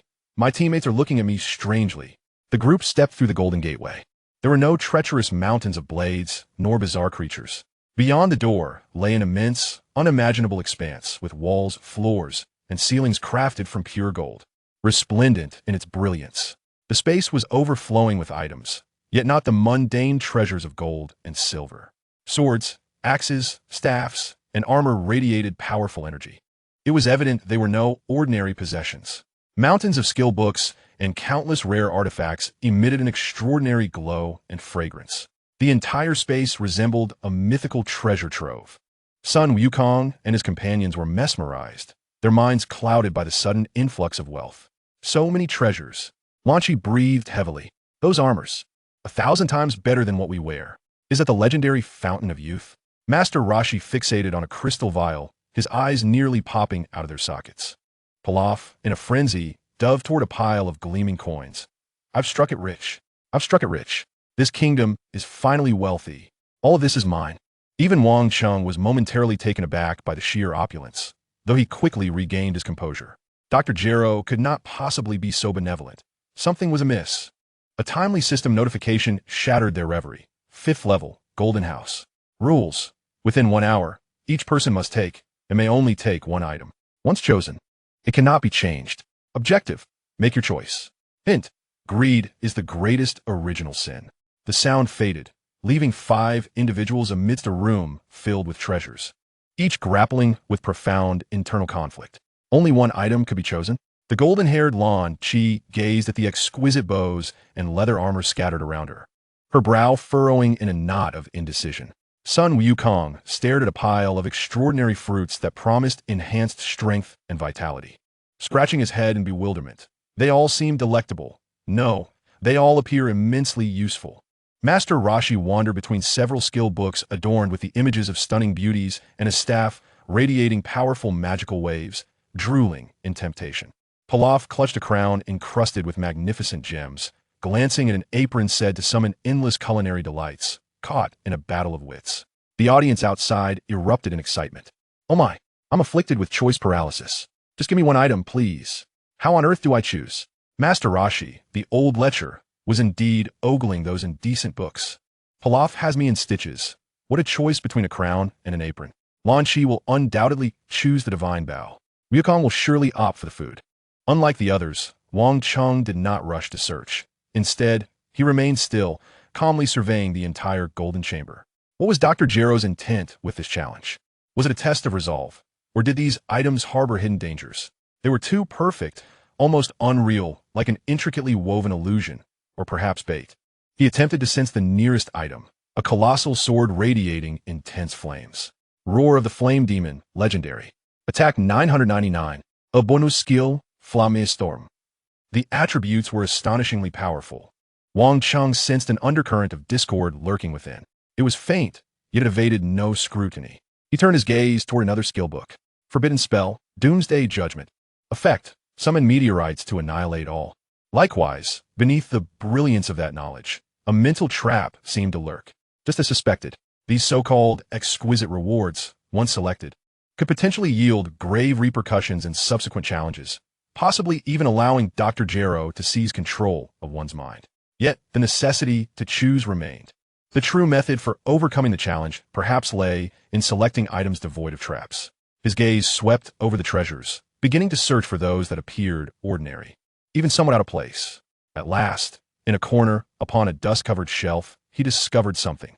It was a weathered little bird statue, carved from plain wood. Its craftsmanship crude, devoid of any energy fluctuations, resembling a child's haphazard handiwork. Amidst the opulence of the room, it stood out as starkly humble and incongruous. Wang Cheng approached and picked up the wooden bird. It felt cold to the touch, merely the texture of ordinary wood. Yet, he noticed that the bird's eyes seemed to be embellished with some special black stones. Within that stone, there existed no extraordinary energy, only a pure tranquility. Untouched by the passage of time, the nameless wooden carving appeared utterly devoid of purpose. This was the one.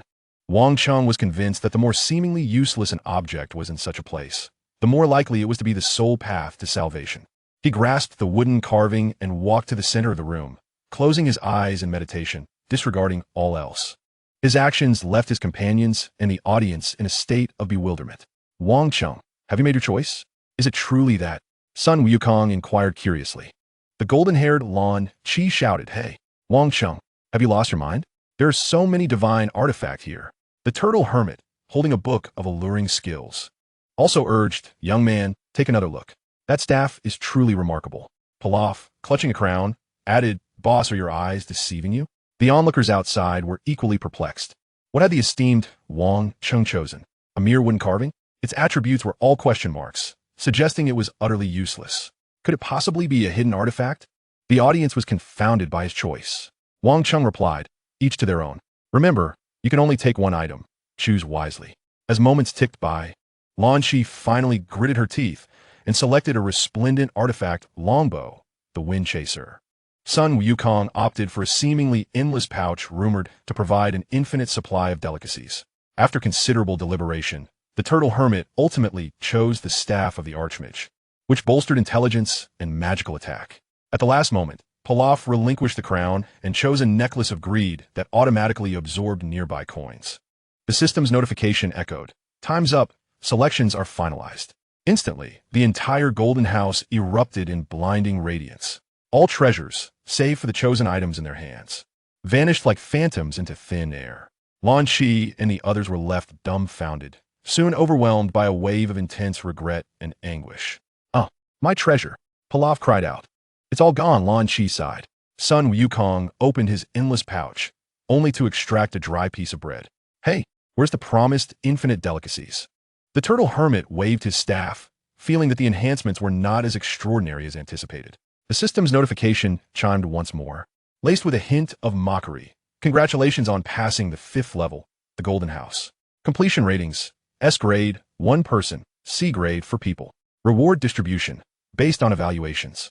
The S grade evaluation for Wang Cheng granted him a total attribute boost of 50 and elevated him to level 5, along with the special status of clear mind and reflective heart, offering permanent resistance to intermediate mental control and illusions. The C grade evaluations for the other 4 granted them a mere 10 attribute boost, also to level 5.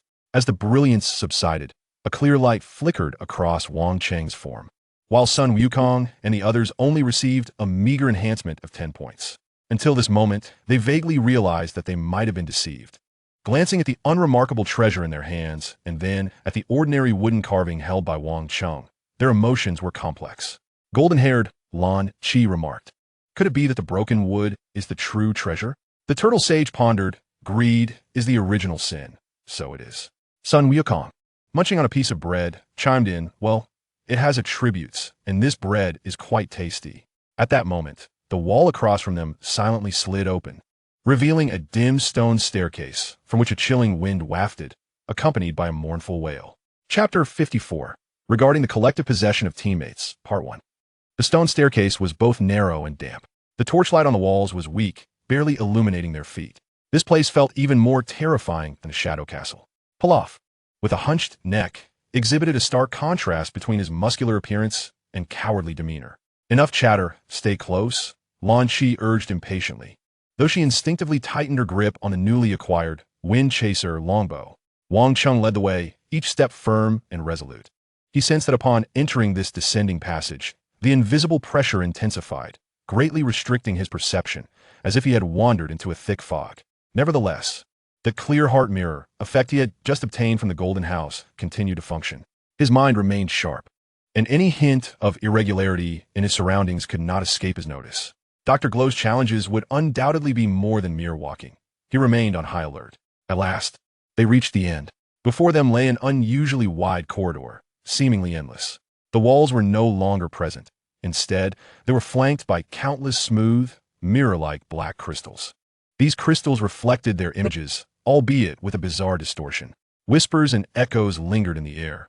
Upon closer listening, they seemed to be mere wind sounds. Such an abundance of mirrors, Sun Wukong said, curiously approaching one and making a face at it. The reflection returned the gesture, but its gaze appeared even more mischievous. The system prompt echoed throughout the corridor. Level 6, Echoing Corridor. Rules: reach the end of the corridor. Objective: maintain your true self. Hint: what you see is not reality. What you hear is not illusion. Once the voice faded, an eerie silence enveloped the corridor, leaving only the indistinguishable echoes and a myriad of distorted shadows in the mirrors, sending shivers down their spines. Reach the end? Is it truly that simple? Lan Shi arched an eyebrow, ready to stride forward. Don't move, Wang Cheng hissed, blocking her path. He scanned the mirrored surfaces. He had encountered enough of Dr. Glow's tricks. This place, appearing tranquil, was likely more dangerous than an arena of real combat. This challenge would test, not their strength, but their intellect. Stay close. Do not look at the mirrors, and do not listen to the chaotic sounds. Focus your mind and concentrate on what lies ahead. Wang Cheng issued a command and took the lead. The team members hurried to follow, forming a line as they cautiously advanced through the corridor. However, a shift soon occurred. In the mirrors on either side, their reflections began to display anomalies. In the mirror beside Master Roshi, the frail old man was no longer visible. Instead, a young and robust figure surrounded by countless beauties appeared, flashing a seductive smile at Master Roshi. The old man's steps faltered, his face flushed with embarrassment as he instinctively leaned closer for a better look. Master Roshi, Wang Cheng's stern voice jolted him back to reality. That is an illusion. Master Roshi, startled, quickly regained his composure. His cheeks reddened further as he coughed twice to mask his awkwardness. Of course I know. I merely wish to critically assess the enemy's despicable tactics. On the other side, in Pilaf's mirror, he was no longer the virtual hunk, but had reverted to his true self. The diminutive King Pilaf, seated upon a throne piled high with treasures from across the universe. Surrounded by countless kneeling subordinates, Pilaf's eyes widened in astonishment, breath quickening. All of this is mine, he chuckled dreamily, reaching out towards the throne in the mirror. Ready to step forward. Pilaf, snap out of it, Wang Cheng bellowed. Pilaf, startled into a shiver, glanced vacantly at Wang Cheng, then at the mirror. Only then did he realize the ruse, quickly retracting his hand and slapping his face in frustration. How dare you deceive me? Sun Wukong encountered an illusion that piqued his interest. The mirror revealed an opponent of tremendous power, obscured yet exuding a provocative combat spirit, enticing him to engage in battle. Oh, a formidable adversary. Wukong was indeed lured in, his battle spirit igniting as he prepared to strike the mirror with a punch. Wukong, that is a falsehood. Do you wish to strike at mere air? Wang Cheng intervened just in time. The vision that gold-haired Lan Shi beheld ignited her fury. In the mirror, her reflection appeared immensely powerful, effortlessly defeating all opponents, including Wang Cheng himself. The reflection stood high above, mocking her with disdainful laughter, insinuating her own ineffectiveness. This infuriated Lan Shi to the core. Even Wang Cheng himself witnessed an illusion. In the mirror, he exhibited cataclysmic power, effortlessly commanding everything, even ruling the entire universe. The allure of such absolute strength overwhelming. Yet, as a state of clear heart and bright mirror subtly shifted, a wave of coolness swept over him, clarifying his vision and restoring his inner peace. The allure of illusory power was meaningless. True strength lay solely within oneself. However, the situation for his teammates worsened. The once vague echoes grew increasingly distinct, resonating within their minds, amplifying their innermost desires. Master Rashi, come now. Everything you desire is here. Immortality, countless beauties. King Pilaf, you are indeed the sovereign of this world. Take all that you desire, for it is yours. Son Wukong, engage in battle and vanquish him. You are the mightiest in the universe. Lan Shi, if you submit to me, you shall attain the power to surpass all others. These voices penetrated their minds like a sinister melody, incessantly eroding their will. Master Rashi's gaze became hazy, his steps faltering. Pilaf, drooling, approached the throne in the mirror with a foolish grin. Son Wukong, agitated, glanced around in search of a non-existent adversary. The golden-haired Lan Shi struggled, her aura fluctuating, clearly battling the voices within her mind. The audience outside watched in anxious suspense. Goodness, a mental assault. This challenge is insidiously treacherous. Master Rashi, hold on. Pilaf has succumbed entirely. Wukong, do not strike at thin air. Miss Lan Shi is in torment. Only the esteemed Wang Cheng remains unaffected. Wang Cheng furrowed his brow. This cannot continue. His teammates' minds were being compromised, and he must intervene. Suddenly, Wang Cheng halted, inhaling deeply, his voice resonating like thunder down the corridor. Awaken. This authoritative shout temporarily drowned out the seductive whispers, jolting his companions and restoring a glimmer of clarity to their eyes. Maintain your focus. Those are mere illusions. They are projections of your innermost selves. Do not allow them to dictate your actions. Wang Cheng's voice was steady and powerful, imbued with a persuasive strength. Repeat after me. All illusions are but falsehoods. All illusions are but falsehoods, Master Rashi gasped, echoing the sentiment as he endeavored to rid himself of the alluring images. All are falsehoods. Pilaf turned away from the throne. Son Wukong shook his head. False. All false. Golden-haired Lan Shi gritted her teeth, glaring fiercely at the beguiling apparition in the mirror. Begone. I shall subdue Wang Cheng on my own. Chapter 55, Concerning the Collective Bewitchment of Teammates, Part 2. Under Wang Cheng's encouragement, the team pressed forward with great difficulty. With each step, they had to contend with the desires stirred within their hearts. The illusions and whispers grew ever stronger, nearly taking on a tangible form. Son Wukong nearly stepped into the mirror to engage in combat with his imagined foe. Lan Shi's response surprised Wang Cheng. Although she was quick to anger, her heart appeared remarkably pure and resolute. Once she set her sights on a target, she became difficult to sway by those beguiling temptations. She cursed her way through, ultimately proving to be the least affected aside from Wang Cheng. How infuriating! What nonsense is this? Lan Shi angrily swung a fist at the nearby mirror, causing the images within to distort further, accompanied by mocking laughter. Futile Lan Shi, Wang Cheng calmly interjected. Physical attacks are ineffective against these illusions. They only waste your strength. Steady your heart. Do not let them disrupt your rhythm. Pilaf clutched his head, his muscular form unable to conceal his unraveling. I can't endure this any longer. These voices are relentless. My wealth, my kingdom. Wang Cheng issued a low command, his voice imbued with an undeniable authority. Pilaf, consider your tenfold salary and paid leave. If you lose your mental fortitude, you will have nothing left. This admonition proved more effective than any encouragement, stirring Pilaf to attention. As if he could envision Miss Bulma beckoning to him with a paycheck. He puffed out his chest, declaring, indeed, for the sake of my salary, I shall give it my all. Meanwhile, Master Rashi muttered about the emptiness of form while furtively glancing at the faint image of a beautiful woman in the mirror. His aged face flushed as he struggled internally. Goku, on the other hand, simply closed his eyes, relying on his instincts to follow Wang Cheng, mumbling incessantly, it's all fake. Fake and utterly dull. The audience outside, witnessing this comical yet tense scene through the livestream, flooded the comments with lively banter. Wang Cheng truly understands. Leveraging the salary to keep Pilaf in line. Master Rashi, could you please keep your eyes shut while chanting? Goku walking with his eyes closed resembles a blind master. Sister Lan Shi is about to explode with anger, but how dashing he is. Only Wang Cheng remains remarkably composed, like an anchor in a storm. Just as they were struggling against the tide, an unforeseen change occurred. The echoes in the corridor suddenly coalesced into vicious words, striking at their most sensitive vulnerabilities. Master Rashi, you are merely a decrepit old fool. Which woman could genuinely care for you? Pilaf, you will forever be a pathetic jester, destined to fail at everything. Goku, you are nothing but a mindless combat machine, never to comprehend true strength. Lan Shi, Your volatility pales in comparison to the calmness of your other self. These heart-wrenching taunts were more vicious than the previous temptations, plunging the group into disarray. Nonsense. Wang Cheng's voice rang out once more. Dr. Gero only possesses such petty tricks.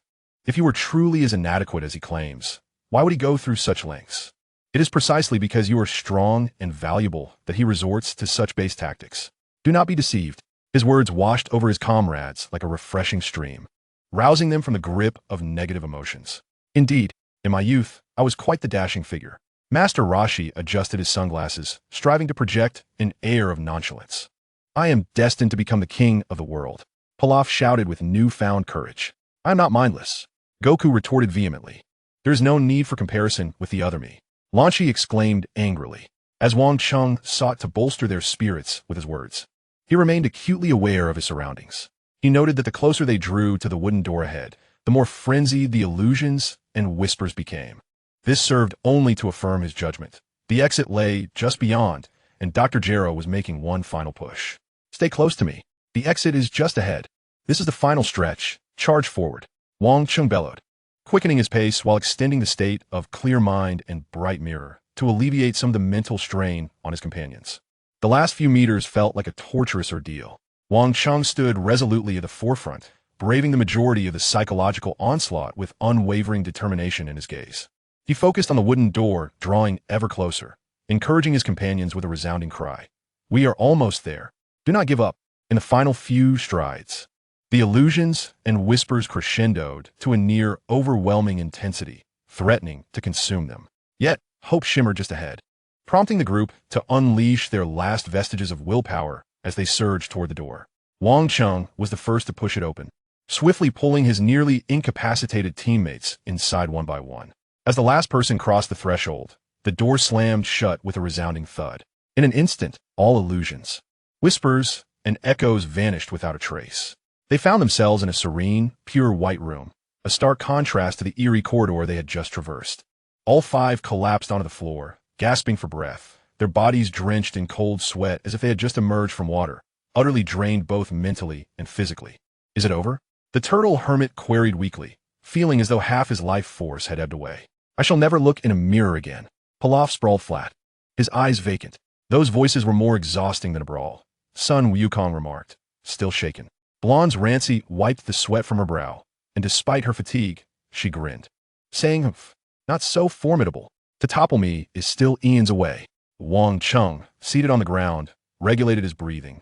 He glanced at his teammates, though they appeared battered. Their eyes gleamed with newfound resilience. The system notification chimed, sounding unusually melodious this time. Congratulations on passing the 6th level. Echoing corridor.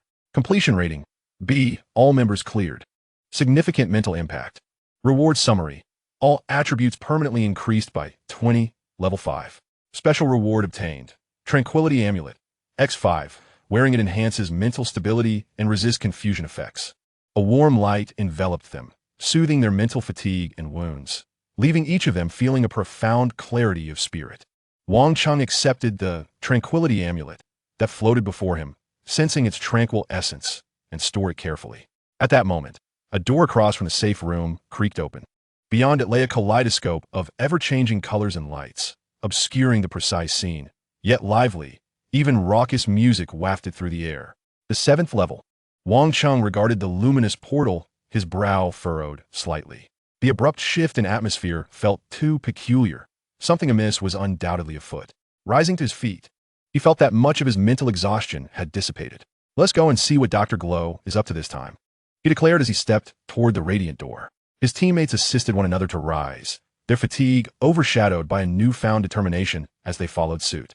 Crossing through the glowing portal, the spectacle before them rendered everyone momentarily speechless. The cacophony of music, vibrant lights, swirling carousels, and the serpentine tracks of roller coasters, with a colossal Ferris wheel looming in the distance, unfolded before their astonished eyes. The air seemed to be infused with the sweet aroma of cotton candy. They found themselves standing in a colossal amusement park, teeming with an array of bizarre contraptions. Chapter 56. Master Rashi. I admit I may have overindulged. This is a realm filled with laughter and joy. Yet, in the context of Dr. Gero's game, it appeared exceedingly eerie and chilling. An amusement park? The golden-haired launch stood in utter disbelief, her grip on the bow tightening instinctively. Sun Wukong curiously surveyed his surroundings. This place looks quite entertaining. Master Roshi adjusted his sunglasses, his gaze involuntarily drifting towards the NPCs clad in adorable mascot costumes. Despite their smiles, their expressions were undeniably distorted. Pilaf, on high alert, surveyed the vicinity. There must be traps. This king will not be deceived. Wang Cheng furrowed his brow, sensing that something was amiss. Beneath this seemingly joyous facade lurked a far more intense aura of danger. His perception was overwhelmed by a cacophony of sounds and energies, making it difficult to pinpoint the source of the impending threat. A cheerful system prompt, reminiscent of a children's show host, chimed in. Welcome to Level 7, Paradise Amusement Park. Rules: enjoy yourselves. Experience all the attractions to earn ample joy points. Objective: accumulate 1,000 joy points. Tip: a smile is your best pass. No frowning allowed. Violators will face punishment. He. As the announcement concluded, a translucent numeral appeared before each of them. Joy points. 0. Simultaneously, the previously stiff NPCs sprang to life, bouncing over with animated enthusiasm, calling out in a comical tone. Come play. The carousel is the most fun. The pirate ship is great too. Hee. Unhappy children will turn into dolls. A clown's head, painted in garish colors with a mouth stretching to its ears, popped out from behind a balloon house, emitting a chilling cackle. This scene sent shivers down their spines. Trickery. Launch, known for a fiery temper, raised her hand and shot an arrow at the clown's head. The arrow passed through the clown as if it were merely an illusion, yet the clown's laughter grew even more piercing. Warning. Attacking staff. Joy points 10. Launch's score instantly changed to 10. At that moment, a nearby spinning teacup went haywire, hurtling towards her at an alarming speed. Wang Cheng swiftly pulled her out of harm's way. The teacup whizzed past them, crashing to the ground with a thunderous explosion. Wang Cheng spoke in a low voice. It seems we cannot resort to violence. We must adhere to its rules. How do we follow the rules? By playing these ghastly attractions? Master Roshi gazed at the creaking roller coaster adorned with terrifying sharp teeth, swallowing hard.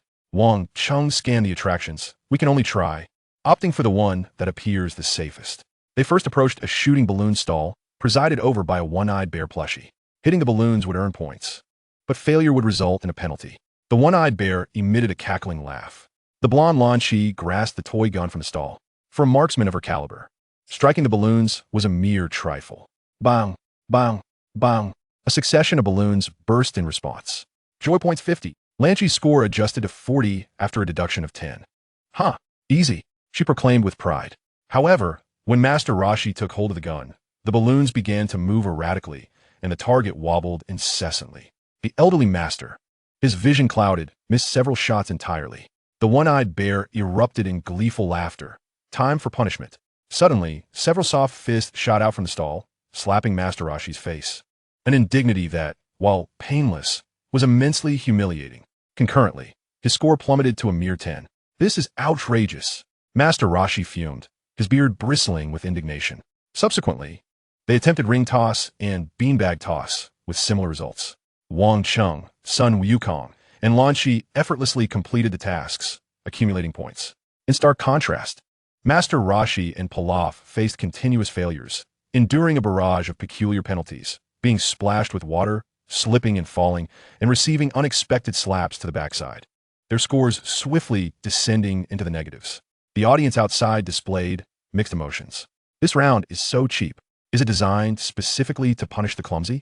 Master Roshi's face is swollen. Ha!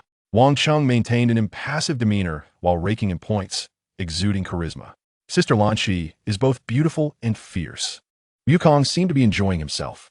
Wang Cheng observed the score fluctuations. The minor tasks yielded points too slowly and were particularly unkind to Master Roshi and Pilaf. They needed to engage in larger activities to rapidly accumulate points. They chose the carousel, which appeared the most benign. However, once it commenced, the carousel spun increasingly faster, eventually blurring the surroundings and jolting violently, as though they were riding a wild steed rather than a merry-go-round. The safety bar seemed feeble at best. Wang Cheng, Sun Wukong, and Lanchi, possessing robust physiques, managed to hold on. Pilaf, terrified, clung to a post, screaming. Master Roshi fared the worst. His frail body felt as if it might disintegrate, his complexion paling. After enduring the ordeal, Master Rashi nearly retched, having only gained a meager 10 points.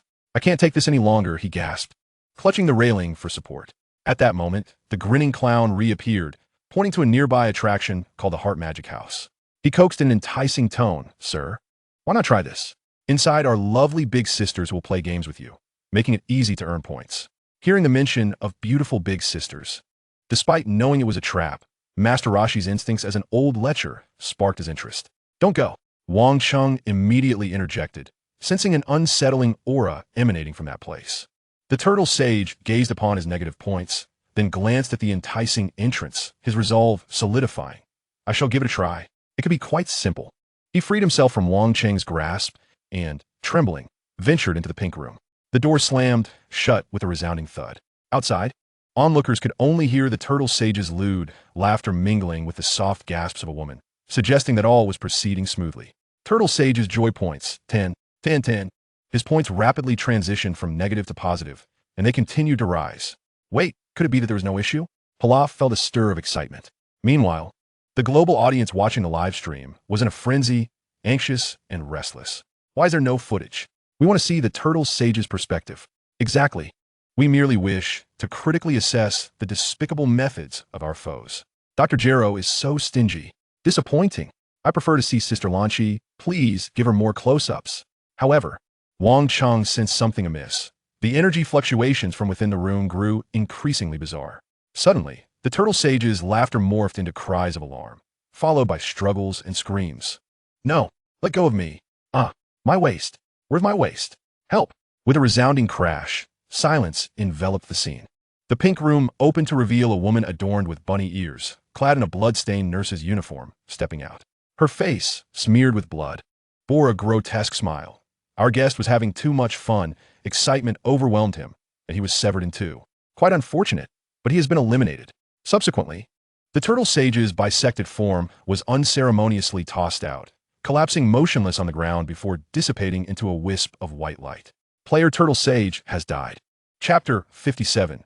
This time, he truly ascended joyfully. Everyone stood in stunned silence.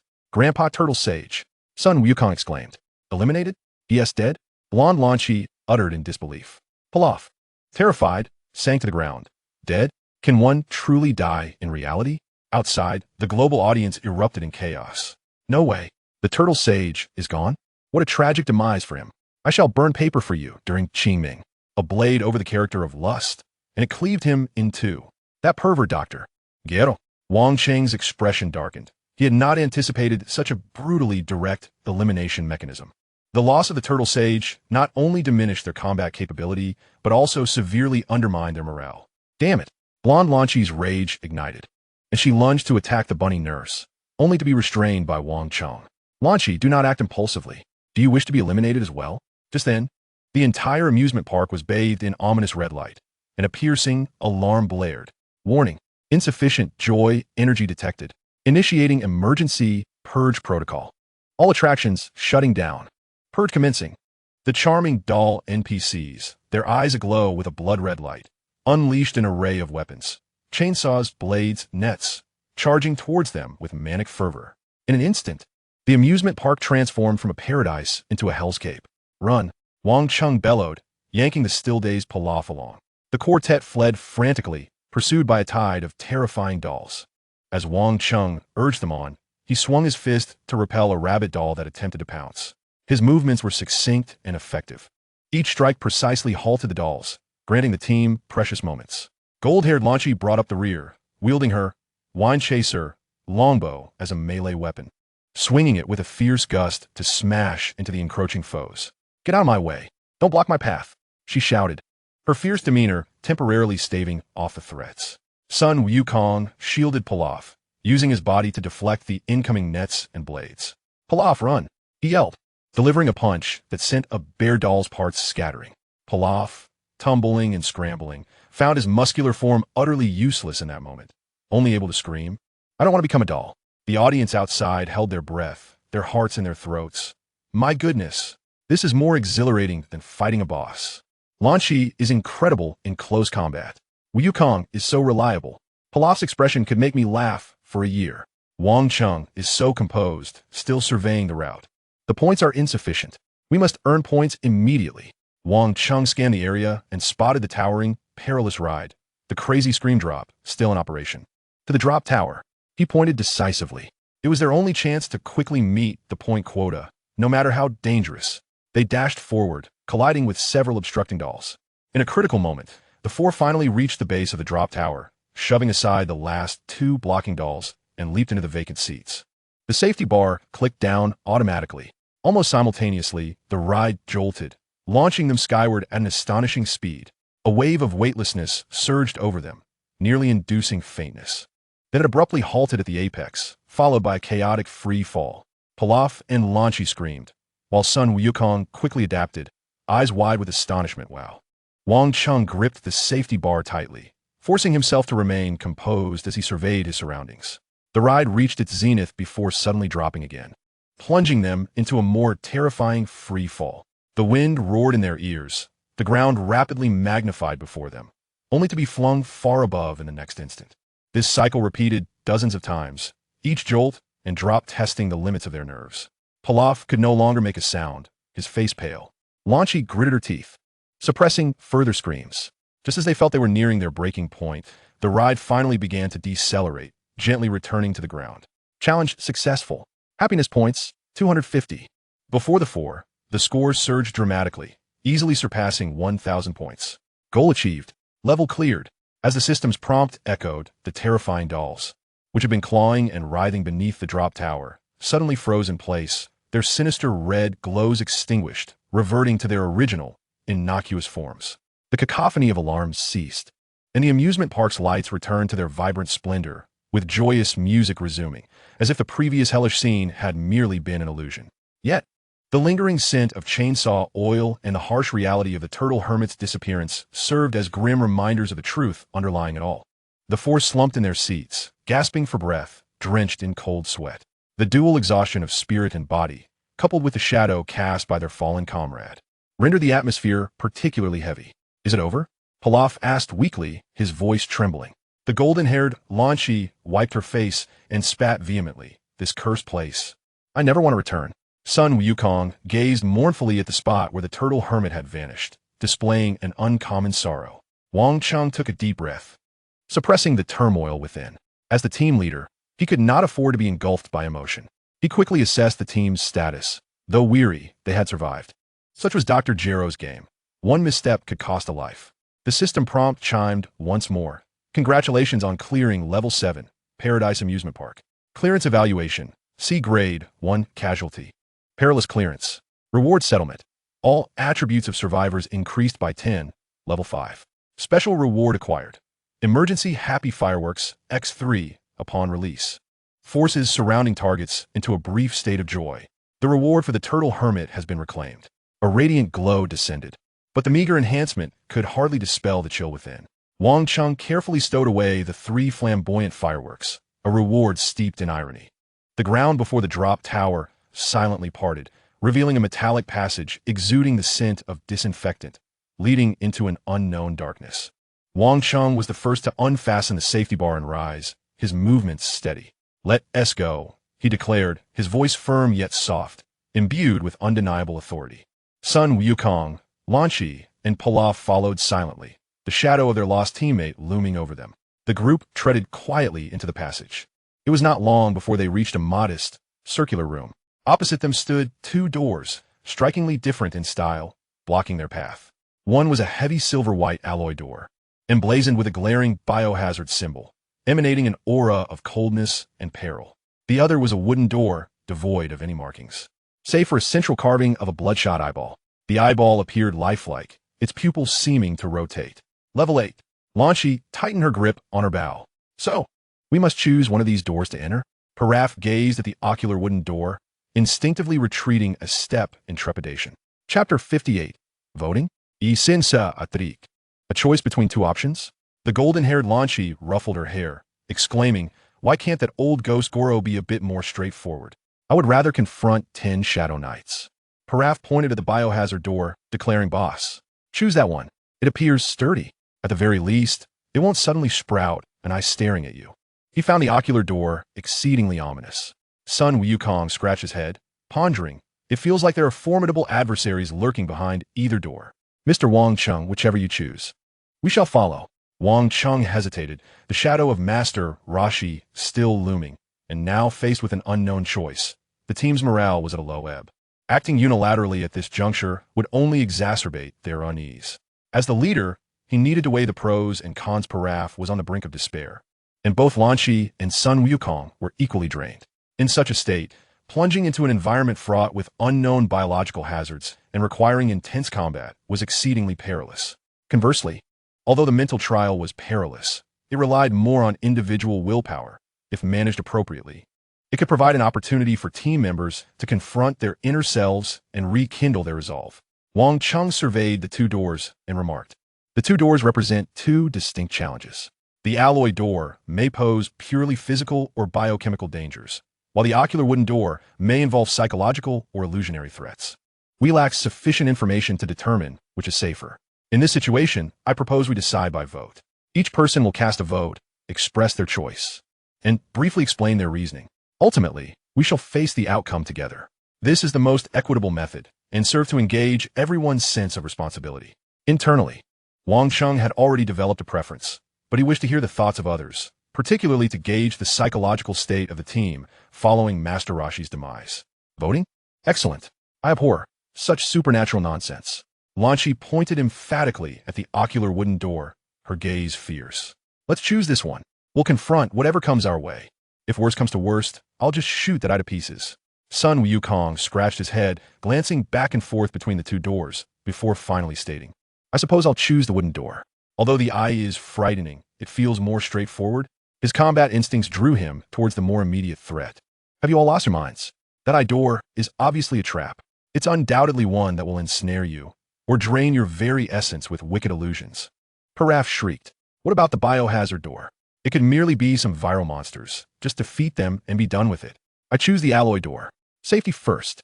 All three turned their gaze toward Wang Cheng. He finally spoke, "I select the wooden door. Rather than exhausting ourselves in an unknown biochemical crisis, it is better to confront the mental trial. Overcoming an illusion often reveals a path forward." 3-1. Wang Cheng announced the outcome and then looked at Paraf, stating, "Paraf, the decision is made. Remember, regardless of what lies beyond the door, we are a team." Piccolo, with a sorrowful countenance, gazed upon the encroaching eye-shaped wooden door, his muscular frame curling into a ball. "It's over, it's over. I knew it. I'm destined to become a fool." Outside, the audience, witnessing this scene through the live broadcast, chattered among themselves. Choosing the eye door? How audacious! That eye resembles an eternal kaleidoscope. Quite ominous. The astute analysis of Wang Cheng resonated. Dr. Guo relished in manipulating mental states. Piccolo's cowardly demeanor was utterly hilarious. A tough exterior, yet a timid heart.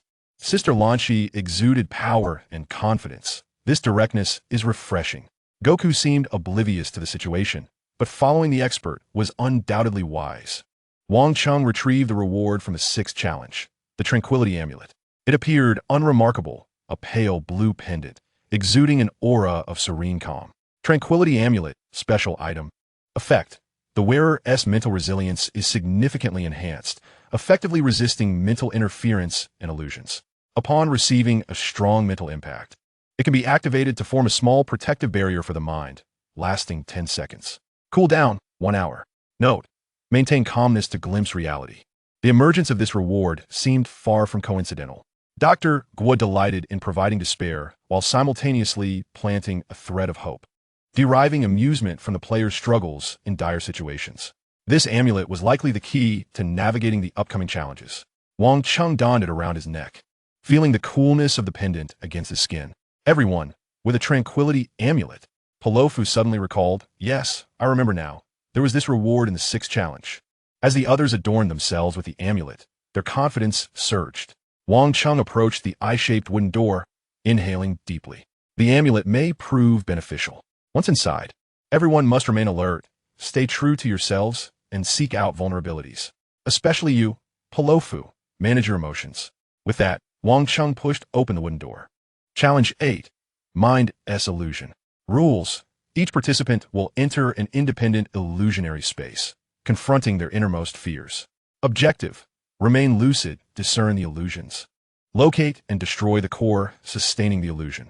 Int: succumbing equates to failure. External forces cannot intervene. Note: no items may be used in this challenge. Countdown 1 hour.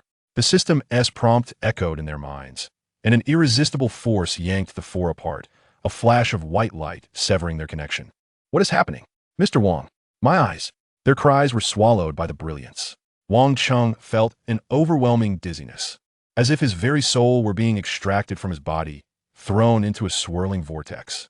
He attempted to resist, but the force exceeded his imagination, rendering even the comforting warmth of the tranquility amulet a distant blur. Time seemed to stretch infinitely. Perhaps it was merely a fleeting moment or an eternity. Suddenly, the sensation of dizziness dissipated. Wang Cheng abruptly opened his eyes, discovering himself in a familiar locale, the headquarters of the Mizar Group, within the confines of his own office. Outside the window, the vibrant nightscape of West City unfolded, illuminated by flickering neon lights. The office was ablaze with light, every detail precisely as he recalled. Even the cup of red tea that Bulma had insisted on preparing for him, which he always found excessively sweet, still exuded wisps of warmth. The silence was unnerving, a stark contrast to the usual nocturnal security patrols that filled the headquarters, now enveloped in an eerie stillness. At that moment, the door to the office creaked open gently. Bulma entered. Wang Cheng, are you still busy? It's time to rest. Upon seeing Bulma unharmed, a wave of relief washed over Wang Cheng, swiftly followed by unease. Something was amiss. They had been within Dr. Gro's game, and after crossing that peculiar wooden door, everything had transformed. Chapter 59. Teammates under a collective spell. Urgent. Wang Cheng glanced at his chest. The tranquility amulet remained, radiating an even more pronounced warmth than before, almost scalding, as if issuing a warning. Bulma? Wang Cheng began to inquire, but his words faltered. He noticed, to his horror, that his hands had begun to exhibit an ominous pale green hue beneath the skin, his nails thickening and sharpening. A tumultuous energy, brimming with destructive intent, surged uncontrollably within him, striving to break free from the confines of his will. It was the Omega virus, the very force he had been suppressing and mitigating with sheer determination. Wang Cheng, what's wrong? You look dreadful, Bulma said, approaching with concern, reaching out to touch his forehead. Stay back. Wang Cheng growled, attempting to retreat, yet his body felt as if it were anchored in place. The world around him began to veil itself in a faint green haze, Bulma's worried visage blurring before his eyes. Roaring in anguish, he watched helplessly as his arms swelled, becoming cloaked in dense green fur, his fingers transforming into vicious claws. No, stop! Wang Cheng screamed internally, but his body had ceased to be under his command. The savage consciousness of the Omega virus seized control, shoving his own will into a constricted corner. Wang Cheng, you! Bulma's concern morphed into terror as she stepped back, only to trip over a chair and fall to the ground. The vision of Wang Cheng within the illusion, the green monster, fixated its gaze upon Bulma. Filled with pure destructive desire, claws raised high, they sliced through the air. No! Wang Cheng fought desperately within, attempting to reclaim control of his body. But he was merely a spectator trapped behind a glass barrier, helplessly witnessing the horrific claws descend upon Bulma with ferocity. Blood splattered. Bulma's expression of terror was frozen upon her face, the vibrancy of life swiftly dissipating from her azure eyes. In that moment, the world seemed to lose all color and sound. Wang Cheng stood in a daze, staring at his bloodied claws, gazing at Bulma, lifeless on the ground. A piercing, soul-crushing pain overwhelmed him in an instant, far more agonizing than any physical injury could ever be. Is this the deepest fear that dwells within me? The dread of losing control, the fear of harming those I cherish most. Despair washed over him like a frigid tide, threatening to engulf the remnants of his consciousness entirely. Meanwhile, the global audience witnessed an entirely different scene through the livestream. From Wang Cheng's perspective, he stood frozen, beads of cold sweat trickling down his face. His expression, one of utmost anguish. The environment surrounding him appeared to the viewers as a blurred array of light and shadow, occasionally revealing glimpses of an unrecognizable, terrifying lake. What is happening to the great Wang Cheng? He seems to be in agony. Is it an illusion? What has he seen? If he is like this, how terrifying must this challenge be? Dr. Gero is truly a pervert. Simultaneously, the global livestream was divided into several small windows. each showcasing the nightmarish visions encountered by the four individuals. The audience watched in stunned silence, their emotions rising and falling with the unfolding scenes. Within Goku's illusion, he found himself standing in a field. The sky was overcast, and a light rain fell. In his hands, he clutched not his Rui Jingu Bang, but a heavy hoe. He wore a patched, coarse garment, caked in mud. Goku, where have you died? Hurry up and finish plowing this field. You won't eat if you don't complete your work today. A sharp female voice called from the ridge. Goku looked up to see a woman, clad in an apron and with hands on her hips. Was she his wife? When did he acquire a wife? The woman, though not unattractive, wore an expression filled with bitterness and complaint. What are you still dawdling for? Look at that foolish face of yours. Besides practicing martial arts, what else can you do? Can that put food on the table? Look at the neighbor's Krillin. He's driving a car and running a company. And you? Just know how to wield weapons all day. A useless fellow. The woman continued to berate him. Goku felt an unprecedented fatigue, not of the body, but of the spirit. He rose each day before dawn to toil in the fields until nightfall. His wife was forever complaining, calling him useless, saying he only consumed food. The cultivation he once cherished was now deemed as neglecting proper work. He felt the energy within him gradually waning, his body growing heavy and sluggish. He glanced at his calloused hands and then at the dreary sky. The days of freedom and the pursuit of strength seemed like a distant memory. A sense of numbness was slowly eroding his will. Is this what life is like after starting a family? It is truly, truly demoralizing. The audience witnessed son Wukong laboring in the fields, mechanically wielding a hoe, his eyes dull, devoid of the usual brilliance that characterized him. They were filled with astonishment. Why was Wukong farming? His wife seemed quite fierce. Was this illusion meant to immerse him in a mundane existence? His fighting spirit appeared to have been extinguished. Blonde Lan Chi found herself bound to a metallic chair, a blinding surgical light overhead, surrounded by various medical devices. A psychiatrist, clad in a white coat and adorned with gold-rimmed glasses, stood before her, his smile insincere, holding an odd helmet. Miss Lan Chi, do not worry. Your dissociative identity disorder is a serious affliction. That irritable blonde persona, along with the timid blue-haired one, are both malignant entities that must be eradicated. Nonsense. I am perfectly fine. Blonde Lan Chi struggled against her restraints, which were tightly fastened. Look, that is the violent persona speaking, the doctor remarked to an imaginary assistant beside him. We must purify her, restoring her to a normal, unified, docile female identity. That is what society deems acceptable. Placing the helmet upon Lan Chi's head, she shivered. No, please. Don't, she pleaded. Suddenly, her hair transformed to blue, her expression shifting to one of terror. Doctor, I do not want to vanish. You see, the weak persona has emerged, the doctor noted. He pressed a button on the apparatus, sending a feeble current through Lan Chi's brain, eliciting a pained groan. We shall weaken them one by one until they either merge completely or disappear. The doctor's grin twisted into a sinister smirk. You will become an ordinary girl, forgetting the fight, the violence, everything that defies convention. Blue-haired Lan Chi wept in fear, while blonde Lan Chi roared with fury within her mind. They both sensed a genuine threat, the imminent erasure of their very existence. Chapter 60, S-Rank Evaluation, for we are uniquely mad. Regardless of which persona it may be, Lan Chi had no desire to become the so-called ordinary girl the doctor spoke of. Outside, the global audience, watching the live broadcast, felt their hearts wrench as they observed Lan Chi's agonizing struggle in the surgical chair, her hair color shifting rapidly, alternating between fury and pleas.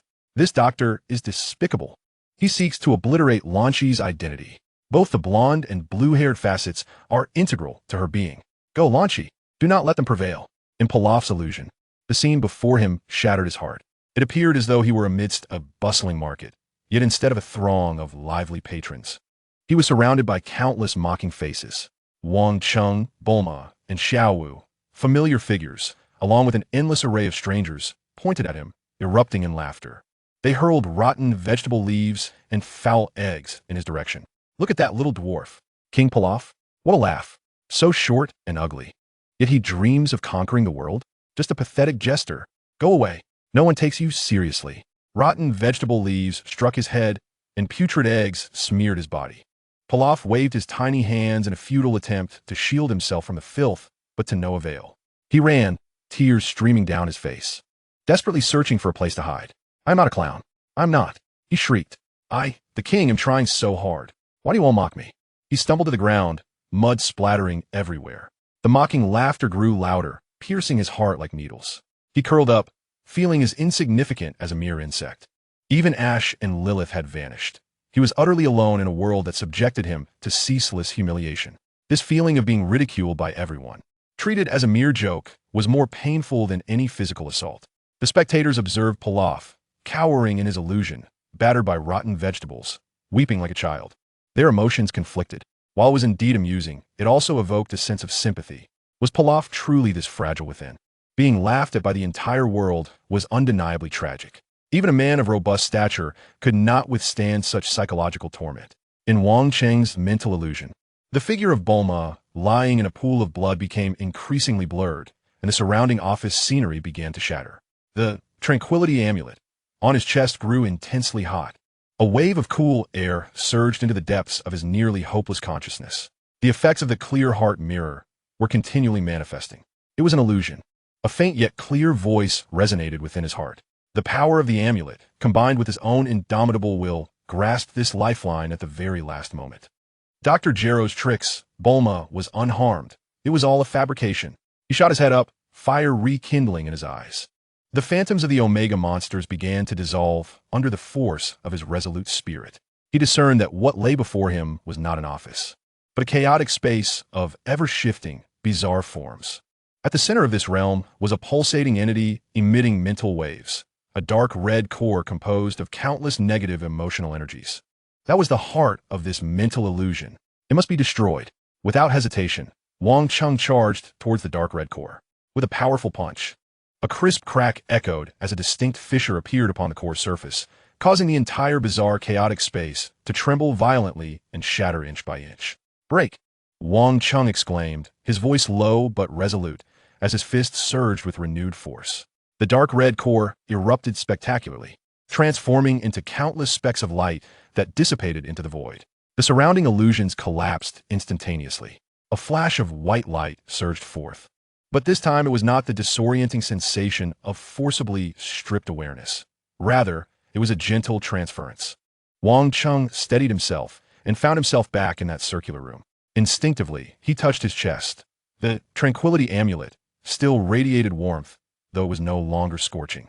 He quickly surveyed his surroundings.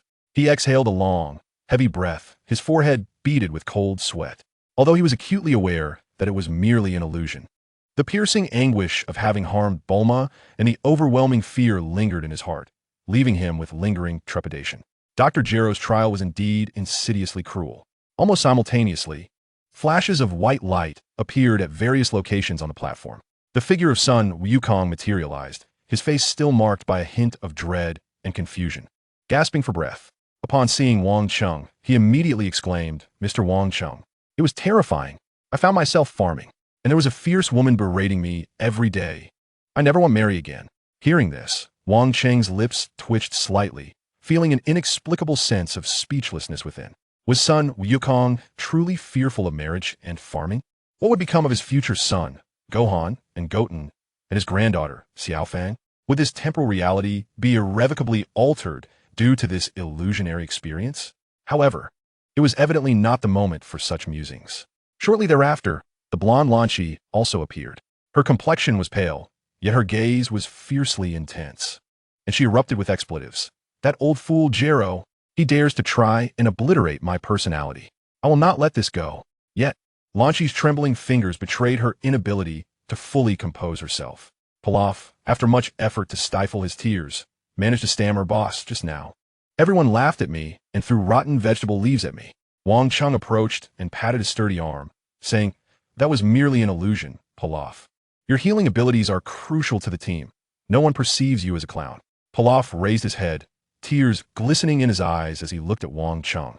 Finding no mockery in his gaze, only affirmation, which provided him some solace. He nodded vigorously, "Yes, I shall strive to be a good caretaker." At that moment, the system notification chimed in, breaking the somewhat heavy atmosphere. "Congratulations on passing the 8th level. Mind illusion. Completion rating, S-Class. All members overcame inner fears, no casualties. Reward settlement. All participants receive a permanent 50 in all attributes and level 10. Special rewards will be distributed based on participant performance and occupational characteristics. With the notification, for beams of light, more radiant than ever, descended upon the four. A warm and potent energy coursed through their bodies, mending their mental fatigue and fortifying every fiber of their being. The continuous elevation of their levels and attributes significantly enhanced their presence. As the light dissipated, golden glowing rewards floated before each individual. Wang Cheng's reward comprised a long sword, entirely black, its blade seemingly entwined with the shadow of a black dragon, alongside a shield inscribed with sacred runes, radiating a white light. Additionally, there was a skill book. Chapter 61. Everyone upgrades. Dr. Jero suffers great loss. Black Dragon Sword.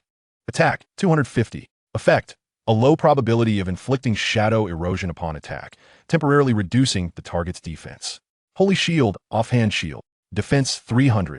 Effect, upon a successful block, there is a chance to generate a holy light shield that absorbs a small amount of damage. Skill book, Tetanus Slash. Effect, consumes a certain amount of energy. The next attack inflicts severe armor-piercing and tearing effects, particularly effective against high defense targets. Cooldown time, 30 seconds. Wang Cheng held the two pieces of equipment in his hands, savoring their essence. The sword and shield, one for offense and the other for defense, felt exquisite, imbuing him with a profound sense of strength, as if he had transformed into an indomitable fortress. His gaze then fell upon the floating skill book, its cover adorned with patterns of rips and tears. Wang Cheng reached out to touch it, and the skill book dissolved into luminous particles that merged with his being. A surge of knowledge flooded his mind regarding the manipulation of energy and the concentration of destruction upon a singular point. In an instant, he comprehended that this was a highly targeted explosive skill, perfectly compensating for any potential shortcomings in output he might face against tough-skinned or heavily armored adversaries. The combination of these two pieces of equipment and a skill significantly enhanced his overall combat prowess. The spectators outside, witnessing the event through the livestream, erupted in fervent discussion. Wang Cheng's new gear is incredibly impressive. The black sword and white shield, a timeless color scheme. It certainly looks premium. The Tetanus Slash sounds painfully effective, perfect for dealing with hard opponents. With both offense and defense, Wang Cheng has become even more formidable. Sun Wukong's rewards, a seemingly ordinary red headband that pulsated with energy and a pair of gauntlets embedded with radiant gemstones at the knuckle positions. There was also a skill book. Mysterious Headband Head. Agility 100. Mental Resistance 20. Effect, enhances breath perception sensitivity. Glorious Gauntlets, Gauntlet Weapon. Attack, 250. Attack Speed 15. Effect, slightly boost the power of key wave-type skills. Skill book, Wish Monkey Fist. Effect, upon activation, significantly increases evasion rate and consecutive attack capabilities for a short duration. Cooldown time, 2 minutes. Sun Wukong excitedly donned a headband and gauntlets, throwing a few punches that sliced through the air. Wow, these gauntlets fit perfectly. They pack so much more power than bare fists. He picked up the skill book, scratching his head at the name. Wish Monkey Fist? What does that even mean? Never mind, I'll learn it first. Sun Wukong smashed it to learn. Outside, the audience commented. Wukong is still the same, learning first without a second thought. This headband and gauntlets suit him perfectly, simple and straightforward. Wish Monkey Fist, can it grant wishes? Huh, enhancing evasion and combos? It perfectly complements Wukong's fighting style. Like adding wings to a tiger. The rewards for the golden-haired Lan Chi were remarkable. Her Wine Chaser longbow was enveloped in a whirlwind of radiant light, transforming into a more elongated and graceful form. The bow's body seemed to be forged from the very essence of wind, emanating a powerful energy resonance. Beside it lay an exquisite necklace. Hurricane's Fury longbow. Attack 200. Attack speed 25. Special effect. No arrows required. Drawing the bow automatically condenses energy to form light arrows. Upon impact, there is a slight probability of triggering a small area explosion. Agility necklace accessory. Agility 80. Movement speed 10. Lan Chi caressed her upgraded longbow with delight, attempting to draw the string empty-handed, and in an instant, an arrow composed purely of light energy materialized. Huh, this is fantastic. I shall no longer worry about running out of arrows. She immediately adorned the agility necklace, feeling her body become lighter. The reward for Pilaf included an imposing set of silver-white armor exuding a robust life essence, along with a skill book. Priest's heavy armor, chest armor, defense 250, stamina 100, energy value 200. Special effect. When healed, the effect is enhanced by 10. Skill book, Advanced Healing Art. Effect. Consumes a significant amount of energy to instantly restore 50 of a teammate's maximum health. If there is overflow, the excess 50 converts into a temporary shield lasting 10 seconds. Cooldown time, 45 seconds. Pilaf gazed at the formidable heavy armor, his eyes wide with amazement. He could hardly contain his excitement as he donned it, though the combination of a muscular physique with the priestly armor seemed somewhat incongruous. His sense of security instantly soared to new heights. After mastering the advanced healing art, he experienced the overwhelming healing effects, nearly moved to tears. Behold, I am no longer the mere healer who could only restore 50 health points. The audience outside, witnessing the bountiful rewards through the livestream, were left awestruck. Wow, the Golden Legend. These rewards are simply astounding. The attributes have skyrocketed. Wang Cheng's sword and shield are incredibly impressive. Ryukong's gauntlets look fierce. Sister Lan Chi's bow has been upgraded. Unlimited arrows. Pilaf finally possesses respectable equipment and skills. The mighty healer has officially arrived. It seems the breakthrough in the illusion realm has yielded tremendous rewards. Wang Cheng donned his new equipment, feeling the surging power within him and the solid assurance provided by his gear. With the Black Dragon sword and holy shield in hand, his offensive and defensive capabilities reached unprecedented heights. However, his brow furrowed slightly, and his expression revealed little joy. In Dr. Gero's game, the richness of rewards was often proportional to the difficulty of the ensuing challenges. The 8th level's mental illusion had already been perilous enough to nearly drive the entire team to the brink of mental collapse. The recently bestowed rewards, whether in terms of attribute enhancement or equipment skills, represent a remarkable qualitative leap. This is indeed extraordinary. He lifted his gaze, sweeping it across the expanse before him. Opposite the circular chamber, where there once stood a wall, an unassuming new door had silently manifested. This door was unlike any that had come before. It was forged from a somber golden metal, devoid of any ornate patterns, marked only by a simple yet intimidating Roman numeral, 9. The 9th level. A sense of dread enveloped Wang Cheng's heart. He tightened his grip on the Black Dragon sword, its icy touch keeping him alert. Drawing a deep breath, he addressed his newly empowered and spirited comrades in a solemn tone. Let us take a 10-minute respite to recalibrate our state. If my instincts serve me correctly, the next level will likely prove more formidable than all the previous challenges combined. Sun Wukong ceased his jesting. Lan Chi gripped her longbow tightly, and Pilaf instinctively straightened his armored form. The atmosphere grew heavy, yet no one faltered.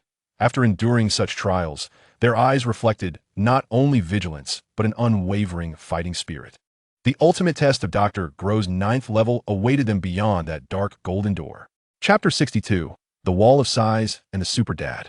The 10-minute interlude vanished in the blink of an eye. Wang Cheng rose, stretching his limbs. He had begun to acclimate to the sense of power bestowed by the new equipment, the Black Dragon sword and the Holy Shield. Casting a glance at his teammates, he noted their readiness, their expressions resolute from the trials of life and death. Let us proceed, he declared, stepping first towards the dark golden door inscribed with 9. He extended his hand and pushed with force. The door was heavier than anticipated, opening without a sound. The scene beyond was unexpected. It was not a vast battlefield or a convoluted maze, but a colossal circular platform, approximately 100 meters in diameter. The surface of the platform was made of a highly polished metal, reflecting their silhouettes with stunning clarity. Beyond the platform lay an infinite void of darkness, devoid of stars or light, a chilling expanse of nothingness. The silence in the entire space was palpable. Even the sound of their breaths echoed distinctly, creating an oppressive atmosphere. At the center of the platform stood a solitary figure. This entity, clad in full, dark armor, bore an archaic and fearsome appearance. Its surface marred by the scars of battle, adding an air of grimness. In its grasp was a colossal battle axe, taller than a man, its blade dark and seemingly capable of absorbing light. Merely standing there, it exuded an overwhelming sense of weighty oppression, far surpassing that of the previous Shadow Knight. Pilaf instinctively activated his reconnaissance ability, his voice trembling as he recited the information. Final Guardian of the Wall of Size. Level. Health. Energy. Attack, extremely high. Defense, extremely high. Skill. A series of question marks, coupled with an almost tangible sense of oppression, weighed heavily on everyone's hearts. This adversary appeared far more formidable than that skeletal figure on horseback. Sun Wukong assumed a combat stance, excitement illuminating his face. The golden-haired Lan Shi licked her lips, exclaiming, "No matter how powerful it is, we won't know until we engage. My new bow is in need of a target." Wang Cheng tightened his grip on his sword and shield, his expression grave. Indeed, the bountiful rewards corresponded to a terrifying level of difficulty. This boss felt akin to a true wall of lamentation, born solely for destruction. He inhaled deeply and commanded, "Formation. I will tank, Wukong will flank, and Lan Shi will unleash full-range firepower. Pilaf, keep an eye on my health." Pilaf, clad in heavy priestly armor, nodded earnestly, "Fear not, boss. My healing reserves are ample." The spectators outside, witnessing the final Guardian through the live stream, flooded the chat with excitement. Wow, that design, that sense of oppression. The ultimate boss has arrived. So many question marks. Is it a level crush? Can the great Wang Cheng withstand it? That axe looks lethal. Wukong, give it your all. Sister Lan Shi, shoot it down. Burly Dad Pilaf, your time to shine has come. Without Master Rashi, it feels a bit less entertaining, but can Pilaf take over? As if sensing their battle intent, the central wall of lamentation stirred. It did not roar or signal its intentions. It simply lifted its colossal axe and stepped forward, causing the entire platform to tremble slightly. In the next moment, it charged towards Wang Cheng with a speed that belied its massive frame. Here it comes. Wang Cheng's pupils contracted as he raised his shield in anticipation. Boom! The enormous axe struck the holy shield with tremendous force, erupting in blinding sparks and a thunderous sound. Wang Cheng felt an overwhelming force push against him, sliding back half a meter before regaining his balance, his arms tingling. A damage number of 100 floated above his head, indicating that the successful block had mitigated most of the damage. Yet this was merely a standard attack. What immense strength! Wang Cheng marveled inwardly. But his movements did not falter. The Black Dragon Sword followed through with a diagonal slash, striking the boss's leg armor, producing a dull metallic clang and revealing a damage number of 88. The boss's health bar barely registered a decline. Insufficient attack power. Time to try a new skill. With a thought, Wang Cheng infused energy into his sword, invoking Tetanus Slash. The Black Dragon's sword hummed, its blade shimmering with a dark glow as it struck the same spot once more. Sizzle.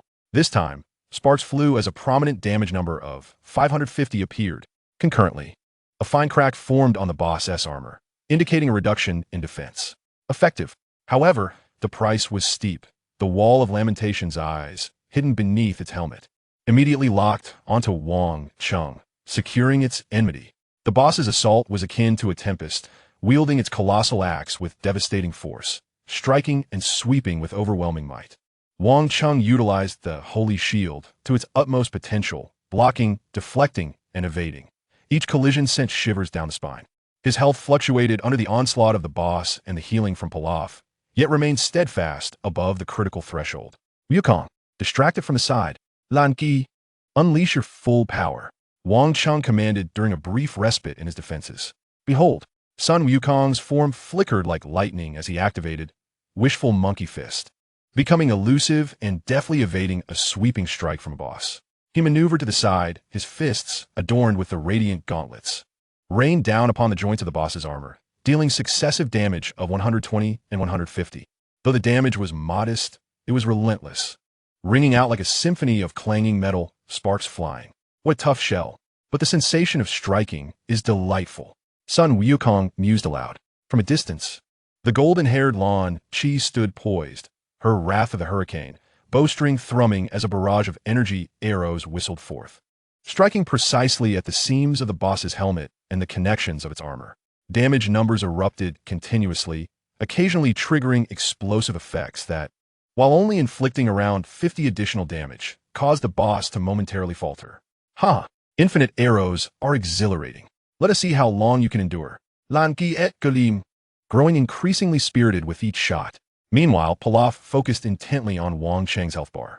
Noticing Wang Cheng suffer the brunt of an axe's residual force, his health dipping slightly, he promptly raised his arm. Advanced healing spell. A radiant white light enveloped Wang Cheng, restoring a significant portion of his health, with green numbers of 50 floating upwards, and a faint translucent shield materializing around him. Did you see that? Behold the power of my super healer, Pilaf proclaimed triumphantly. Boss, you can bear it with confidence. The onlookers outside were fervently engaged. What impeccable teamwork.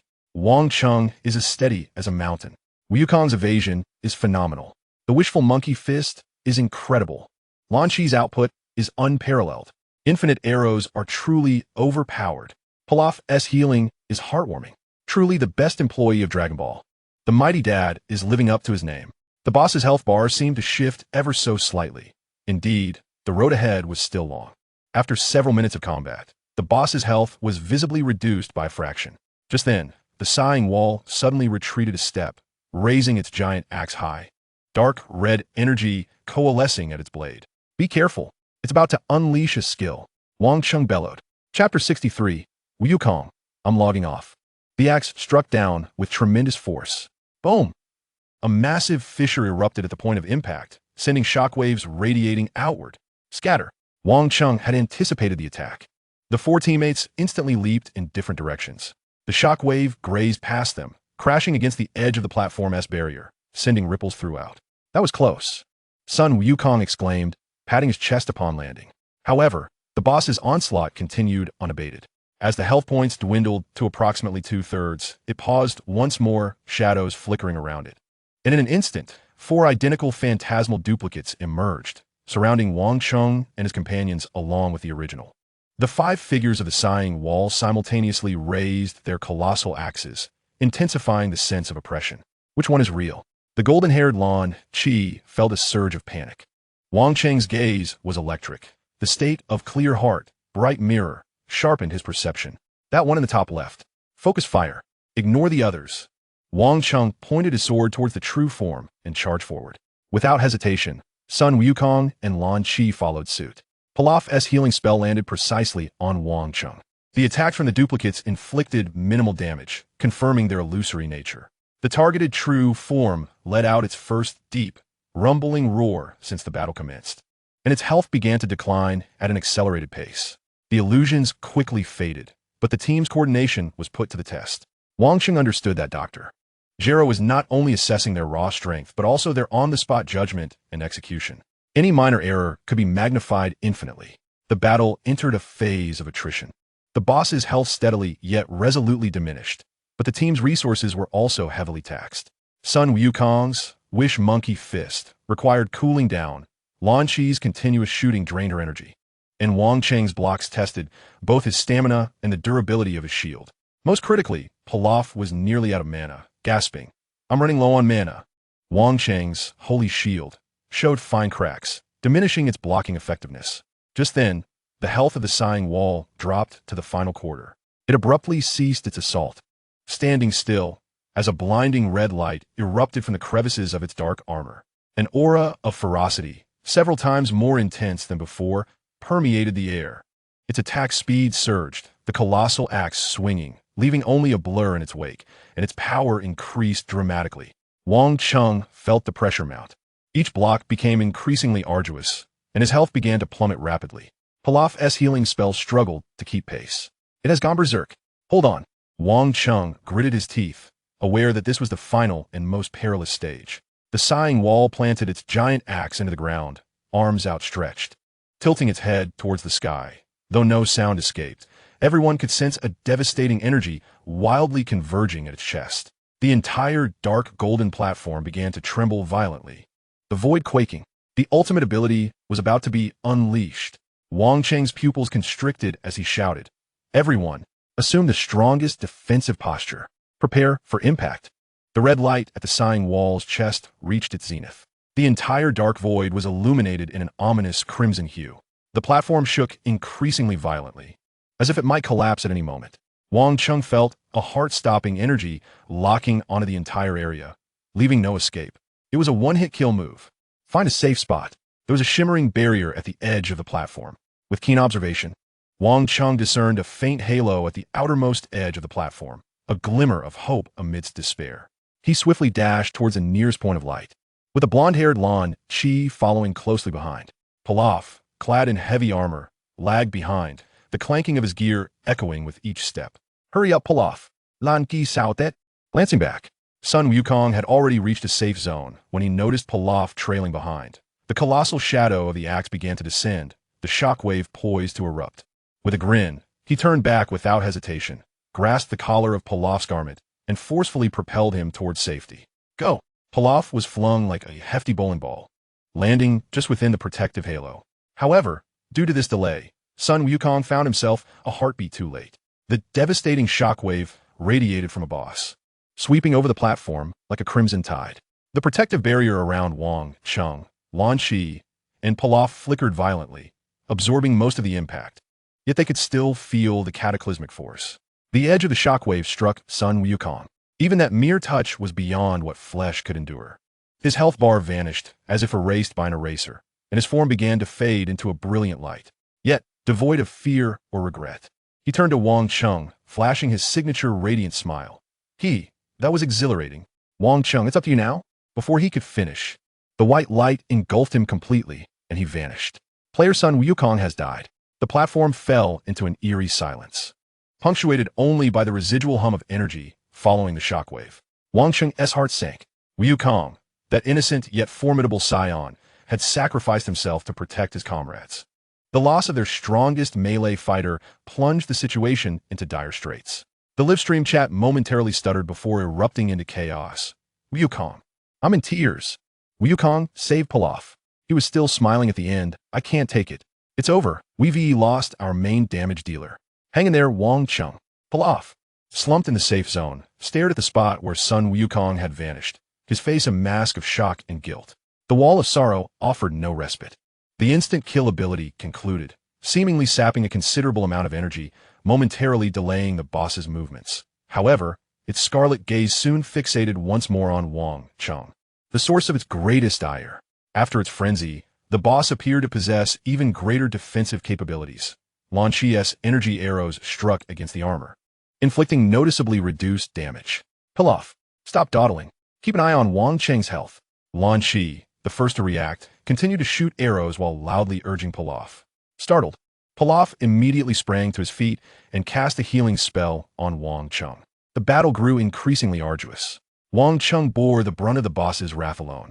As the cracks on his holy shield multiplied, Lan Shi exerted every ounce of her strength to deal damage, yet her efforts yielded little result. Suddenly, the wall of size charged once more, this time with a singular target, Wang Cheng. Its colossal form surged forward with an unstoppable momentum, akin to a rampaging war chariot.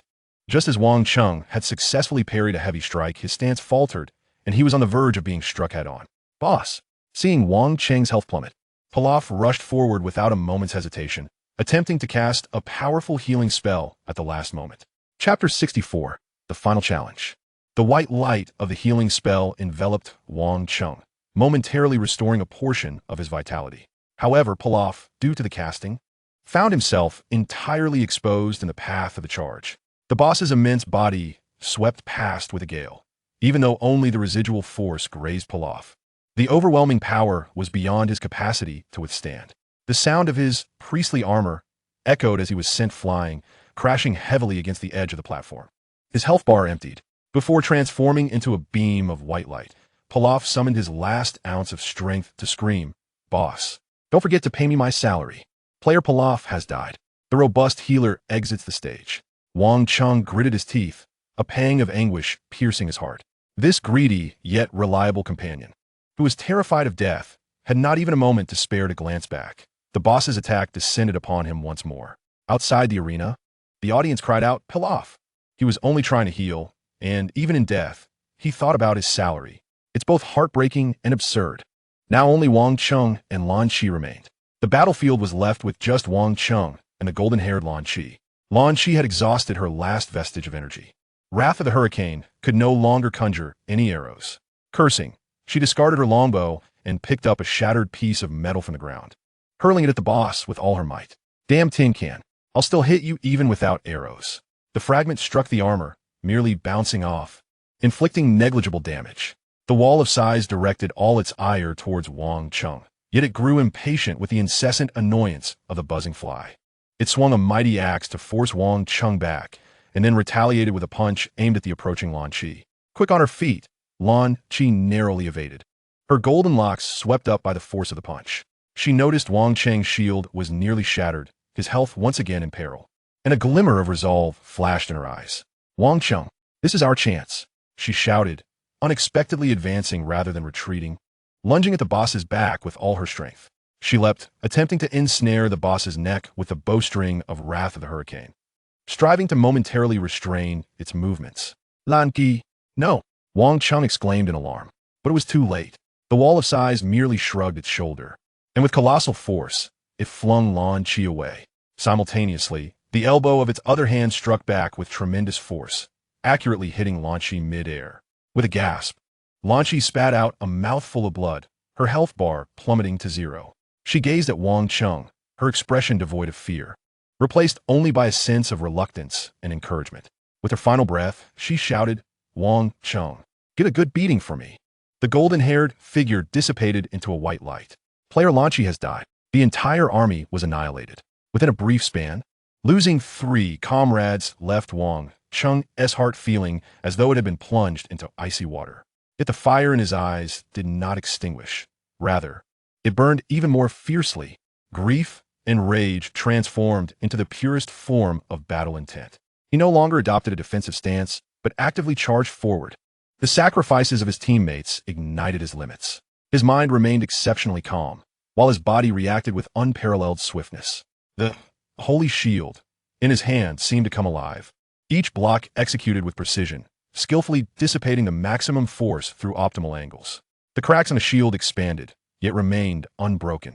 The Black Dragon Sword, like a venomous serpent, abandoned brute force in favor of pinpoint accuracy, repeatedly thrusting and cleaving at the fissures in the boss's armor, which had been torn by the tetanus slash.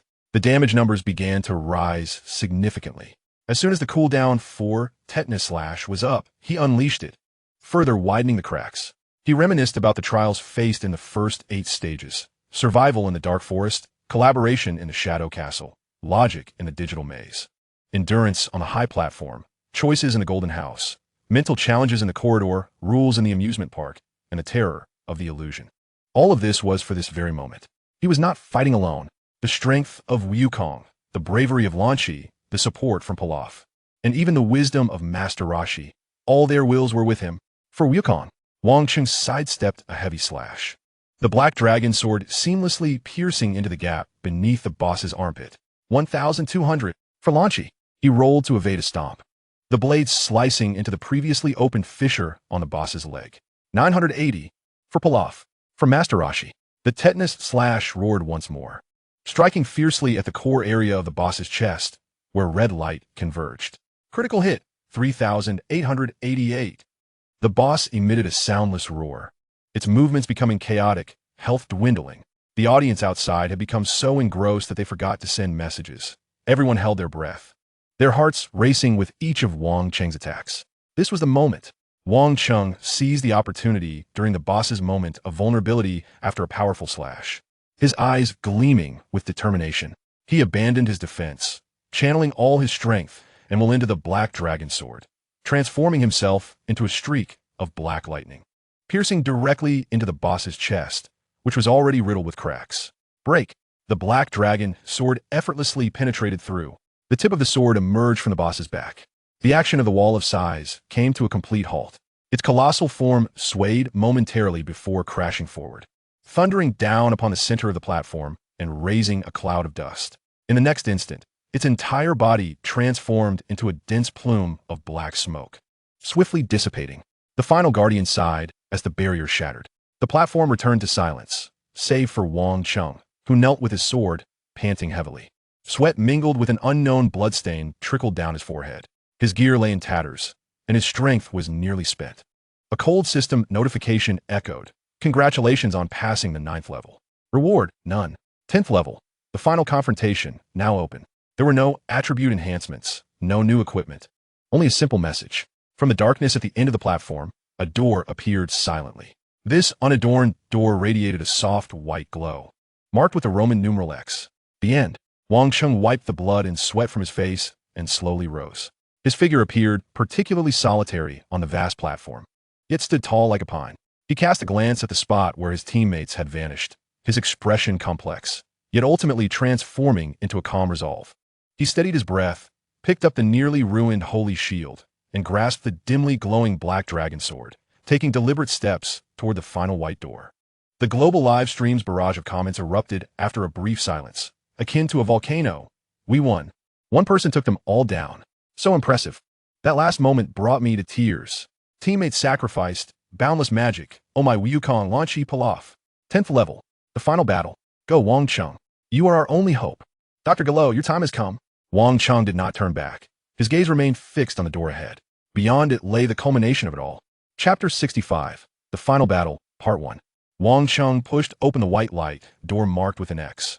Contrary to expectations for a climactic battlefield, there was no taunting from Dr. Galo. Instead, he stepped into an expanse of emptiness and silence. He found himself in a peculiar place, with a gray-white gravel surface dotted with craters of various sizes, reminiscent of the lunar landscape. Looking up, the outer space revealed a profound darkness, devoid of stars or sun, illuminated solely by an omnipresent light source that brightened the land. The global livestream camera closely followed him, broadcasting Wang Cheng's figure and this desolate scene to the world. The audience held their breath, awaiting the revelation of the conclusion. Wang Cheng stood at the edge of a crater, surveying the lifeless planet before him. He pondered, is this the end? What trick does Dr. Galo have up his sleeve? So desolate. It hardly seemed like an ambush was in store. Suddenly, the void before him twisted, light converged, and an image of a virtual elder clad in a lab coat coalesced into form. It was none other than Dr. Galo. At nearly the same moment, the global live broadcast signal experienced severe interference. The screen was suddenly filled with static, and the sound became intermittent, rife with noise. Bulma and Xiao Wu felt a jolt of anxiety and simultaneously rose from their seats. What is happening? Bulma urgently shouted into the communicator. Technical department. Restore the signal immediately. Xiao Wu clenched her fists, her eyes brimming with concern, fixated on the snowy screen. Around the world, complaints erupted. What's going on? No signal at such a crucial moment. It must be the work of Dr. Gero. He doesn't want us to see the conclusion. This is infuriating. What about Wang Cheng? On Planet Class Moon, the virtual Dr. Gero ignored the chaos outside, his gaze fixed directly on Wang Cheng, emitting an eerie laugh. Wang Cheng, I have finally awaited your arrival. No need to look further. The signal here has already been blocked by me. Now, this space contains only you and me. Dr. Gero's voice echoed throughout this realm. Wang Cheng's expression remained impassive, his eyes calmly scrutinizing him as if observing a tedious performance. Enough with the theatrics. Your game is over, Gero. Dr. Gero dismissed Wang Cheng's attitude, his tone tinged with fervor. Over? No, this is merely the most exhilarating part. I anticipated that the one to reach this final stage would undoubtedly be you. This Planet Class Moon is the ultimate stage I have prepared for you. As a mark of respect, the system has simulated and lifted all data restrictions upon you. Here, you may unleash your full power without reservation. Let me witness the extent of your limits. As his words fell, a warm and powerful light enveloped Wang Cheng. He immediately sensed a long-forgotten strength surging within him, akin to thawing rivers beginning to rush forth. The energy that had been suppressed throughout the game now flowed freely. The flowing cloud step, the grand freedom sword chi, and even the violent energy of his Omega form, long hidden within, became vividly perceptible, as if he could command it at will. A thought flickered in Wang Cheng's mind. The restrictions have been lifted? What is Gero plotting? Is he allowing me to unleash my full potential to observe and analyze me better, like a lab rat? Nevertheless, the sensation of regaining complete power felt undeniably splendid. This sense of fulfillment was incomparable to the mere data attributes in the game. He gently clenched his fist, the joints emitting faint cracks, as if invisible currents enveloped him. Just as Wang Cheng savored the return of his power, the space before him began to ripple once more. A figure gradually coalesced. It was a man with a fierce gaze and a robust physique, bearing a faint resemblance to Yamcha, yet radiating an entirely different aura. One imbued with artificial coldness and murderous intent. Dr. Gero's voice carried a hint of regret, but predominantly excitement. Allow me to introduce my masterpiece, Android number 10. Originally, I intended to modify Yamcha's notably promising body, but alas, he was prematurely eliminated by you. However, it matters not. I have flawlessly replicated and enhanced him using the data I have gathered and the latest technology. Wang Cheng, unleash your full strength to validate the might of my ultimate weapon. As soon as Dr. Glow finished speaking, Android number 10's eyes snapped open. Boom! A tremendous shockwave erupted from him, sending the sand and gravel swirling around. His hair seemed to grow wildly, transforming instantaneously into a mane of sinister green locks. His physique became even more statuesque and fluid, with muscular contours that exuded explosive power, emanating an overwhelming presence. Wang Cheng's gaze sharpened, instantly grasping Dr. Glow's intent. He mused, "A replica crafted from the data of my battle against Yamcha months ago? Is he attempting to test me with this? Glow, you underestimate the growth of a person. The past me and the present me are worlds apart." Contemplating this, Wang Cheng decided to give Glow a spectacle worth watching. He casually tossed aside the nearly ruined holy shield and the dimly glowing black dragon sword, the metallic clatter echoing on the ground. Unhurried, he removed the severely damaged warrior garb from his upper body, revealing a robust and well-defined physique. He did not unleash his full aura like his opponent. Yet his hair roots began to shift to an inky green, matching the ferocious energy radiating from android number 10, creating a formidable standoff. In this tense moment of ultimate confrontation, the global live broadcast signal suddenly flickered and regained clarity. All viewers witnessed this breathtaking scene. On the desolate moon-like planet, two super warriors, both exuding a terrifying aura and sporting green hair, faced each other from a distance. Wang Cheng stood tall, his expression calm, yet radiating an intangible pressure. While across from him, android number 10 resembled a drawn sword, brimming with aggression. The audience erupted with excitement, the comments cascading like a volcanic eruption. Wow! Two green-haired warriors. The signal is back. Wang Cheng is taking off his shirt. What a great physique. The ultimate showdown. This is the final battle. Just watching makes my heart race. Wang Cheng appears so composed, while his opponent seems quite furious. Of course, their auras are not the same. Bulma and Xiao Wu. Seeing Wang Cheng unscathed and exuding such remarkable energy, initially sighed in relief, only to then feel the tension rise with the sudden appearance of this formidable foe. Bulma murmured, "This is my first time seeing Wang Cheng in the Omega Virus form." Xiao Wu focused intently on the screen, silently cheering for Wang Cheng. On the moon-like planet, the atmosphere was charged with tension. The virtual figure of Dr. Glow hovered nearby, wearing a fervent smile of anticipation. The gazes of Wang Cheng and android number 10 clashed in midair, as if unleashing invisible sparks. The battle was on the verge of erupting. Chapter 66, The Final Battle, Part 2. Without any further ado, android number 10 initiated the attack. In a fleeting moment, a figure materialized before Wang Cheng, his fist slicing through the air with a piercing sound, aimed directly at Wang Cheng's visage. The swiftness of his strike surpassed even the previously modified Yamcha, exceeding Wang Cheng's expectations. Reacting with remarkable agility, Wang Cheng executed the flowing cloud step, his body gliding sideways as if weightless, narrowly evading the punch. He unleashed a formidable free and easy sword chi, which streaked through the air, a flash of white light targeting the gap beneath the ribcage of the android number 10. Unfazed, android 10 boldly struck at the sword chi with a single hand. The collision produced a resounding clang, akin to metal meeting metal, before dissipating into nothingness. Wang Cheng mused to himself. Indeed, the enhancement of physical strength has been substantial.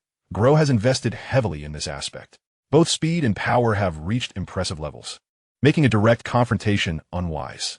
However, combat transcends mere statistics and raw attributes. The two fighters became enmeshed in a whirlwind of conflict. Explosions from their energy waves erupted across the desolate lunar-like planet, stirring up clouds of dust. Their fists and feet clashed like drums, reverberating throughout the space. Wang Cheng perfected the flowing cloud step, his figure a blur as he maneuvered through the relentless onslaught of Android 10. His sword chi no longer sought brute force, but instead slithered like a cunning serpent, targeting the android's joints and eye sockets, areas of relative vulnerability, in an attempt to exploit weaknesses. Meanwhile, Android 10 relied on its robust physique to effortlessly neutralize Wang Cheng's attacks with minimal movement, immediately launching even fiercer counterstrikes. Its attack patterns were direct and effective, devoid of any superfluous flair. The global audience was captivated, gasping in astonishment as they struggled to keep pace with the rapid exchanges. Was this truly the pinnacle of human combat? Wang Cheng's footwork was mesmerizing, as if he were floating. That android was incredibly resilient. The sword chi barely phased it. Miss Bulma, please analyze who holds the advantage. In the VIP section, Bulma, employing the advanced technology of the Capsule Corporation, diligently scrutinized the real-time data streams. Her brow furrowed in concentration. Android 10's physical parameters overwhelmingly outclassed Wang Cheng's, with its energy response proving more stable. Wang Cheng was relying on exceptional skill and extensive combat experience to maintain an equilibrium. Xiao Wu clenched her fists, palms drenched in sweat. Wang Cheng would surely prevail. He never disappoints. As the battle progressed, Wang Cheng gradually discerned that while Android 10's attacks were fierce and lethal, each move bore a hint of mechanical predictability, reminiscent of a pre-programmed sequence lacking true adaptability and instinct. Wang Cheng comprehended. Indeed, it was an advanced puppet. Grow. You may have replicated the data and even enhanced the body, but you cannot replicate the warrior's instincts and intuition honed through countless encounters with life and death. Data is lifeless, while humans are vibrant and alive. After an intense clash, both combatants erupted with energy, leaping backward to momentarily create distance between them.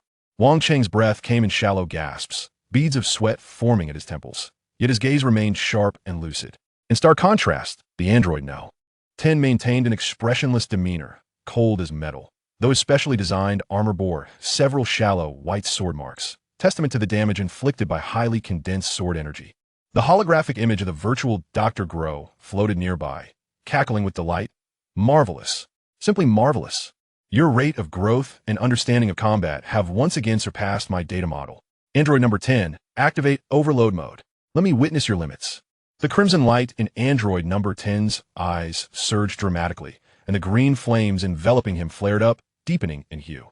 His speed and strength escalated to a new echelon, causing the ground beneath him to crack from the sudden force. He brought his hands together before his chest, forming a highly compressed energy sphere that radiated waves of destruction, warping the surrounding space.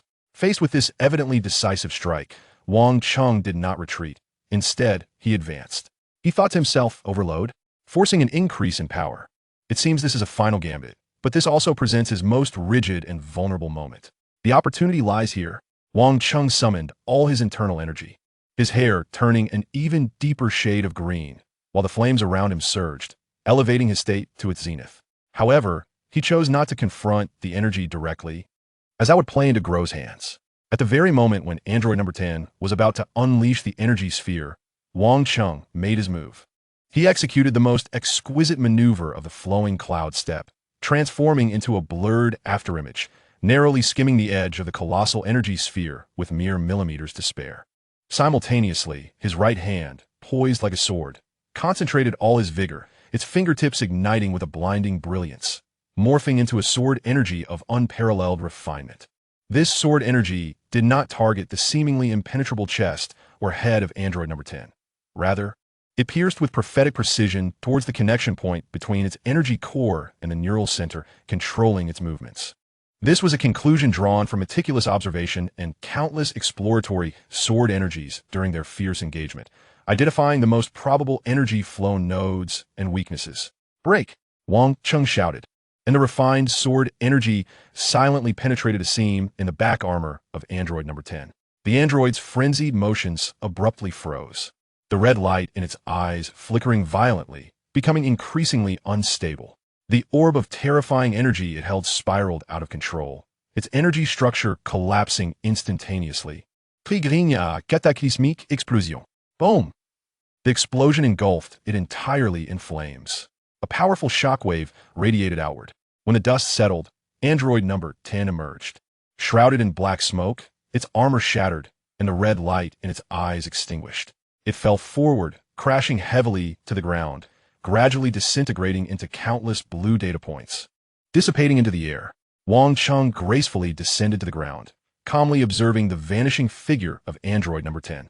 Victory was his, not achieved through sheer brute force, but rather through mastery of the battle's rhythm, keen insight into the enemy's vulnerabilities, and judicious decision-making at critical moments. Glow underestimated the boundless potential for evolution and creativity inherent in life itself. While data can simulate the past, it remains incapable of forecasting the future. Following a brief silence, a resounding cheer erupted from the global audience, akin to a tidal wave. The live broadcast chat was instantly inundated with messages. Victory! Wang Cheng is incredible. I shall deem you the strongest. In the VIP section, Bulma and Xiao Wu embraced each other in excitement, leaping with joy radiating from their faces. The virtual image of Dr. Glow flickered violently, seemingly reflecting a tremendous emotional upheaval. However, he quickly regained his composure, even offering a symbolic applause. Splendid. What an unexpectedly perfect conclusion. Wang Cheng, you truly are the finest specimen I have been seeking.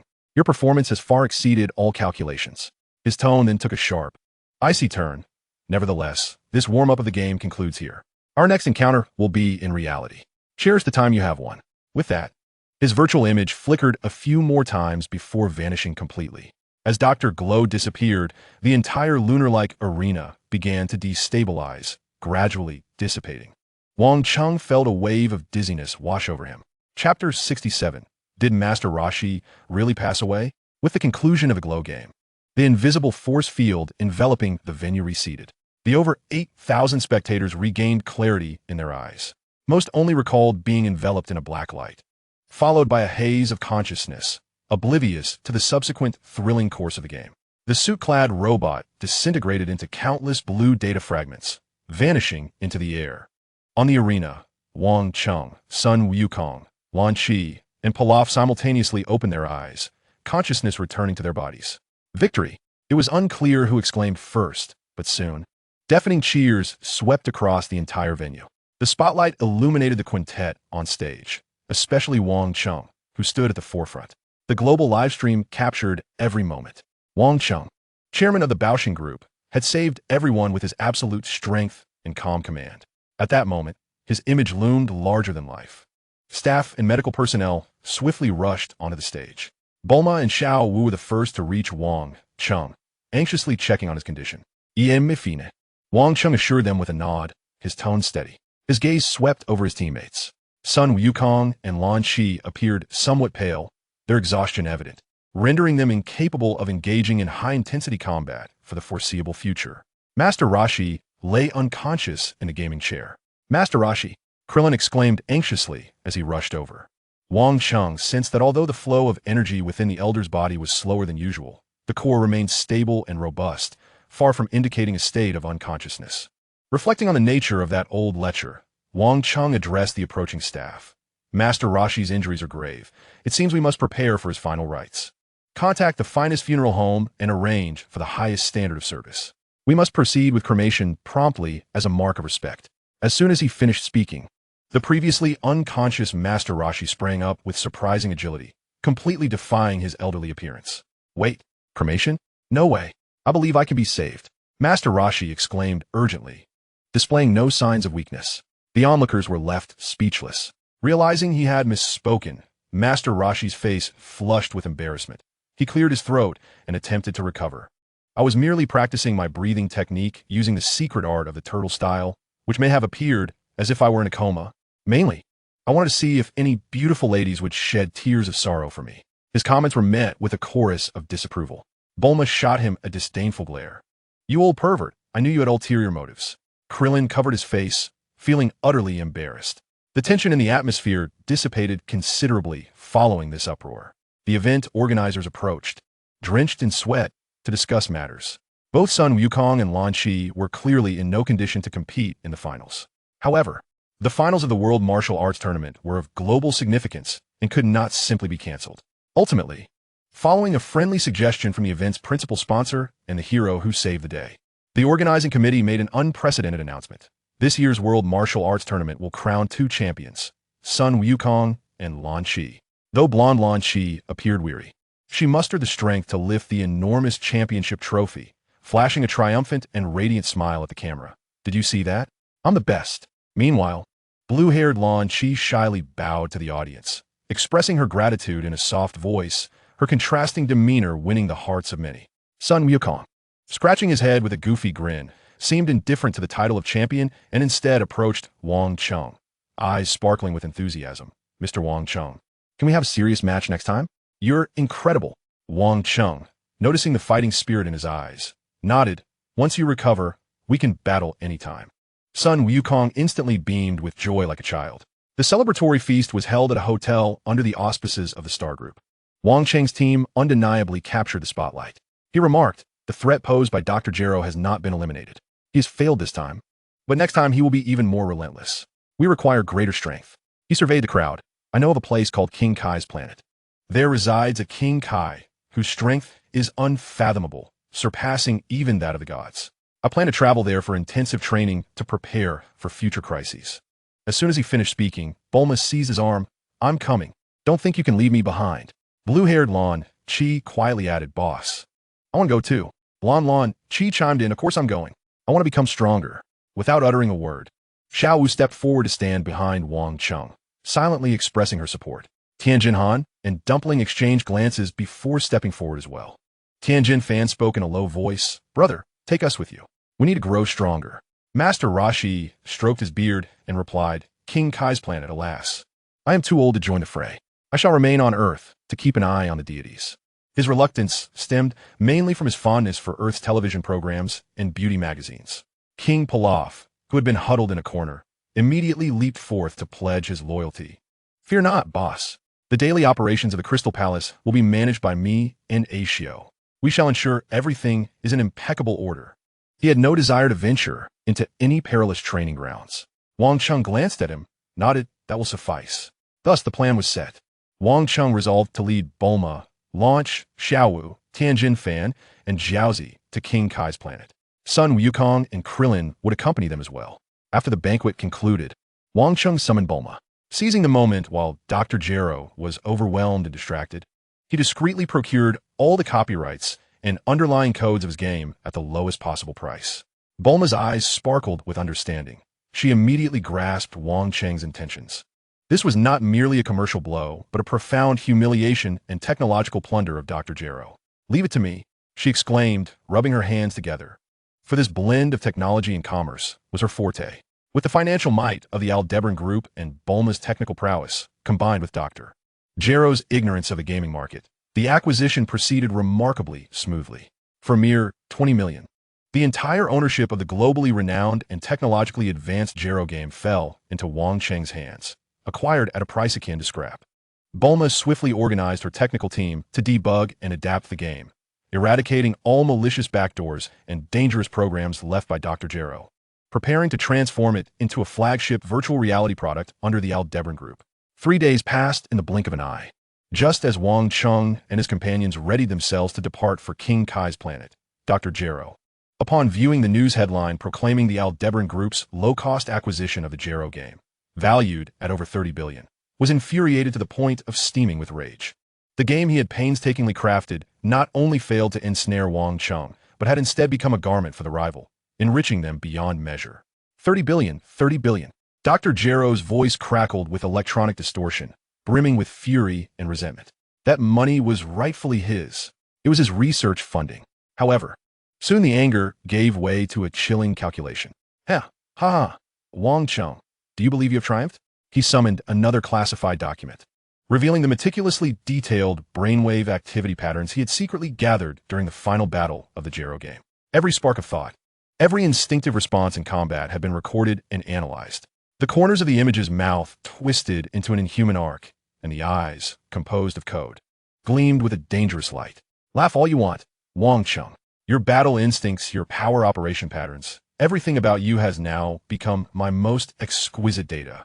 At our next encounter, I shall prepare a bespoke surprise for you. Chapter 68, Planet King. The Snake Way, the long path connecting the underworld to Planet King, is currently beset by an unprecedented uproar. The Snake Way Traverser, modified by Bulma, is less a vessel of flight than a thrilling race at breakneck speed. The sleek silver hull races along the surface of the Snake Way, flanked by an abyss of unfathomable depth. Wow, this is exhilarating, exclaimed Sun Wukong, pressing his face against the window with uncontainable excitement. Krillin and Dumpling clung tightly to their armrests, their faces paling. Tianjin Han made an effort to remain composed, though his three eyes widened slightly. Wang Cheng sat in the front row, feeling the subtle tremors of the ship, his inner turmoil betraying a facade of calm. Once an ordinary Earthling, he never imagined he would find himself racing towards Planet King in such a manner. This spacecraft embodies Bulma's ingenuity and carries his urgent sense of impending crisis. The specter of Dr. Gero loomed over him like a thorn in his heart. He yearned for strength, for his team to grow more formidable. Bulma, with a triumphant grin, manipulated the controls. I've added anti-gravity suspension. Otherwise, we would have been thrown off long ago. How does this compare to the flying Nimbus? The golden-haired launch pumped her fists in excitement, exclaiming, "Faster! I adore this speed." Meanwhile, little Wukong sat quietly behind Wang Cheng, her vigilant gaze sweeping the surroundings, despite the endless sea of clouds outside. Occasionally, a few blurred, wandering souls flickered past the ship, arousing the curiosity of the group. Wang Cheng mused that if Pilaf and Shu were here, they would surely have fainted from fright. After an indeterminate duration, a luminous point emerged ahead, rapidly expanding until it transformed into a diminutive planet suspended in the void. The planet, lush and green, hosted a quaint little dwelling. "Planet King, we've arrived." Bulma deftly maneuvered the ship, executing a graceful drift before it settled firmly on a patch of grass. The group disembarked, their eyes wide with wonder at this enchanting locale. The planet may have been small, yet its gravity was significantly stronger than that of Earth, leaving all but Sun Wukong and Wang Cheng feeling somewhat weighed down. Suddenly, a rotund figure wearing sunglasses and sporting antennae appeared before them, riding atop a gorilla. It was none other than the North Kai. Initially, the Kai intended to strike an imposing pose and deliver a grand opening remark about the great honor of having mortals visit this realm. However, his keen senses quickly discerned that this group was extraordinary. Sun Wukong exuded pure, immense energy akin to an uncut diamond, while Wang Cheng, standing at the forefront, made the Kai's heart skip a beat. Beneath his profound reserve lay an energy fluctuation brimming with limitless potential, reminiscent of a dormant volcano. That was the power of Omega. The words that the King of Worlds was about to utter were swallowed back. He adjusted his sunglasses and cleared his throat. "Ah, so you're the martial artist from Earth?" Wang Cheng stepped forward slightly and nodded respectfully. "Your Excellency, we apologize for the intrusion. We have come in pursuit of power and hope to receive your guidance." His tone was neither servile nor overbearing, his gaze calm, yet imbued with an intangible pressure. The King of Worlds initially intended to break the ice with a few light-hearted jokes, but under Wang Cheng's penetrating gaze, he inexplicably felt that sharing them would be awkward, even somewhat perilous. He stifled the joke that was nearly on the tip of his tongue, feeling quite stifled indeed. He awkwardly waved his hand. "Guidance is certainly welcome. You seem quite eager, so shall we begin?" Internally, he lamented. Where on earth did these monsters come from? That Saiyan's energy is terrifyingly pure. And this black-haired earthling is even more outrageous. What kind of power is that? It feels more troublesome than Frieza. Thus, the training on King Kai's planet commenced. He began by explaining the principles of the Kaioken and the Spirit Bomb. Goku's eyes sparkled with excitement, while Krillin and Tien contemplated thoughtfully. Wang Cheng, however, dove straight into practice. He moved to a clear area, closed his eyes, and focused, channeling the energy within him according to King Kai's teachings. The essence of the Kaioken is to transcend the limits of the body, unleashing multiple times one's own strength. This imposes a tremendous burden on the body. Yet, having been refined by the super divine water and undergone numerous awakenings of Omega, Wang Cheng's resilience far surpassed that of an ordinary person. On the first day, he familiarized himself with the pathways of energy flow. By the second day, he was able to stabilize the threefold Kaioken, enveloped in a crimson aura. "Not bad," King Kai commented, crossing his arms, though he was somewhat astonished by the speed of this individual's adaptation. Wang Cheng did not pause. He took a deep breath, a glimmer of determination flashing in his eyes.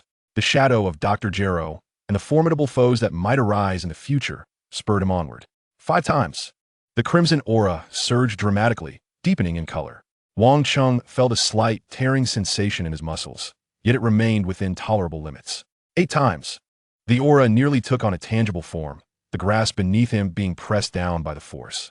Tien and the others watched in astonishment, while King Kai straightened in his seat. 10 times. 20 times. Boom! A powerful shockwave erupted from Wang Cheng's center. The crimson flames soared into the sky, yet within that red, there was a hint of a profound dark green. It was the Omega power within him being stirred by the Kaioken, producing a strange resonance. His hair defied gravity, flowing as if caught in a breeze, with tips shimmering with hints of destructive dark green light. His aura became incredibly fierce and powerful, far surpassing the ordinary 20-fold Kaioken. King Kai's planet trembled slightly under this surge of energy, dust cascading from the small dwelling. The creature known as Babru frightened. sought refuge behind King Kai. The King of Worlds gaped, his sunglasses slipping to the tip of his nose, pointing at Wang Cheng with a voice slightly distorted. You, quickly stop. Do you wish to dismantle my little planet? Wang Cheng gradually retracted his aura, the emerald glow fading and the crimson flames dissipating. He exhaled a breath of murky air, feeling somewhat fatigued, yet his spirit was exceptionally invigorated. The fusion of Omega power and the Kaioken surpassed his expectations.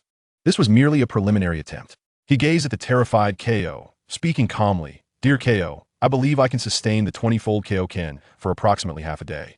The Ko adjusted his sunglasses, observing Wang Cheng's aura swiftly stabilizing, then glancing at the increasingly excited son Wukong nearby, his mind in disarray. Wiping non-existent sweat from his forehead, the Ko muttered softly, 20-fold Kaioken, augmented by that peculiar power. Is this fellow truly from Earth? He lifted his head, looking at the eager son Wukong and the resolute expressions of the others, suddenly sensing that the days ahead might not be tranquil. Drawing a deep breath, he attempted to regain some of his regal authority as the Ko, saying, well, since the fundamentals have been grasped, let us proceed to the next step. Before he could finish, Wang Cheng interrupted with a question that left the Ko momentarily stunned. Dear Ko, is there a realm beyond the 20-fold Kaioken? Chapter 69. Ko, are you here to dismantle my home? The Ko adjusted his sunglasses and cleared his throat. Well, the training of the Kaioken must be approached gradually. One cannot rush it. 20-fold is already quite formidable. Wang Cheng, noting the Ko's slightly flustered expression, comprehended that this was indeed the current limit. The burden of the Kaioken on the body was immense. Even his reinforced physique felt a notable strain at the 20-fold state. However, he remained unperturbed.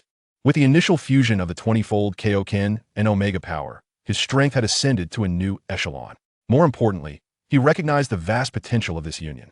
I understand, Wang Cheng nodded, refraining from further inquiries. The Ko secretly sighed in relief, hastily shifting the topic to begin instructing the others in their training.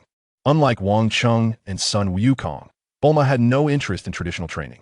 Upon disembarking from the ship, she set up various instruments to analyze the environmental data of Ko's planet. The gravity was 10 times that of Earth, and while the air composition was similar, the concentration of energy particles was significantly higher. Bulma recorded her findings while murmuring, her azure hair fluttering gently in the breeze. Suddenly, the detector in her hand emitted urgent beeping sounds. The screen displayed a peculiar data spectrum, unlike any energy fluctuations she had previously recorded. What is this? Bulma curiously adjusted the detection parameters, tracing the energy source. After a thorough search, she discovered nearly invisible energy remnants on a small patch of land at the edge of Ko's planet. Upon cross-referencing with the database, she was astonished to find that it was residual energy from the ancient spirit tree's fruit. The fruit of the spirit tree, a legendary entity said to significantly enhance combat prowess, ignited a fervent spark in Bulma's eyes, reminiscent of a scientific visionary. If this remarkable specimen could be artificially cultivated. She immediately commenced a meticulous recording of the energy's data spectrum, analyzing its composition and characteristics. Although the residual energy was minimal, insufficient to yield any tangible effects, deciphering its energy structure might allow for the recreation of this extraordinary fruit within the confines of a laboratory. Bulma, brimming with excitement, furiously typed away, adding yet another cutting-edge technology to Wang Cheng's agricultural enterprise.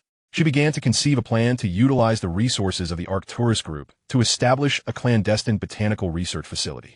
From a distance, Wang Cheng observed Bulma's industrious figure, reflecting on her unyielding scientific fervor. Meanwhile, the King of Worlds took an unconventional approach to training Lan Chi. He swiftly discerned the uniqueness of her dual personalities and commenced guiding her on how to better control and harmonize these two facets. Your two personas are not adversarial, but rather complementary. The wildness of the blonde and the calmness of the blue-haired persona, if she could seamlessly switch or even merge them, would yield astonishing results. Under the King's attentive tutelage, Lan Chi's progress was remarkable. Her blonde persona mastered a more devastating area of effect technique, the rainbow bubble wave, which, with a mere gesture, unleashed a barrage of multicolored energy beams enveloping a vast expanse. The blue-haired persona honed exquisite techniques of breath concealment, once in a hidden state. Even the king found it challenging to perceive her presence. Even more astonishing was Lan Chi's newfound ability to transition between personas and techniques in a single move. One moment, she unleashed a fierce assault as her blonde self, and the next, she seamlessly shifted to her blue-haired form to evade, leaving her simulated adversary utterly unprepared. The king, witnessing her training, could not help but remark, "In terms of unpredictability in battle, you are undoubtedly the foremost." Wang Cheng, observing from the sidelines, felt a sense of satisfaction with Lan Chi's advancement. What once posed a dilemma had now transformed into a distinctive advantage. This capricious fighting style often yielded remarkable results in actual combat. Xiao Wu's training was the most grueling of all. She tirelessly combined the flowing cloud steps imparted by Wang Cheng with the instantaneous movement taught by the king, practicing relentlessly day and night. Speed equates to power, she silently reminded herself as she continuously pushed her limits. Her figure darted across King Kai's planet with astonishing rapidity. Initially, afterimages were discernible, but soon only a blurred silhouette remained, ultimately rendering her invisible, with only the sound of sonic booms echoing in her wake. The king watched Xiao Wu's training in astonishment, never having anticipated that this seemingly demure girl possessed such resolute determination and latent potential. Beyond speed, Xiao Wu also dedicated herself to honing her assassination techniques. She secretly vowed to become Wang Cheng's sharpest blade, willing to pay any price to achieve that goal. After countless attempts and failures, she finally grasped a unique technique, the ability to create a visual blind spot within 100 meters, rendering her opponents oblivious to her presence for a brief moment. The King of Worlds, sensing this remarkable skill in Xiao Wu, could not help but exclaim, "In the darkness, you are an invincible assassin." Wang Cheng noticed Xiao Wu's focus and determination during her training, understanding that she was fulfilling her promise in her own way. This seemingly fragile girl possessed an inner strength that rivaled anyone else's. A month swiftly passed, and each individual's prowess had significantly improved. Sun Wukong had mastered the triple king fist, while Krillin and Tien Shinhan adeptly wielded the double king fist. Kaiatsu demonstrated enhanced control over his supernatural abilities, even managing to affect multiple targets simultaneously. Although Bulma's combat strength saw a limited enhancement, she had gathered extensive unique data from King Kai's planet, accumulating invaluable resources for future technological development. Wang Cheng himself, while solidifying his mastery of the tenfold King Fist, continued to explore the potential fusion of Omega power with other techniques. He sensed that the combination of these two forces concealed deeper secrets waiting to be uncovered. Observing this extraordinary group of individuals, the King of Worlds felt both gratified and apprehensive. He was comforted by the presence of such guardians on Earth, yet concerned that the foes they would face in the future might surpass even his darkest imaginings. Before the training concluded, the King of Worlds called Wang Cheng aside. "Your potential exceeds my expectations. However, I must caution you, the growth of power comes at a price. You have personally experienced the backlash of the King Fist and that special power. Remember to remain true to yourself on the path ahead." Wang Cheng nodded solemnly. "I understand." On the eve of their departure from King Kai's planet, Wang Cheng stood alone on a small patch of grass, gazing at the starry sky. Memories of his journey in the Dragon Ball world replayed in his mind, from his initial solitude to now having companions like Bulma, Launch, and Xiao Wu, a stronghold in the Sasi group, and a group of comrades striving together. His gaze swept over Bulma, who was organizing her equipment, Launch, who was sparring with Sun Wukong, and Xiao Wu, practicing instant transmission alone in the distance. The fates of these individuals were now intricately intertwined with his. To protect them, he needed to grow stronger. "What are you thinking?" Bulma approached, following his gaze. "Reluctant to leave this little planet?" Wang Cheng smiled faintly. "Just pondering how to deal with that old fox, Dr. Gero. When we return." Bulma's eyes sparkled. "I've completed testing my newly designed disassembly gun. Would you like to give it a try?" Wang Cheng raised an eyebrow. "This time, it won't be like last time, where we nearly blew up the lab, will it?" Bulma pouted. "That was an accident. This time, it's absolutely safe and reliable." Chapter 70. The Battle for King Kai's Supplies. Time flew by on King Kai's planet. Under the guidance of King Kai, Sun Wukong and Krillin steadily improved their foundational combat abilities. Their mastery over Ki became increasingly refined, and the potency of their techniques soared correspondingly. The sole dilemma lies in Sun Wukong's insatiable appetite. The King of the Worlds initially presumed that his humble planet, devoid of conflict, possessed sufficient provisions to last for several years. Yet, he gravely underestimated the formidable hunger of the Saiyans. "My lord, is there any food left?" Sun Wukong inquired, patting his rumbling belly and gazing longingly at the king. The king, surveying his barren pantry, felt tears welling up. Just 10 days had passed, and his cherished delicacies, accumulated over the years, had been utterly devoured. Even Baburus's snacks were not spared. "There is none left." The king adjusted his sunglasses, feigning composure. As a cultivator, one must learn to restrain one's cravings. Suddenly, Sun Wukong's eyes sparkled with realization. "Ah, I saw a vegetable garden in your backyard when I arrived." The king's expression shifted dramatically. "Wait, that is Baburus's food supply." Alas, it was too late. Like a gust of wind, Sun Wukong dashed into the garden, swiftly clearing out the rare, cosmic vegetables that the king had painstakingly cultivated. Even Baburus's beloved carrots met the same fate. The king stared at the desolate garden, utterly despondent, while Baburus whimpered in distress nearby. This scion, the king sighed, was even more gluttonous than the legend suggested. Meanwhile, Tian Shinhan was engrossed in his own training. Positioned in one corner of King Kai's planet, his 3 eyes were shut tight, his aura swirling around him. "Four-way Kikaho." With a commanding shout, 4 Tian Shinhan simultaneously materialized, forming a perfect square.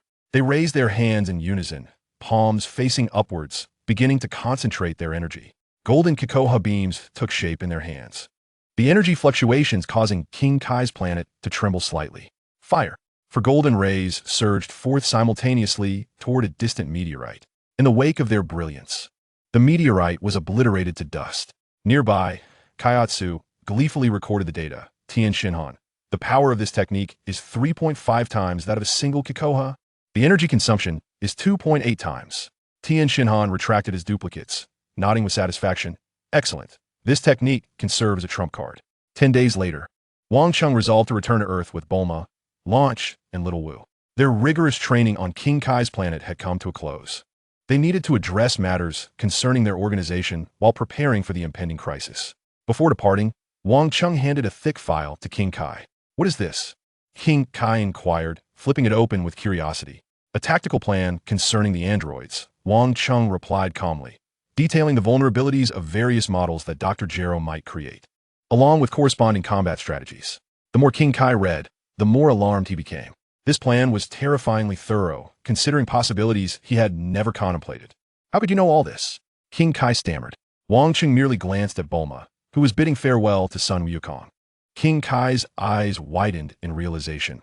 "Is it the foresight of that blue-haired girl?" Wang Cheng nodded slightly. "Some information stems from her precognitive visions, while other parts are my deductions. I hope this proves beneficial to you." The king of the realm carefully stored away the documents, declaring his intention to study them diligently. The shuttlecraft, navigating the serpentine path, gradually ascended into the sky, while Wang Cheng and his companion stood at the hatch, bidding farewell to the onlookers.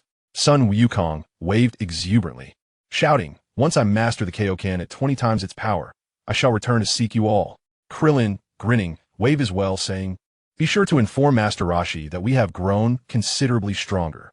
Tianjin Han and Dumpling stood at attention, offering a formal salute, befitting martial artists, to Wang Cheng. The king of the realm watched as the shuttlecraft vanished at the serpentine path's end, suddenly feeling the weight of responsibility grow heavier upon his shoulders. "This troublesome lot," he murmured to himself, "has left me with quite the burden." Baburus, standing nearby, whimpered in apparent agreement. A month later, the Crystal Palace above West City had undergone a remarkable transformation. With the collaborative efforts of Dr. Brief, Bulma, and Pilaf, this floating palace had been reborn. The defense systems had received a comprehensive upgrade. The energy shield was now reinforced with an antimatter buffer layer. According to Bulma, the Crystal Palace could now withstand planetary-level impacts. The gravity chamber had been enhanced to 300 times Earth's gravity and equipped with an advanced simulated combat system capable of mimicking various enemy fighting styles. The weapon platforms were particularly impressive, housing rail particle cannons and spatial distortion traps hidden throughout the palace. Pilaf proudly proclaimed, "Not even a fly could hope to enter." Most astonishingly, the alien spacecraft had been remodeled. Wang Cheng and Bulma returned to the Heavenly Temple, where, with the deity's consent, they entrusted the long-fallen Namekian ship to Bulma for renovation. Utilizing capsule technology, Bulma transformed the originally modest vessel into the Starry Dome. This ship now boasted space jump capabilities, enabling interstellar travel. Little Wu's maid brigade had also begun to take shape. 10 members of A-rank combat strength had completed coordinated battle training. They lay hidden within the palace's various hubs, appearing as ordinary maids while serving as the palace's most covert line of defense. Wang Cheng stood atop the Crystal Palace, gazing down at the city below. "Boss, dinner is ready," Little Wu announced, having appeared behind him, still clad in her professional attire. Wang Cheng nodded, but did not budge. "What occupies your thoughts?" Little Wu inquired softly. "I ponder that our efforts may not suffice," he replied. "Dr. Gero will not relent, and other cosmic threats loom closer. We require greater strength and more comprehensive preparations." Little Wu fell silent for a moment before resolutely stating, "Regardless of the circumstances, I shall stand by your side." Wang Cheng turned to glance at her, offering a faint smile. "I know." After dinner, Wang Cheng ventured alone into the garden of the Crystal Palace.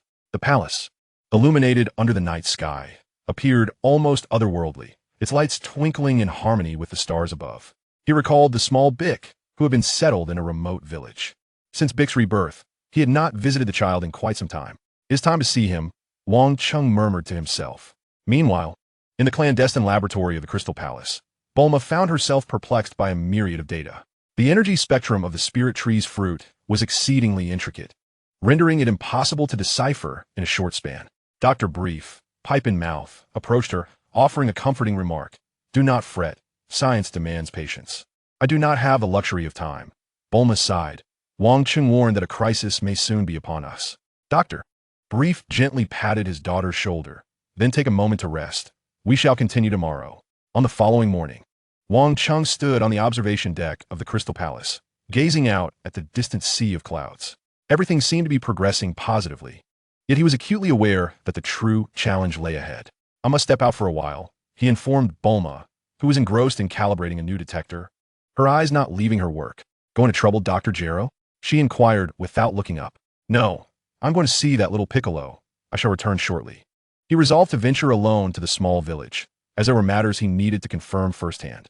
Wang Cheng soared into the air, transforming into a streak of light and vanishing into the horizon. Only then did Bulma lift her gaze, watching him depart with a smile. He will be quite startled upon seeing you." Chapter 71. The Demon Prince transforms into a master rice planter. Wang Cheng stood on the edge of the field, momentarily a loss for words as he surveyed the scene before him. According to the locator's display, the reborn Piccolo should be right here. Yet, the demon seedling he had envisioned was now standing barefoot in the rice paddy, pant legs rolled up to his knees, hands covered in mud as he diligently planted seedlings. "Child, you plant so straight," an elderly farmer praised with a smile. Piccolo looked up, a bashful grin gracing his green face. "Grandfather teaches well." An old woman beside him handed over a water jug. "Take a break and drink some water." Wang Cheng rubbed his eyes, ensuring he was not mistaken. Was this docile and considerate farm boy truly the once world-shaking King Piccolo? He stepped closer, and the elderly couple raised their heads warily. "Who are you?" The old man positioned himself protectively in front of Piccolo. Wang Cheng remained silent, his gaze fixed on the young Piccolo. "It seems you are faring well." Piccolo tilted his head, his eyes bright and clear. "Are you here to find me?" "Come with me," Wang Cheng replied succinctly. The old woman grew anxious. "Where do you intend to take him?" "The child still needs to help us plant the seedlings." Piccolo earnestly added, "Killing is a sin. Farming is the true path. I must assist my grandparents in completing this year's sowing tasks." Wang Cheng's lips twitched at the utterance. Hearing such words from Piccolo was more shocking than Frieza performing ballet. He refrained from further discussion, swiftly grasping Piccolo by the collar and taking to the skies. "Wait, my seedlings," Piccolo protested, still clutching a handful of vibrant seedlings. The elderly couple jumped in distress below as Wang Cheng ascended with Piccolo into the heights. "Let me down." Little Bic struggled, aware that this season was ideal for rice planting, and any delay could lead to a reduced harvest. Wang Cheng, with an expressionless face, replied, "Your destiny lies among the stars and the vast ocean, not in the yield of a single acre." Little Bic continued to murmur about the growth cycle of rice and the optimal sowing time when suddenly a fragment of a meteorite hurtled toward them. Instinctively, Wang Cheng prepared to intervene, but he noticed Little Bic's eyes sharpen and his right hand sliced through the air like a blade. A surge of energy precisely struck the meteorite, shattering it into countless tiny pieces. The movement was swift and decisive, showcasing an innate combat instinct. Little Bick stared at his hand, momentarily stunned. He blinked, glancing at the scattered meteorite debris. That was, he murmured, a glimmer of excitement flashing in his eyes, as if he found fighting slightly more thrilling than farming. Wang Cheng nodded to himself, realizing that the Dark Overlord was not easily dulled by a few years of tilling the fields. Do you wish to explore more exciting places? Wang Cheng inquired. Little Bick hesitated, looking at the seedlings in his hand, recalling the exhilarating sensation of shattering the meteorite, and ultimately nodded. The starry ark hovered on the outskirts of West City. As Wang Cheng led Little Bick aboard the spacecraft, Bulma and others had been waiting for some time. So this is the one, Bulma observed curiously as she scrutinized Little Bick. Yes, Wang Cheng affirmed, preparing for departure. The blue-haired Lanchi leaned closer, offering Little Bick a piece of bread. You must be hungry. Little Bick accepted the bread, politely expressing his gratitude. Thank you, sister. However, I would prefer some water. I sweated a lot while planning today. As they ascended, the starry arc gradually broke through the atmosphere. Bulma busied herself at the control panel, entering the coordinates for Namek. With preparations for space travel complete, she turned to Wang Cheng, who nodded in affirmation. Let us go.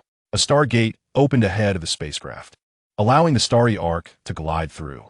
After a brief sensation of disorientation, a new vista unfolded outside the porthole. A verdant planet floated in the cosmos, its orange sky exuding warmth. That is Namek, Wang Cheng announced. Little Bick leaned against the window, his gaze fixed on the approaching planet, feeling an inexplicable sense of familiarity. The starry arc landed smoothly, and, as the hatch opened, a refreshing breeze greeted them. Several green-skinned Namekians awaited at the landing site, led by the Grand Elder, accompanied by warriors Neru and Dondi. Welcome to Namek, the Grand Elder greeted with a smile. Neru's gaze fell upon Little Bick, a flicker of surprise crossing his eyes. Who is this? Wang Cheng introduced. This is Bick, the embodiment of the evil aspect of the Earth's deity, but he has been reborn. The Grand Elder nodded thoughtfully. I can sense the blood of Namekians flowing within him. Bulma curiously surveyed her surroundings, remarking on the uniqueness of the ecosystem. Launch, meanwhile, was captivated by a small creature scuttling across the ground. Wow, what an adorable lizard, she exclaimed. Nairu explained, that is a member of the dragon clan from Namek. Although it resembles a lizard, they are quite gentle. Xiaowu remained vigilant, observing her surroundings with her hand always near her weapon. As a guardian, she would not let her guard down. The elder addressed Wang Cheng, saying, You have traveled a great distance. Please take a moment to rest. I have arranged accommodation for you. Zyabik stood quietly beside Wang Cheng, yet his gaze roamed the unfamiliar planet. The architectural style, the flora, and even the scent of the air felt inexplicably familiar to him. What's wrong? Wang Cheng noticed his unusual demeanor. Zyabik shook his head. I don't know. I just feel a strong sense of familiarity here. Nairu, upon hearing this, smiled gently. That is because this is your homeland, dear child. The group followed the elder to a domed structure. Inside, it was simple yet comfortable, exuding the fragrance of fresh grass. Bulma eagerly retrieved various instruments. I must record the environmental data. The energy field here is extraordinary. Launch, with her blue hair, crouched at the entrance, playfully engaging with the little dragons. The blonde version of her even attempted to teach them to fight, but was promptly halted by her blue-haired self. Xiaowu conducted a thorough inspection of the room, relaxing only after confirming its safety. Wang Cheng sat beside the elder and Nairu, while Zyabik quietly remained next to Wang Cheng. I sense that a great upheaval is imminent in the universe, the elder said solemnly. Frieza's influence is expanding, and many planets are suffering. Wang Cheng nodded in agreement. That is why we must become even stronger. Nairu turned his gaze to Zyabik. This child possesses remarkable potential. If possible, I wish to guide him in his training. Zyabik looked up, curiosity shining in his eyes. Training? Is it something that requires patience like planting rice? Nairu paused for a moment before laughing. No, it is about teaching you how to better harness your innate power. Zyabik pondered for a moment and then asked, after training, will I still be able to return to planting rice? Wang Cheng facepalmed, pondering the depth of the child's obsession with farming. As night fell, the 3 moons of Namek hung in the orange sky, casting a gentle glow. Zyabik stood at the window, gazing at the unfamiliar starry sky. Everything that had transpired today felt so sudden, transitioning from rice fields to the starry expanse from Earth to Namek. He touched his hand, recalling the sensation of shattering the meteorite. The thrill of that power surging within him was indeed far more exhilarating than planting rice. Yet, He wondered softly, I wonder if Grandma and Grandpa have finished planting. Hearing this, Wang Cheng sighed quietly from behind him. It seems that reviving the battle fervor of this demon prince will require considerable effort. Nevertheless, he has taken his first step today. In the distance, the faint sounds of an argument between Bulma and Launch can be heard. This data is too precious. But those little dragons are truly adorable. Chapter 72. Even the Namekians experience a rebellious phase. Life on Namek is tranquil and fulfilling. Little Piccolo quickly adapts to his new surroundings, spending his days studying the history and combat techniques of Namek under the guidance of Nail, and in the afternoons, he joins Dandy and other peers in tending to the fields. He even learns to communicate with the charming dragon lizards in the Namekian language. Wang Cheng stands on a platform, gazing down upon the verdant landscape of this green planet. Nail approaches respectfully, stating, "The Elder has prepared for you. Please follow me." The group follows Nail into the Elder's abode. Seated upon his throne, the Elder bears a gentle smile. To our esteemed guest from afar, his voice resonates within the spacious chamber. I sense immense potential within you. As a gesture of gratitude from Namek, I am willing to unlock this power for you. Bulma's eyes light up. Unlock potential? Is it akin to an upgrade system in a game? The Elder smiles slightly. That is one way to interpret it. However, each individual's potential is unique, and the abilities unlocked will vary from person to person. Wang Cheng nods thoughtfully, recalling that in the original narrative, the Elder indeed possessed the extraordinary ability to awaken potential, and he never expected to experience it firsthand today. Who shall go first? The Elder inquires. Bulma steps forward eagerly, her scientific curiosity shining in her eyes. I will go first. I want to understand the principles behind this potential development. The Elder gently places his heavy hand atop Bulma's head. A wave of soft energy ripples through the room, causing Bulma's blue hair to sway as if stirred by an unseen wind. After a moment, the Elder withdraws his hand, a glimmer of astonishment in his gaze. Child, your mind is quite extraordinary. I have not enhanced your strength. Rather, I have further unlocked the shackles of your cerebral domain. Now, you should be able to capture fragments of the future more clearly, and even foresee the trajectories of events that will unfold in the immediate future. Bulma blinks, suddenly pointing out the window. In 3 seconds, a dragon will fly from the left to the right. Indeed, 3 seconds later, a small dragon-like creature flaps its wings, precisely following the path she described. Is this foresight of the future? Launch asks in disbelief. More accurately, its trajectory prediction, Bulma excitedly explains. I can see the movement paths of things within the next 3 seconds. It's incredible. It's like a human predictive cheat. Wang Cheng feels a surge of joy within. While this ability may offer limited assistance in combat, its value in research and strategic planning is immeasurable. Bulma truly is a treasure, consistently bringing forth surprises. Next is Launch's turn. As the Grand Elder's hand gently rested upon her head, the room was illuminated with a mesmerizing interplay of red and blue light. Within you lies 2 distinctly different forces, the Grand Elder mused, yet they share a common origin. As the energy surged, Lan Shi's hair oscillated rapidly between golden and blue hues, ultimately settling into a resplendent rainbow color. Her aura noticeably intensified, and the power of Omega became more palpable. How do you feel? Wang Cheng inquired. The golden-haired Lan Shi clenched her fist, exclaiming, the strength is surging. She then shifted to her blue-haired form, adding softly, but it has become more challenging to control. Next was Xiao Wu. When the Grand Elder placed his hand on her head, her figure suddenly became indistinct. Your potential lies in speed and stealth, the Grand Elder declared, and I shall further awaken this gift. Once the energy fluctuation subsided, Xiao Wu took a delicate step forward, instantly appearing at the opposite end of the room.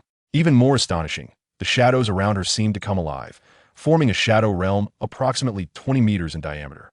Within this domain, I can emerge from any shadow, Xiao Wu articulated, her voice tinged with surprise. Wang Cheng observed the transformations of the 3 with satisfaction. This journey to Namek had proven immensely fruitful, significantly enhancing the team's strength. Then came Xiao Bik, the green-skinned boy, who had been quietly observing from the side, stepped forward with curiosity gleaming in his eyes. When the Grand Elder's hand touched his head, a transformation occurred. Xiao Bik's youthful features sharpened, and a hint of pride characteristic of the demon race flickered in his gaze. I feel powerful, he stated, his voice deepening slightly. Yet, upon seeing the passing dragons outside the window, he couldn't help but break into a gentle smile. They're so adorable. Wang Cheng regarded this powerful yet innocent version of Bic and thought such a combination might prove unexpectedly reliable. Now it's our turn, Pilaf exclaimed excitedly, dragging Ash to the front. However, after the Grand Elder unlocked their potential, his expression turned slightly perplexed. Your potential primarily lies in mechanical manufacturing, he noted. The enhancement in combat abilities is limited. Pilaf, unwilling to accept this, attempted to jump only to find he still could not leap high, stamping his feet in frustration. Ash, on the other hand, discovered his sense of smell had sharpened, beginning to sniff around curiously. Finally, it was Wang Cheng's turn. As the Grand Elder placed his hand atop Wang Cheng's head, his expression suddenly grew serious. The Grand Elder's tentacles quivered slightly, sensing such immense power and profound potential. He perceived that within Wang Cheng resided not only astonishing combat prowess, but also that enigmatic Omega Force, along with an extraordinary energy beyond even his comprehension. The brilliance radiated for a longer duration than before. When the Grand Elder withdrew his hand, beads of sweat had formed on his brow. Young man, your potential is unfathomable. The Grand Elder gasped. All I can do is open a door for you. Wang Cheng felt a transformation within himself. The already formidable power had become even more refined. The integration of the Omega Force with the Kaioken seemed to flow more seamlessly, as if he had undergone a complete metamorphosis. Thank you, Wang Cheng expressed simply. At that moment, Dandy rushed in urgently. Grand Elder, trouble. Dion has broken free. Nyla's expression changed dramatically. That evil Namekian who was sealed away? What happened? Wang Cheng inquired. The Grand Elder's countenance grew grave. Dion is a traitor from our clan, sealed away years ago for pursuing dark powers. It appears the recent fluctuations in cosmic energy have provided him with the chance to escape. From afar, the sounds of explosions and villagers' cries echoed. Through the window, they could see an evil Namekian, shrouded in dark energy, attacking the village. Surrender your dominion. Dion's voice grated like metal against metal. The Namekian people must be ruled by the strong. Nylu immediately led the Namekian warriors into battle, but Dion's dark energy was extraordinarily potent, and they quickly found themselves in a dire struggle. Observing the battlefield, Wang Cheng suddenly spoke. This presents an excellent opportunity for practical combat.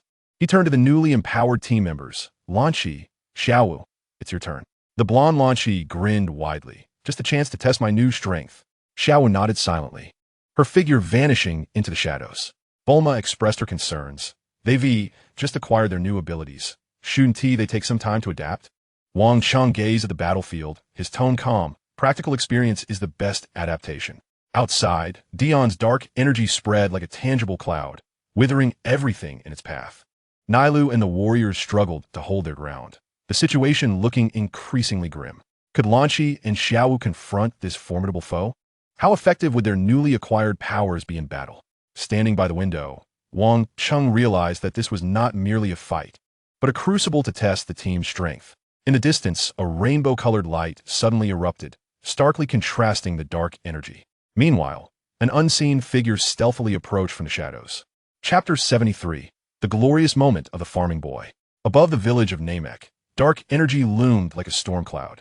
Dion's shadowy duplicates filled the battlefield, each exuding a malevolent aura that made it difficult to discern the real from the illusion.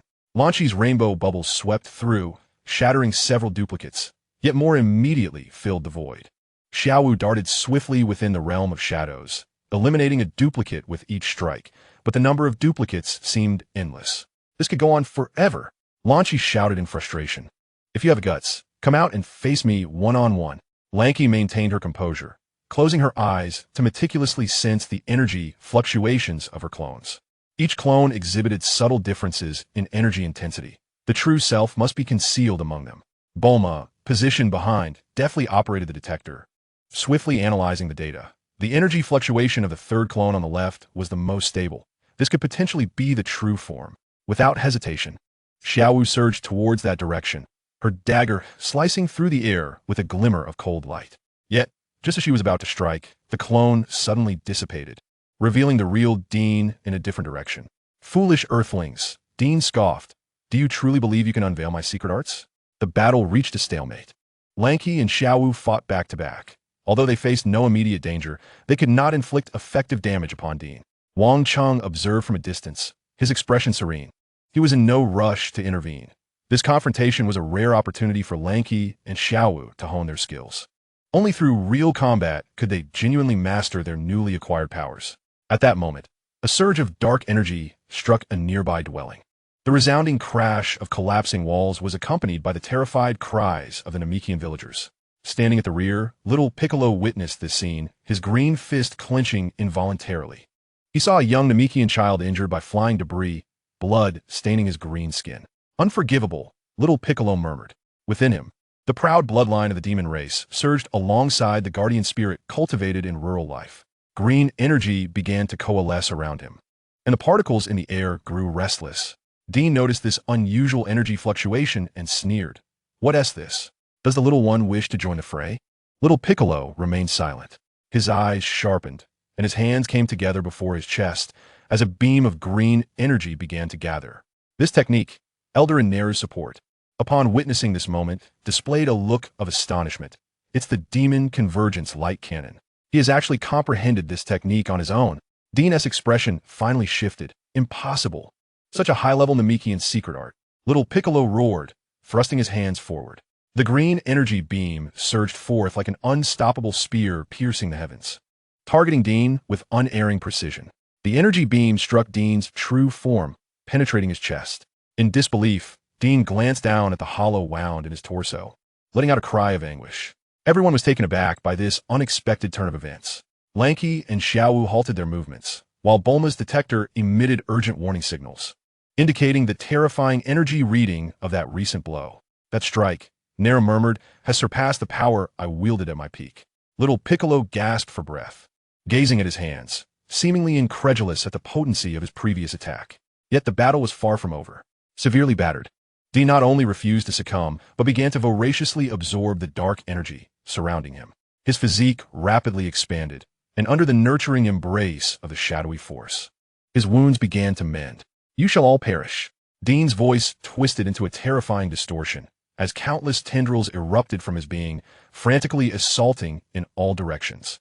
Lanchi and Xiaowu attempted to intervene, yet at this moment, Dean's power had far surpassed his previous state. The tendrils effortlessly shattered Lanchi's bubble wave, while Xiaowu's shadow domain wavered under the onslaught of chaotic energy. "It is time for me to take action." Wang Cheng finally made his move.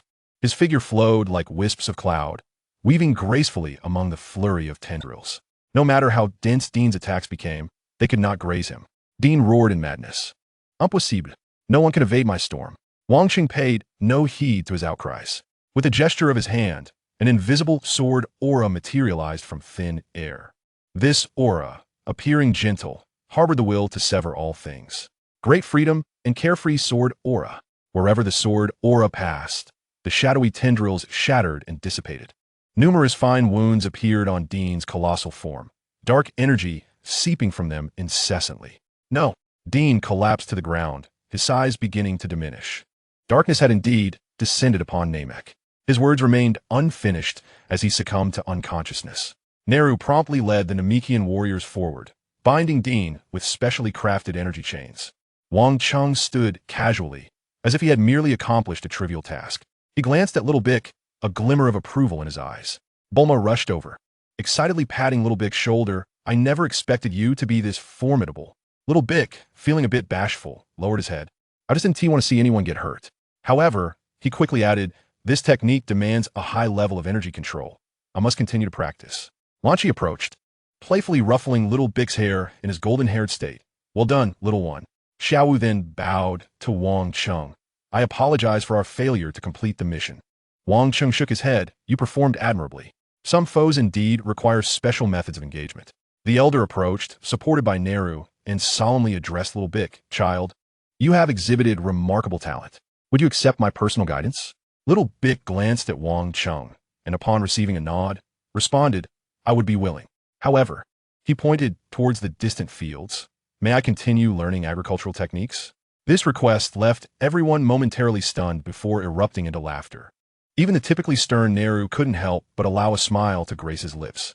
Wang Cheng regarded this powerful yet humble Little Bic, and a thought suddenly emerged in his mind. Perhaps this prince of demons, with his passion for farming, could indeed carve out a path uniquely his own. As the sun sets, the sky of Namek returns to its former tranquility. After enduring a fierce battle, This verdant planet seems to radiate an even greater beauty.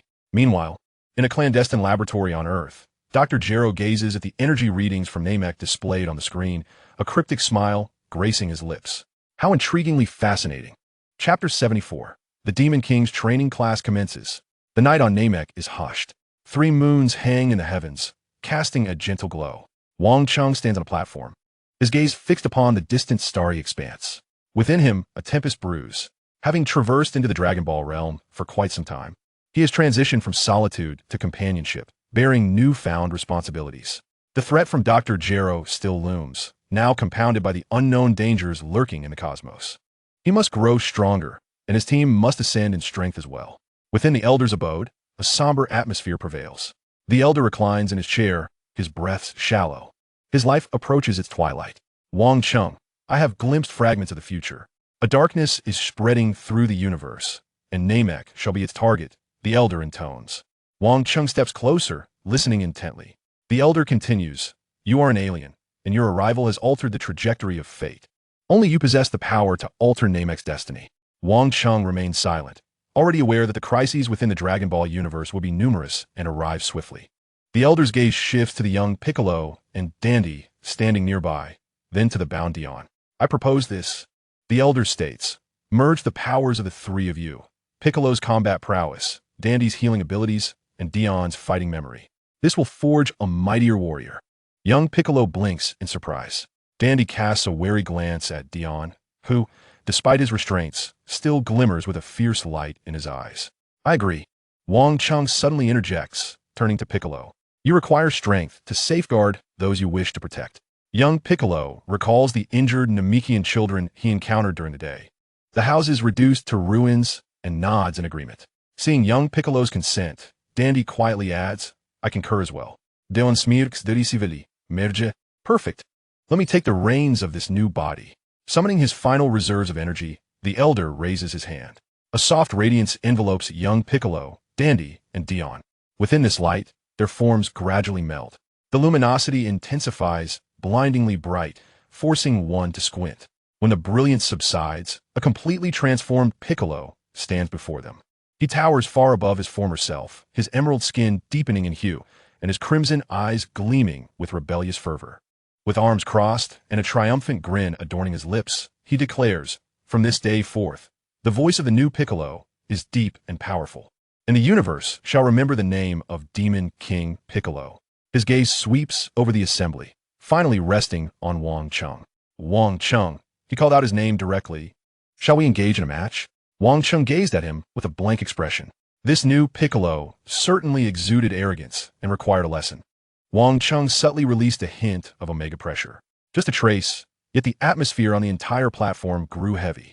The smile on the new Piccolo's face froze. Sweat cascaded down his forehead as he felt a shudder emanating from the depths of his soul. This power far exceeded his imagination. Mr. Wang Cheng. The new Piccolo instinctively corrected himself, his voice considerably softer. Bulma could not help but burst into laughter. Lan Shi was doubled over in mirth. And even the usually serious Xiao Wu turned her head, her shoulders trembling slightly. The new Piccolo's face flushed, but he feigned calmness, asserting, I merely respect my elders. Wang Cheng retracted his pressure and said, nonchalantly, special training begins tomorrow. The next morning, the special training commenced. Wang Cheng and Piccolo stood in an open area, with others observing from distance. Use your most powerful technique to attack me, Wang Cheng instructed. Piccolo grinned widely. You better not regret it. He gathered energy with both hands, unleashing a formidable ki wave towards Wang Cheng. Wang Cheng merely raised a hand and casually swatted it away, redirecting the ki wave to strike a distant mountain. With a thunderous roar, the mountain was obliterated. Piccolo stood dumbfounded. Too slow, Wang Cheng remarked, try again. Unwilling to back down, Piccolo launched another attack, this time utilizing the special beam cannon. A green energy beam shot directly at Wang Cheng. He neither flinched nor dodged, extending 2 fingers to gently pinch the energy beam. With a flick of his fingers, the beam dissipated. How is that possible? Piccolo exclaimed, in the presence of true strength. Your techniques are rife with flaws, Wang Cheng stated. The subsequent training grew increasingly rigorous. Wang Cheng compelled Piccolo to attack continuously while he effortlessly evaded. Each time Piccolo exposed a vulnerability, Wang Cheng would deliver a single blow that sent him flying. Piccolo found himself battered and bruised, his injuries multiplying. Yet, Dandy's healing abilities swiftly mended his wounds. "I refuse to yield," Piccolo exclaimed, rising once more from the ground again. A glimmer of approval flashed in Wang Cheng's eyes. Though this Piccolo was arrogant, he possessed remarkable resilience. With each thrashing, Piccolo began to grasp new techniques. He clasped his hands together, condensing a dazzling sphere of energy. Magic flash. The glowing orb surged towards Wang Cheng. Its speed significantly increased compared to his previous attacks. This time, Wang Cheng did not meet it head-on, but instead sidestepped, the orb detonating upon striking the ground behind him and creating a large crater. Some improvement, Wang Cheng assessed. Subsequently, Piccolo also comprehended the technique of regeneration during battle. On one occasion, when Wang Cheng shattered his arm, a flash of green light enveloped him, and his arm swiftly reformed. "Ha ha!" Piccolo laughed triumphantly. "Let us see how you can harm me now." Wang Cheng remained silent, merely accelerating his attack speed. Piccolo was once again subjected to a barrage of blows, his cries echoing in agony. "Just wait until I perfect my training," Piccolo shouted amidst the onslaught. Wang Cheng, with an impassive expression, commanded, "Add 500 more push-ups." Piccolo let out a lamenting groan, but obediently began his arduous task. Bulma, observing from a distance, shook her head disapprovingly. Wang Cheng is pushing him to his limits.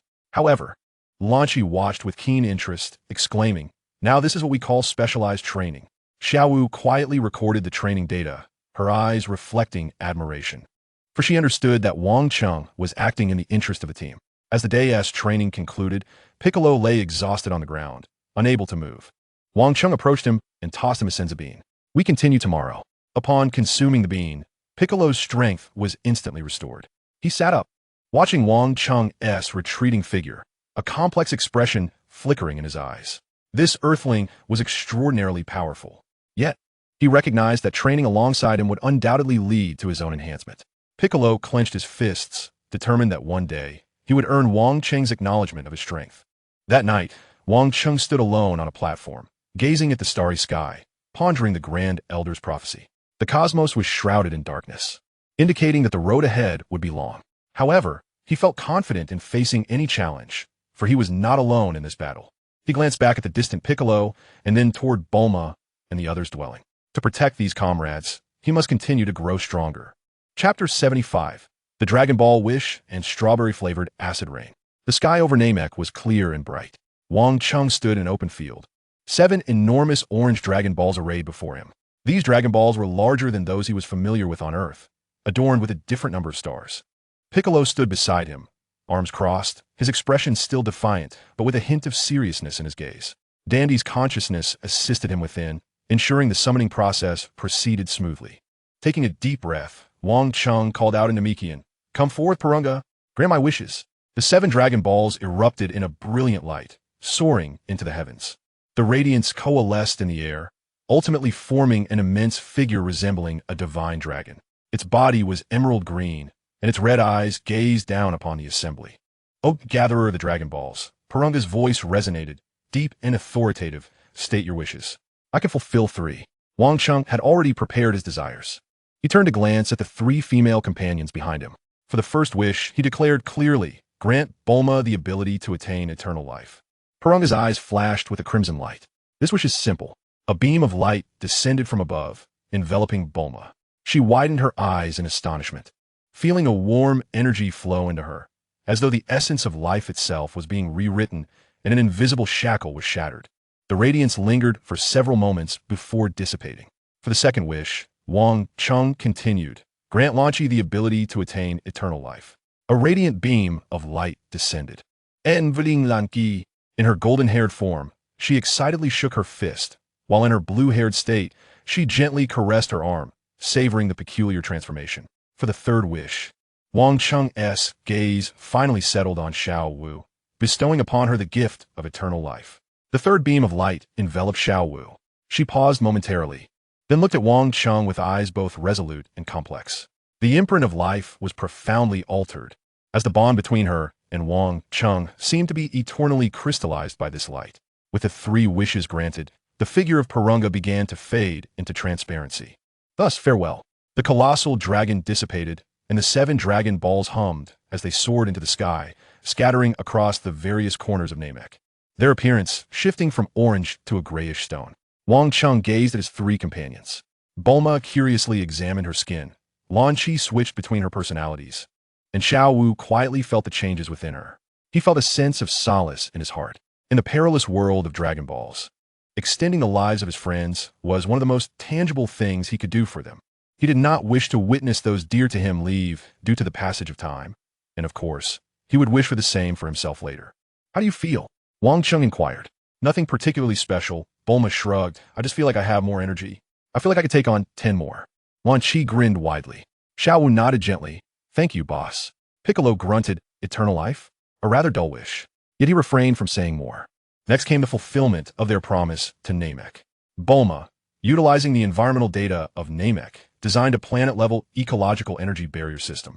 The intricate devices and energy nodes needed to be installed at several specific locations on Namek. Leave it to me, King Pilaf boasted, eagerly volunteering for the task, claiming that such meticulous work was his forte. Wang Cheng glanced at him, recalling that although this fellow often made blunders, he had been relatively reliable of late, and thus nodded in agreement. The installation work spanned several days. Pilaf, accompanied by Shu, busied himself, appearing quite diligent. Finally, the day to activate the barrier arrived. Grand Elder and Neru, along with other Namekians, gathered to witness the event. With a sense of pride, Pilaf pressed the main control button. A faint blue energy shield instantly expanded, enveloping the entirety of Namek, and it appeared to be a resounding success. See, when I take charge, success is guaranteed. Pilaf's nose nearly soared to the heavens with pride. However, his joy was premature. A few seconds later, the faint blue shield flickered, its color began to alter strangely, and then pink raindrops began to fall from the sky. The rain was imbued with a rich strawberry scent. Initially a light drizzle, it quickly escalated into a torrential downpour. The pink, strawberry-flavored rain blanketed the entire Namek. The Namekians were taken aback, for they had never witnessed rain of such a peculiar hue, nor had they encountered an aroma so strange. What on earth is happening? Nail gazed in astonishment at the sky. Bulma immediately rushed to the control panel to investigate and soon identified the issue. Pilaf, she exclaimed in exasperation. You've installed the main control chip incorrectly. The energy circuit had reversed, causing an abnormal reaction between atmospheric moisture and ecological energy, resulting in the synthesis of strawberry-flavored organic acid. Pilaf's face fell instantly, and he scurried behind Shenron for cover. Thus, Namek experienced the most delicious yet awkward 3 days and nights in its history. Pink, strawberry-flavored acid rain poured incessantly, enveloping the entire planet in a sweet yet slightly tangy scent. The children, however, delighted in the rain, running about and tasting the droplets. After 3 days, the energy barrier automatically corrected the error, and the acid rain finally ceased. The barrier system stabilized and resumed normal operation, faithfully safeguarding Namek. For a long time thereafter, the flora of Namek bore a faint pink hue, and the air occasionally carried a hint of strawberry fragrance. Wang Cheng was somewhat speechless at this turn of events. Yet upon witnessing the barrier's efficacy, he refrained from further inquiries. Pilaf, on the other hand, was tasked with cleaning the buildings stained by the acid rain. The crisis on Namek was temporarily averted, and the ecological barrier functioned as intended. It was time for Wang Cheng's team to depart. The starry skies slowly ascended into the atmosphere. Piccolo stood by the porthole, watching the gradually shrinking green planet below. In his previously arrogant gaze, a touch of softness emerged. After all, that world was where his roots lay. Meanwhile, Bulma contentedly recorded the final batch of Namekian technological data, as the scientific gains from this journey far exceeded expectations. As the spaceship engaged in a space jump, the view outside transformed into a dazzling tunnel of colors. When the starry skies concluded its jump and re-emerged in normal cosmic space, arriving in low Earth orbit, the relaxed atmosphere in the control room vanished in an instant. Through the enormous porthole, dozens of massive alien warships, resembling a swarm of greedy locusts, could be seen encircling the azure Earth. The metallic hulls glinted coldly in the sunlight. Exuding oppressivora. At that moment, everyone's pupils constricted sharply. Wang Cheng's heart sank. How long had he been gone? Gazing at the hostile vessels, his expression turned frigid. Chapter 76, Saiyan 3 Gluttons. The starry skies concluded its space jump, reappearing in the familiar solar system. To their astonishment, Dozens of oddly shaped warships had materialized in the space surrounding Earth. What is that? Lan Kiet Golim. Xiao Wu immediately entered a battle stance, hand poised on her weapon. Piccolo squinted. It seems we have visitors while we were away. Bulma swiftly operated the control panel, her expression darkening. These warships are not of Earth-S technology. They have formed a blockade. Wang Cheng's heart sank. How long had he been gone? The arrival of these extraterrestrials was indeed ill-timed. At that moment, 3 beams of light shot forth from the largest warship, heading straight for the outskirts of West City. They had landed, Bulma exclaimed. Wang Cheng immediately made a decision. Let us descend and investigate. Bulma, remain aboard and be prepared to assist. The rest of you, follow me. He cast a glance at Piccolo. You too. Piccolo snorted but chose to comply. The starry sky descended onto a clearing outside West City. The hatch opened, and Wang Cheng led the group out. Not far away, 3 figures stood poised. The diminutive one in the center, clad in a white combat suit with spiky black hair and an arrogant expression, was instantly recognizable. Vegeta. To his left stood a tall, muscular, bald man, Nappa. To his right was a long-haired figure, adorned with a power-level scouter, Raditz. Wang Cheng thought to himself, the trio of Saiyans has indeed arrived, albeit earlier than anticipated. Raditz spotted Goku amidst the crowd. Kakarot. It truly is you. How is it that a lowly warrior like you is still alive? Goku, bewildered, replied, Who are you? How do you know my name? Raditz, brimming with arrogance, declared, I am your brother, Raditz. It seems you suffered a head injury and lost your memory. No matter. Come with us now and join our quest to conquer Earth. Wang Cheng stepped forward, positioning himself protectively in front of Goku. Earth is under my protection. Wherever you hail from, return there. It was only then that Raditz noticed Wang Cheng. He scoffed and activated his scouter. The reading of a mere 5 made him pause. The scouter's display left him momentarily stunned. A lowly earthling dares speak? Wang Cheng, uninterested in further discourse, focused his energy. His aura surged dramatically, golden patterns emerging on his skin, his hair defying gravity. The first form of Omega had been unleashed. Raditz's smile faltered. The scouter emitted a shrill alarm, numbers fluctuating wildly before it shattered with a bang. This is impossible. Raditz retreated a step, his complexion paling. Raditz, a quintessential Saiyan underling, had limited strength and relied excessively on his scouter. Nappa, witnessing this, bellowed in fury. Stop your tricks. He charged forward, his massive fist slicing through the air towards Wang Cheng. Tin, Krillin, and Launch swiftly intervened, combining their efforts to defend against the blow. Nappa possessed immense power. Yet Tien and his companions executed their teamwork flawlessly, absorbing the impact. If you wish to harm Mr. Wang, you must first get past US. Krillin shouted.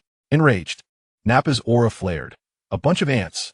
He intensified his strength, attempting to break through. Vegeta, having observed the scene with cold detachment, finally spoke. Nappa, stand down. Nappa, begrudgingly huffing, withdrew. Vegeta's gaze remained fixed upon Wang Cheng, intrigued by the remarkable strength displayed by this earthling. He took a few steps forward, disregarding the others, and addressed Wang Cheng directly. What is your name? Wang Cheng came to reply. Vegeta chuckled. I am Vegeta, the Prince of the Saiyans. He surveyed his surroundings. This planet appears quite appealing. I shall claim it. Goku could not contain himself, exclaiming, Earth is our home. We cannot relinquish it. Vegeta shot him a sidelong glance. Kakarot. You remain as naive as ever. We Saiyans are a warrior race. Conquering planets is in our nature. He turned his attention back to Wang Cheng. However, I am in a generous mood today. I shall grant you an opportunity. 3 duels. Wang Cheng will face me. Kakarot will contend with Nappa. And the 2 women shall battle Raditz. Best out of 3. If you prevail, we will temporarily abide by your commands. If we win, Earth will belong to us. Wang Cheng found the proposition amusing. This Saiyan Prince was indeed arrogant, still contemplating the fate of the planet through combat even at this juncture. He glanced at his companions. Lan Shi was eager. Xiao Wu maintained a stoic expression, yet exuded determination, and Goku radiated battle spirit. Wang Cheng nodded, agreed. However, we shall choose the location. He was reluctant to engage in combat within West City, as the destruction would be catastrophic. Vegeta shrugged nonchalantly, as you wish. Wang Cheng turned to Bulma. Find a desolate place. Bulma quickly responded, 50 kilometers north, there's a barren desert completely uninhabited. Very well, we shall proceed there. The group each utilized their flight abilities and soared northward. During the flight, Wang Cheng contemplated. Vegeta's strength was not to be underestimated. Although he could not currently defeat him, he was indeed formidable. Nappa and Raditz would be easier opponents, perfect for his companions to hone their skills. Most importantly, he needed to understand the capabilities and combat styles of these Saiyans. Future adversaries may not be limited to them, and it was wise to be well informed. Before long, a vast desert came into view, with yellow sands swirling and devoid of life, an ideal battleground.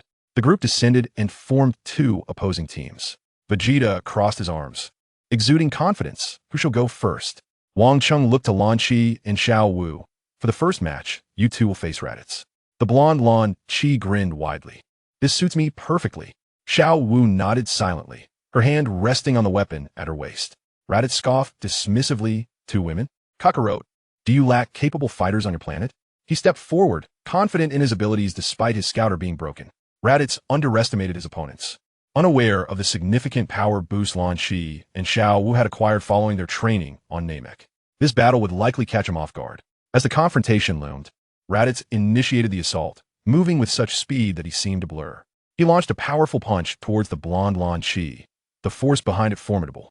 Yet Lan Chi stood her ground, radiating a kaleidoscope of colors. With a graceful gesture, she unleashed a barrage of vibrant beams, effectively sealing off all avenues of attack for Raditz. Rainbow Bubble Wave. Raditz was compelled to retreat, astonishment etched upon his face. He had not anticipated such formidable strength from this Earth woman. Even more startling was the fact that Xiao Wu had vanished without a trace. In the blink of an eye, she materialized within Raditz's shadow, her dagger glinting ominously as it aimed for his back. When did she manage that? Raditz hastily evaded, yet the blade still tore through his battle attire. Enraged, he let out a furious roar, attempting to subdue both women with sheer force. However, Lan Chi and Xiao Wu exhibited a perfect synergy. Lan Chi launched a direct assault, her colorful beams cascading like a torrential downpour, while Xiao Wu darted through the shadows, each reappearance targeting Raditz's vital points. Raditz found himself in disarray, his long hair singed by the beams, and several scratches marring his face. Infuriated, he shouted, yet he could not grasp the nimble duo. Wang Cheng observed from the sidelines, satisfaction swelling within him. The progress of Lan Chi and Xiao Wu exceeded his expectations. Raditz was thoroughly overwhelmed. Vegeta regarded the unfolding battle with a furrowed brow. He had not anticipated such prowess from an Earthwoman. Nappa, growing increasingly agitated, stomped his foot in frustration. Raditz, what are you doing? You can't even handle two women. Raditz found himself at a loss for words. One woman was launching a frontal attack, while the other executed stealthy ambushes, their coordination flawless. He possessed immense power, but was unable to utilize it effectively. Ultimately, Xiao Wu emerged from the shadow realm behind Raditz, her dagger poised at his throat. Meanwhile, Lan Chi aimed her rainbow bubble wave at his chest. You have lost. The golden-haired Lan Chi declared triumphantly. Raditz's complexion darkened, yet he had no choice but to concede. In this first round, the Earth team claimed victory. Raditz proved to be the weakest link, overly reliant on equipment and brute force, lacking in combat intelligence. Nevertheless, the Saiyans demonstrated potential if properly trained. They could become formidable warriors. Wang Cheng turned to Vegeta. Who is next? Vegeta, though visibly displeased, maintained his composure. Nappa, it is your turn. Nappa strode forth, the ground trembling beneath his steps. Kakarot, let me see how much progress you, a low-class warrior, have made. Sun Wukong inhaled deeply, stepping forward. The second battle was about to commence. Wang Cheng contemplated how to best utilize these three Saiyans, recognizing the opportunity presented by willing combatants. Chapter 77. The Defense of the Saiyan Prince's Dignity. Raditz trudged back to Vegeta's side, his singed hair still emitting wisps of smoke. I'm sorry, Prince Vegeta, he murmured. Vegeta scoffed dismissively. Useless. Nappa pounded his chest, muscles bulging. Watch me. I will swiftly deal with this low-class warrior. He strode purposefully towards the center of the arena, each step leaving deep imprints in the sandy ground. Taking a deep breath, Sun Wukong assumed the initial stance of the Turtle School. Let the battle commence. Wang Cheng announced calmly. With a fierce roar, Nappa erupted with energy, enveloped in a radiant yellow glow, charging at Sun Wukong like a raging bull. His fist carried a terrifying gale. Sun Wukong chose not to confront him head-on. Instead, he gracefully retreated, his hands coming together at his waist. Turtle School Key Blast. A blue energy sphere began to coalesce in his hands, the energy waves distorting the air around him. Naba looked derisively en haute de tête technique. He did not flinch, intending to absorb the impact with his body. Observing from the sidelines, Wang Cheng thought to himself, Naba is indeed a brute. The power of the key blast honed on King Kai's planet is incomparable. Such arrogance will surely lead to his downfall. Just as Naba was about to reach him, Sun Wukong thrust his hands forward with great force. Wave, the blue beam shot forth, striking Naba squarely in the chest. A tremendous explosion echoed, clouds of dust billowing upwards. Naba staggered back from the blow, his battle attire cracking at the chest. What? Naba exclaimed, astonished and enraged. Your strength. Sun Wukong did not grant him a moment's respite. In a flash, he appeared at Naba's side, delivering a heavy punch to his face, followed by a flurry of rapid strikes. The sounds of fists and feet clashing resounded incessantly. Naba possessed brute strength, yet he could not match Sun Wukong's speed, leaving him disoriented. Damn it! Naba roared in fury, erupting with energy once more, forcefully pushing Sun Wukong away. He raised his hands high, summoning a colossal energy sphere. Take this. The energy sphere, radiating a destructive aura, hurtled towards Sun Wukong. Wang Cheng furrowed his brow. This attack bore considerable might, and if it connected, Sun Wukong could suffer significant injury. Nevertheless, Sun Wukong remained unperturbed. He closed his eyes, his aura wavering unpredictably. Just as the energy sphere was about to strike, his figure suddenly vanished. Where did he go? Naba searched frantically. In the next instant, Sun Wukong appeared directly above Naba, his feet crashing down heavily. Naba was forcefully driven into the ground, his face buried in the sand. Victory! Krillin shouted with delight. Launching her hands in celebration, Lan Shi exclaimed, Well done. Yet, Wang Cheng noticed that Vegeta's expression remained composed. As expected, Naba slowly rose from the sandy ground, wiping his face. With a grin, he remarked, Not bad, Kakarot. It seems I must take this more seriously. Naba's aura surged once more, his muscles bulging further. Sun Wukong's expression turned grave as he assumed a defensive stance. Wang Cheng mused that Saiyans were indeed resilient. However, Naba had expended all his strength, while Wukong likely had reserves left. The outcome of this battle was becoming increasingly evident. The ensuing combat grew even more intense. As Naba forsook defense entirely, launching an all-out assault, the sandy ground was pockmarked with deep craters, the explosive sounds of energy waves echoing in succession. Sun Wukong nimbly dodged through the tempest of attacks, occasionally countering, each strike targeting Nappa's vulnerabilities. Ultimately, Sun Wukong seized an opportunity, delivering a powerful blow to Nappa's abdomen, followed by a flurry of strikes, culminating in a final Kamehameha blast. Nappa fell heavily to the ground, unable to rise again. In the second round, the Earth team emerged victorious. Vegeta's expression finally shifted. He had not anticipated Nappa's defeat, let alone such a resounding one. Wang Cheng stepped forward, declaring, It seems we have triumphed. Vegeta scoffed, There is still the final match. He removed the outer layer of his battle attire, revealing his muscular torso. Allow me to personally test your strength. Wang Cheng nodded in agreement. That suits me perfectly. The two approached the center of the arena, standing opposite each other. Vegeta's energy began to surge, a golden aura igniting around him. Sand was swept up in his energy, dancing in the air. You should feel honored that I am compelled to take the field myself, Vegeta asserted. Wang Cheng remained silent, entering his Omega first form. Golden patterns emerged, his energy steady as a mountain. Vegeta launched the first assault. His speed was astonishing, appearing before Wang Cheng in an instant, his fist aimed directly at his face. Wang Cheng sidestepped, simultaneously pointing a finger towards Vegeta's side. Vegeta reacted swiftly, blocking with his arm. The two separated, retreating a few steps. Impressive speed, Vegeta remarked. Indeed, Vegeta's prowess was far superior to that of Nappa and Raditz. His combat experience was extensive, and his techniques ruthless, truly befitting a Saiyan Prince. However, he lacked the overwhelming presence he would later possess. The two clashed once more, their forms a blur on the sandy terrain, imperceptible to the ordinary eye. Only the dull thuds of their fists and feet meeting, along with the explosive sounds of energy waves, could be heard. Vegeta's apprehension grew with each exchange. He realized he could not fathom this earthling. Wang Cheng's strength, speed, and reflexes surpassed his own, and more alarmingly, there was an air of effortless confidence about him. In truth, Wang Cheng was not exerting his full strength. He was observing Vegeta's fighting style, analyzing the characteristics of the Saiyans. They were indeed a race born for battle, growing stronger with each conflict, honing their abilities through combat. However, Vegeta was still too young, overly reliant on his innate talent, and lacking the true trials of life and death. What is the matter? Can you do nothing but evade? Vegeta, growing impatient after his fruitless assaults, inquired. Wang Cheng smiled slightly, as you wish. He ceased his evasions and met Vegeta's onslaught head-on. The two exchanged blows, colliding with a resounding impact. Boom! A shockwave radiated from their clash, creating a deep pit in the sand. Vegeta staggered back, his arm numb from the force. Impossible!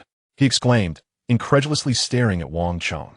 Wang Cheng stood firm, unmoving. Shall we continue? He asked. Vegeta's face was ashen. As the Prince of the Saiyans, he had never endured such humiliation. Do not get too complacent. He clasped his hands together, beginning to gather energy. A colossal sphere of energy materialized in his grasp, emanating a perilous aura. Ultimate Flash. Wang Cheng neither flinched nor dodged, merely raising his right hand. An invisible blade of energy manifested out of thin air, striking the energy sphere with precision. The sphere was cleaved in two, the halves soaring past Wang Cheng and detonating into two deep craters on the distant sandy ground. Vegeta stared in astonishment. His most formidable technique had been so effortlessly countered. Wang Cheng mused. The ultimate flash possesses considerable power, yet its lengthy gathering time exposes significant vulnerabilities. In the presence of true strength, such techniques are rendered futile. He approached Vegeta with measured steps. Shall we continue? Vegeta gritted his teeth, yearning for further combat. But reason cautioned him that persisting would only lead to further disgrace. I concede, he uttered through clenched teeth. Wang Cheng nodded, retracting his aura. 3 matches. And Earth emerged victorious in all. Raditz and Nappa trudged over, their spirits visibly dampened, standing behind Vegeta. The prince regarded Wang Cheng with a complex gaze. As per our agreement, we shall temporarily abide by your arrangements. Wang Cheng surveyed the trio of Saiyans, already contemplating how to manage them. Raditz could be entrusted to Bulma for guidance. Nappa seemed suitable as a sparring partner, while the proud Prince Vegeta required some refinement of his temperament. Come back to our base with us. We shall discuss the particulars later, Wang Cheng declared. Vegeta nodded, choosing not to utter another word. However, Wang Cheng could sense that the proud prince was far from reconciled. Nevertheless, he was confident in his ability to persuade him. The group set off back to West City, with the 3 Saiyans trailing behind, each bearing different expressions. Raditz remained downcast over his defeat to 2 women. Nappa grimaced while touching his swollen face, and Vegeta remained silent, lost in thought. Observing their demeanor, Wang Cheng found it somewhat amusing. These 3 Saiyans could potentially become formidable assets, provided they learned to obey. Upon returning to the Crystal Palace, Wang Cheng instructed Bulma to arrange accommodations for the 3 Saiyans. Training begins tomorrow. I hope you are prepared, he stated. Vegeta scoffed, I'm always ready.